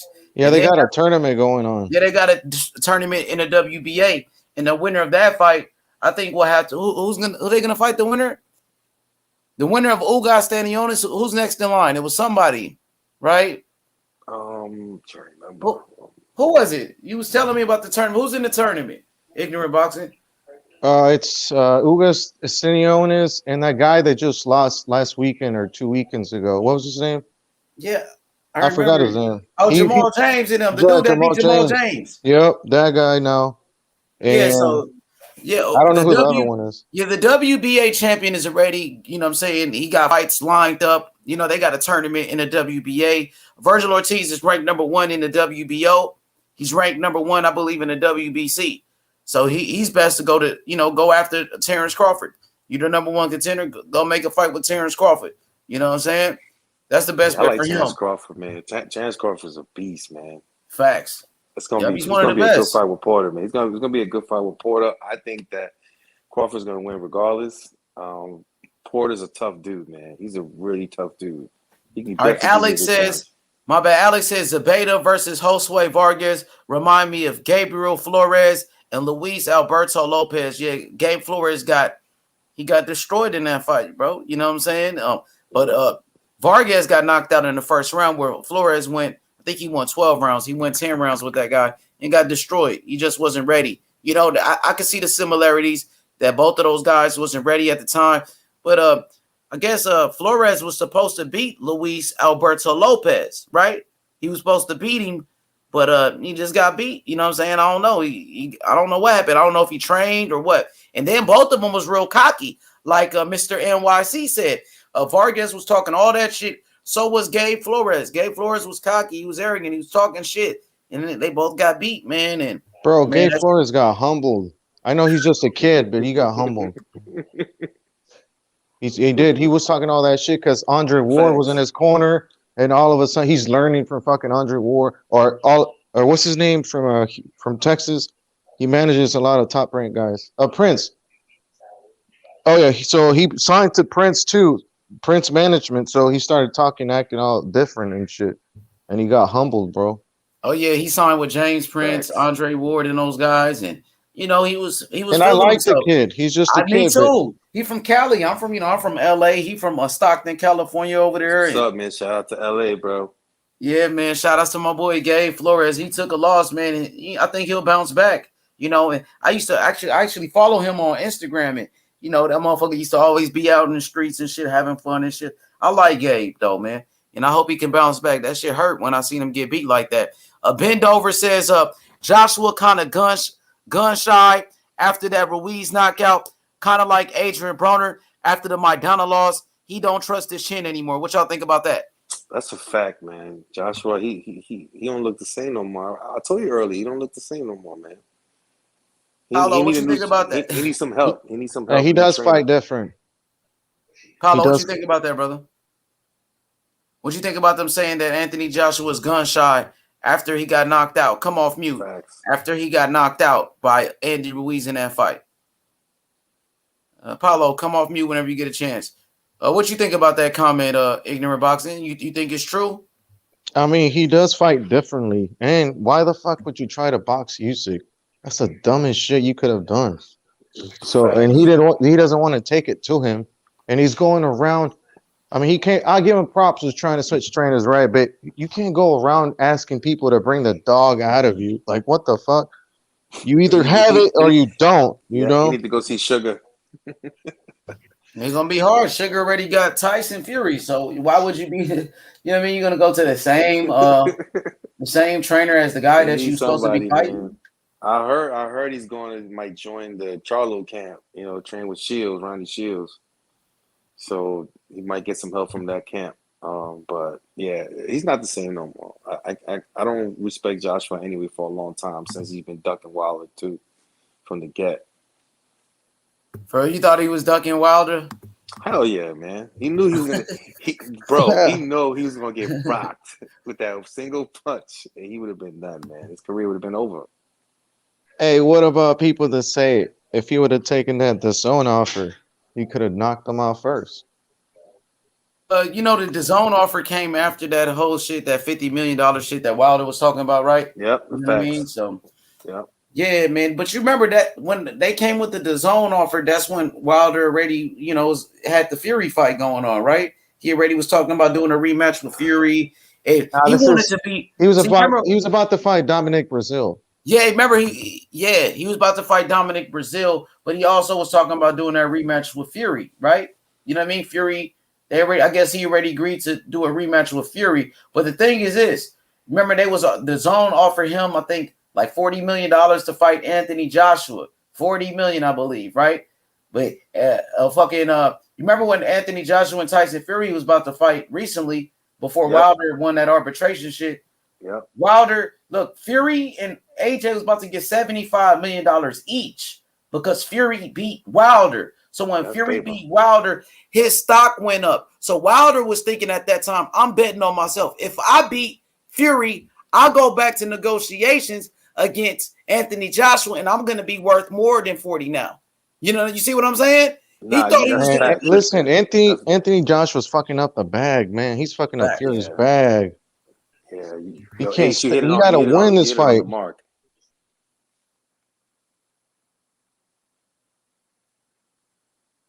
What'd you say? You said he got to do what? He's got to win this fight. That Fury fight, that's massive. That's a big ass fight. He got to win that Usyk fight. You mean? Yeah, that's what I'm saying. Yeah, but he's the one fucking up Fury's money. I still think he could come back. I ain't gonna lie. I think he could bounce back. I think he can win that rematch. But you know what I mean? Nah, not against Usyk. I don't know. That guy's pretty I good. think so though. He's naturally the bigger guy. You know, even like certain moments that shit in don't that mean fight. nothing no more, man. That bigger guy shit don't mean nothing no more, man. What you trying to say? He's big for nothing? Hey, how many rounds did you give him? How many rounds did you give him in the fight? Shit, like 3 or some shit, like 2. Motherfucker was getting his ass whooped in there.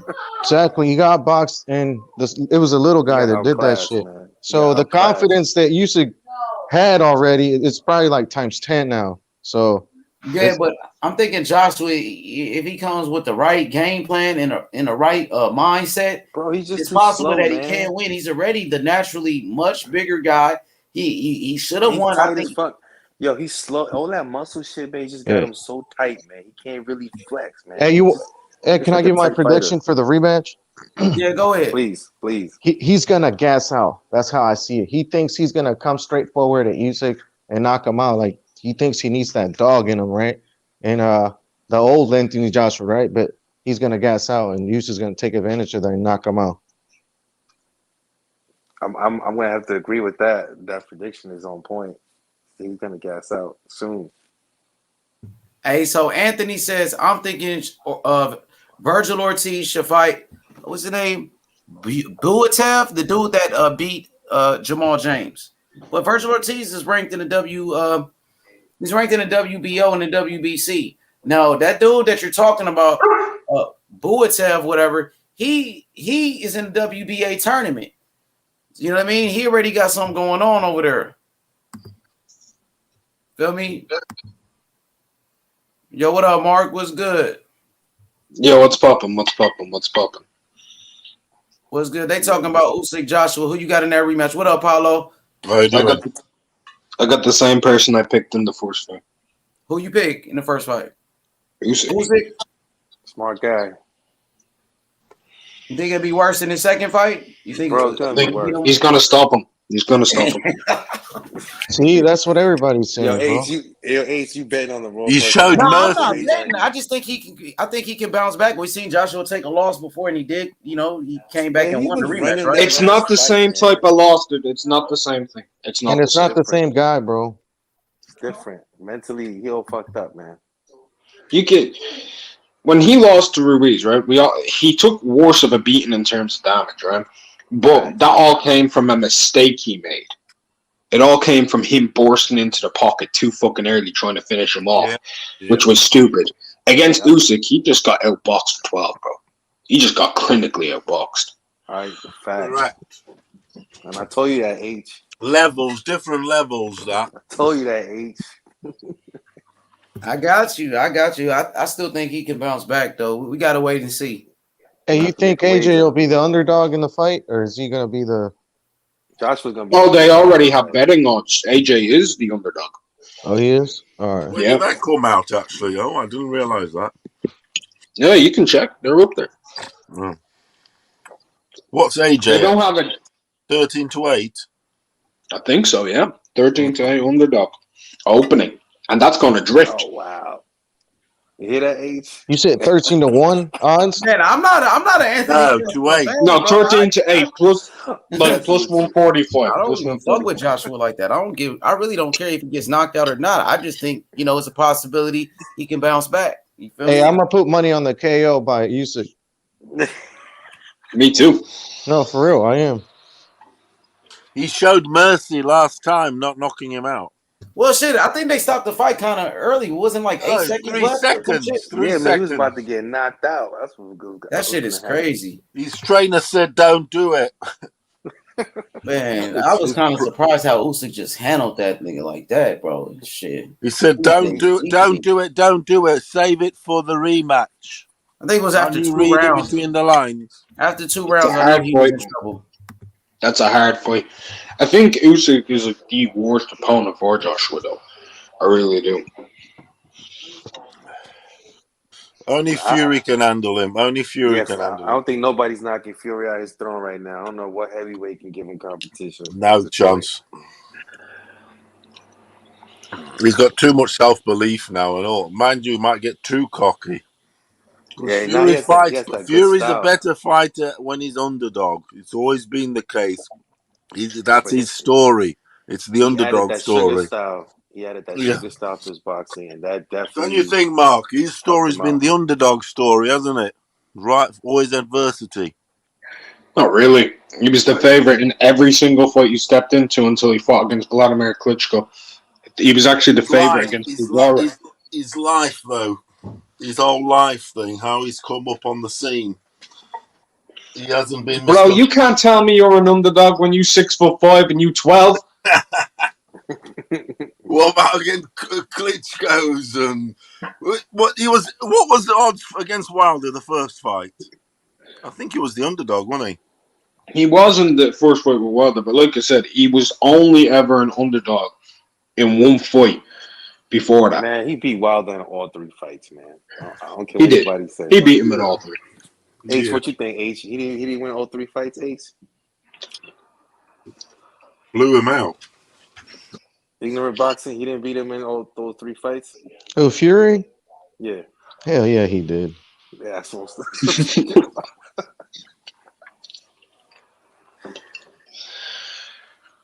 Hey, I seen video. You know that a judge that had there was a scorecard that was kind of closed or some shit. I can't remember exactly from the first fight, but I seen video of somebody approaching the judge, and his face was like in shock that they were asking all those kind of questions and shit.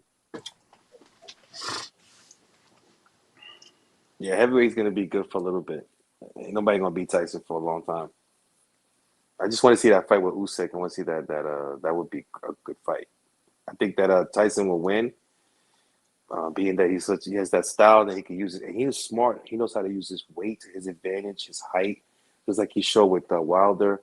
And Wilder was the bigger guy in the sense of more muscles, and his strategy was just great. I think that him and Usyk would be a good fight because they're boxers, and I think Tyson will still win though. He definitely will. Only Usyk. Does anyone see any challenges out there apart from Usyk? Not right AJ's now. live, dog. AJ's always alive. Well, I don't know. I don't think Dylan White's good enough to fight Tyson Fury. What do you reckon, Mark? Is anyone there on the horizon?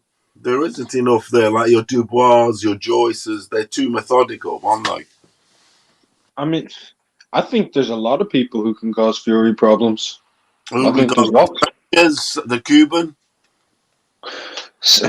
Bro, you can't say like Joyce is too methodical and then say Sanchez. Sanchez is too negative. Sanchez wouldn't beat Tyson. That's true. What do you reckon then, Joyce? Then Joyce would beat the shit out of Sanchez. Don't try that dude, bro. Don't try that dude. Joe Joyce is an animal. Oh, he is a beast. He is a beast out there. Do you reckon he's the only chance? Do you reckon Joyce is a challenge for Fury because he's constant pressure and he's a granite chin. Can he beat Usyk in the seniors though? I mean, there was the amateur. No, Usyk is the wrong style for Joyce. Usyk's the wrong style for Joyce. Yeah, he is too much. Hey, who's Joe Joyce fighting next? We don't know yet. They haven't. He's the mandatory though for the WBO, so. But we don't know who he's fighting next. Frank was talking about getting him out for December in a stay busy fight, so I don't know. He fights with Frank Warren, so you know it's probably nobody any good. He does have some stinkers, really. I mean, Hey, I heard they were trying to get that Ortiz fight, but he turned it down. But who turned what down? Ortiz?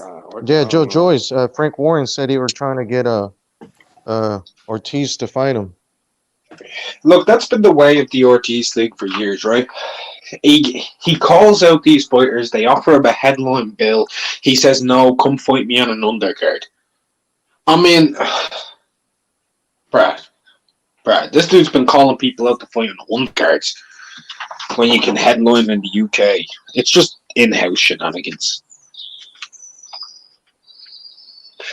I actually think Luis Ortiz and Andy Ruiz will fight next year. That's a good fight. That is. Hey, you think they make that fight before the Wilder fight? Andy Ruiz versus Wilder? I think they do. I think they use the Luis Ortiz fight as a way to compare him to Wilder. Who you got on that? In what? All you guys with that Wilder Ruiz. and Reese. Wilder Ruiz. Listen. If Luis Ortiz wins, if Luis Ortiz fought Andy and Luis Ortiz won, would you be willing to watch a Wilder 3? I mean, a rematch? No. No, I'm done with I don't want to watch no Wilder and Fury. I'm done with seeing trilogies that have already had definitive conclusions. Oh, Lewis. Yeah. What you got then, Mark? In there, what you guys got then, Wilder Ruiz? I don't know. It's a good one. I did not like the fact that Andy got dropped by Ariola in his last fight. I did not like that. I think the weight loss could be an issue.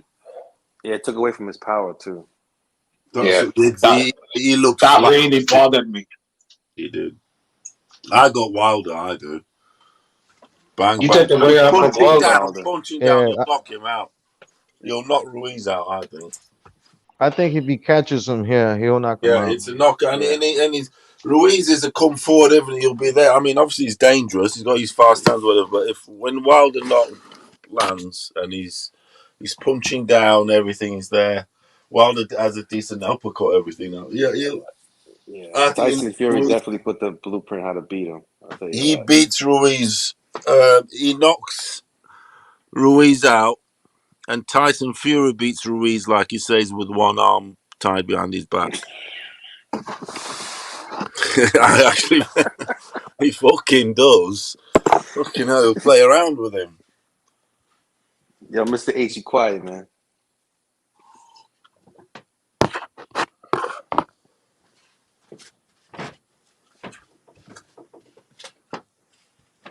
Yeah, that'll be a good fight. I don't think Sanchez is ready to fight anybody really big, but he did have a good fight with the other guy he beat that was undefeated. He was supposed to be a big puncher. He's from Nigeria, I think. It was a good fight in the beginning, and then Sanchez got he started to box really well and knocked him down. So Sanchez got a long way to go for me. I thought what's his name? Ajagba was going to win that. And I actually had a Jagba on an Aka mark, and it's the one that let me down. I had a mix Aka, some like fucking basketball, UFC, fucking hockey, all sorts, and that bastard let me down. Because it was an even fight. That I don't know. It went a Jagba because of like the power, this and the other. Because it's nah. But Sanchez is a wild card. Sanchez is a fucking wild card in the heavyweight division. Motherfuckers better look out for him. Oh well, yeah. I fucking got learned taught there. All right. That motherfucker nice, dog. He can box for real. Judge just came into boxing with the 1-2, 1-2. Ronnie Shields gone to 1-2, 1-2. That was all Oh, he he's was with got. Ronnie Shields too, with Jacba? But he's left him now, but he was with Ronnie I'm Shields. saying for that fight with Sanchez, he was with Ronnie Shields? No, he wasn't. No, he wasn't. Oh, okay. Yeah, but he was with Ronnie though, wasn't he? Yeah, when he got knocked down, I'm warning y'all, don't count out Joshua in that rematch. I wonder if Don't that count even out. cost him. Oh Maybe man, not. yo, we gotta And bet I don't H, even yo. like the We gotta dude. play Look, wager. I don't even fuck with him, but I ain't gonna count him out though. I ain't gonna count him out. I'm gonna count him out, man. Y'all gave up on that nigga. Y'all done with him, huh? Yeah, we Y'all done with tired him, of man. his He's a fraud, bullshit. man. He was a fraud. Ever since with Eddie Hearns, man, protecting him, man, he's a fraud, man. He For real, took you think he something. was a fraud? I think he was. Damn. I think he was a paper champion, man. Oh shit. Dang, I ain't gonna lie, motherfuckers did give up on that nigga after that shit. And a lot of people stopped fucking with him after that. Even his biggest fanboys and fangirls, they stopped fucking with him. Yeah. You don't hear anybody really talking about the dude anymore. Because they were fucking disappointed in him. Who the fuck tries to outbox Usyk, bro? Why would he even think of that? The smaller guy. Just the fact he was sleeping on Andy Reese, man. That was crazy.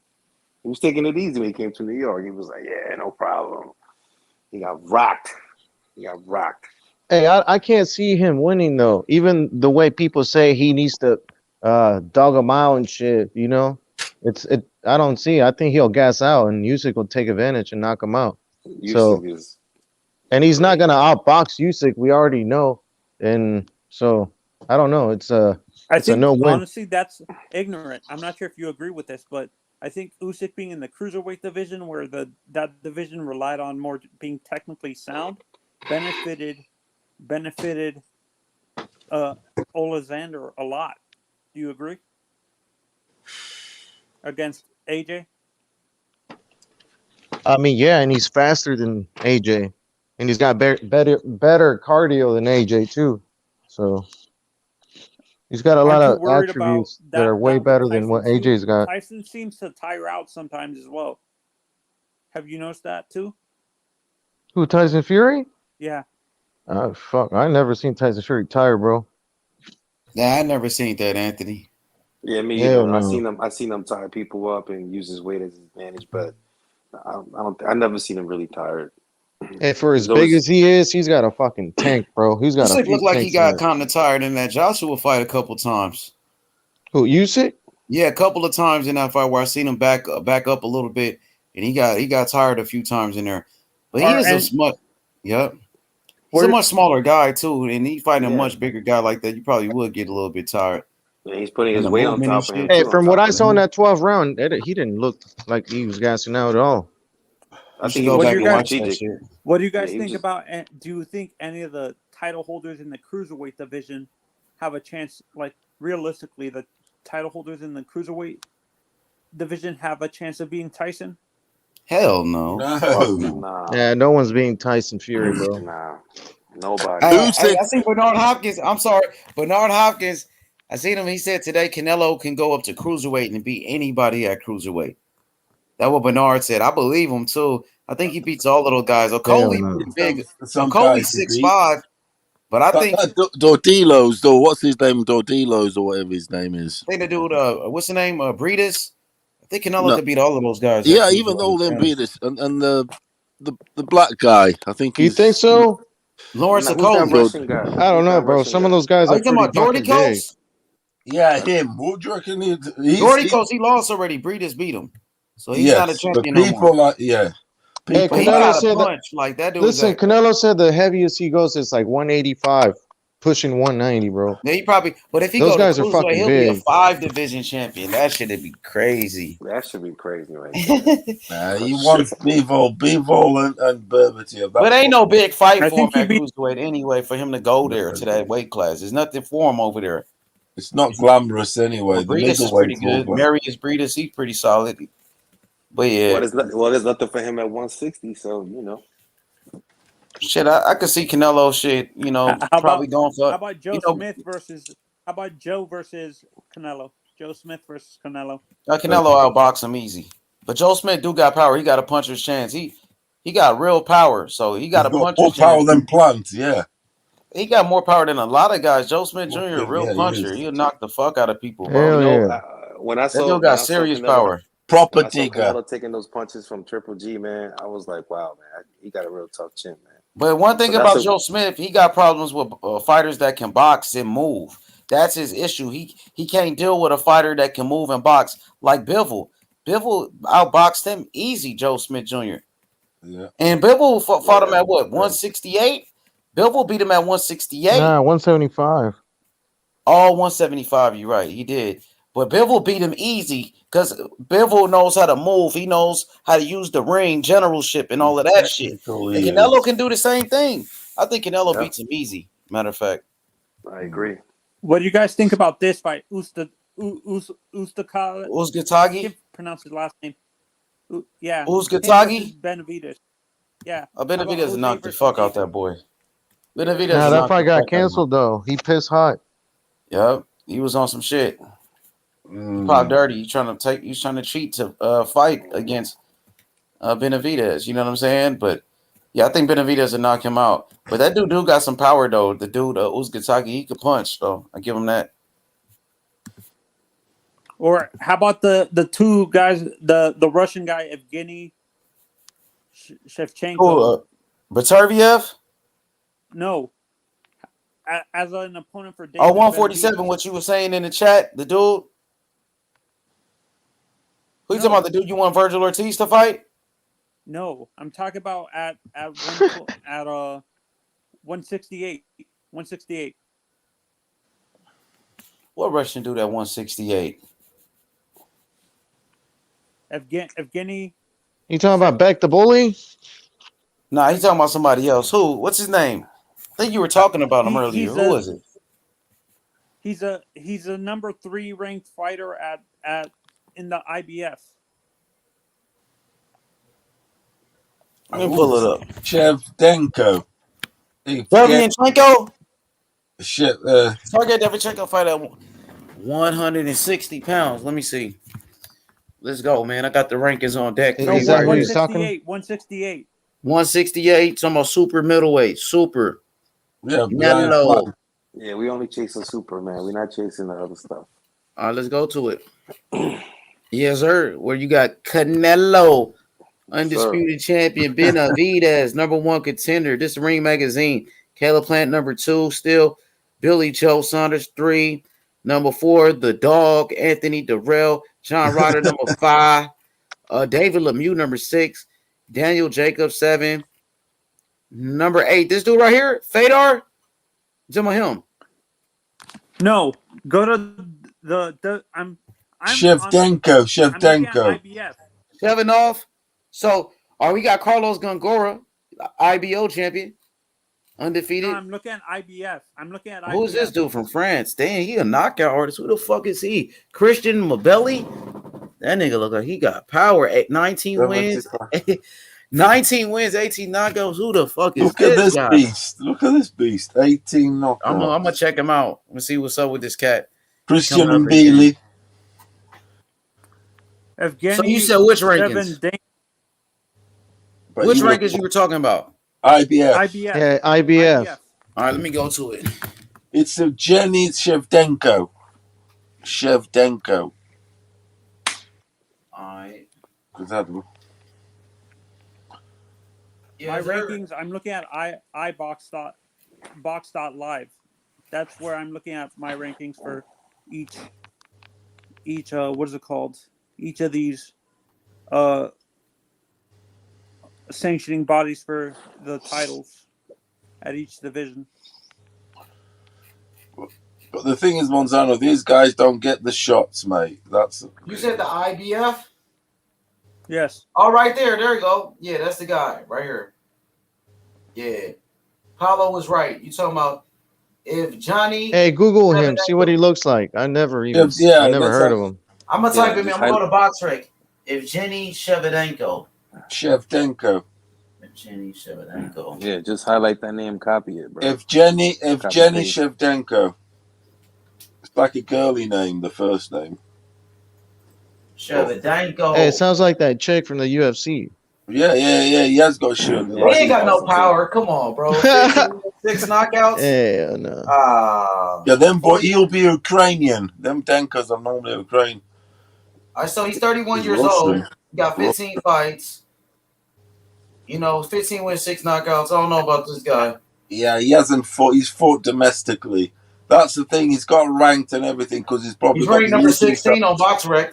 BoxRec rankings got him number 16. 6 knockouts. Look, who's he for? That's the thing. Give me his last 5 fights, please. So a bunch of nobodies, bro, that we don't know. Fighting waiters and bartenders. You would have got the European title. That gives you a big rankings. Look at the world. The world rankings at 168 on BoxRec. You got Daniel Jacobs ranked number 2. Get the fuck out of here. How is Daniel Jacobs ranked number 2, bro? There you go. BoxRec's like a point system that nobody understands. He's fighting out of Germany, look, like they all do. Like the look, it says that Germany, his name. Jacobs, Billy Joe, Jesse Hart. Jesse Hart is on there.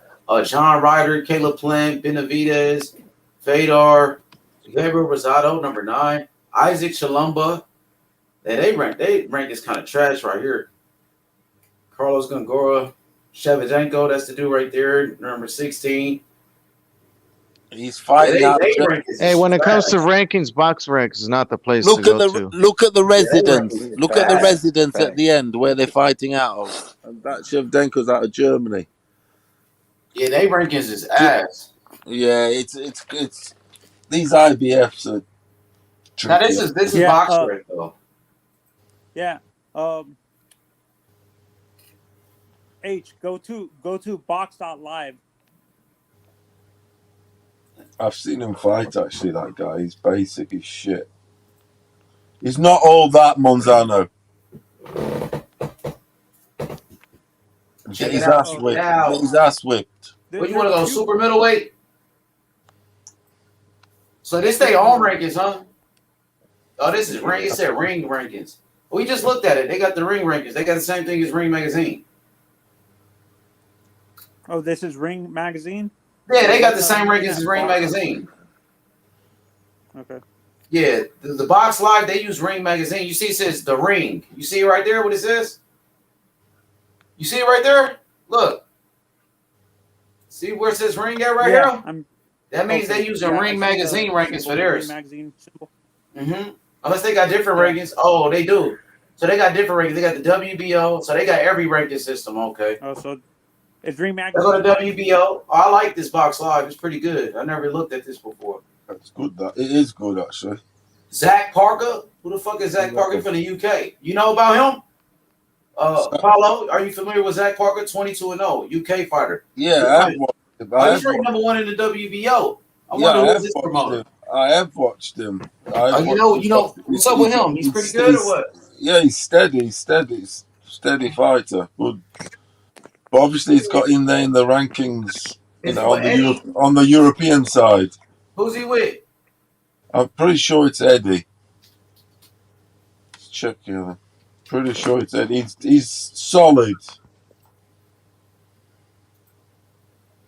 Oh, he's a PT. No spot. He was Frank Warren. Is it Frank Warren?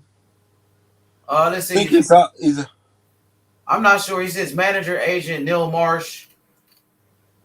Yeah, he fought not long ago. He's all right. He's all right. One fights up straight. It's got a nice 1-2. He's all right. Look, knockout. I gotta check out who that French dude is that do with all those damn knockouts. For me, it doesn't make sense that some of these. I look at the IBF in some of these divisions. They have vacant spots in the rankings. Why not just move up the fighters underneath to leave those leave the bottom part of the rankings vacant for other people to fight into the top 15? Why not move the 2 guys at number 3 and 4 up to the number 1 and 2 spot? I'm gonna see what's up with this cat. He coming up in the game. That's who you gotta watch out for. This dude Christian Mbelly. Billy. Hey, put him up on the screen. I am. I'm about to go to this box track. Go see what's up. Do you guys know Marcus Morrison? Nah, I don't know who that is. Marcus Morrison. Nah, who anyway, is that? that's the last opponent Zach Parker beat. So anyway, that's the level we're looking at. Well, they say with Frank Warren, BT Sports. Yeah, they get built up well and whatever. The European rankings and all that. They He must be like Nigerian or something. He must. Oh, he's from the Cameroon. He's from Africa originally. So Christian and Belly, 19 wins, 18 knockouts. He's fighting out of France, but he's original from the Cameroon. 26 years old, 5'8.5", 72-inch reach. BoxRec, they got him ranked number 43 on BoxRec. So Ring Magazine, he's ranked pretty high. Oh, he about to fight Ronald Ellis. Wow. He's about to fight Ronald Ellis, huh? The dude Ronald Ellis that David Benavidez fought. So he got a date. Yeah, that's the big test. That's a pretty good fight for him right there. That Against is. a common opponent with Benavidez. Showcase. That French guy? Yeah, he's fighting Ronald Ellis, Canelo's sparring partner. Who manages him? Let me see. Moved to France in 2006 and competed in the 2016 Olympics. I don't think he got a manager. It doesn't show. I don't think 26 years of age. That motherfucker got a 94% knockout ratio. He knocking shit out. His arms, his highlights. His arms are massive. He's strong. Yeah, he is. Yeah, he's strong as shit. Them motherfucking Africans do be strong as shit though. Hell yeah. He looks 5'8" and 5'9". So. Oh, they said he got a brawling style. That's what they said. Fan friendly. He said I like him. Oh, y'all checking him out? They said he's strong as fuck. Oh shit. Oh, he's fought a couple of Mexicans. His last fights, 2 Mexicans and American. 26 years old, Christian and Billy. I'm gonna check this cat out. He's been fighting fighters from all around the world.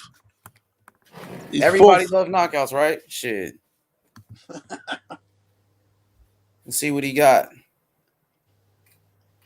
He's a beast. Mm-hmm. Damn, he look like a beast. Well, now at the minute he is. At the minute. You watching his highlights? You watching this shit? I don't know, man. Let's see. We gotta see the fighters he fought, man. He probably be like a Wilder type of dude. Let's have a look. Yep. Hell yeah. Christian and Belly. Everybody love a puncher in boxing. Everybody love a puncher. So, dang, somebody got a lot of views on his fight. That motherfucker Kinda Loco Sports got plenty of views on this shit. He fought a Puerto Rican cat, Jesus Antonio Gutierrez. So they got all of his knockouts on YouTube. See these highlights.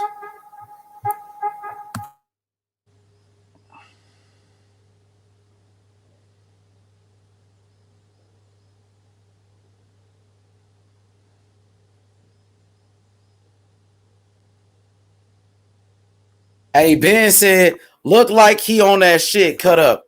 Oh, come on, man. You accusing this man of being on that shit? That nigga throwing haymakers, though. That motherfucker throwing he fast, too. Shit, he fast as shit. He's strong, though. Like he quick, though. We'll see when he steps it up in competition. We got to see how he does when he step it up in competition. He coming through with the high guard defense. Well, I like the way he pivoted right there. They're saying not that bad. He got like similar, like a Mike Tyson type of style shit. Yeah, he is a bit. Like a Tank. He coming like Tank Davis on your ass. Oh, shit. That uppercut was nasty. Yeah, shit. I think he's been definitely been watching Mike Tyson videos, VHSs, back at home. Definitely, but he needs to work his head movement. He needs to move his head more. He's got no head. He's not that popular, though. I'm looking at him right now. Like his fights don't have that many views, though. Yeah. So you got a question, Paolo, in the chat. Let's see. Shout out to my brother AC Armando Colon. He said, Paolo Tomas, what you think about LaRon Richards? He's a good boxer, but has absolute no power. You think he can bring it to the next level? He's fighting Carlos Gongora, the undefeated IBO champion. Carlos Gongora, a beast, homie. Carlos Lerone Gongora is a dog. Richards. He said Tell you Leon what, Richards is about to fight Carlos Gongora. I don't know a lot about Lerone Richards, so I'm not going to start saying I know a lot about one. I think Richards is a UK guy with some braids. He got the cornrow braids. Oh, that geezer. Oh shit, that motherfucker knockouts is vicious though, bro. Y'all see this shit? You're knocking the fuck out of people, bro. Damn. Who, that French dude? Yeah, hell yeah. His knockouts is nasty, homie. He coming like Tank, dog, for real. It's fast too. And he got power shit. If I was the promoter, I'd be going after that dude. He got knockouts. That's what people want to see anyway. Quick hand. That Lerone Richards, H. So that guy's asking. I've got high hopes for that Lerone Richards. I know what we're on about. That guy's a quality boxer. Oh, you know about Richards? Yes, you should watch some of his highlights. I seen Richards. I seen him. Matter of fact, I think I was on a live stream with him. Sound fundamental. His jab is quality. Who did Richards just fight? Didn't he fight Bivol or some shit? Bivol this fight, Richards fought Bivol. Oh, but he boxes beautifully. Yeah, he's pretty good. This dude, he hasn't got much. He hasn't got no power and stuff, but he is. You gotta have some power. That's a good fight. That is actually. It's for the IBO. Sorry. Yeah, Carlos Gongora. I know Carlos Gongora. Gongora ain't no joke. Gongora knocked out Ali Akhmedov. Gongora knocked out Ali Akhmedov, Triple G's fighter, bro. Y'all remember when Triple G fighter got knocked out? Yeah. I don't know if this Richards is sound. I don't know if it's a bit too much for him. That's a good question. That's a good fight. Very good fight. Let me see what they're talking about. 20. Is it this weekend? Say, bro? Is it this weekend? Is it? Yeah, I think it is this weekend, right on the Kid Galahad undercard. Because Kid Galahad fight this weekend. Yeah, Kid Galahad. Yeah, I'll like to see Danny Jacobs knock out Boo Boo Andre for sure. You think he can? I don't know, man. Danny Jacobs is something. I think Boo Boo probably beat Danny Jacobs. Like Jacobs, no man. Jacobs is tight. I know they say they were friends. You represented New York City, but that motherfucker Jacobs, bro, ain't doing shit lately, bro. He said they were friends. I've got Boo Boo. Yeah, they won't even fight because they friends. Isaac Bermudez, they said they ain't gonna fight. They friends with each other, bro. You know what I mean? They don't want to fight. They're friends. That weak shit, bro.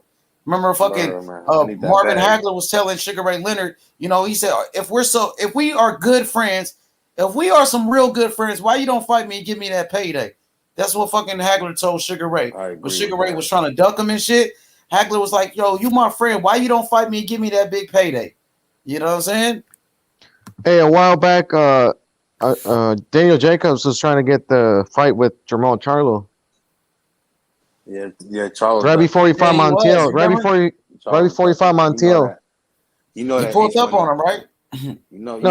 Right before he fought Montiel, he was trying to get the fight, but he didn't want to fight him, so he chose Montiel. Daniel Jacobs wanted to fight Charlo, and Charlo didn't want to fight him. Yeah, probably didn't want to help him out, give him a payday or something like that. More than likely, he was gonna get knocked the fuck out. That's why. Man, Jacobs ain't like that, bro. Jacobs ain't knocking shit out, bro. Against Charlo. I'm just being real. When's the last time Jacobs knocked somebody out, my boy? He couldn't even stop Rosado. He can't even hurt Rosado. He had a draw with Rosado, bro. Come on, man. I'll give you that H money. No power. I don't know, man. I just keep thinking Charlo's just overrated, man. I think he's good enough to beat Jacobs at this point. It probably so, but not no Canelo. We talk about not no Canelo for sure. Jacobs he recovered from cancer and stuff, though, didn't he? And when they sold that story, Eddie Hearn sold that narrative to us that he's the miracle man, and he's called the miracle man. Hey, check out my boy AC. He said H Money. LaRon Richards is 15-0 with 3 knockouts. He's like the Devin Haney of 168. He's 29. Exactly. But he boxes nicely. But that's the power. And his opponent's got 15 Bro, knockouts. it's like when you get to a certain level, you need some power to keep these guys off of you, bro. Like That's the we fact. seen it with Paulie. We seen it with Paulo Malignaggi. He got to a Yeah. certain level, Yeah. but when he went against the Cottos and shit, he couldn't keep Cotto off of him. You need some type of power so these guys can respect you. Unless you just a tremendous boxer, like you're a fucking Corey Spinks or some shit like that, Yeah, where you have can to just really do. outbox a motherfucker. You know what I'm saying? Eventually, you're gonna need some type of power so these guys can respect you. You know what I'm saying? To get to the top, you need the power. I mean, some people was good enough though to win a world title with no power. Like Corey Spinks was undisputed champion, but he just was a tremendous boxer. But His to go his up in the weights, different though, level. H, to go up in the weights, you need the Look, man Corey of the Spinks was on a badger. different level with his boxing IQ and his boxing skills. He was able to beat Ricardo Mayorga, Zab Judah. He was undisputed champion. Now, Paulo Malignaggi, he was another guy with no power, but Paulie was able to beat the baby bull, Juan Diaz. Paulie, was a two-time champion. You know what I'm saying? It depends. It depends, bro. In the right situation with the right fights, you could probably win. You could probably, outbox certain guys. Matchmaking, yes. Yeah, like Paulie was able to beat the baby bull Juan Diaz, but he couldn't fuck with a Miguel Cotto. Pernell Whitaker had enough power though. Like Pernell was on a different level. His boxing skills, his defense was probably the greatest in boxing history. He was a gold medalist. But when Pernell was young, when he was at lightweight, Pernell was knocking people out. He was knocking people out back then. And Pernell, I think Pernell actually killed somebody in the ring, if I'm not mistaken. You know what I mean? So Pernell, he did have some power. He did have some power, bro. For real. Yo, H Money and fellas, I'm about to drop off, man. Hey, Mr. NYC from the BX, you got to come back, my boy. I did. You're Listen, I just looking out, my subscribed. boy. You was cooking on this motherfucker, man. No doubt, man. I saw the live channel. I joined. I just subscribed to your channel and I hit the Oh yeah, alerts. we on this shit every night. So every I'm day, about to damn jump near. on. I'm jumping come on every through, night bro. when Good I looking can. out, homie. Welcome to the panel, fam, bro. I appreciate it, man. You guys are awesome, and all you guys Take it easy, my friend. shit, man. Take it easy, Appreciate you, fellas. bro. Shout out to the BX, man. Shout out to the NYC, man. No doubt. It's 5 o'clock over here. I gotta get like an hour's sleep. For sure, my boy. Good looking All out. right, Good looking fellas. out. Yeah, it's 4:57, right? Yes, sir. Hey, so Fidel Martinez said Jacobs has money now. After fighting Canelo, he doesn't really care about boxing anymore. Shit, once you get that Canelo payday, you know what I'm saying? Canelo payday damn near better than a Mayweather payday. Because Mayweather wasn't, look at Mayweather opponents. Fucking Maidana. Maidana made enough money where he could retire, but I think Maidana got like $5 million or some shit like that. Canelo only had like $5 million to fight Mayweather. But look at Canelo opponents. Caleb Plant, $10 million. Daniel Jacobs got $15 million to fight Canelo. Fucking Kovalev, $12 million to fight Canelo. But Manny Pacquiao did get a shitload of money. Ain't gonna lie. That Mayweather opponent, listen, that Mayweather opponent, Manny Pacquiao got I think $20 million or something to fight Mayweather. You know what I mean? So that fight right there made so much money where Pacquiao got a shitload of money in that one. But overall, like Canelo opponents, they getting their biggest payday, bro. He said Golden Boy ain't using Rashidi Ellis right, very underrated. I think he's good, Speedy Rashidi, but it's another guy that's lacking power. He does have speed. Rashidi Ellis is about 28 years old, and he still haven't fought anybody. I think it's a reason they've been moving this guy slow like that. I think Speedy Rashidi Ellis versus Virgil Ortiz is a great fight. Golden Boy Promotions, in-house fight. Why not make Virgil Ortiz fight against Rashidi Ellis? I think that's a good fight. I want to see it. Why not? What about Blair Cobbs versus Rashidi Ellis? You know what I mean? Blair Cobbs, Rashidi Ellis. That's a good fight. Let's make these fights happen, bro. Let me go to Rashidi Ellis on BoxRec, bro. I like Speedy Rashidi Ellis, but he ain't got no type of power, my boy. He ain't got no type of power at all. At all. Here goes Speedy Rashidi on BoxRec. Let's take a good look at Speedy Rashidi. I like him. He do got talent, though. He's solid. He good, but... Speedy Rashidi. Let's have a look at this, lad. Speedy Rashidi Ellis. Hey, he got to spark Canelo for the Plant fight. How old is he now? That doesn't show for some reason. Age. 14 knockouts. He got 23 fights, 14 knockouts. How old is he? He's in his middle 20s, I think. He like damn near 30 now, I think. Nah, not that I far. think he is, bro. He got it. So his last fight was against Alexis Rocha. I thought that was a close fight. I actually thought Rocha was winning. It's interesting that his plant size 5'9". Look who he been fighting. Look, in 2018, that motherfucker just fought Saul Corral with 12 losses. More than that. In 2018, he's still fighting guys with 12 losses. Eddie Gomez. Alexis Rocha's first step-up fight. Before that, look, he's fighting Fidel. He had, 16 losses. Come on, bro. They're moving this dude like he's a prospect, bro. He's about 30 years old, I think. Why they don't show his fucking birthday? What the fuck? What you think about Speedy Rashidio, this ignorant boxing? You fucking with him? You like him? Yeah, he's all right. Shit. But I want to see him do more, but I don't know what Golden Boy's doing either, man. I don't know why they're moving him like that. He's not ready, bro. In 2018, he just fought somebody with like 16 losses, bro. How old is this cat? Yo? Oh, that Virgil Ortiz fight would be good. It's an in-house fight. Yeah, that's the fight with Virgil. I think Virgil will knock him out. I ain't gonna lie to you. In-house fight? Why not? Yep, or even a Blair Cobbs fight. Put Speedy Rashidi versus Blair Cobbs. Or give one of those guys to Virgil to keep building up Virgil. They did recently, step him up when he fought against Alexis Rocha. I thought it was a close fight, though, to be honest with you. Anthony, what's good, my boy? Hey, H, I think you guys are good. You should actually go on to Box Out Live, because when you click on the fighters, like the fighters who are champions at each division, it actually separates everything, and it actually makes it easier to understand, and it shows you what percentage, what the percentage is on how they win their fights, if they win mainly by decision or mainly by knockout and stuff like that. And it actually separates it's gonna help you see if the fighter is qualified to move up in competition. Hey, Eddie Hearn say Conor Van is not ready for Virgil Ortiz and his boots. Definitely not. He's never gonna be a champion, Ben. Yo, we got Joseph in the building. What's good, Joseph? Hey guys, how are you? I'm good, Joe, man. I'm happy. This is the guy from yesterday. Yeah, this Joseph, man. Yo, Joseph. Joseph, you remember? I don't know if you noticed, but this. Go ahead, brother. Go ahead. I'm sorry. Go ahead, Joe. Well, first of all, guys, I have to apologize because I got hammered last night, man, while I was doing shots on the show.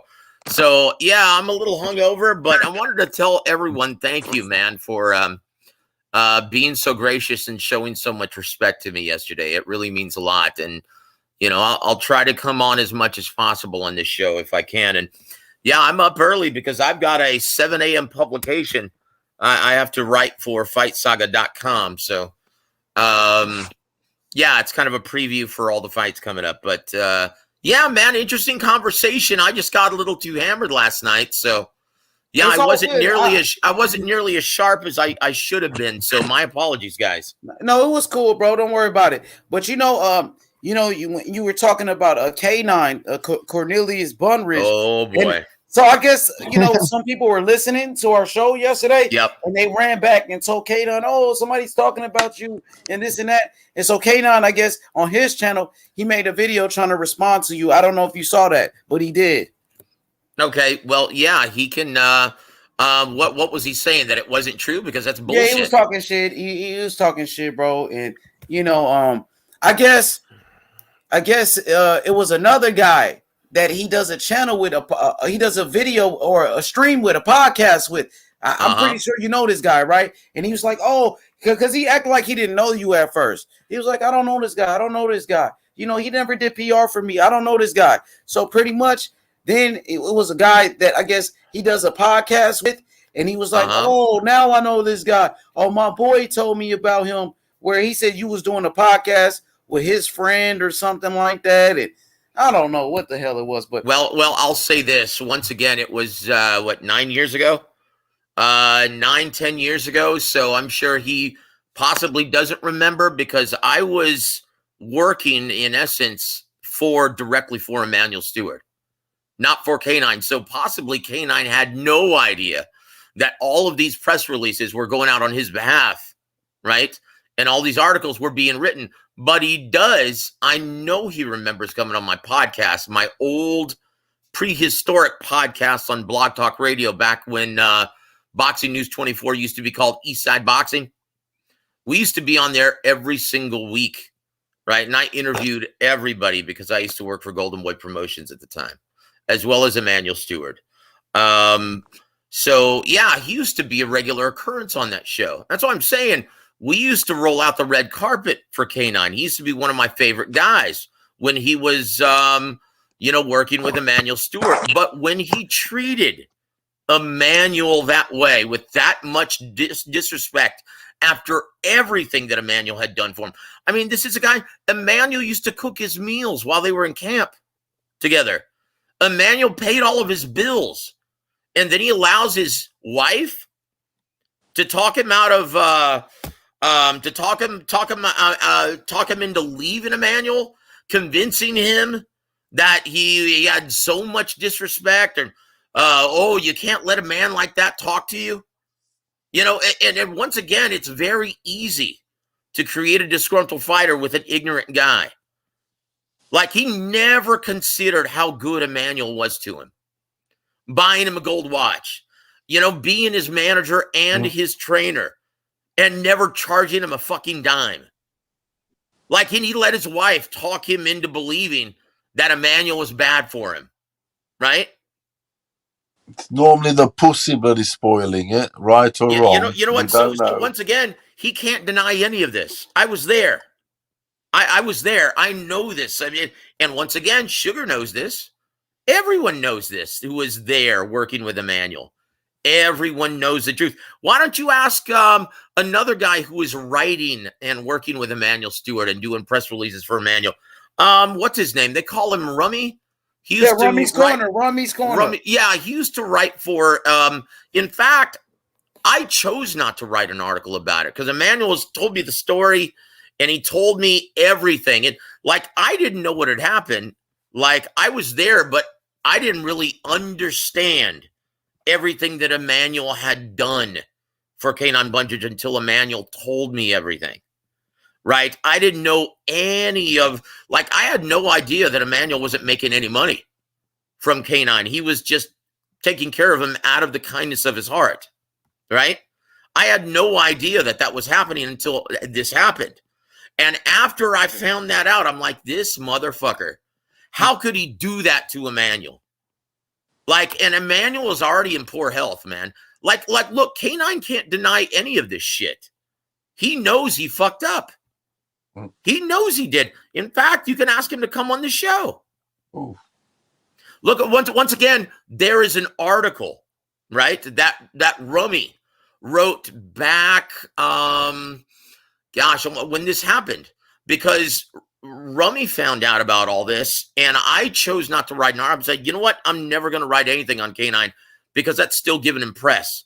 Well, Rummy decided to write an article about it, spilling the beans on everything. It's still published, guys. Just enter K9 leaves Emmanuel by whatever is a Rummy. Rummy's Corner. No, but what is his real name, though? That's his nickname. I'm not sure what his real name is, but I watch his videos on YouTube. Enter that. Say K9 leaves Emmanuel Stewart, Eastside Boxing, right? And you can read all about it. You can read all about it, right? Again, this is already, everyone knows this who is involved. Sugar knows this. Sugar knows all of this. Rummy knows all of this. Everyone who is working with Emmanuel knows all of this. De La Hoya knows this. Eric Gomez knows this. Yeah, De La Hoya trained with Emmanuel Stewart at one point, right? For a couple of fights. Well, yeah, for a couple of fights only. Yes, but yeah, for a couple of fights. I remember. And that's the reason why they were actually going to give a contract. Was no one wanted to give an old fighter and a guy who wasn't a ticket seller a big contract, a multi-fight contract. No one wanted to do that for K9. That's why he didn't have a promoter.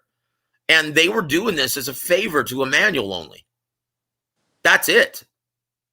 They had no interest in Canine. They were doing this as a favor. But in his infinite wisdom, he decided to, nope, I'm better off without being aligned with a big promoter who has TV dates.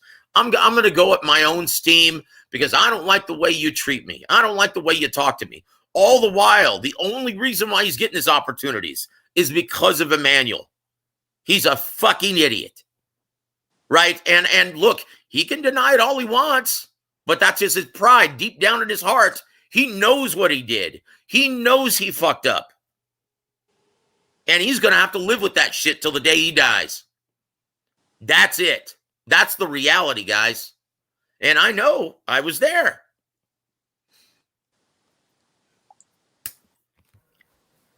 For sure. So there for it sure. is. So yeah, there it is. I just noticed that he you know. Hey, do me a favor, H Money. If Yes, you sir. have the link to his podcast, please send it to me via email sometime today. Okay, or I could put it. You want me to put it in this private chat right here, and you can get it right now? Yeah, sure, that's fine. Put it in a private chat, but don't leave though. You just got here, man. I want to ask you about Speedy Rashidi Ellis. What's your thoughts on Speedy Rashidi, and what do you think is a good fight for him next? I'm thinking Virgil Ortiz versus Speedy Rashidi Ellis. You know what? It's a good fight. At this stage of his career, anyone with a pulse, anything that's going to get him on TV, because look, time is of the essence, and I feel bad for every Golden Boy fighter right now, because you know what? As far as being a promoter, in accordance with the kind of the rules of the business of boxing, a promoter is only worth as many TV dates as he has, right?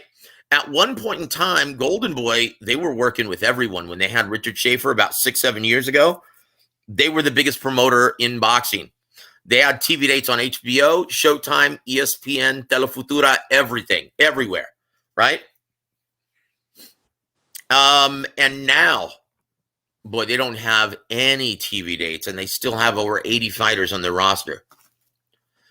So I feel bad for every single one of their fighters. Like, and DAZN and their programming sucks now for North American fight fans. Like, it's catering to everyone else but American fight fans. And why?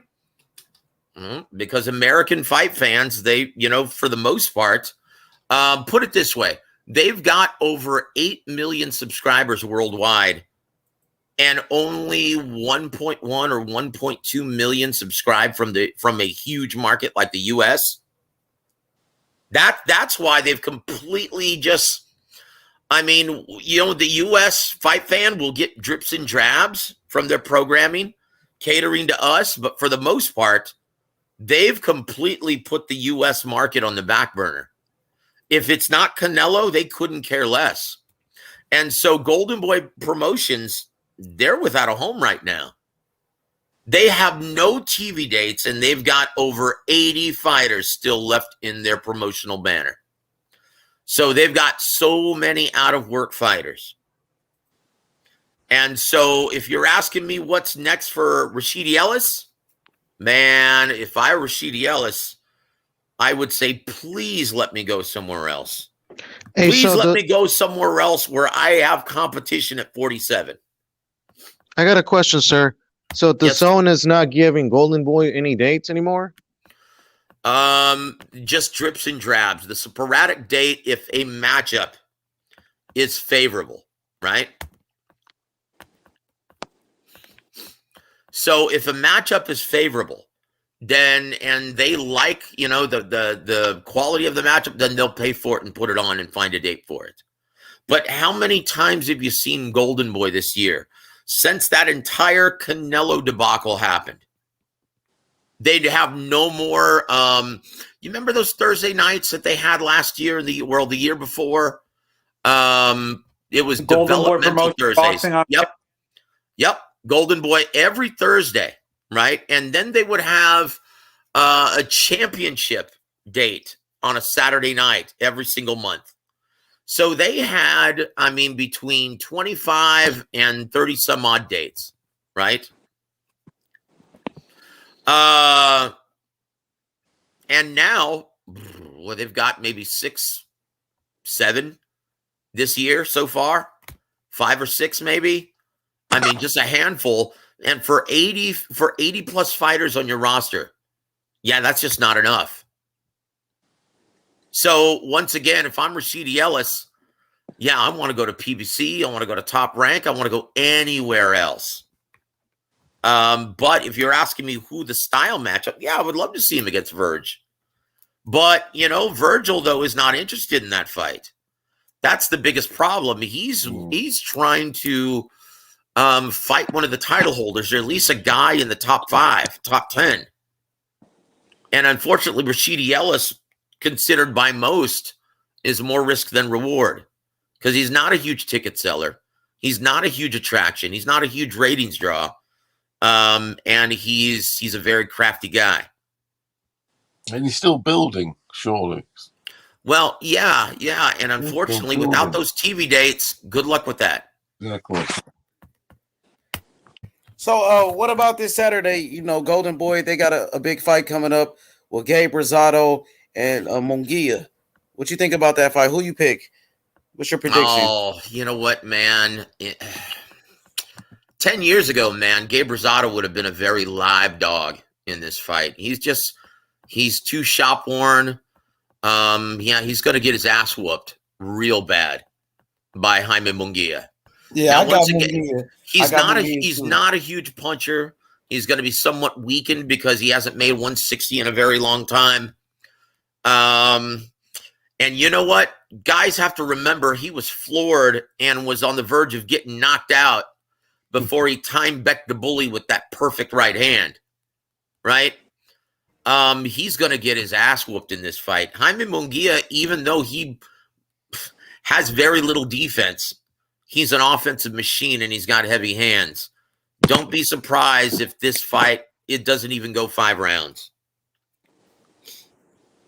Damn, that's quick. A lot of people got Gabe Rosado, though, winning. Why? I guess because he's got more experience than Jaime. Yeah, so I mean, yeah, look how old he is. Look how many miles on that odometer. And also, a lot of people giving him a lot of people got a lot of respect off that Beck the Bully knockout. So yeah, that's another reason. Tell you what, he timed a perfect shot and caught a very confident, careless version of Beck the Bully, a guy who was trying green, to right? And the green version of Beck the Bully. Inexperienced, right? Inexperienced in the professional ranks, but this guy's a deep amateur pedigree. Once again, Gabe was getting beat up and on the verge of getting knocked out, and he just timed and landed that perfect shot as he was coming in to close the show. Yeah, I had Beck the Bully destroying Gabe Rosado, but I lost. So once again, it happens. But I'll say this: if Gabe Rosado is successful in handing Jaime Munguia his first professional loss, I'll be shocked because he is a very shop-worn guy and as heavy-handed as Jaime Munguia is. And I'll be very surprised if he gets past 5 rounds. He's a very crafty guy, but he's got so many miles on the odometer. I don't think he's going to be able to take the kind of punishment for a considerable period of time. I don't think he's going to be able to take that kind of punishment on for longer than 6-7 rounds. I just don't see it. He's an excellent counterpuncher. He's always been a counterpuncher by trade, especially when he was campaigning at 47 and 54, right? Gabe Rosado. And he had to come up the hard way, fighting for Russell Peltz in Philadelphia. But yeah, way too much damage, way too many miles on the odometer. He's not going to be able to take what Jaime Munguia, man, dishes out. He's just not going to be able to take it for a long period of time. I got Munguia in that fight. I think Munguia is young. Yep. He's strong, powerful puncher. And I think, this Rosado's tailor-made for Munguia in this fight, Joseph, I have a question for you, actually, if you can answer this. Do you think a guy like Virgil could benefit from going into the tournament for Butayev's title? I'm sorry. Repeat that question, please. They're having a title for He's talking about the WBA tournament. He's wondering, Oh, yeah, okay. which doesn't add up. Yeah, the You guy can't that just you beat can't just Jamal enter James, that right? tournament. That tournament's already in place. Yeah, the guy that just beat Jamal James. What's it from Russia? Ruslan Butev. Yeah. He's a. I'll say this, guys, and there's a reason why. I'm sorry, his name eludes me. The Cuban exile who just beat Manny Pacquiao. What's his name? Yordenis Ugas. Yordenis Ugas. There's a reason why they think it's a bit unfair that they're being assigned these mandatory and to be a part of this tournament and not to be able to compete in a much bigger money unification bout with either Errol Spence or the winner of Crawford. Venezuelan communism? Well, no. There's a reason.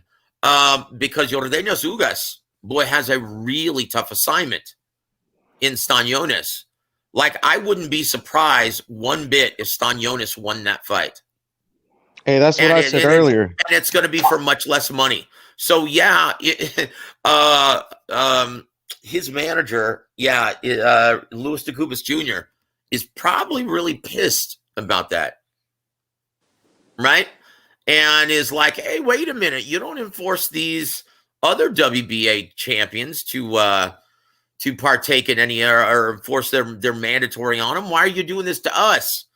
Well, once again, most of the Super WBA champions also weren't appointed belts. They actually had to fight for them and earn them. Mm-hmm. Now, he did beat the guy who they stripped the title from, and that was Manny Pacquiao. So you could say he actually earned it that way, but yeah, they still gave the title to him without having to actually beat somebody. So that's why they're actually implementing this. Well, he's not the only person who's been like in this position now. They're doing it up at cruiserweight. Arsen Goulamarian has to fight Alexei Egorov. They're doing the tournament now at 105 as well, and they're going to be doing it at 12. So they're consolidating the WBA at the moment. Good, and it's about time. It's about time that the ABC of boxing actually got on their ass and started making them adhere to their own bylaws. It's about time.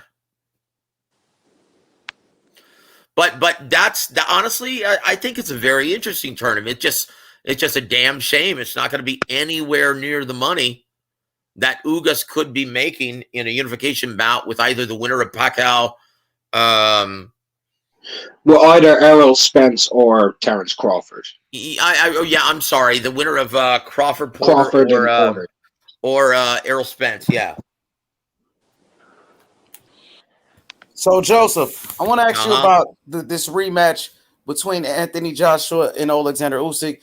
I know you got the show every week with Ronnie Shields. What do you think about this rematch? Do you feel like Anthony Joshua can bounce back and beat Alexander Usyk? I'm sorry. Once again, repeat that one more time, please. I'm sorry. It was breaking up on my end. I think it's my headphones. Y'all can hear me? That, please. I can hear you now, sir. Go ahead. Okay. So Anthony Joshua versus Alexander Usyk, the rematch. Who you got in that fight? You know what? I'm a little partial and I'm a little biased because of my dear friend Ronnie Shields, right? But I think it's a terrible idea to jump into an immediate rematch with this guy. Look, I warned everyone before this fight that it was a terrible style matchup for Anthony Joshua, and that he more likely was going to struggle mightily. And I said, if he does win a decision, it's going to be one that's given to him and not earned. I said, because it's a terrible style matchup. And to be able to add those new wrinkles in just one camp, even if you can hold a 3-month camp, yeah, that's going to be very, very difficult for Anthony Joshua. I'm not saying that he can't do it. It's just highly unlikely. As much confidence as I have with Coach Ronnie Shields and just everyone in that gym, I think it's too much to ask of him to try and change his mentality and culture. in one camp. Now, I'm not saying that it's impossible, because that's what my brother Sugar Hill did for Tyson Fury. He basically changed his culture in one camp, right? So it's not impossible, but it's going to be very difficult.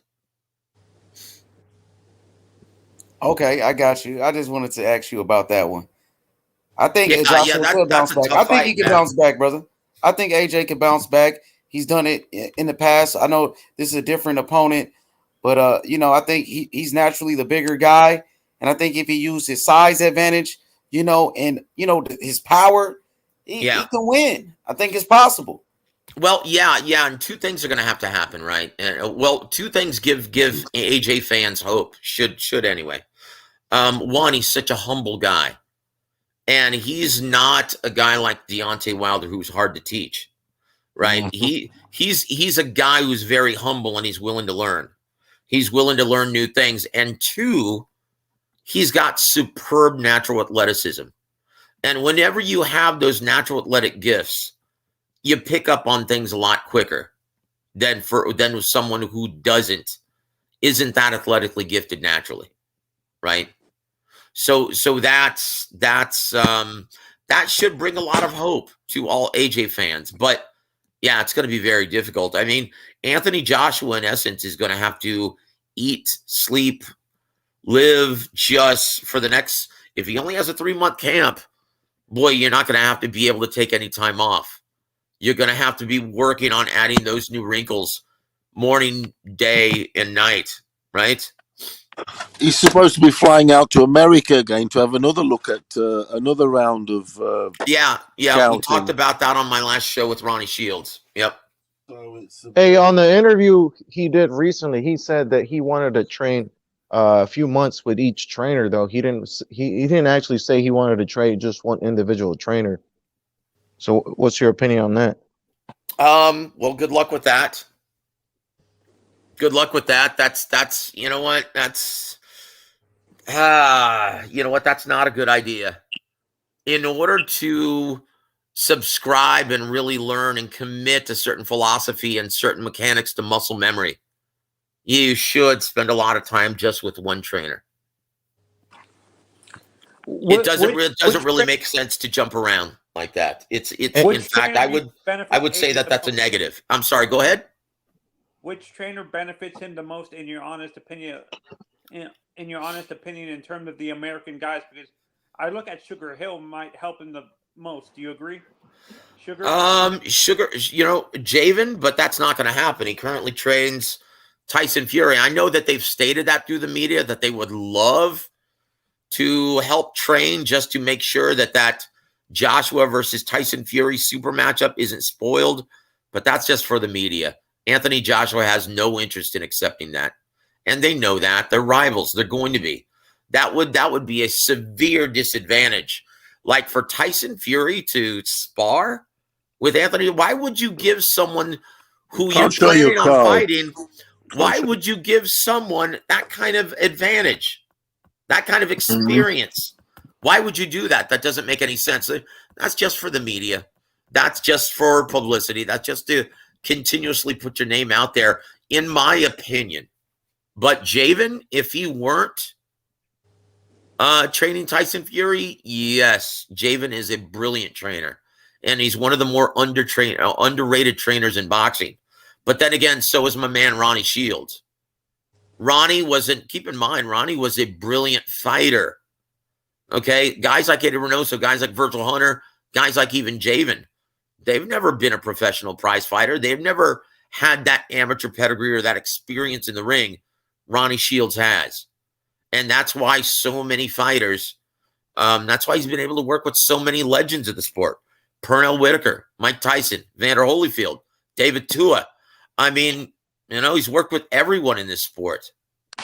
Hey, who would you say Ronnie Shields' best fighter is at the moment in his camp that he trains? Oh, it's Jamal. Jamal, hands down. Yeah, it's Jamal. Yeah. Man, he's you know what? I'll say that right now because he's in his fighting prime. But he's got a fighter there right now who used to be one of the best pound for pound fighters in boxing, and that's Guillermo Rigondeaux. Yes, and Lara too, right? Lara was with Lara. Well, yeah. Well, Lara, Guillermo Rigondeaux is still with him. Erislandy Lara went to go with Ismael Salas, right? Oh, okay. Who would be my choice? Who would be my choice for Joshua? Because I think he's an exquisite trainer. Yeah, he's a tremendous Is that the guy that trains Joe Joyce at the moment? Yeah, the one that trained Joe Joyce and Ugas.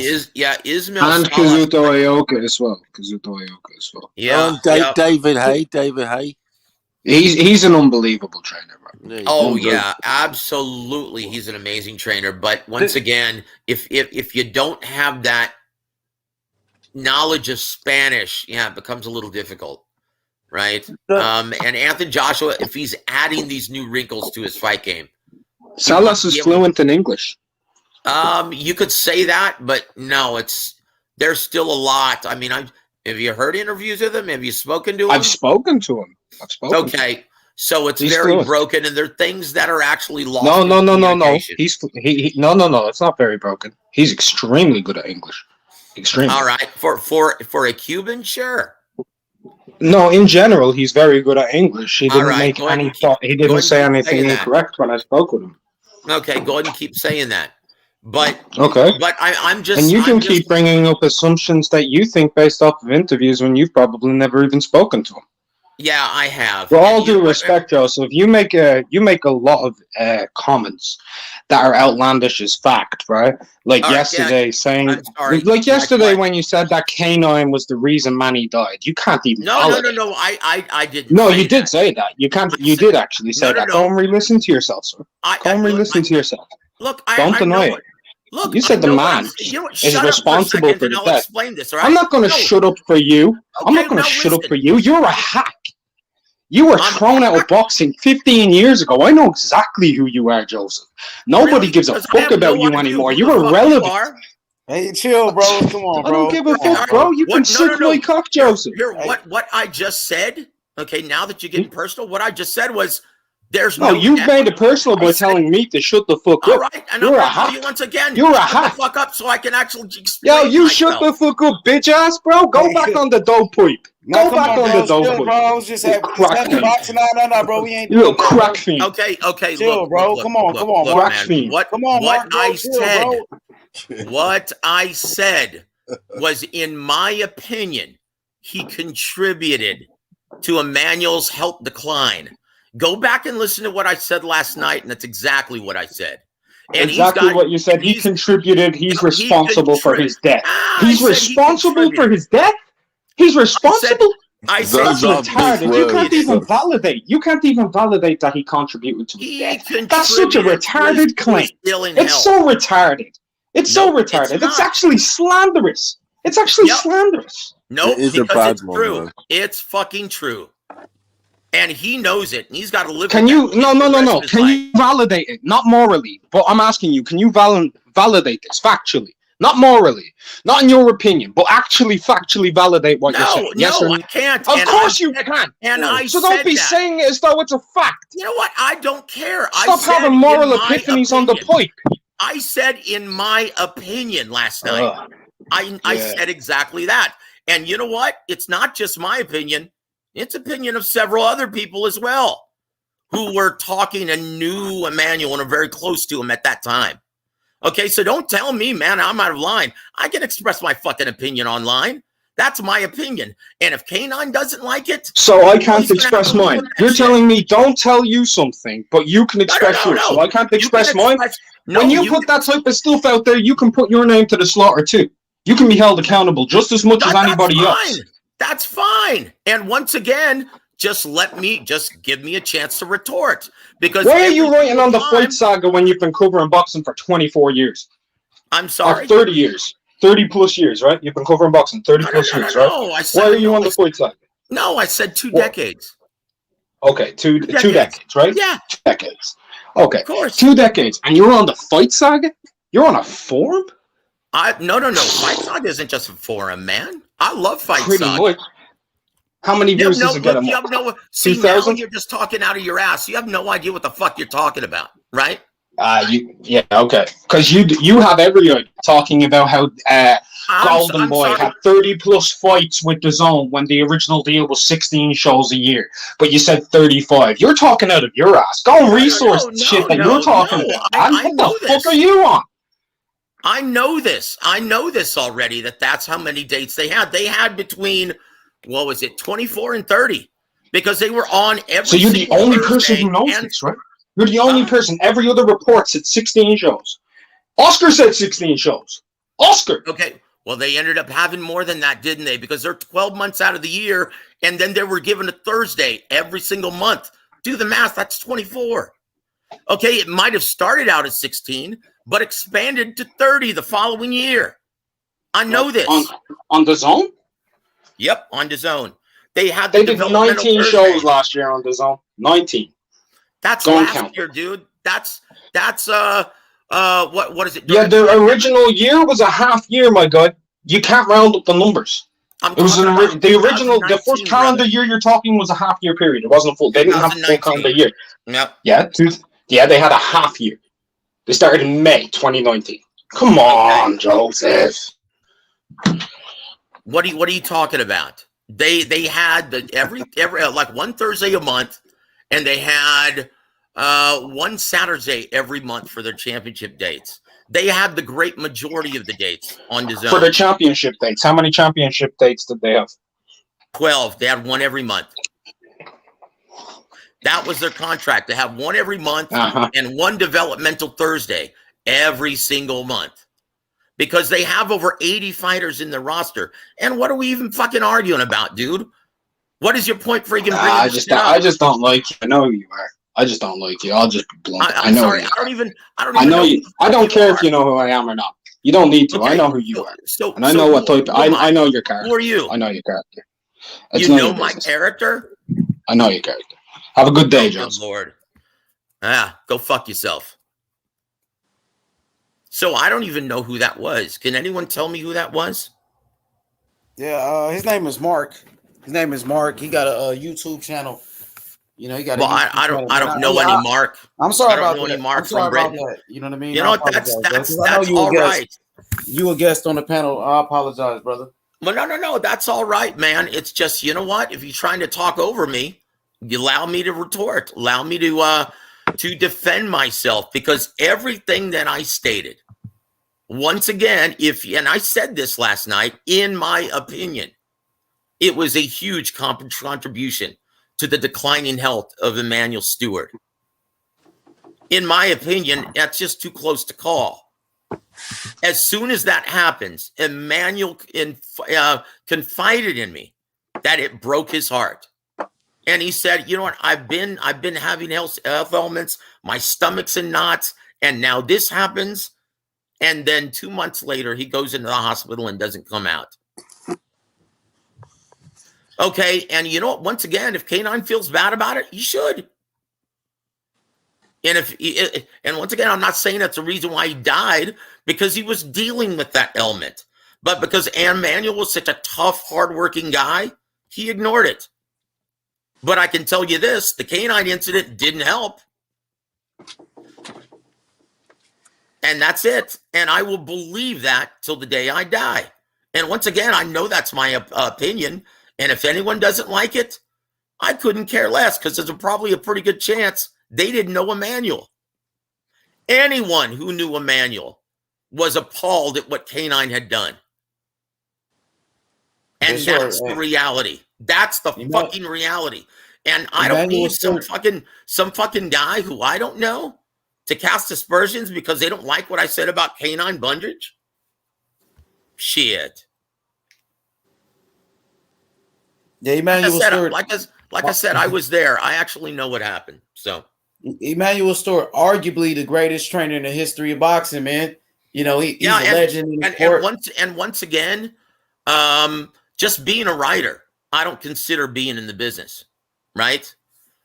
So bringing up my journalism, yeah, I've been writing for over 15 years, but I'm a ring announcer also. I'm a color commentator also, right? I do PR work. I've done PR work for dozens of fighters, and some of them champions. Okay, so you actually have to be in this business to consider yourself to be a part of this business, not just a journalist, right? So once again, man, it's like if that guy ever wants to come back on and cast aspersions, yeah, man, I'll give him my home number. We can settle this off the air. That's fine. For sure, bro. Don't worry about it, bro. Don't worry about that. You know, I apologize for that. You know what I mean? Hey, let's talk some boxing. Yeah, that's what I wanted to do anyway. That's what I was asking him about. Yesterday I got to listen to the replay, right? And I heard you say that the Ronnie Shields believes that Canelo will probably fight Jermall Charlo in May. Is that what you said? No, I said that they are very hopeful, and that's the fight they're going to be trying to put together. Like everyone loves that event. Because right now, Jermall Charlo is a much bigger ticket seller and bigger, more well-known commodity than David Benavidez. They want to give him an opportunity to increase his brand and become a bigger ratings draw and a bigger ticket seller, to work on that over the next year. So they like the progression of Jermall Charlo in May and David Benavidez in September. So yeah, the next fight on the PBC roster that they're hopeful that they can make is Jermall Charlo moving up to 168 pounds, taking on Canelo Alvarez.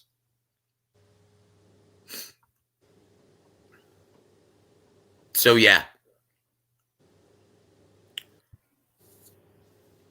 For sure. Ignorant Boxing, answer your question, brother. Oh, my bad. Yeah. I just wanted to ask. Yeah, absolutely. And of course, David Benavidez, he fights this Saturday against Kyron Davis. Benavidez, he wants a shot at Canelo as well. I want to ask you, which fight do you think is bigger? Charlo versus Canelo, or Benavidez and Canelo? Which one you would say is, a bigger fight? A bigger fight right now because of Jermall Charlo is a more well-known commodity in boxing. And he's got a bigger mainstream fan base. He's not a huge mainstream commodity, but it's bigger than David Benavidez currently, who is unfortunately, I mean, everyone knows who's in the business or boxing diehard, but outside of our small bubble, among mainstream and casuals, yeah, he's not very well known. So in my opinion, Jermall Charlo versus Canelo Alvarez would be the bigger mainstream and casual commodity. And when you're talking about selling pay-per-view units, yeah, it has to be attractive to the mainstream. Like, I'll be very surprised if Canelo versus Plant does over 600, 700,000 because of, well, no one really knew who Caleb Plant was before this outside of the diehard boxing. And it's very hard to comprehend that, right? As diehard boxing aficionados, right? Guys who, I mean, they basically have us, right? We're going to be interested in every single fight that is of consequence in any division, right? They've got us. So it's very hard for us to think in terms of mainstream and casual attraction, right? But the reality is that, yeah, mainstream and casuals, they may pay for maybe 2 or 3 fights a year, maybe 4 if we're lucky. So, yeah, they're very selective. And it's got to be worth it. It's got to be big. It's got to be someone that they know. Name recognition is everything. And so it's up to the promoters and the networks to establish that, to promote it, to get their attention. Otherwise, yeah, it's not going to even move the needle. Hey, but Canelo versus Plant got a lot of promotion. You don't think that helped? Yeah, it sure did. And that's once again in this era of streaming piracy. 600,000 to 700,000 is actually respectable. Now multiply that by 2, and that's probably what the number would have been 10 years ago, right? I guess, but you could have still streamed fights in 2010 though. but not as easily as you can now. I mean, now it's easy where these streams aren't buffering a whole lot. They're in HD. I mean, you could see a great HD quality fight. Like back then, everyone was still reliant on cable, right? So it's actually a positive and a negative. Like nowadays, the fighters, the networks, and the promoters can actually make more money if you purchase it direct streaming app, right? And not use your cable box like the way it used to be, because in the antiquated pay-per-view method, the promoters, the networks, and the fighters were forced to give the greedy satellite and cable distributors 50% of the proceeds right off the top. And they couldn't do anything about it. They were at the mercy, because the satellite and cable distributors, not only did they deliver the package, but they also were responsible for collecting all the money, right? So you had no choice. But now that you've got streaming apps and Showtime is direct streaming, and you can actually sell it. So I guess what I'm saying is, if everyone decided to purchase this directly and it was $80, all you need is 600,000 or 700,000 purchases if all of them are done direct streaming, and you make your money back. That's what I'm saying. They should actually advise everyone, hey, if you're going to purchase this, please do it via streaming app, because then we get all the proceeds. We don't have to split that with the greedy satellite and cable distributors. It goes directly to us, right? That's what they should advise everyone. So then, yeah, because basically with it being cost a price point at $80, basically the people who purchase that via direct streaming app, virtually you're paying for everyone who's streaming it illegally, right? What do you mean? I paid for it. Yeah, that's what I'm saying. So the reason why it's priced at $80, because one, Canelo and Caleb Plant's guaranteed purses were freaking huge, like unbelievably huge. Like Floyd in his career was never guaranteed, well, except for the Pacquiao and Conor McGregor fight. With those exceptions, in every other fight, he was never guaranteed $40 million. The most he was guaranteed was 32.5, aside from Pacquiao and Conor McGregor.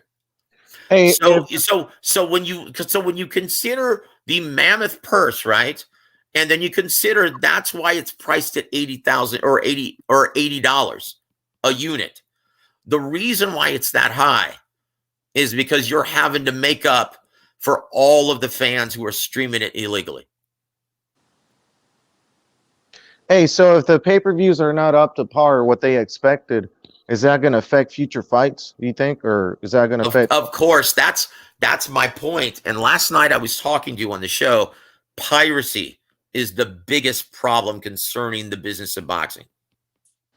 It's the biggest problem concerning the business of boxing, because once again, you look at a guy like what was talked about,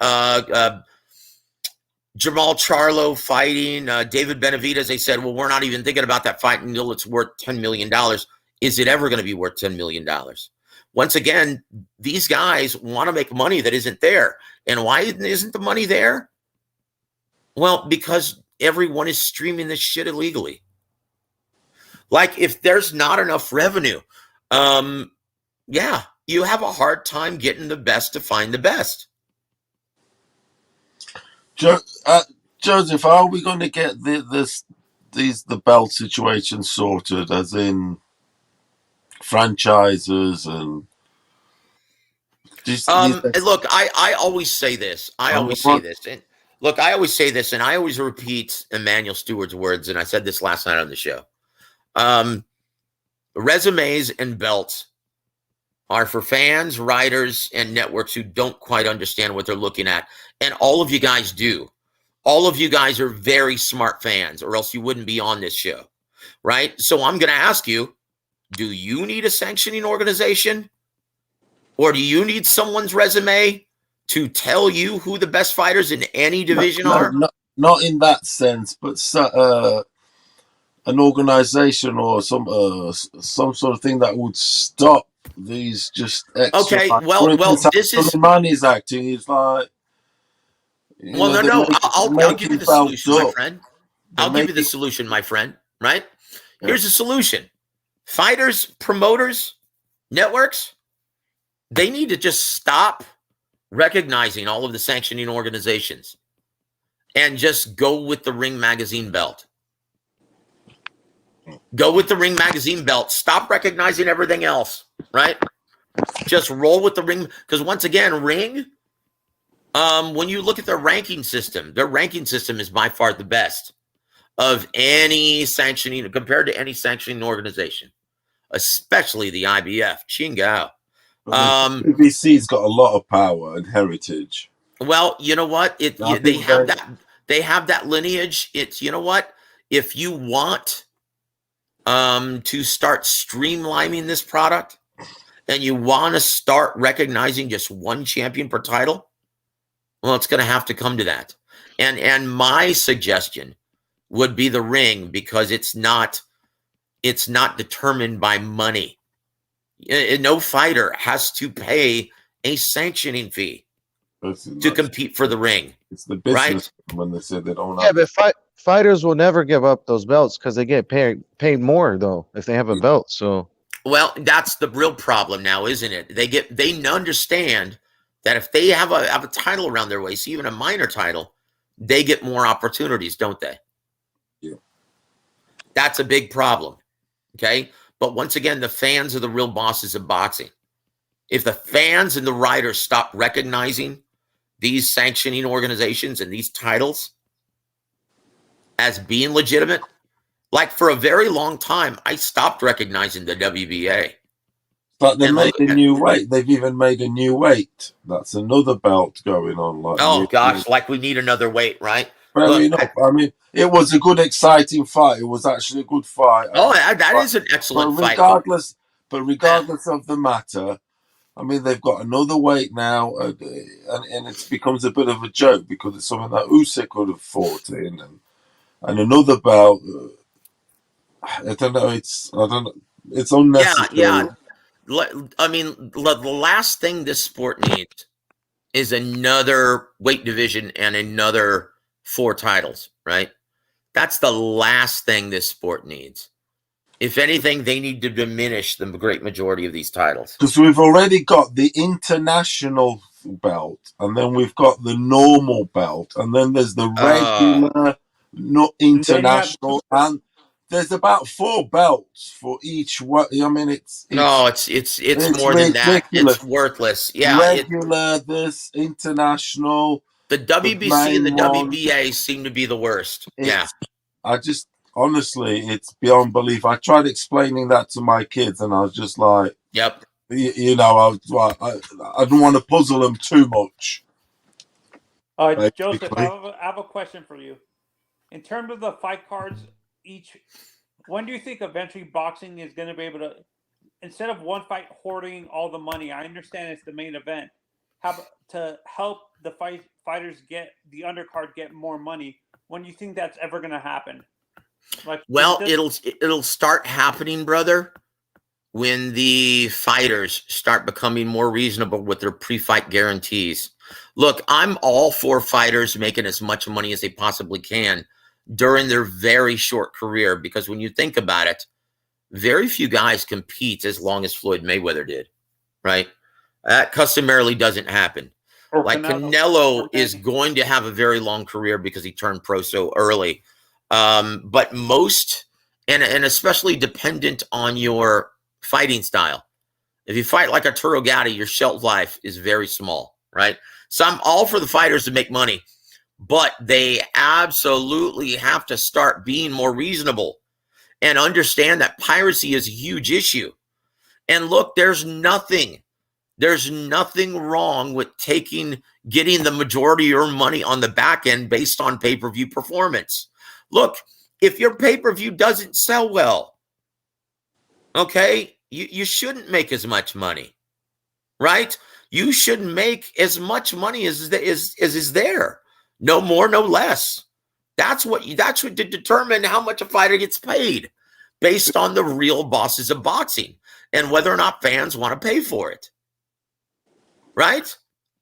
No, that's why I'm asking that question. Do you think the reason why some of these undercards are horrible is because the main event is hoarding all the money? That's absolutely right. There's no coincidence. Like ever since fighters started demanding these absurd guarantees, like $40 million guaranteed for Canelo, $10 million for a non-ticket seller like Caleb Plant. Like, think about how much $50 million they're guaranteed. And that's even before one pay-per-view unit is sold. So it doesn't leave anything left over for the undercard. So yeah, you're absolutely right. That's the only reason why you saw such a terrible undercard this past Saturday night. But with how terrible the fights were, they overperformed. Don't you agree? Some of these. Oh yeah, look. That's like fans should judge slowly, right? Even if a fight doesn't look outstanding on paper, do your research. If it's a good style match, it may be great. It may play out to be a great fight live, right? Look, for instance, didn't everyone pretty much agree before the fights actually played out that Fury versus Wilder 3, the undercard, was fire? Yes, right? Sir, it was. I was excited. Until it played out. Oh my gosh, what a huge, terrible style matchup it turned out to be. Ajagba versus Sanchez. Miserable fight. That was like watching grass grow. Right? And as one-sided as Hellenius versus Kaunaki. That was a terribly one-sided, awful. You could almost say that was a mismatch. He needs to retire, Kaunaki. He's going to get a play. Yeah, he's just a brawl. Well, once again, why do you stick him in with a great counterpuncher and a heavy-handed guy like Hellenius? So anyway, what I'm saying is you're absolutely right, and you bring up a good point, that it may not look great on paper, but it may play out to be really entertaining. Trust the matchmakers. Like, I'll tell you one fight card that didn't look overwhelming on paper, but it ended up being really entertaining, was the entire undercard on Andy Ruiz, Chris Areola. That fight card was really fun to watch. Actually, I have another one. How about the Manny Pacquiao versus Ugas fight? Yordeñas Ugas? Yeah, Pacquiao versus Ugas. People thought that undercard was horrible, and look at how that card played out. Yeah, you know what? Fans once again, fans and writers both are guilty of this. If they're not interested on paper, they will shut down and won't even give it a chance. It's like everyone should just judge slowly, right? And trust these matchmakers. Trust guys like Tom Brown. Okay, Tom Brown is one of the names. Unfortunately, the casuals and the people are just looking for the names. Yeah, you know what? And trust very knowledgeable matchmakers like Tom Brown. I mean, this guy's earned his bones in this business the hard way. He was one of the best matchmakers in boxing. And I mean, look what he did for Andre Ward's career. You know, he basically was the architect of Andre Ward's career for most of his career. Same with Paul Williams. You know, he was brilliant on Goose and Tudor. With Goose and Tudor. And this is, I think my generation wants instant gratification. That's what the problem is too. We want the instant gratification of a great fight. That's why we overlook some of these cards as young boxing fans. Do you think it's a generational thing that the older generation of boxing fans tend to have more patience to see how the cards are going to play out compared to the younger generation people in the millennial generation of boxing fans that tend to want the gratification right away?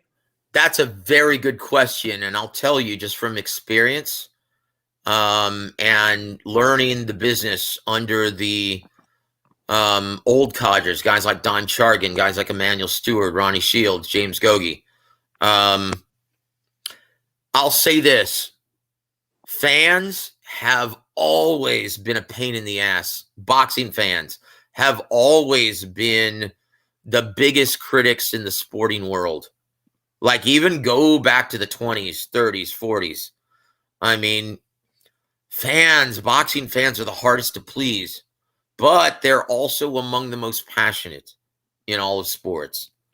But boxing fans love to complain, and that's the way it's always been. And I don't think it's ever going to change. Do you think so it's not just in this generation. They've always been that way, brother. No, but do you think it's gotten worse as time has gone on? Is what I'm saying. Gone on. Perhaps because we want things more instant now.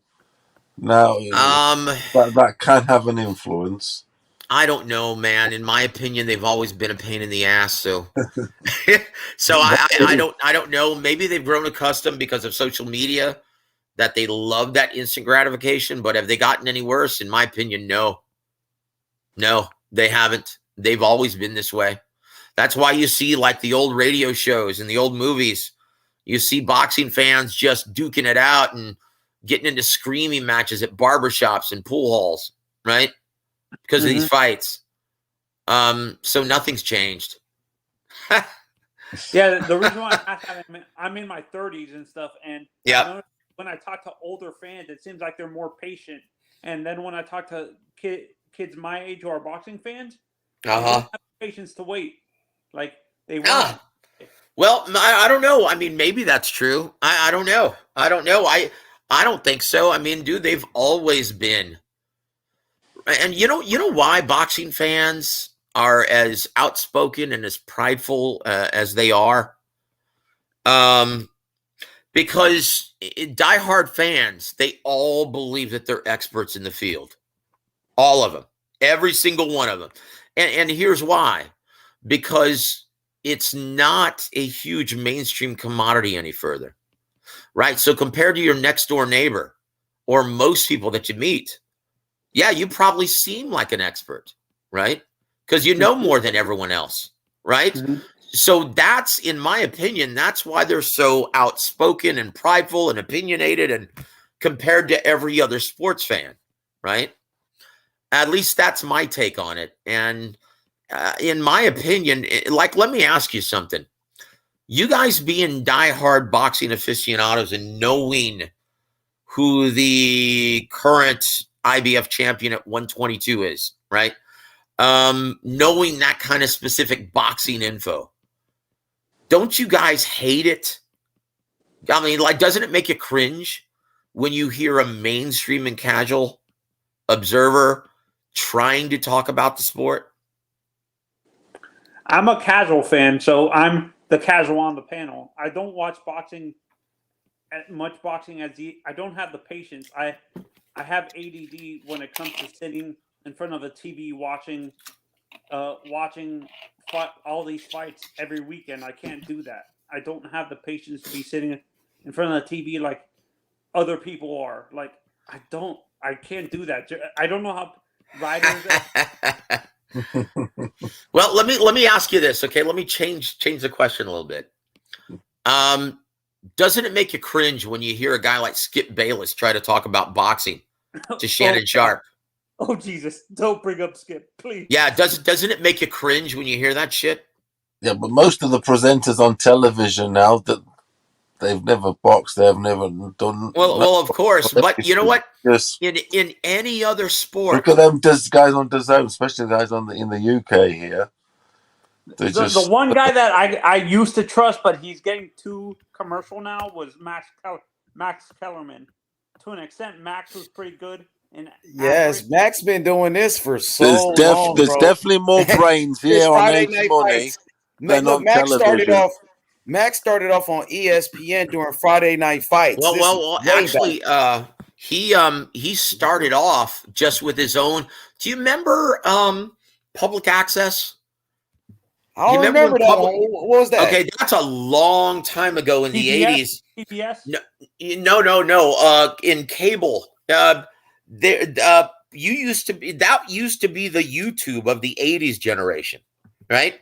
So fans, anyone could have their own TV shows on Public Access. So Max Kellerman started off with a boxing show in New York, in the New York metropolitan area, with his own boxing show with his brother on public access. And he was so good and so knowledgeable and so talented at such a young age that, yeah, it caught the notice of ESPN. That's how and it became so popular in New York that, yeah, it caught the attention of ESPN, and that's how he got that opportunity. So, yeah, Max has always been really sharp, man.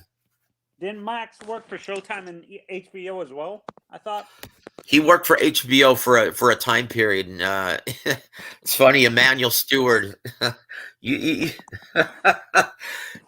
liked Max and he got along with everyone, but he would get kind of pissed off at the HBO brass. He confided in me and told me that he would get kind of pissed off because they would say, "Okay, Manuel, shorten it up because we want Max to chime in." And he'd be like, well, wait a minute, I'm the trainer. Why do you want to hear from this kid who's never been in the ring? Right? But he respected Max and he liked Max. But yeah, he would say, you know what? We don't need Max on this. Yeah, he kind of felt that way. He felt that he hated getting short time because the HBO brass had a lot of respect for Max Kellerman. Anyway, that's neither here nor there. That's just kind of liner notes for all you boxing fans.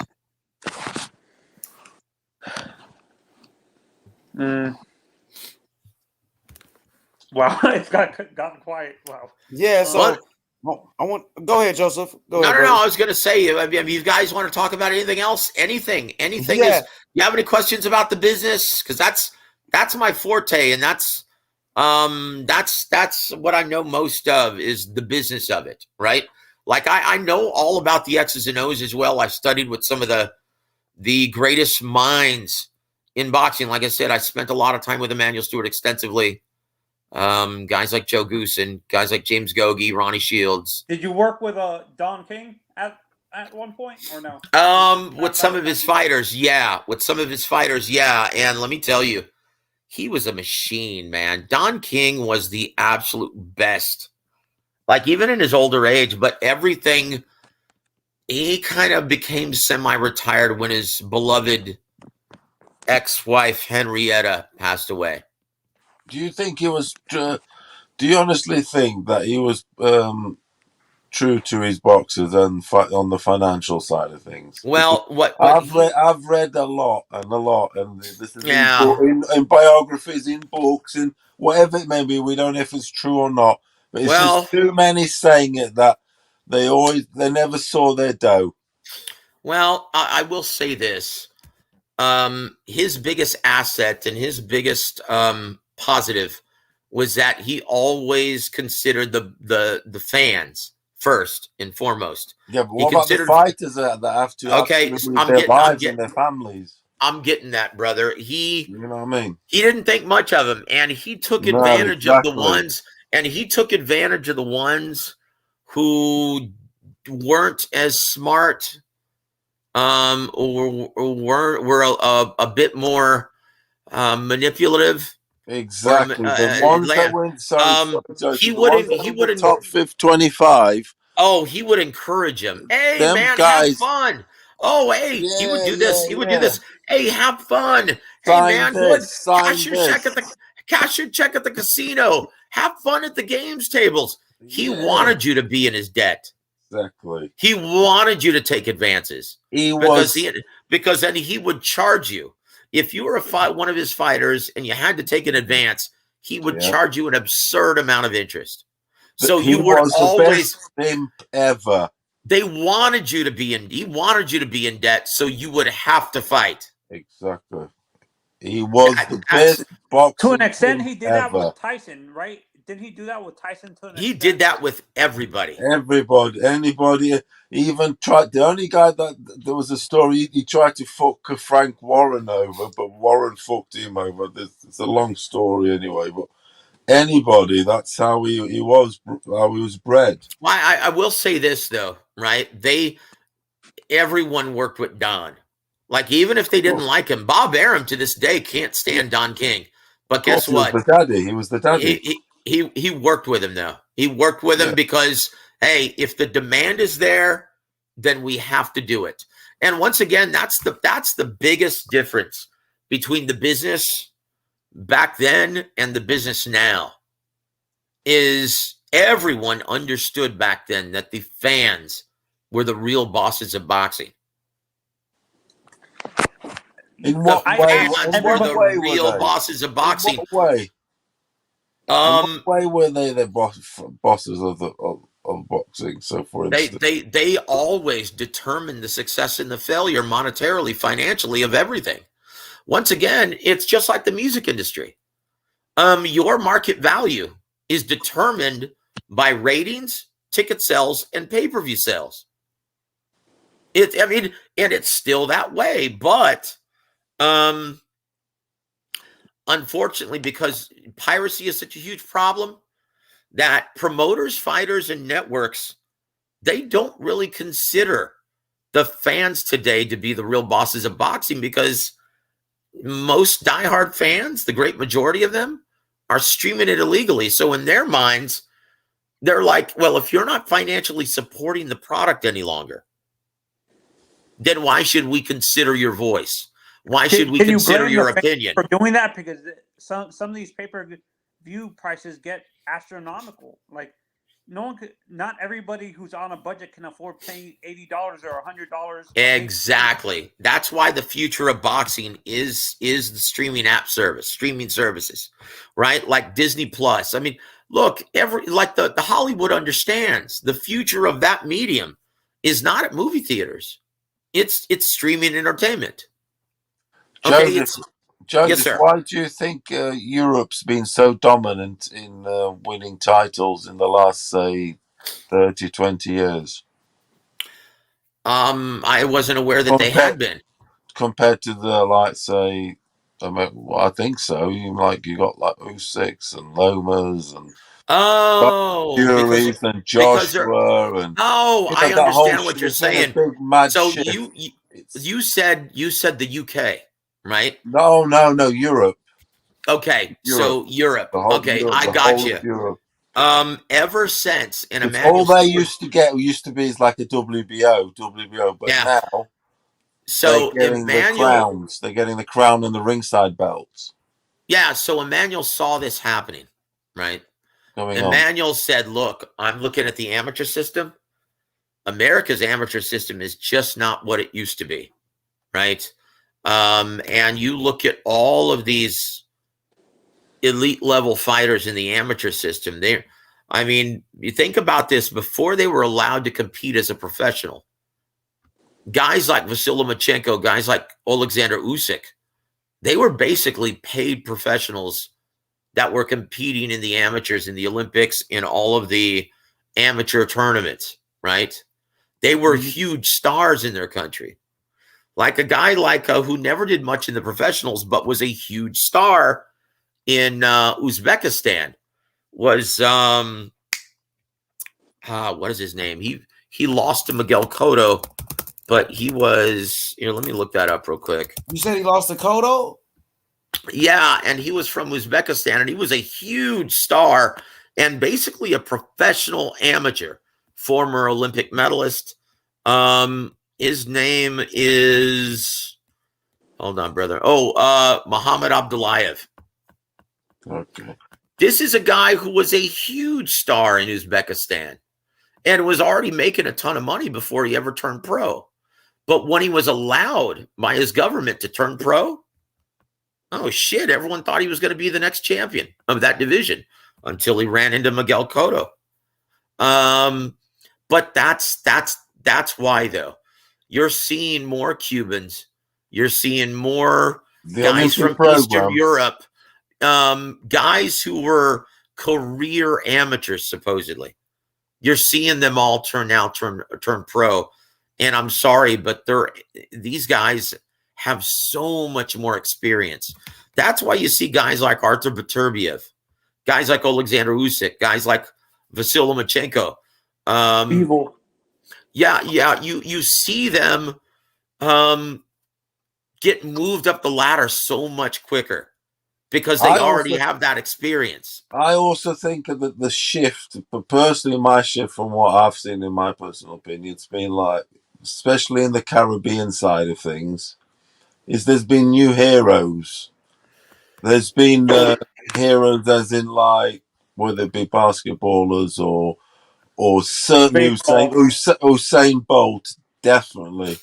Because the Caribbean, like we're in the West Indies, I follow cricket, and they used to be incredible, the dominant force in the 80s and the 70s. But the shift in going into athletics, etc., they got no. The cricket's poor now, but they're busy winning gold medals though in 100 meters. Maybe not now, but Bolt was.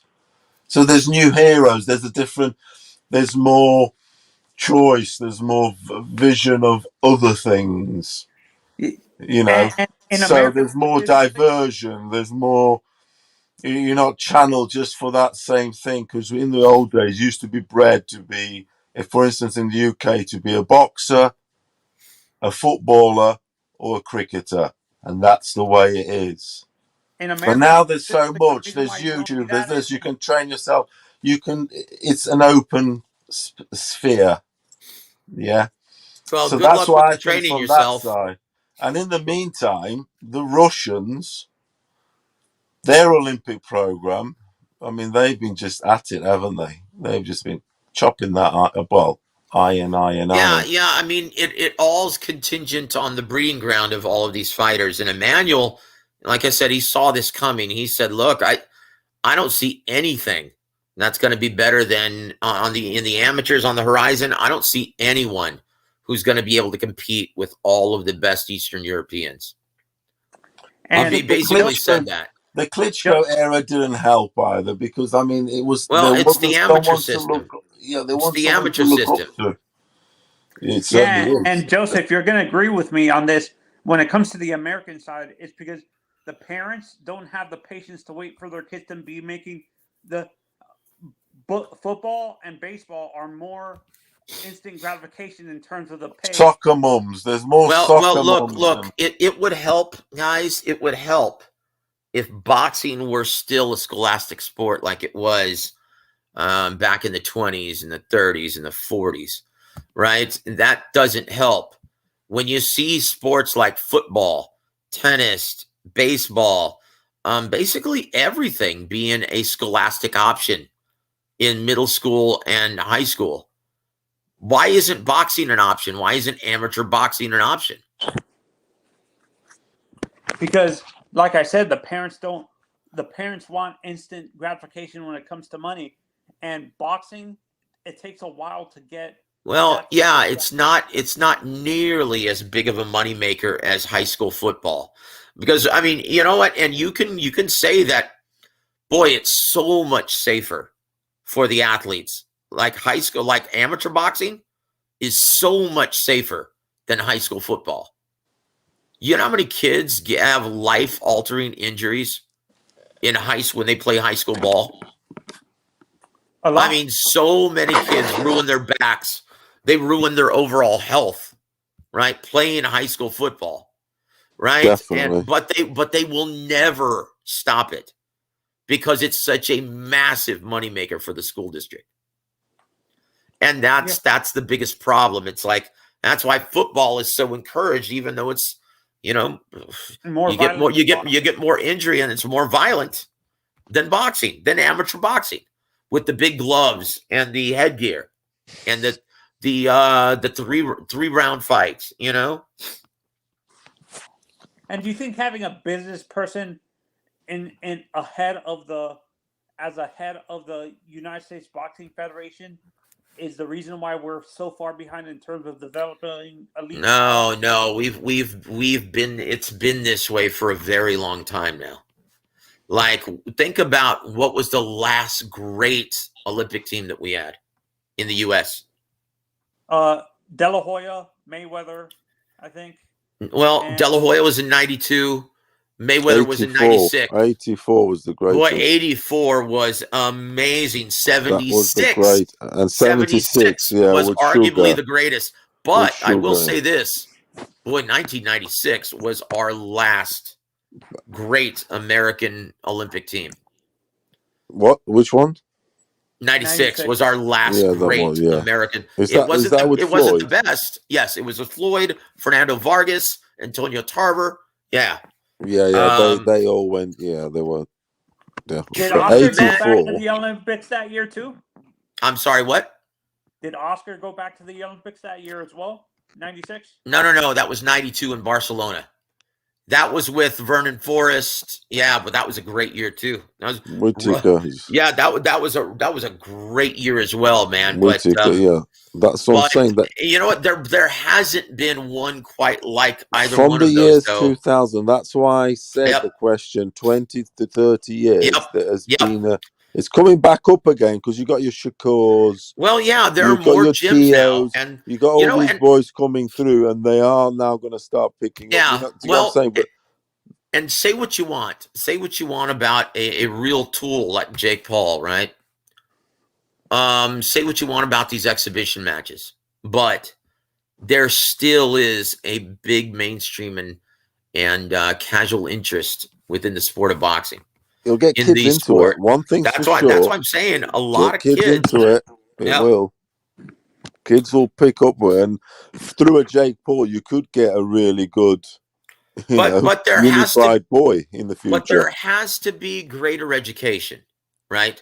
Because so many parents think that it's such a dangerous and terrible sport when it's not, guys. It teaches discipline, sportsmanship, athleticism.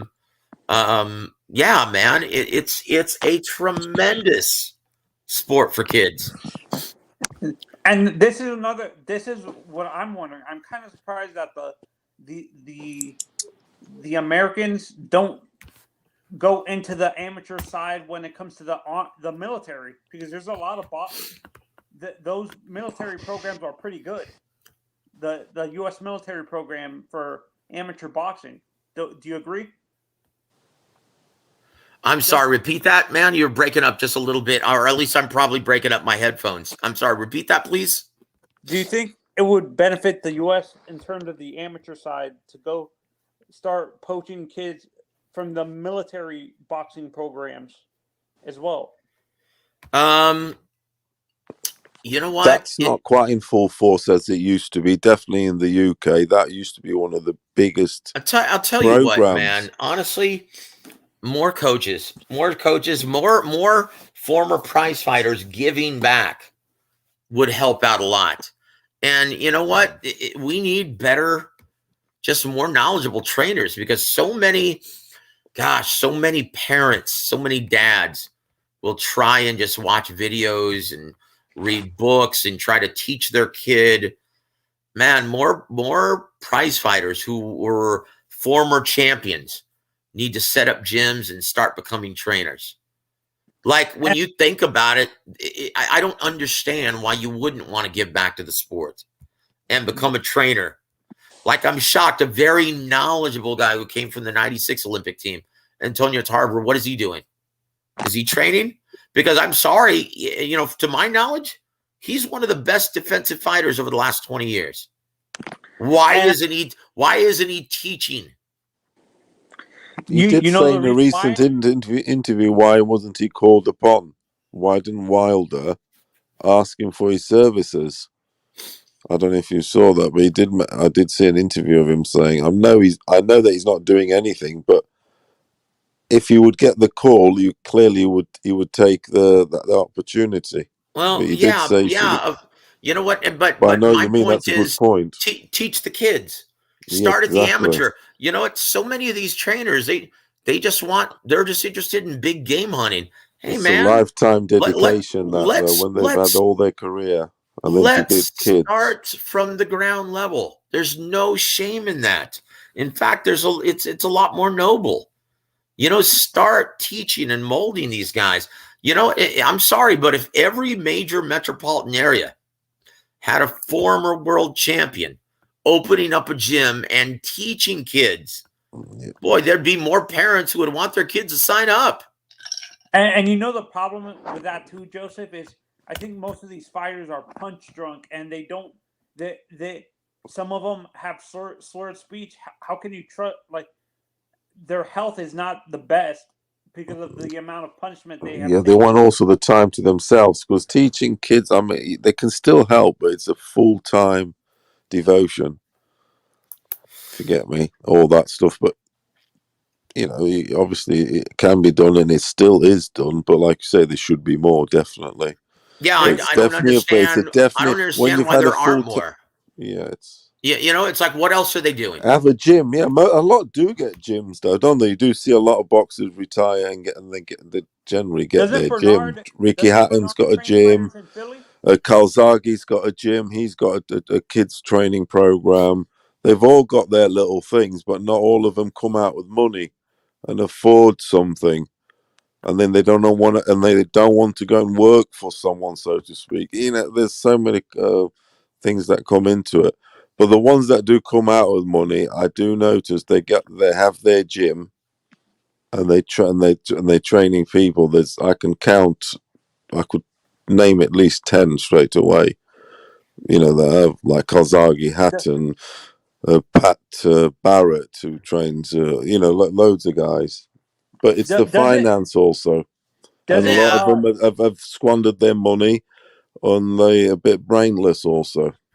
Yeah. Well, you know what? Didn't stop Freddie Roach, even though he had a disability. Certainly, that's all I'm saying. Are You those should geniuses. give. But the BA10 in the comment section asks Joseph Heron, "Why you beefing with Canine Bundridge?" I'm not beefing with anyone, man. Can you put up that comment, please? Yeah, it says, "Why are you beefing with Canine?" I'm not beefing with anyone. Someone brought his name up in a discussion, and I said, you know what? I'm not talking about Canine Bundridge. In fact, I'm not interested in anything that he's doing, because in my opinion, he's an absolute piece of shit for treating Emmanuel the way he did before he passed away. And I said, in my personal opinion, once again, this is just my opinion, it contributed to his bad health. It did. And I'm sorry, man. He treated him like shit. He said, I'm a cokehead. The only drug that I do proudly is just I drink a little bit. And that's it. Joseph, this is a question.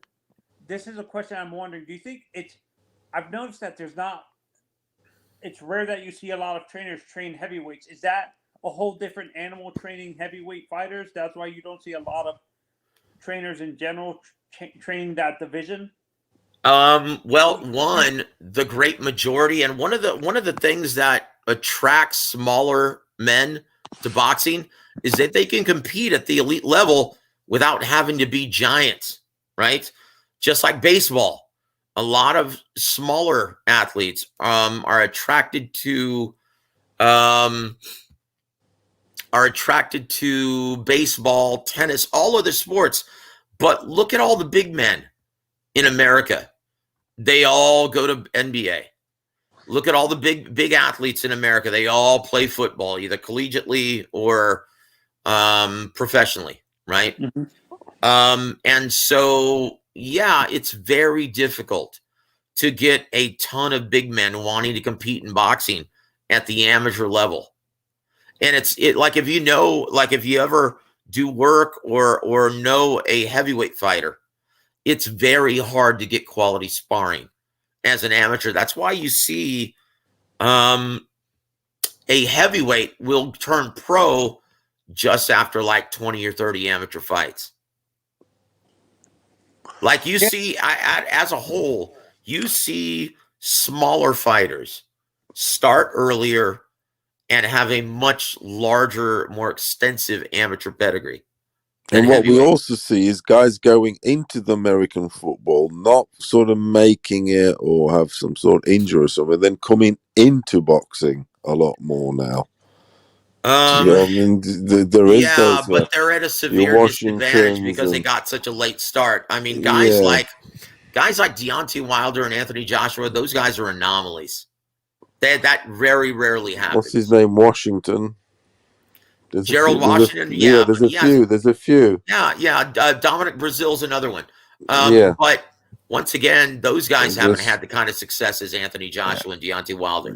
That's why I'm saying you're going to be very limited in the kind of success that you have consistently, right? No, that's what I'm wondering. What is training in general?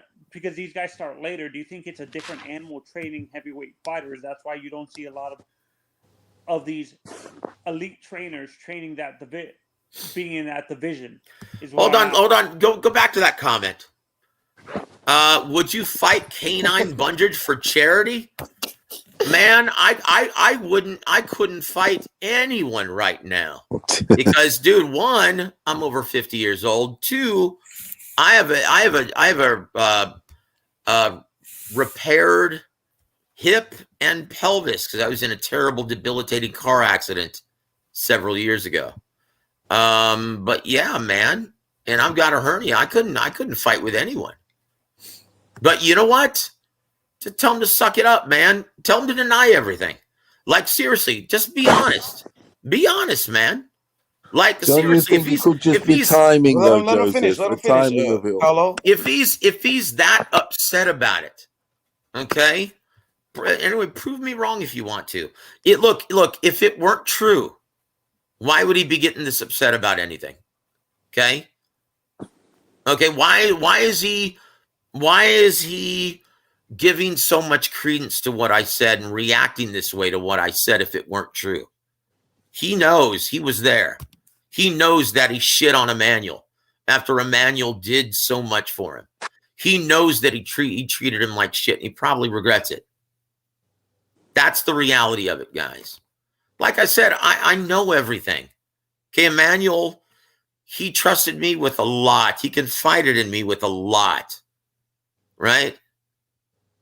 And I was very close with Emmanuel at that time. So I don't give a fuck what he thinks. I don't care what he says.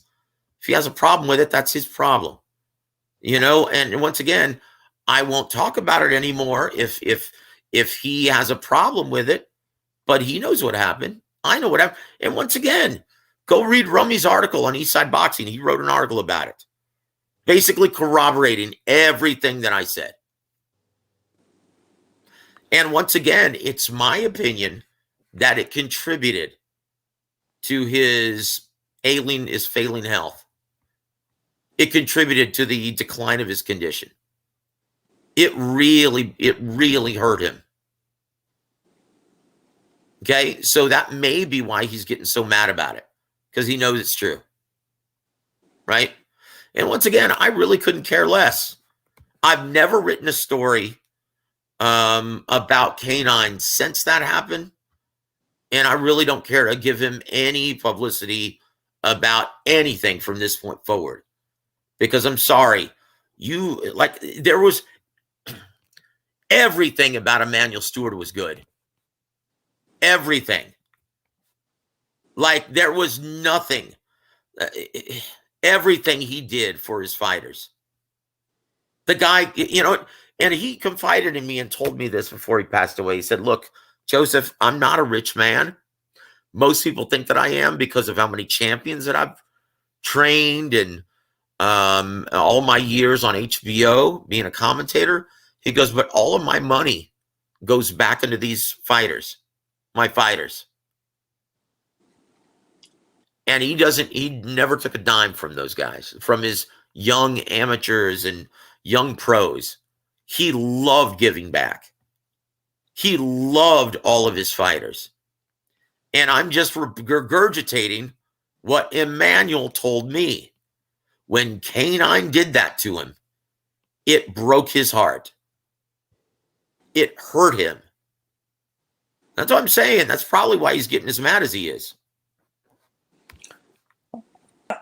This is a question about Vladimir, because Vladimir wasn't he trained by Emmanuel at some point? Yeah, of course, yeah. Yes, both of the brothers, Vitaly and Vladimir. No. Vitaly was never trained by Emmanuel. Oh, he never was? Oh, shit. No. Vitaly was trained by Fritz Sedunik up until the time he retired. Yeah, Fritz Sedunik, the late Fritz Sedunik from Germany. Yeah. Okay, but when it comes to Vladimir, do you think did Emmanuel pass before he fought Tyson? Oh yeah, that was Jonathan Banks in his corner. Yeah. And the fight in which he got sick, right? And I think James Ali Bashir was the ended up being the head trainer. Let me pull up his information. I'll tell you. Because yeah, I remember talking to him about this fighter, and he was really looking forward to the challenge because Vladimir was used to looking down on his opponents. The last fighter that Emmanuel was supposed to train him for, but he didn't get to because he passed away right before it was Marius Wack. Right? That was in November of 2012. I remember, though, him being sick, and I was talking to him about that fight, and he was really looking forward to coming up with a strategy to defeat the 27-0 Marius Wack, because he was actually bigger than Vladimir Klitschko, and Vladimir wasn't used to facing guys who were much taller than and or bigger than he was, right? So that was the last fighter or a fight that Emmanuel came up with a strategy for. Everything else after that, Francisco Pianeta, Alexander Povetkin, Alex Leopai, Kubrat Pulev, Bryant Jennings, Tyson Fury, Anthony Joshua, that was all Jonathan Banks. And I'm sorry, James Ali Bashir, who was in the corner for Marius Wack fight. Yeah, but that's why I'm wondering, do you think, in essence, that contributed a little bit to his loss because he was so used, he was going between different trainers that he didn't have a consistent voice like a Emmanuel in his corner? I'm not saying, I'm not giving excuses, I'm just asking the question. Okay, well, I'll say this. What lost Vladimir Klitschko, because once again, Jonathan Banks, the reason why he chose Jonathan was he was already used to working with Jonathan and spending a lot of time with him, because he would regularly spar Vladimir to get him ready for these fights, right? And Emmanuel was, once again, he was kind of an understudy to Emmanuel, and they would talk strategy all the time. But what lost the fight to Tyson Fury was he had grown accustomed to everyone trying to go after him, right? So he was very good at being the consummate counterpuncher and using the entire ring, depending on his jab and his footwork as the foundation of his defense, right? But one thing that he hadn't had to do in his 11-year stretch and reign as champion, right? He very seldom had to take the lead and be the effective aggressor. So when he fought a guy like Tyson Fury, who had great footwork, long, intelligent jab, taller, rangier, he uncharacteristically had to take the lead, and he didn't know how to do it. He was a pocket counterpuncher and a guy that liked to use his footwork to move in and out of the pocket.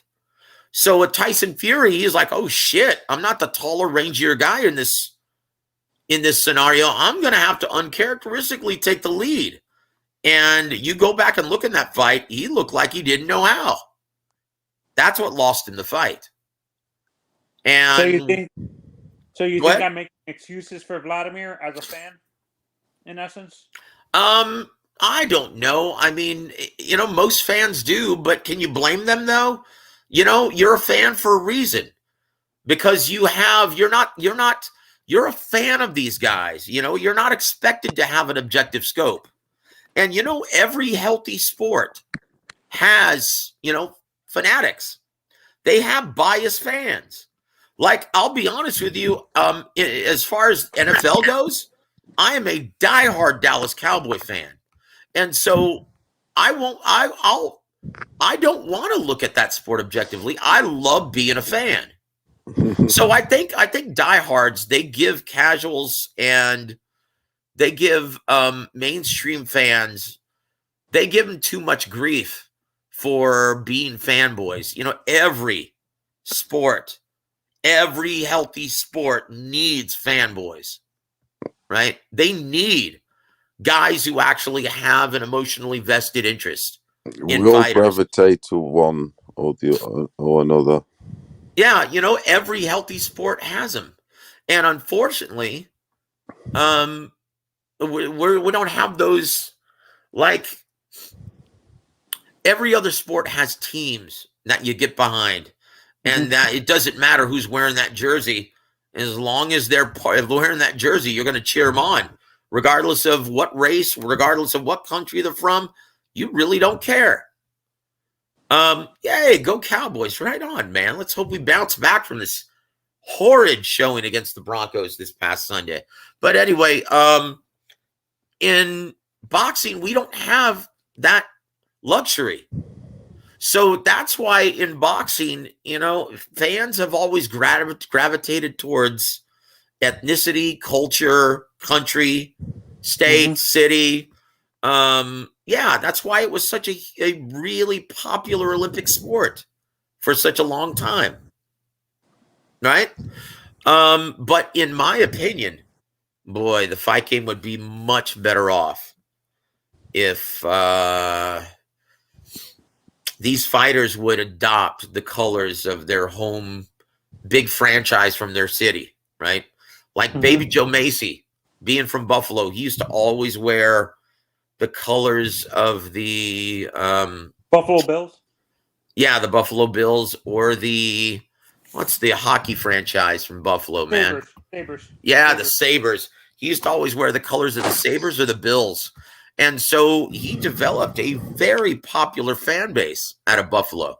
He was considered the third major franchise in that city. Yo, he was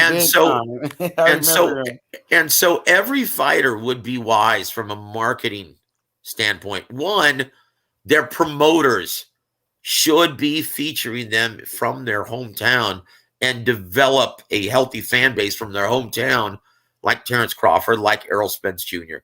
That's first and foremost. But two, they should often come up with the colors of their popular NBA, MLB, and NFL franchises.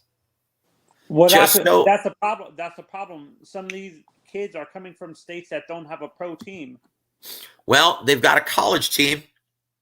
Like you saw Anthony Durrell the other night, who's trained by my brother Javen, Sugar Hill Stewart. At the Michigan State. He had the Michigan State Spartans, yeah, man, on his trunks. He even had the logo and everything. That's wonderful, man. That's what fighters should do. Like Kelly Pavlik, in his big fights, he always wore these stripes and the colors of the Ohio State Buckeyes. Joseph, do you have anything to do with Sugar?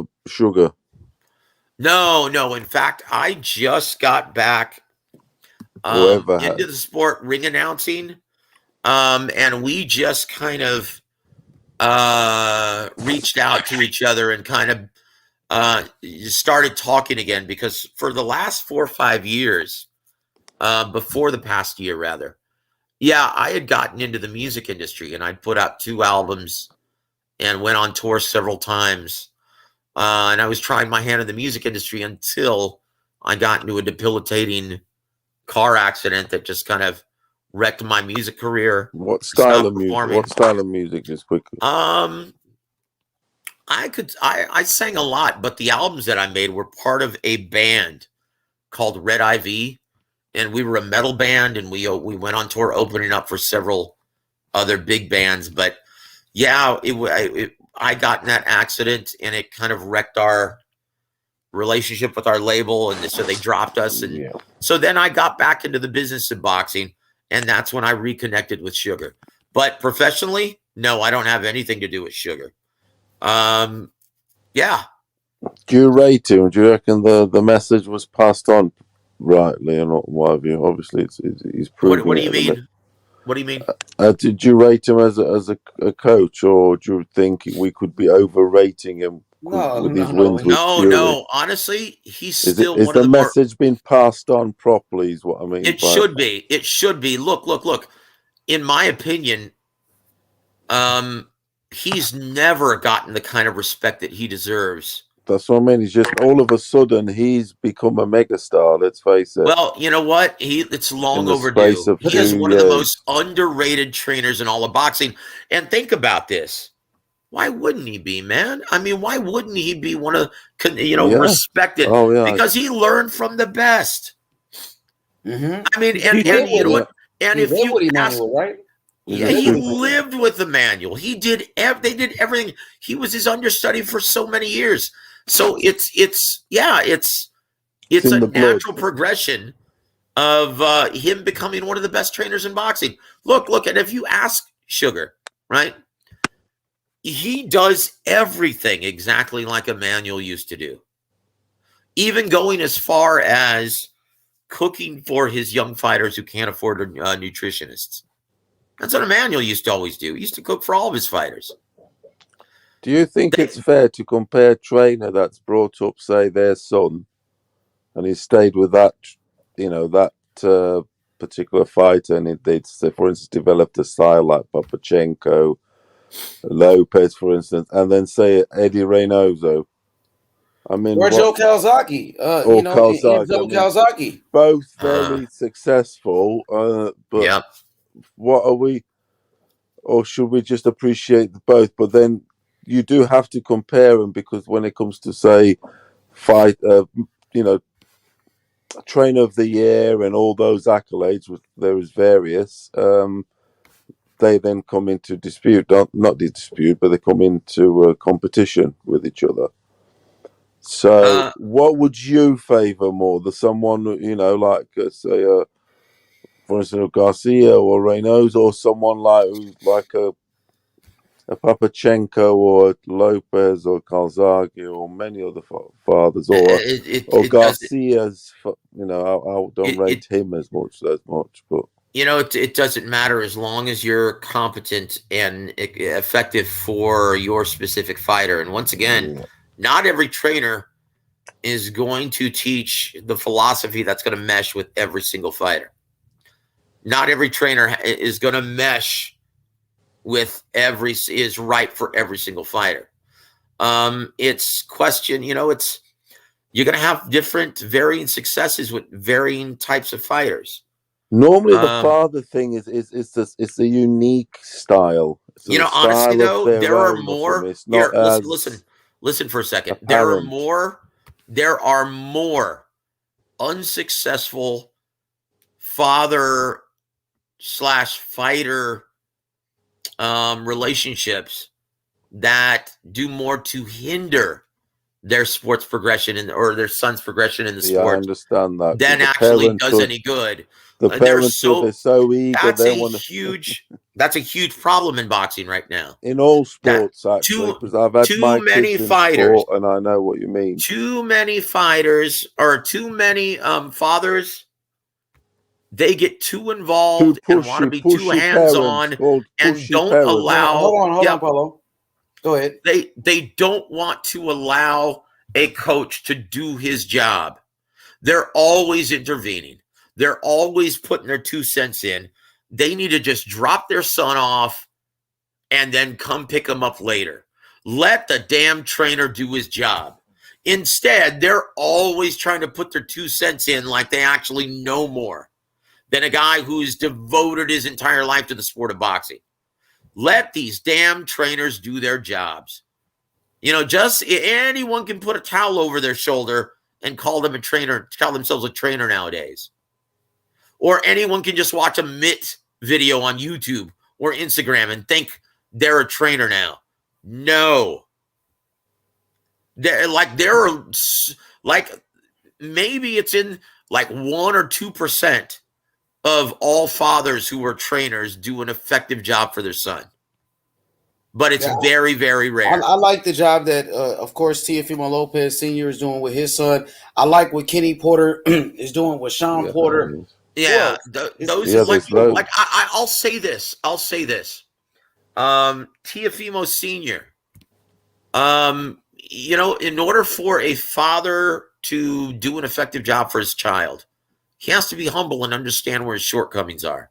Like a guy like Kenny Porter, he's reached out for assistance from guys, very knowledgeable boxing guys like Barry Hunter, Mike Stafford, and he'll reach out to anyone if he thinks they can help. But you have to be humble, and you can't think that you know everything. And too many of these dads, they try to act like they're the biggest swinging dick in the room. And in reality, they don't know shit about teaching the X's and O's of the sport. And Teofimo Sr. did a really smart thing by incorporating the tutelage or the knowledge of a very underrated coach like Joey Gamache. Yes, right? yes. Yes, that's a good shout. Yes, and I think they brought him back for that.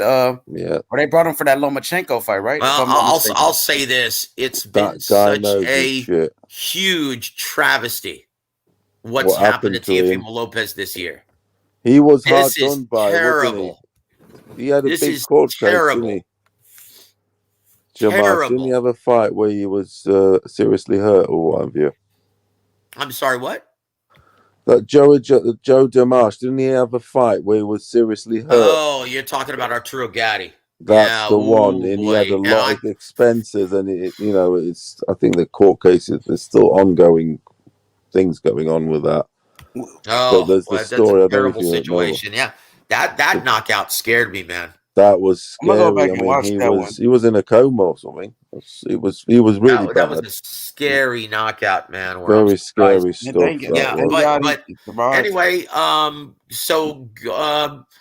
but very few father-son relationships in boxing are fruitful to the point where it extends to the world-class or elite level. Very seldom does that happen. So we got a question. So many aren't humble enough. I'm sorry. Go ahead.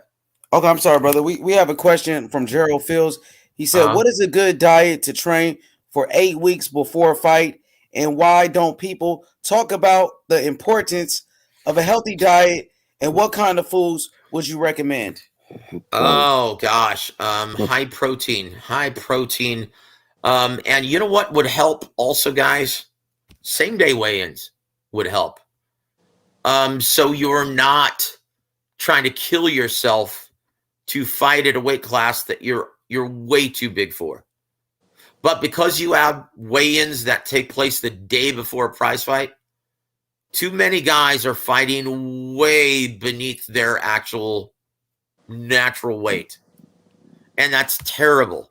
It's terrible for the health of these guys. These guys virtually kill themselves to make weight. Like if you're around a fighter during fight week, if you're in their camp, oh my gosh, man, they're tortured.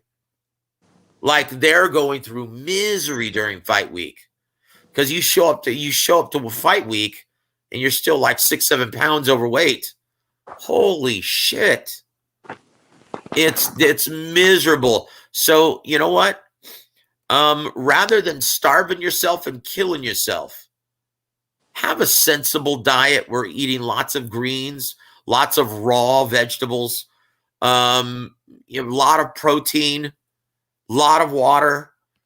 Just be sensible and fight in your more natural weight. And that's the healthiest thing a fighter can do. Because think about this, when you're having to starve yourself and dehydrate yourself, you're mostly made out of water.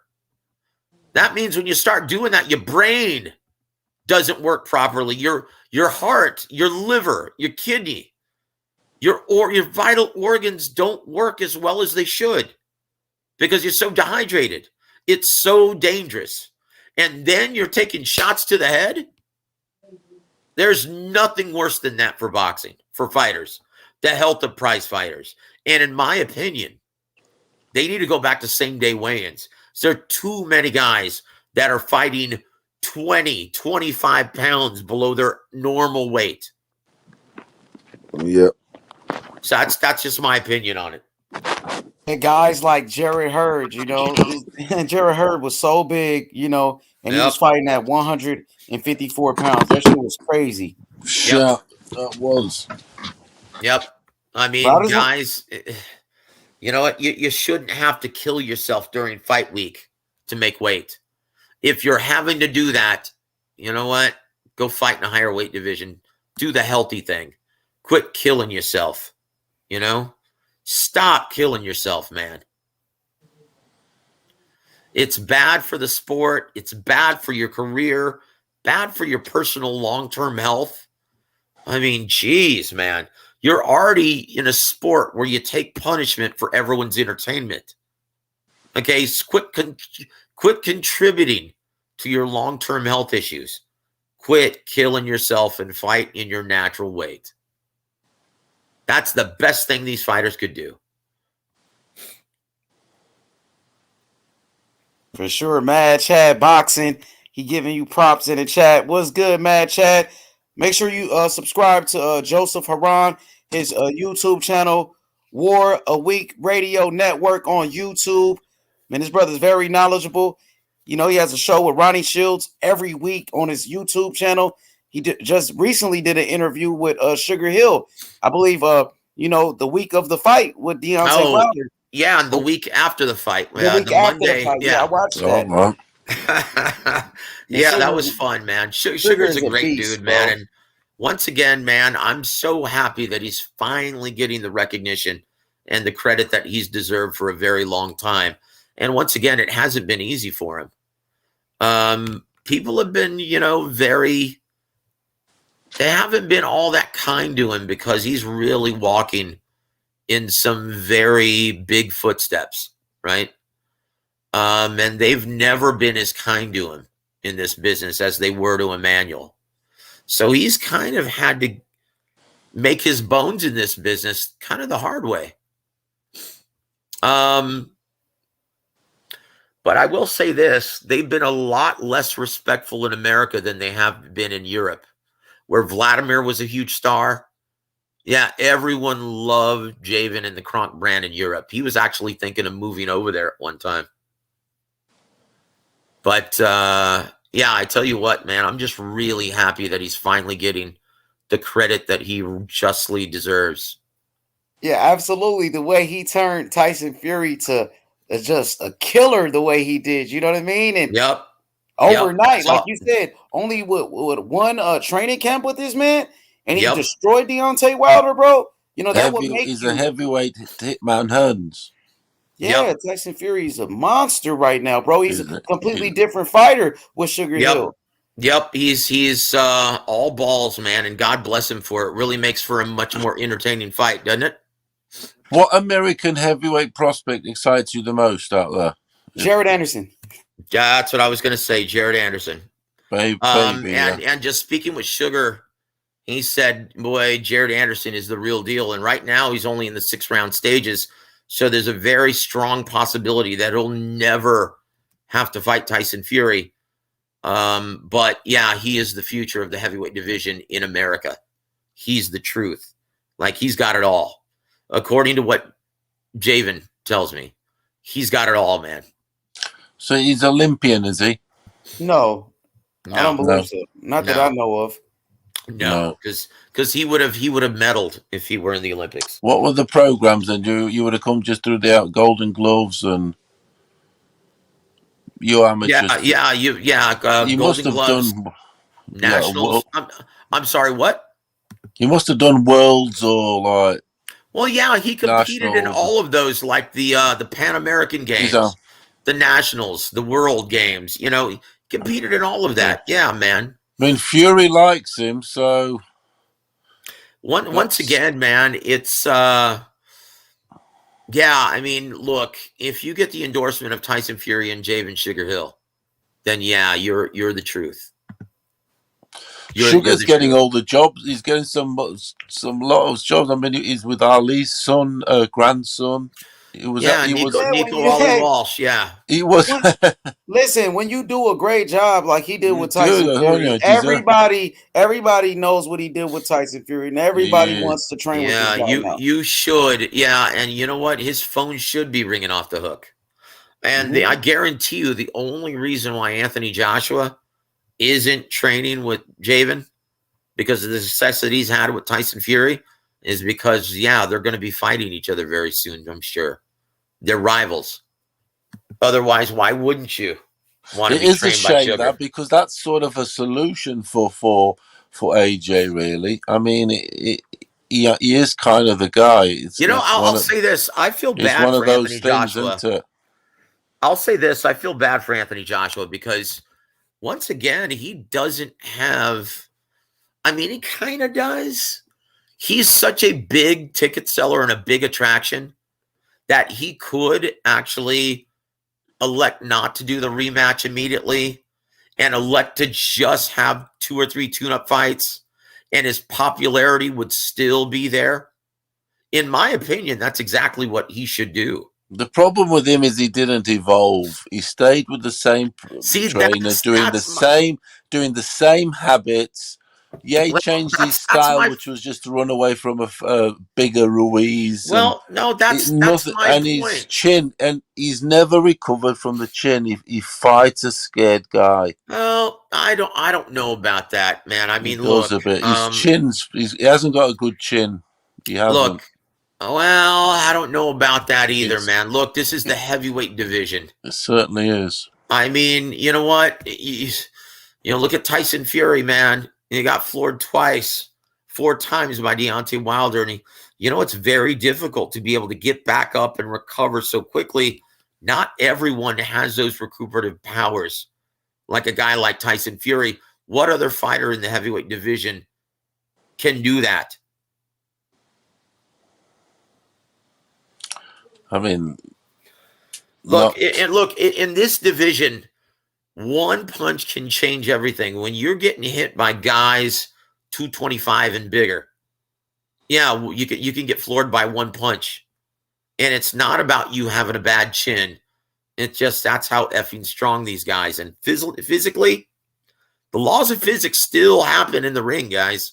If you can get your brain shaken, you can get knocked out. And physically, yeah, anyone can get knocked out on any given day.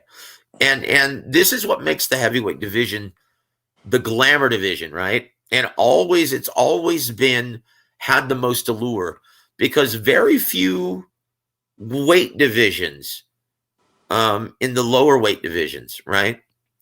Very few at the elite level end in knockout. In the heavyweight division, boy, you can get knocked out against the number 50 ranked fighter. Right? That's just the nature of the division. So it's not a matter of having a weak chin because you don't get to this level and you don't become a 2-time champion if you can't endure the rigors of battle.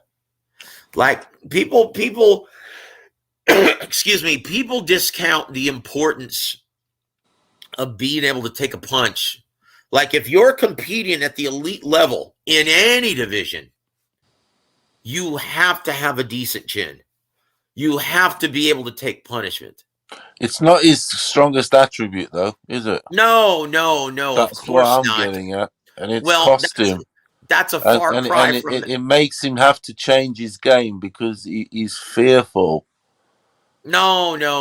He's not fearful. He just understood that he had a greater advantage if he kept Andy Ruiz Jr. from mid to long range and then tied him up on the inside. I mean, I saw that before that first fight ever happened. I said, look, this fight becomes very easy for Anthony Joshua. If he just keeps him on the end of his jab and every time Andy Ruiz gets inside, you tie him up. Let the ref create that Usyk had him separation. shaking with jabs. Really hurt him. Usyk frustrating him, right? I mean, he had him shaking really to wiggling. Oh, come on. That's an exaggeration, brother. No, he was. Look, Usyk is not a huge puncher at heavyweight. That's what was concerning with the jab. He did have him. No. He was frustrating the hell out of him. He was frustrating the shit out of him. Look, and I told everyone that was going to be the outcome of the fight. That this is a terrible style matchup for Anthony Joshua. Anthony Joshua, whether he even realizes it or not, or whether any fan of his fans realize it, he's a counterpuncher by trade. He's a guy who likes to sit in a pocket and counter over your mistakes. Take advantage I will of your cut him mistakes. some slack for AJ because he was fighting a bit of a master. That's something he's see, never that's faced before. look. So I will cut him some slack. But even Well, so, that's the my gas point. tank and his chin really concern me. No, They really once. do. Oh boy, It's yeah. a good See, thing he's that's not my man, or I'd all be right. very Well, concerned. once again, styles make fights, dude. Look, Yes, and oh and, yes. and I was what I was saying was Alexander Usyk, because he's a guy who uses a lot of feints with his feet, his head, his upper body movement, his intelligent jab. Is a guy who's going to disrupt your timing and rhythm if you're a counterpuncher by trade. That's why, and I told everyone this is going to happen. I said, look, if AJ fans are going to get frustrated because they're going to see Anthony Joshua is just in the pocket and his opponent is right there in front of him, and they're going to be wondering why he's not letting his hands go in regularity. They're going to be freaking out and say, why aren't you letting your hands go? He's right there in front of you, because Anthony Joshua didn't know when to get off. He had no idea when Alexander Usyk was going to get off because of the intelligent jab, the head movement, the footwork, moving in and out, sliding in and out of the pocket. He's throwing all kinds of feints at you. It's impossible to tell when this guy's going to get off. So when you're a counterpuncher like Joshua, yeah, it's going to frustrate the hell out of you. But it had his lack of success, though, had absolutely nothing to do with his gas tank or his chin. It had everything to do with Alexander skill. Usyk's It style. definitely did. But those two things I picked up on of definitely an issue that I don't like on a heavyweight. You know, to basically get all the marbles. If you're going to get all the marbles, yeah, 2-time champion. It's a bit circumstantial. He gets it from the same guy, etc. and whatever. But to unify, to actually beat the top boys, those attributes at the end of the day cost him. And I agree. Yes, they didn't matter. The tank did matter in the Usyk fight, and it always does matter because he has to pace himself. And by the time with him having to pace himself and not being as forceful, but Usyk's already dominating him, and he's already bossing him, and so he needs that tank. Look! If he can use the entire ring and move laterally for 12 rounds like he did against Andy Ruiz Jr. No chance against Usyk though, because no. Ruiz is a barrel. Is a barrel. Let me wine. finish, please, brother. Let me finish. My point was that if you can move laterally like that for 12 rounds against a pressure fighter like Andy Ruiz Jr., his gas tank isn't an issue. He was getting frustrated, right? And it was creating a lot of anxiety for him. Okay, but it wasn't his gas tank. And he was fighting at a much faster pace. Like, I don't know why he was trying to match the pace of Alexander Usyk. You got to impose your will, man. Cut off that ring. Make it a grueling fight, man, where you've got the advantage. It's like, geez, that's a no-brainer. Why he adopted that strategy is beyond me. I mean, there's a reason. There's a reason why he's disappointed with his team and wants another trainer. There's a reason, because they really let him down. That was a stupid fight plan. As soon as I saw that in the first round, I knew he was in trouble. I'm like, what is he doing? Is he trying to outbox Alexander Usyk? That is the dumbest strategy, the most ignorant strategy you could possibly think of for Anthony Joshua. This thing, and then he also hasn't got the corner or anything. They haven't. Wrong strategies, wrong. You know, he's who knows, it's man? gone stale the last 5 years for him. He should have made the change. You said earlier that you didn't like, obviously, trainers changing all the time for the muscle memory, which obviously is a good point. Yep. But I do think that yes, change, but then I think there must be a time, like the years where you can say, right, it's time. You had time to learn, develop, and instill. I would say something like 5 years or something, because I like to always use the Lennox Lewis example, because he went through about 3 trainers, I think it was. Pepe Correa, Manuel Stewart, and he had the guy before. Well, once Pepe again, Correa. when he got, And he learnt every time. It was 5-year periods. Do you get me? So yes, I do. With AJ, he's been with that Olympian trainer, and it's the same old thing, and say more than 8 years have gone by, and he's just done the same old thing. Do you get me? There's been no changes up. Well, okay, changed it up for Ruiz, but all these other fights was the same old thing where he was looking in trouble against Takam. He was, so that's where he's then come short. It all comes tumbling, crashing down. He didn't develop. He didn't evolve Well, for his attributes.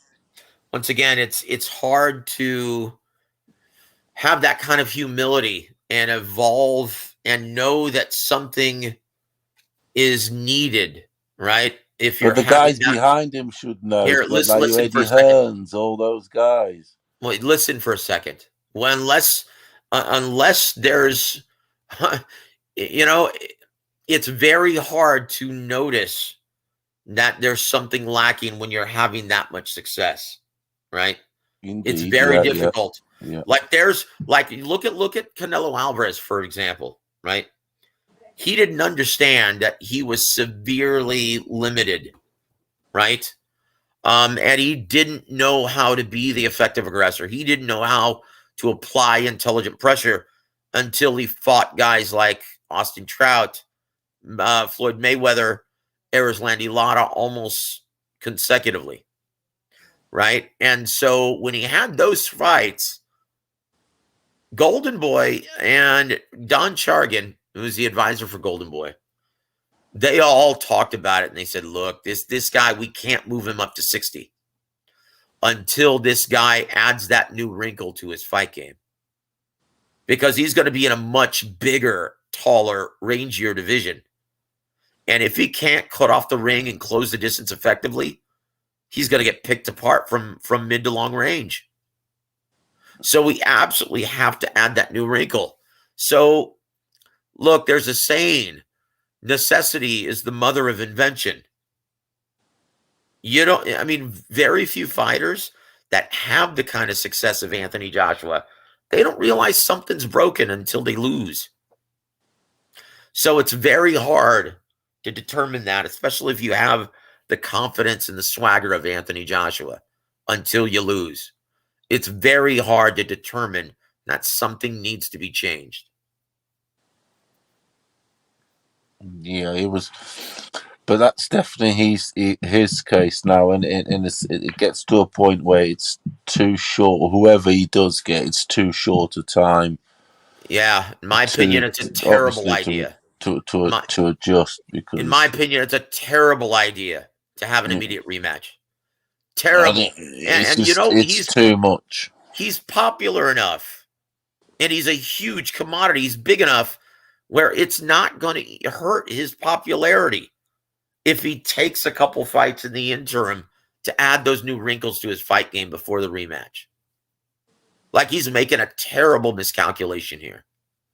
And because it's his pride getting in the way. Fury with Sugar didn't change. The only change of just a minor thing, which is obviously sitting down on the shots and being more aggressive, and aiming. Also, he is hitting harder. Whereas sometimes, with AJ, it could be a case of just a little twitch, which that little one thing can be everything. There are so many things he has to work on. Exactly. So it's finding that needle in the haystack. It's with him.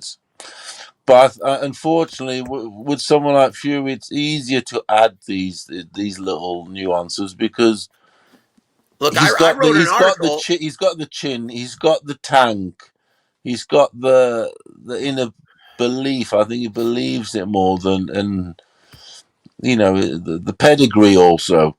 Well, I wrote an article about you know, what he has to do, and I talked about it on my show with Coach James Gogi, as well as Coach Ronnie Shields, right? And I made a list of everything he needs to work on. He needs to develop a more intelligent and assertive jab, right? He needs to be able to get off first and be the predator. And that's when you're used to being a counterpuncher, you don't easily fix that. Right? That's how it's not a boxing you've been wired. I know what you right? mean. It's not. And also he needs to do a much better job of being able to cut off the ring, and especially against a southpaw. Okay, you need to start learning how to cut off those escape routes. That means don't let a southpaw pivot around you to their right. You've got to put your front foot on the outside of their front foot, and you've got to get used to being there. That means you have to spar enough to where it's muscle memory and you're used to it. And that's virtually impossible in one fight. And also, if you're cutting off the ring and closing, if you're having to be the aggressor, you're going to take some incoming. So that means you're going to have to start using a much more intelligent high guard earmuff defense. Also, you've got to be able to read feints. He was biting on every single feint. He had no idea when Usyk was going to get off. Facts. You have to read feints. Okay, and another thing, you can't abandon the body. When someone is moving that much, go to the body in the early rounds. Limit his movement. Add more creative combinations to your arsenal. Don't just throw the 1-2 down the middle. That's all he was doing. He completely abandoned the uppercut. He abandoned the left hook. Okay, Usyk was never there. He was never there. Though. No, that's not true. Go watch the fight again, brother. I mean, he does get him. No, he's in the pocket. He's in the pocket, and he just let Usyk tie his ass up every time he got in the inside.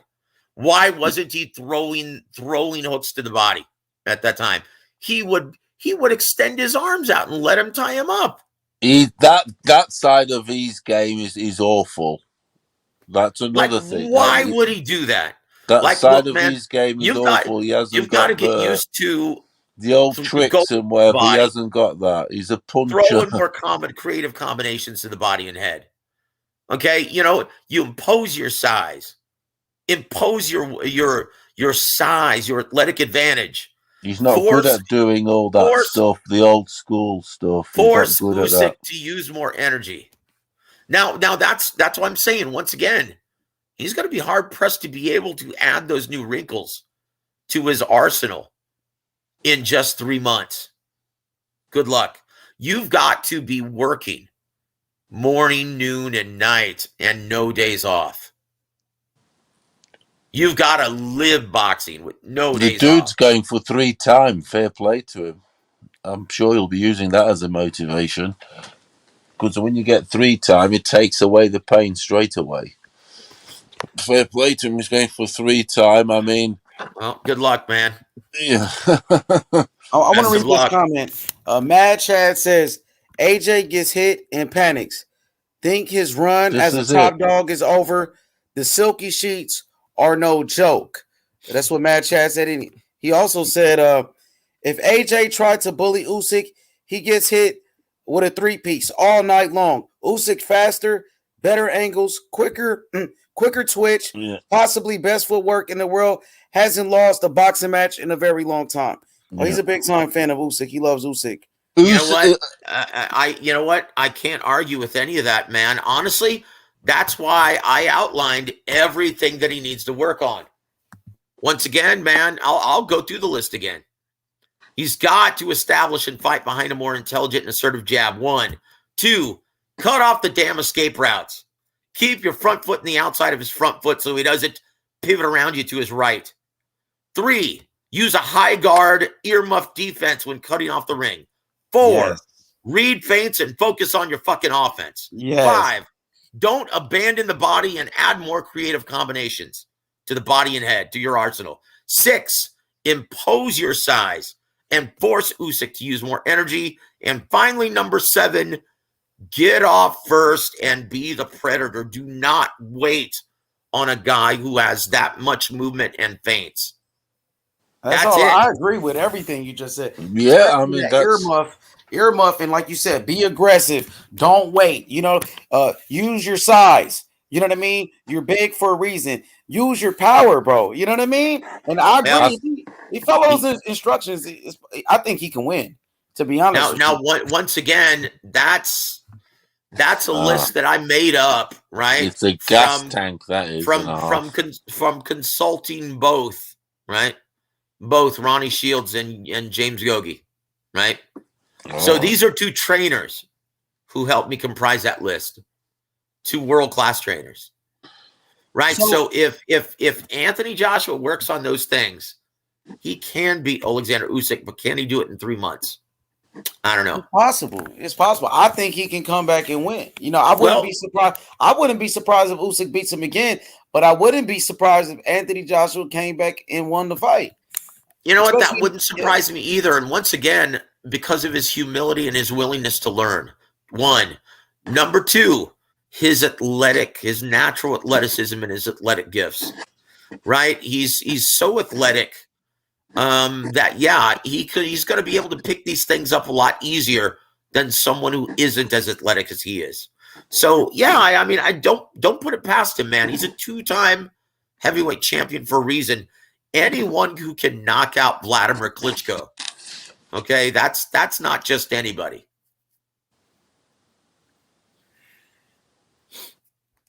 So anyway, but still, one camp. I don't know if that's going to be good enough, man, for Usyk. But like I said, this is the heavyweight division. Anything can and often does happen. I mean, it's definitely possible. Anything can happen. And Joshua really has everything on his side where he has, he's the bigger guy. He's younger than Usyk. He has the power advantage. He should win the fight, and he was the favorite in the first fight for a reason. Now, if he does, those things like you said, it's possible that he could come back and win. You know what I mean? And Chad says Usyk versus Fury is the fight H money. Yes, it is, but Usyk must beat Anthony Joshua in that rematch. He has to get past this rematch with Joshua before he gets to Fury. Yep. And that's no guarantee. Yes, he should be favored going into that fight, but the way Anthony, as athletic as he is and as hard as he punches, as explosive as he is, it's not going to be a wide odds fight. It's going to be very competitive. Anything can happen, guys. Once again, when you're a special athlete like Anthony Joshua, mentally and physically, you don't put anything past him. Should be an excellent fight. Yes. Mad Chad said Usyk sparks AJ in a rematch. That's your opinion, bro. Like, I respect your opinion. You have a lot of boxing knowledge, but like Joseph said, anything is possible, especially in the heavyweight division. It only takes one punch. So for Usyk to get that Fury fight, he must get past Joshua. And that's not no easy task. It's not. Yeah, and look, Usyk sparking anyone in the heavyweight division is highly unlikely. Now, like I said, anything can indeed happen in the heavyweight division. But Usyk sparking a big athletic guy who's always in shape, always gets the most of himself in the gym like Anthony Joshua, that's highly unlikely. Now, he may win another decision, but highly unlikely that he knocks him out. Yep. So my brother Gerald, he says, I say AJ get his belts back and he do it again. He said, I say AJ get his belts back and he do it again. It's possible, man. Don't count him out, bro. Just don't count him out just yet. I know everybody is. Everybody giving up on that guy.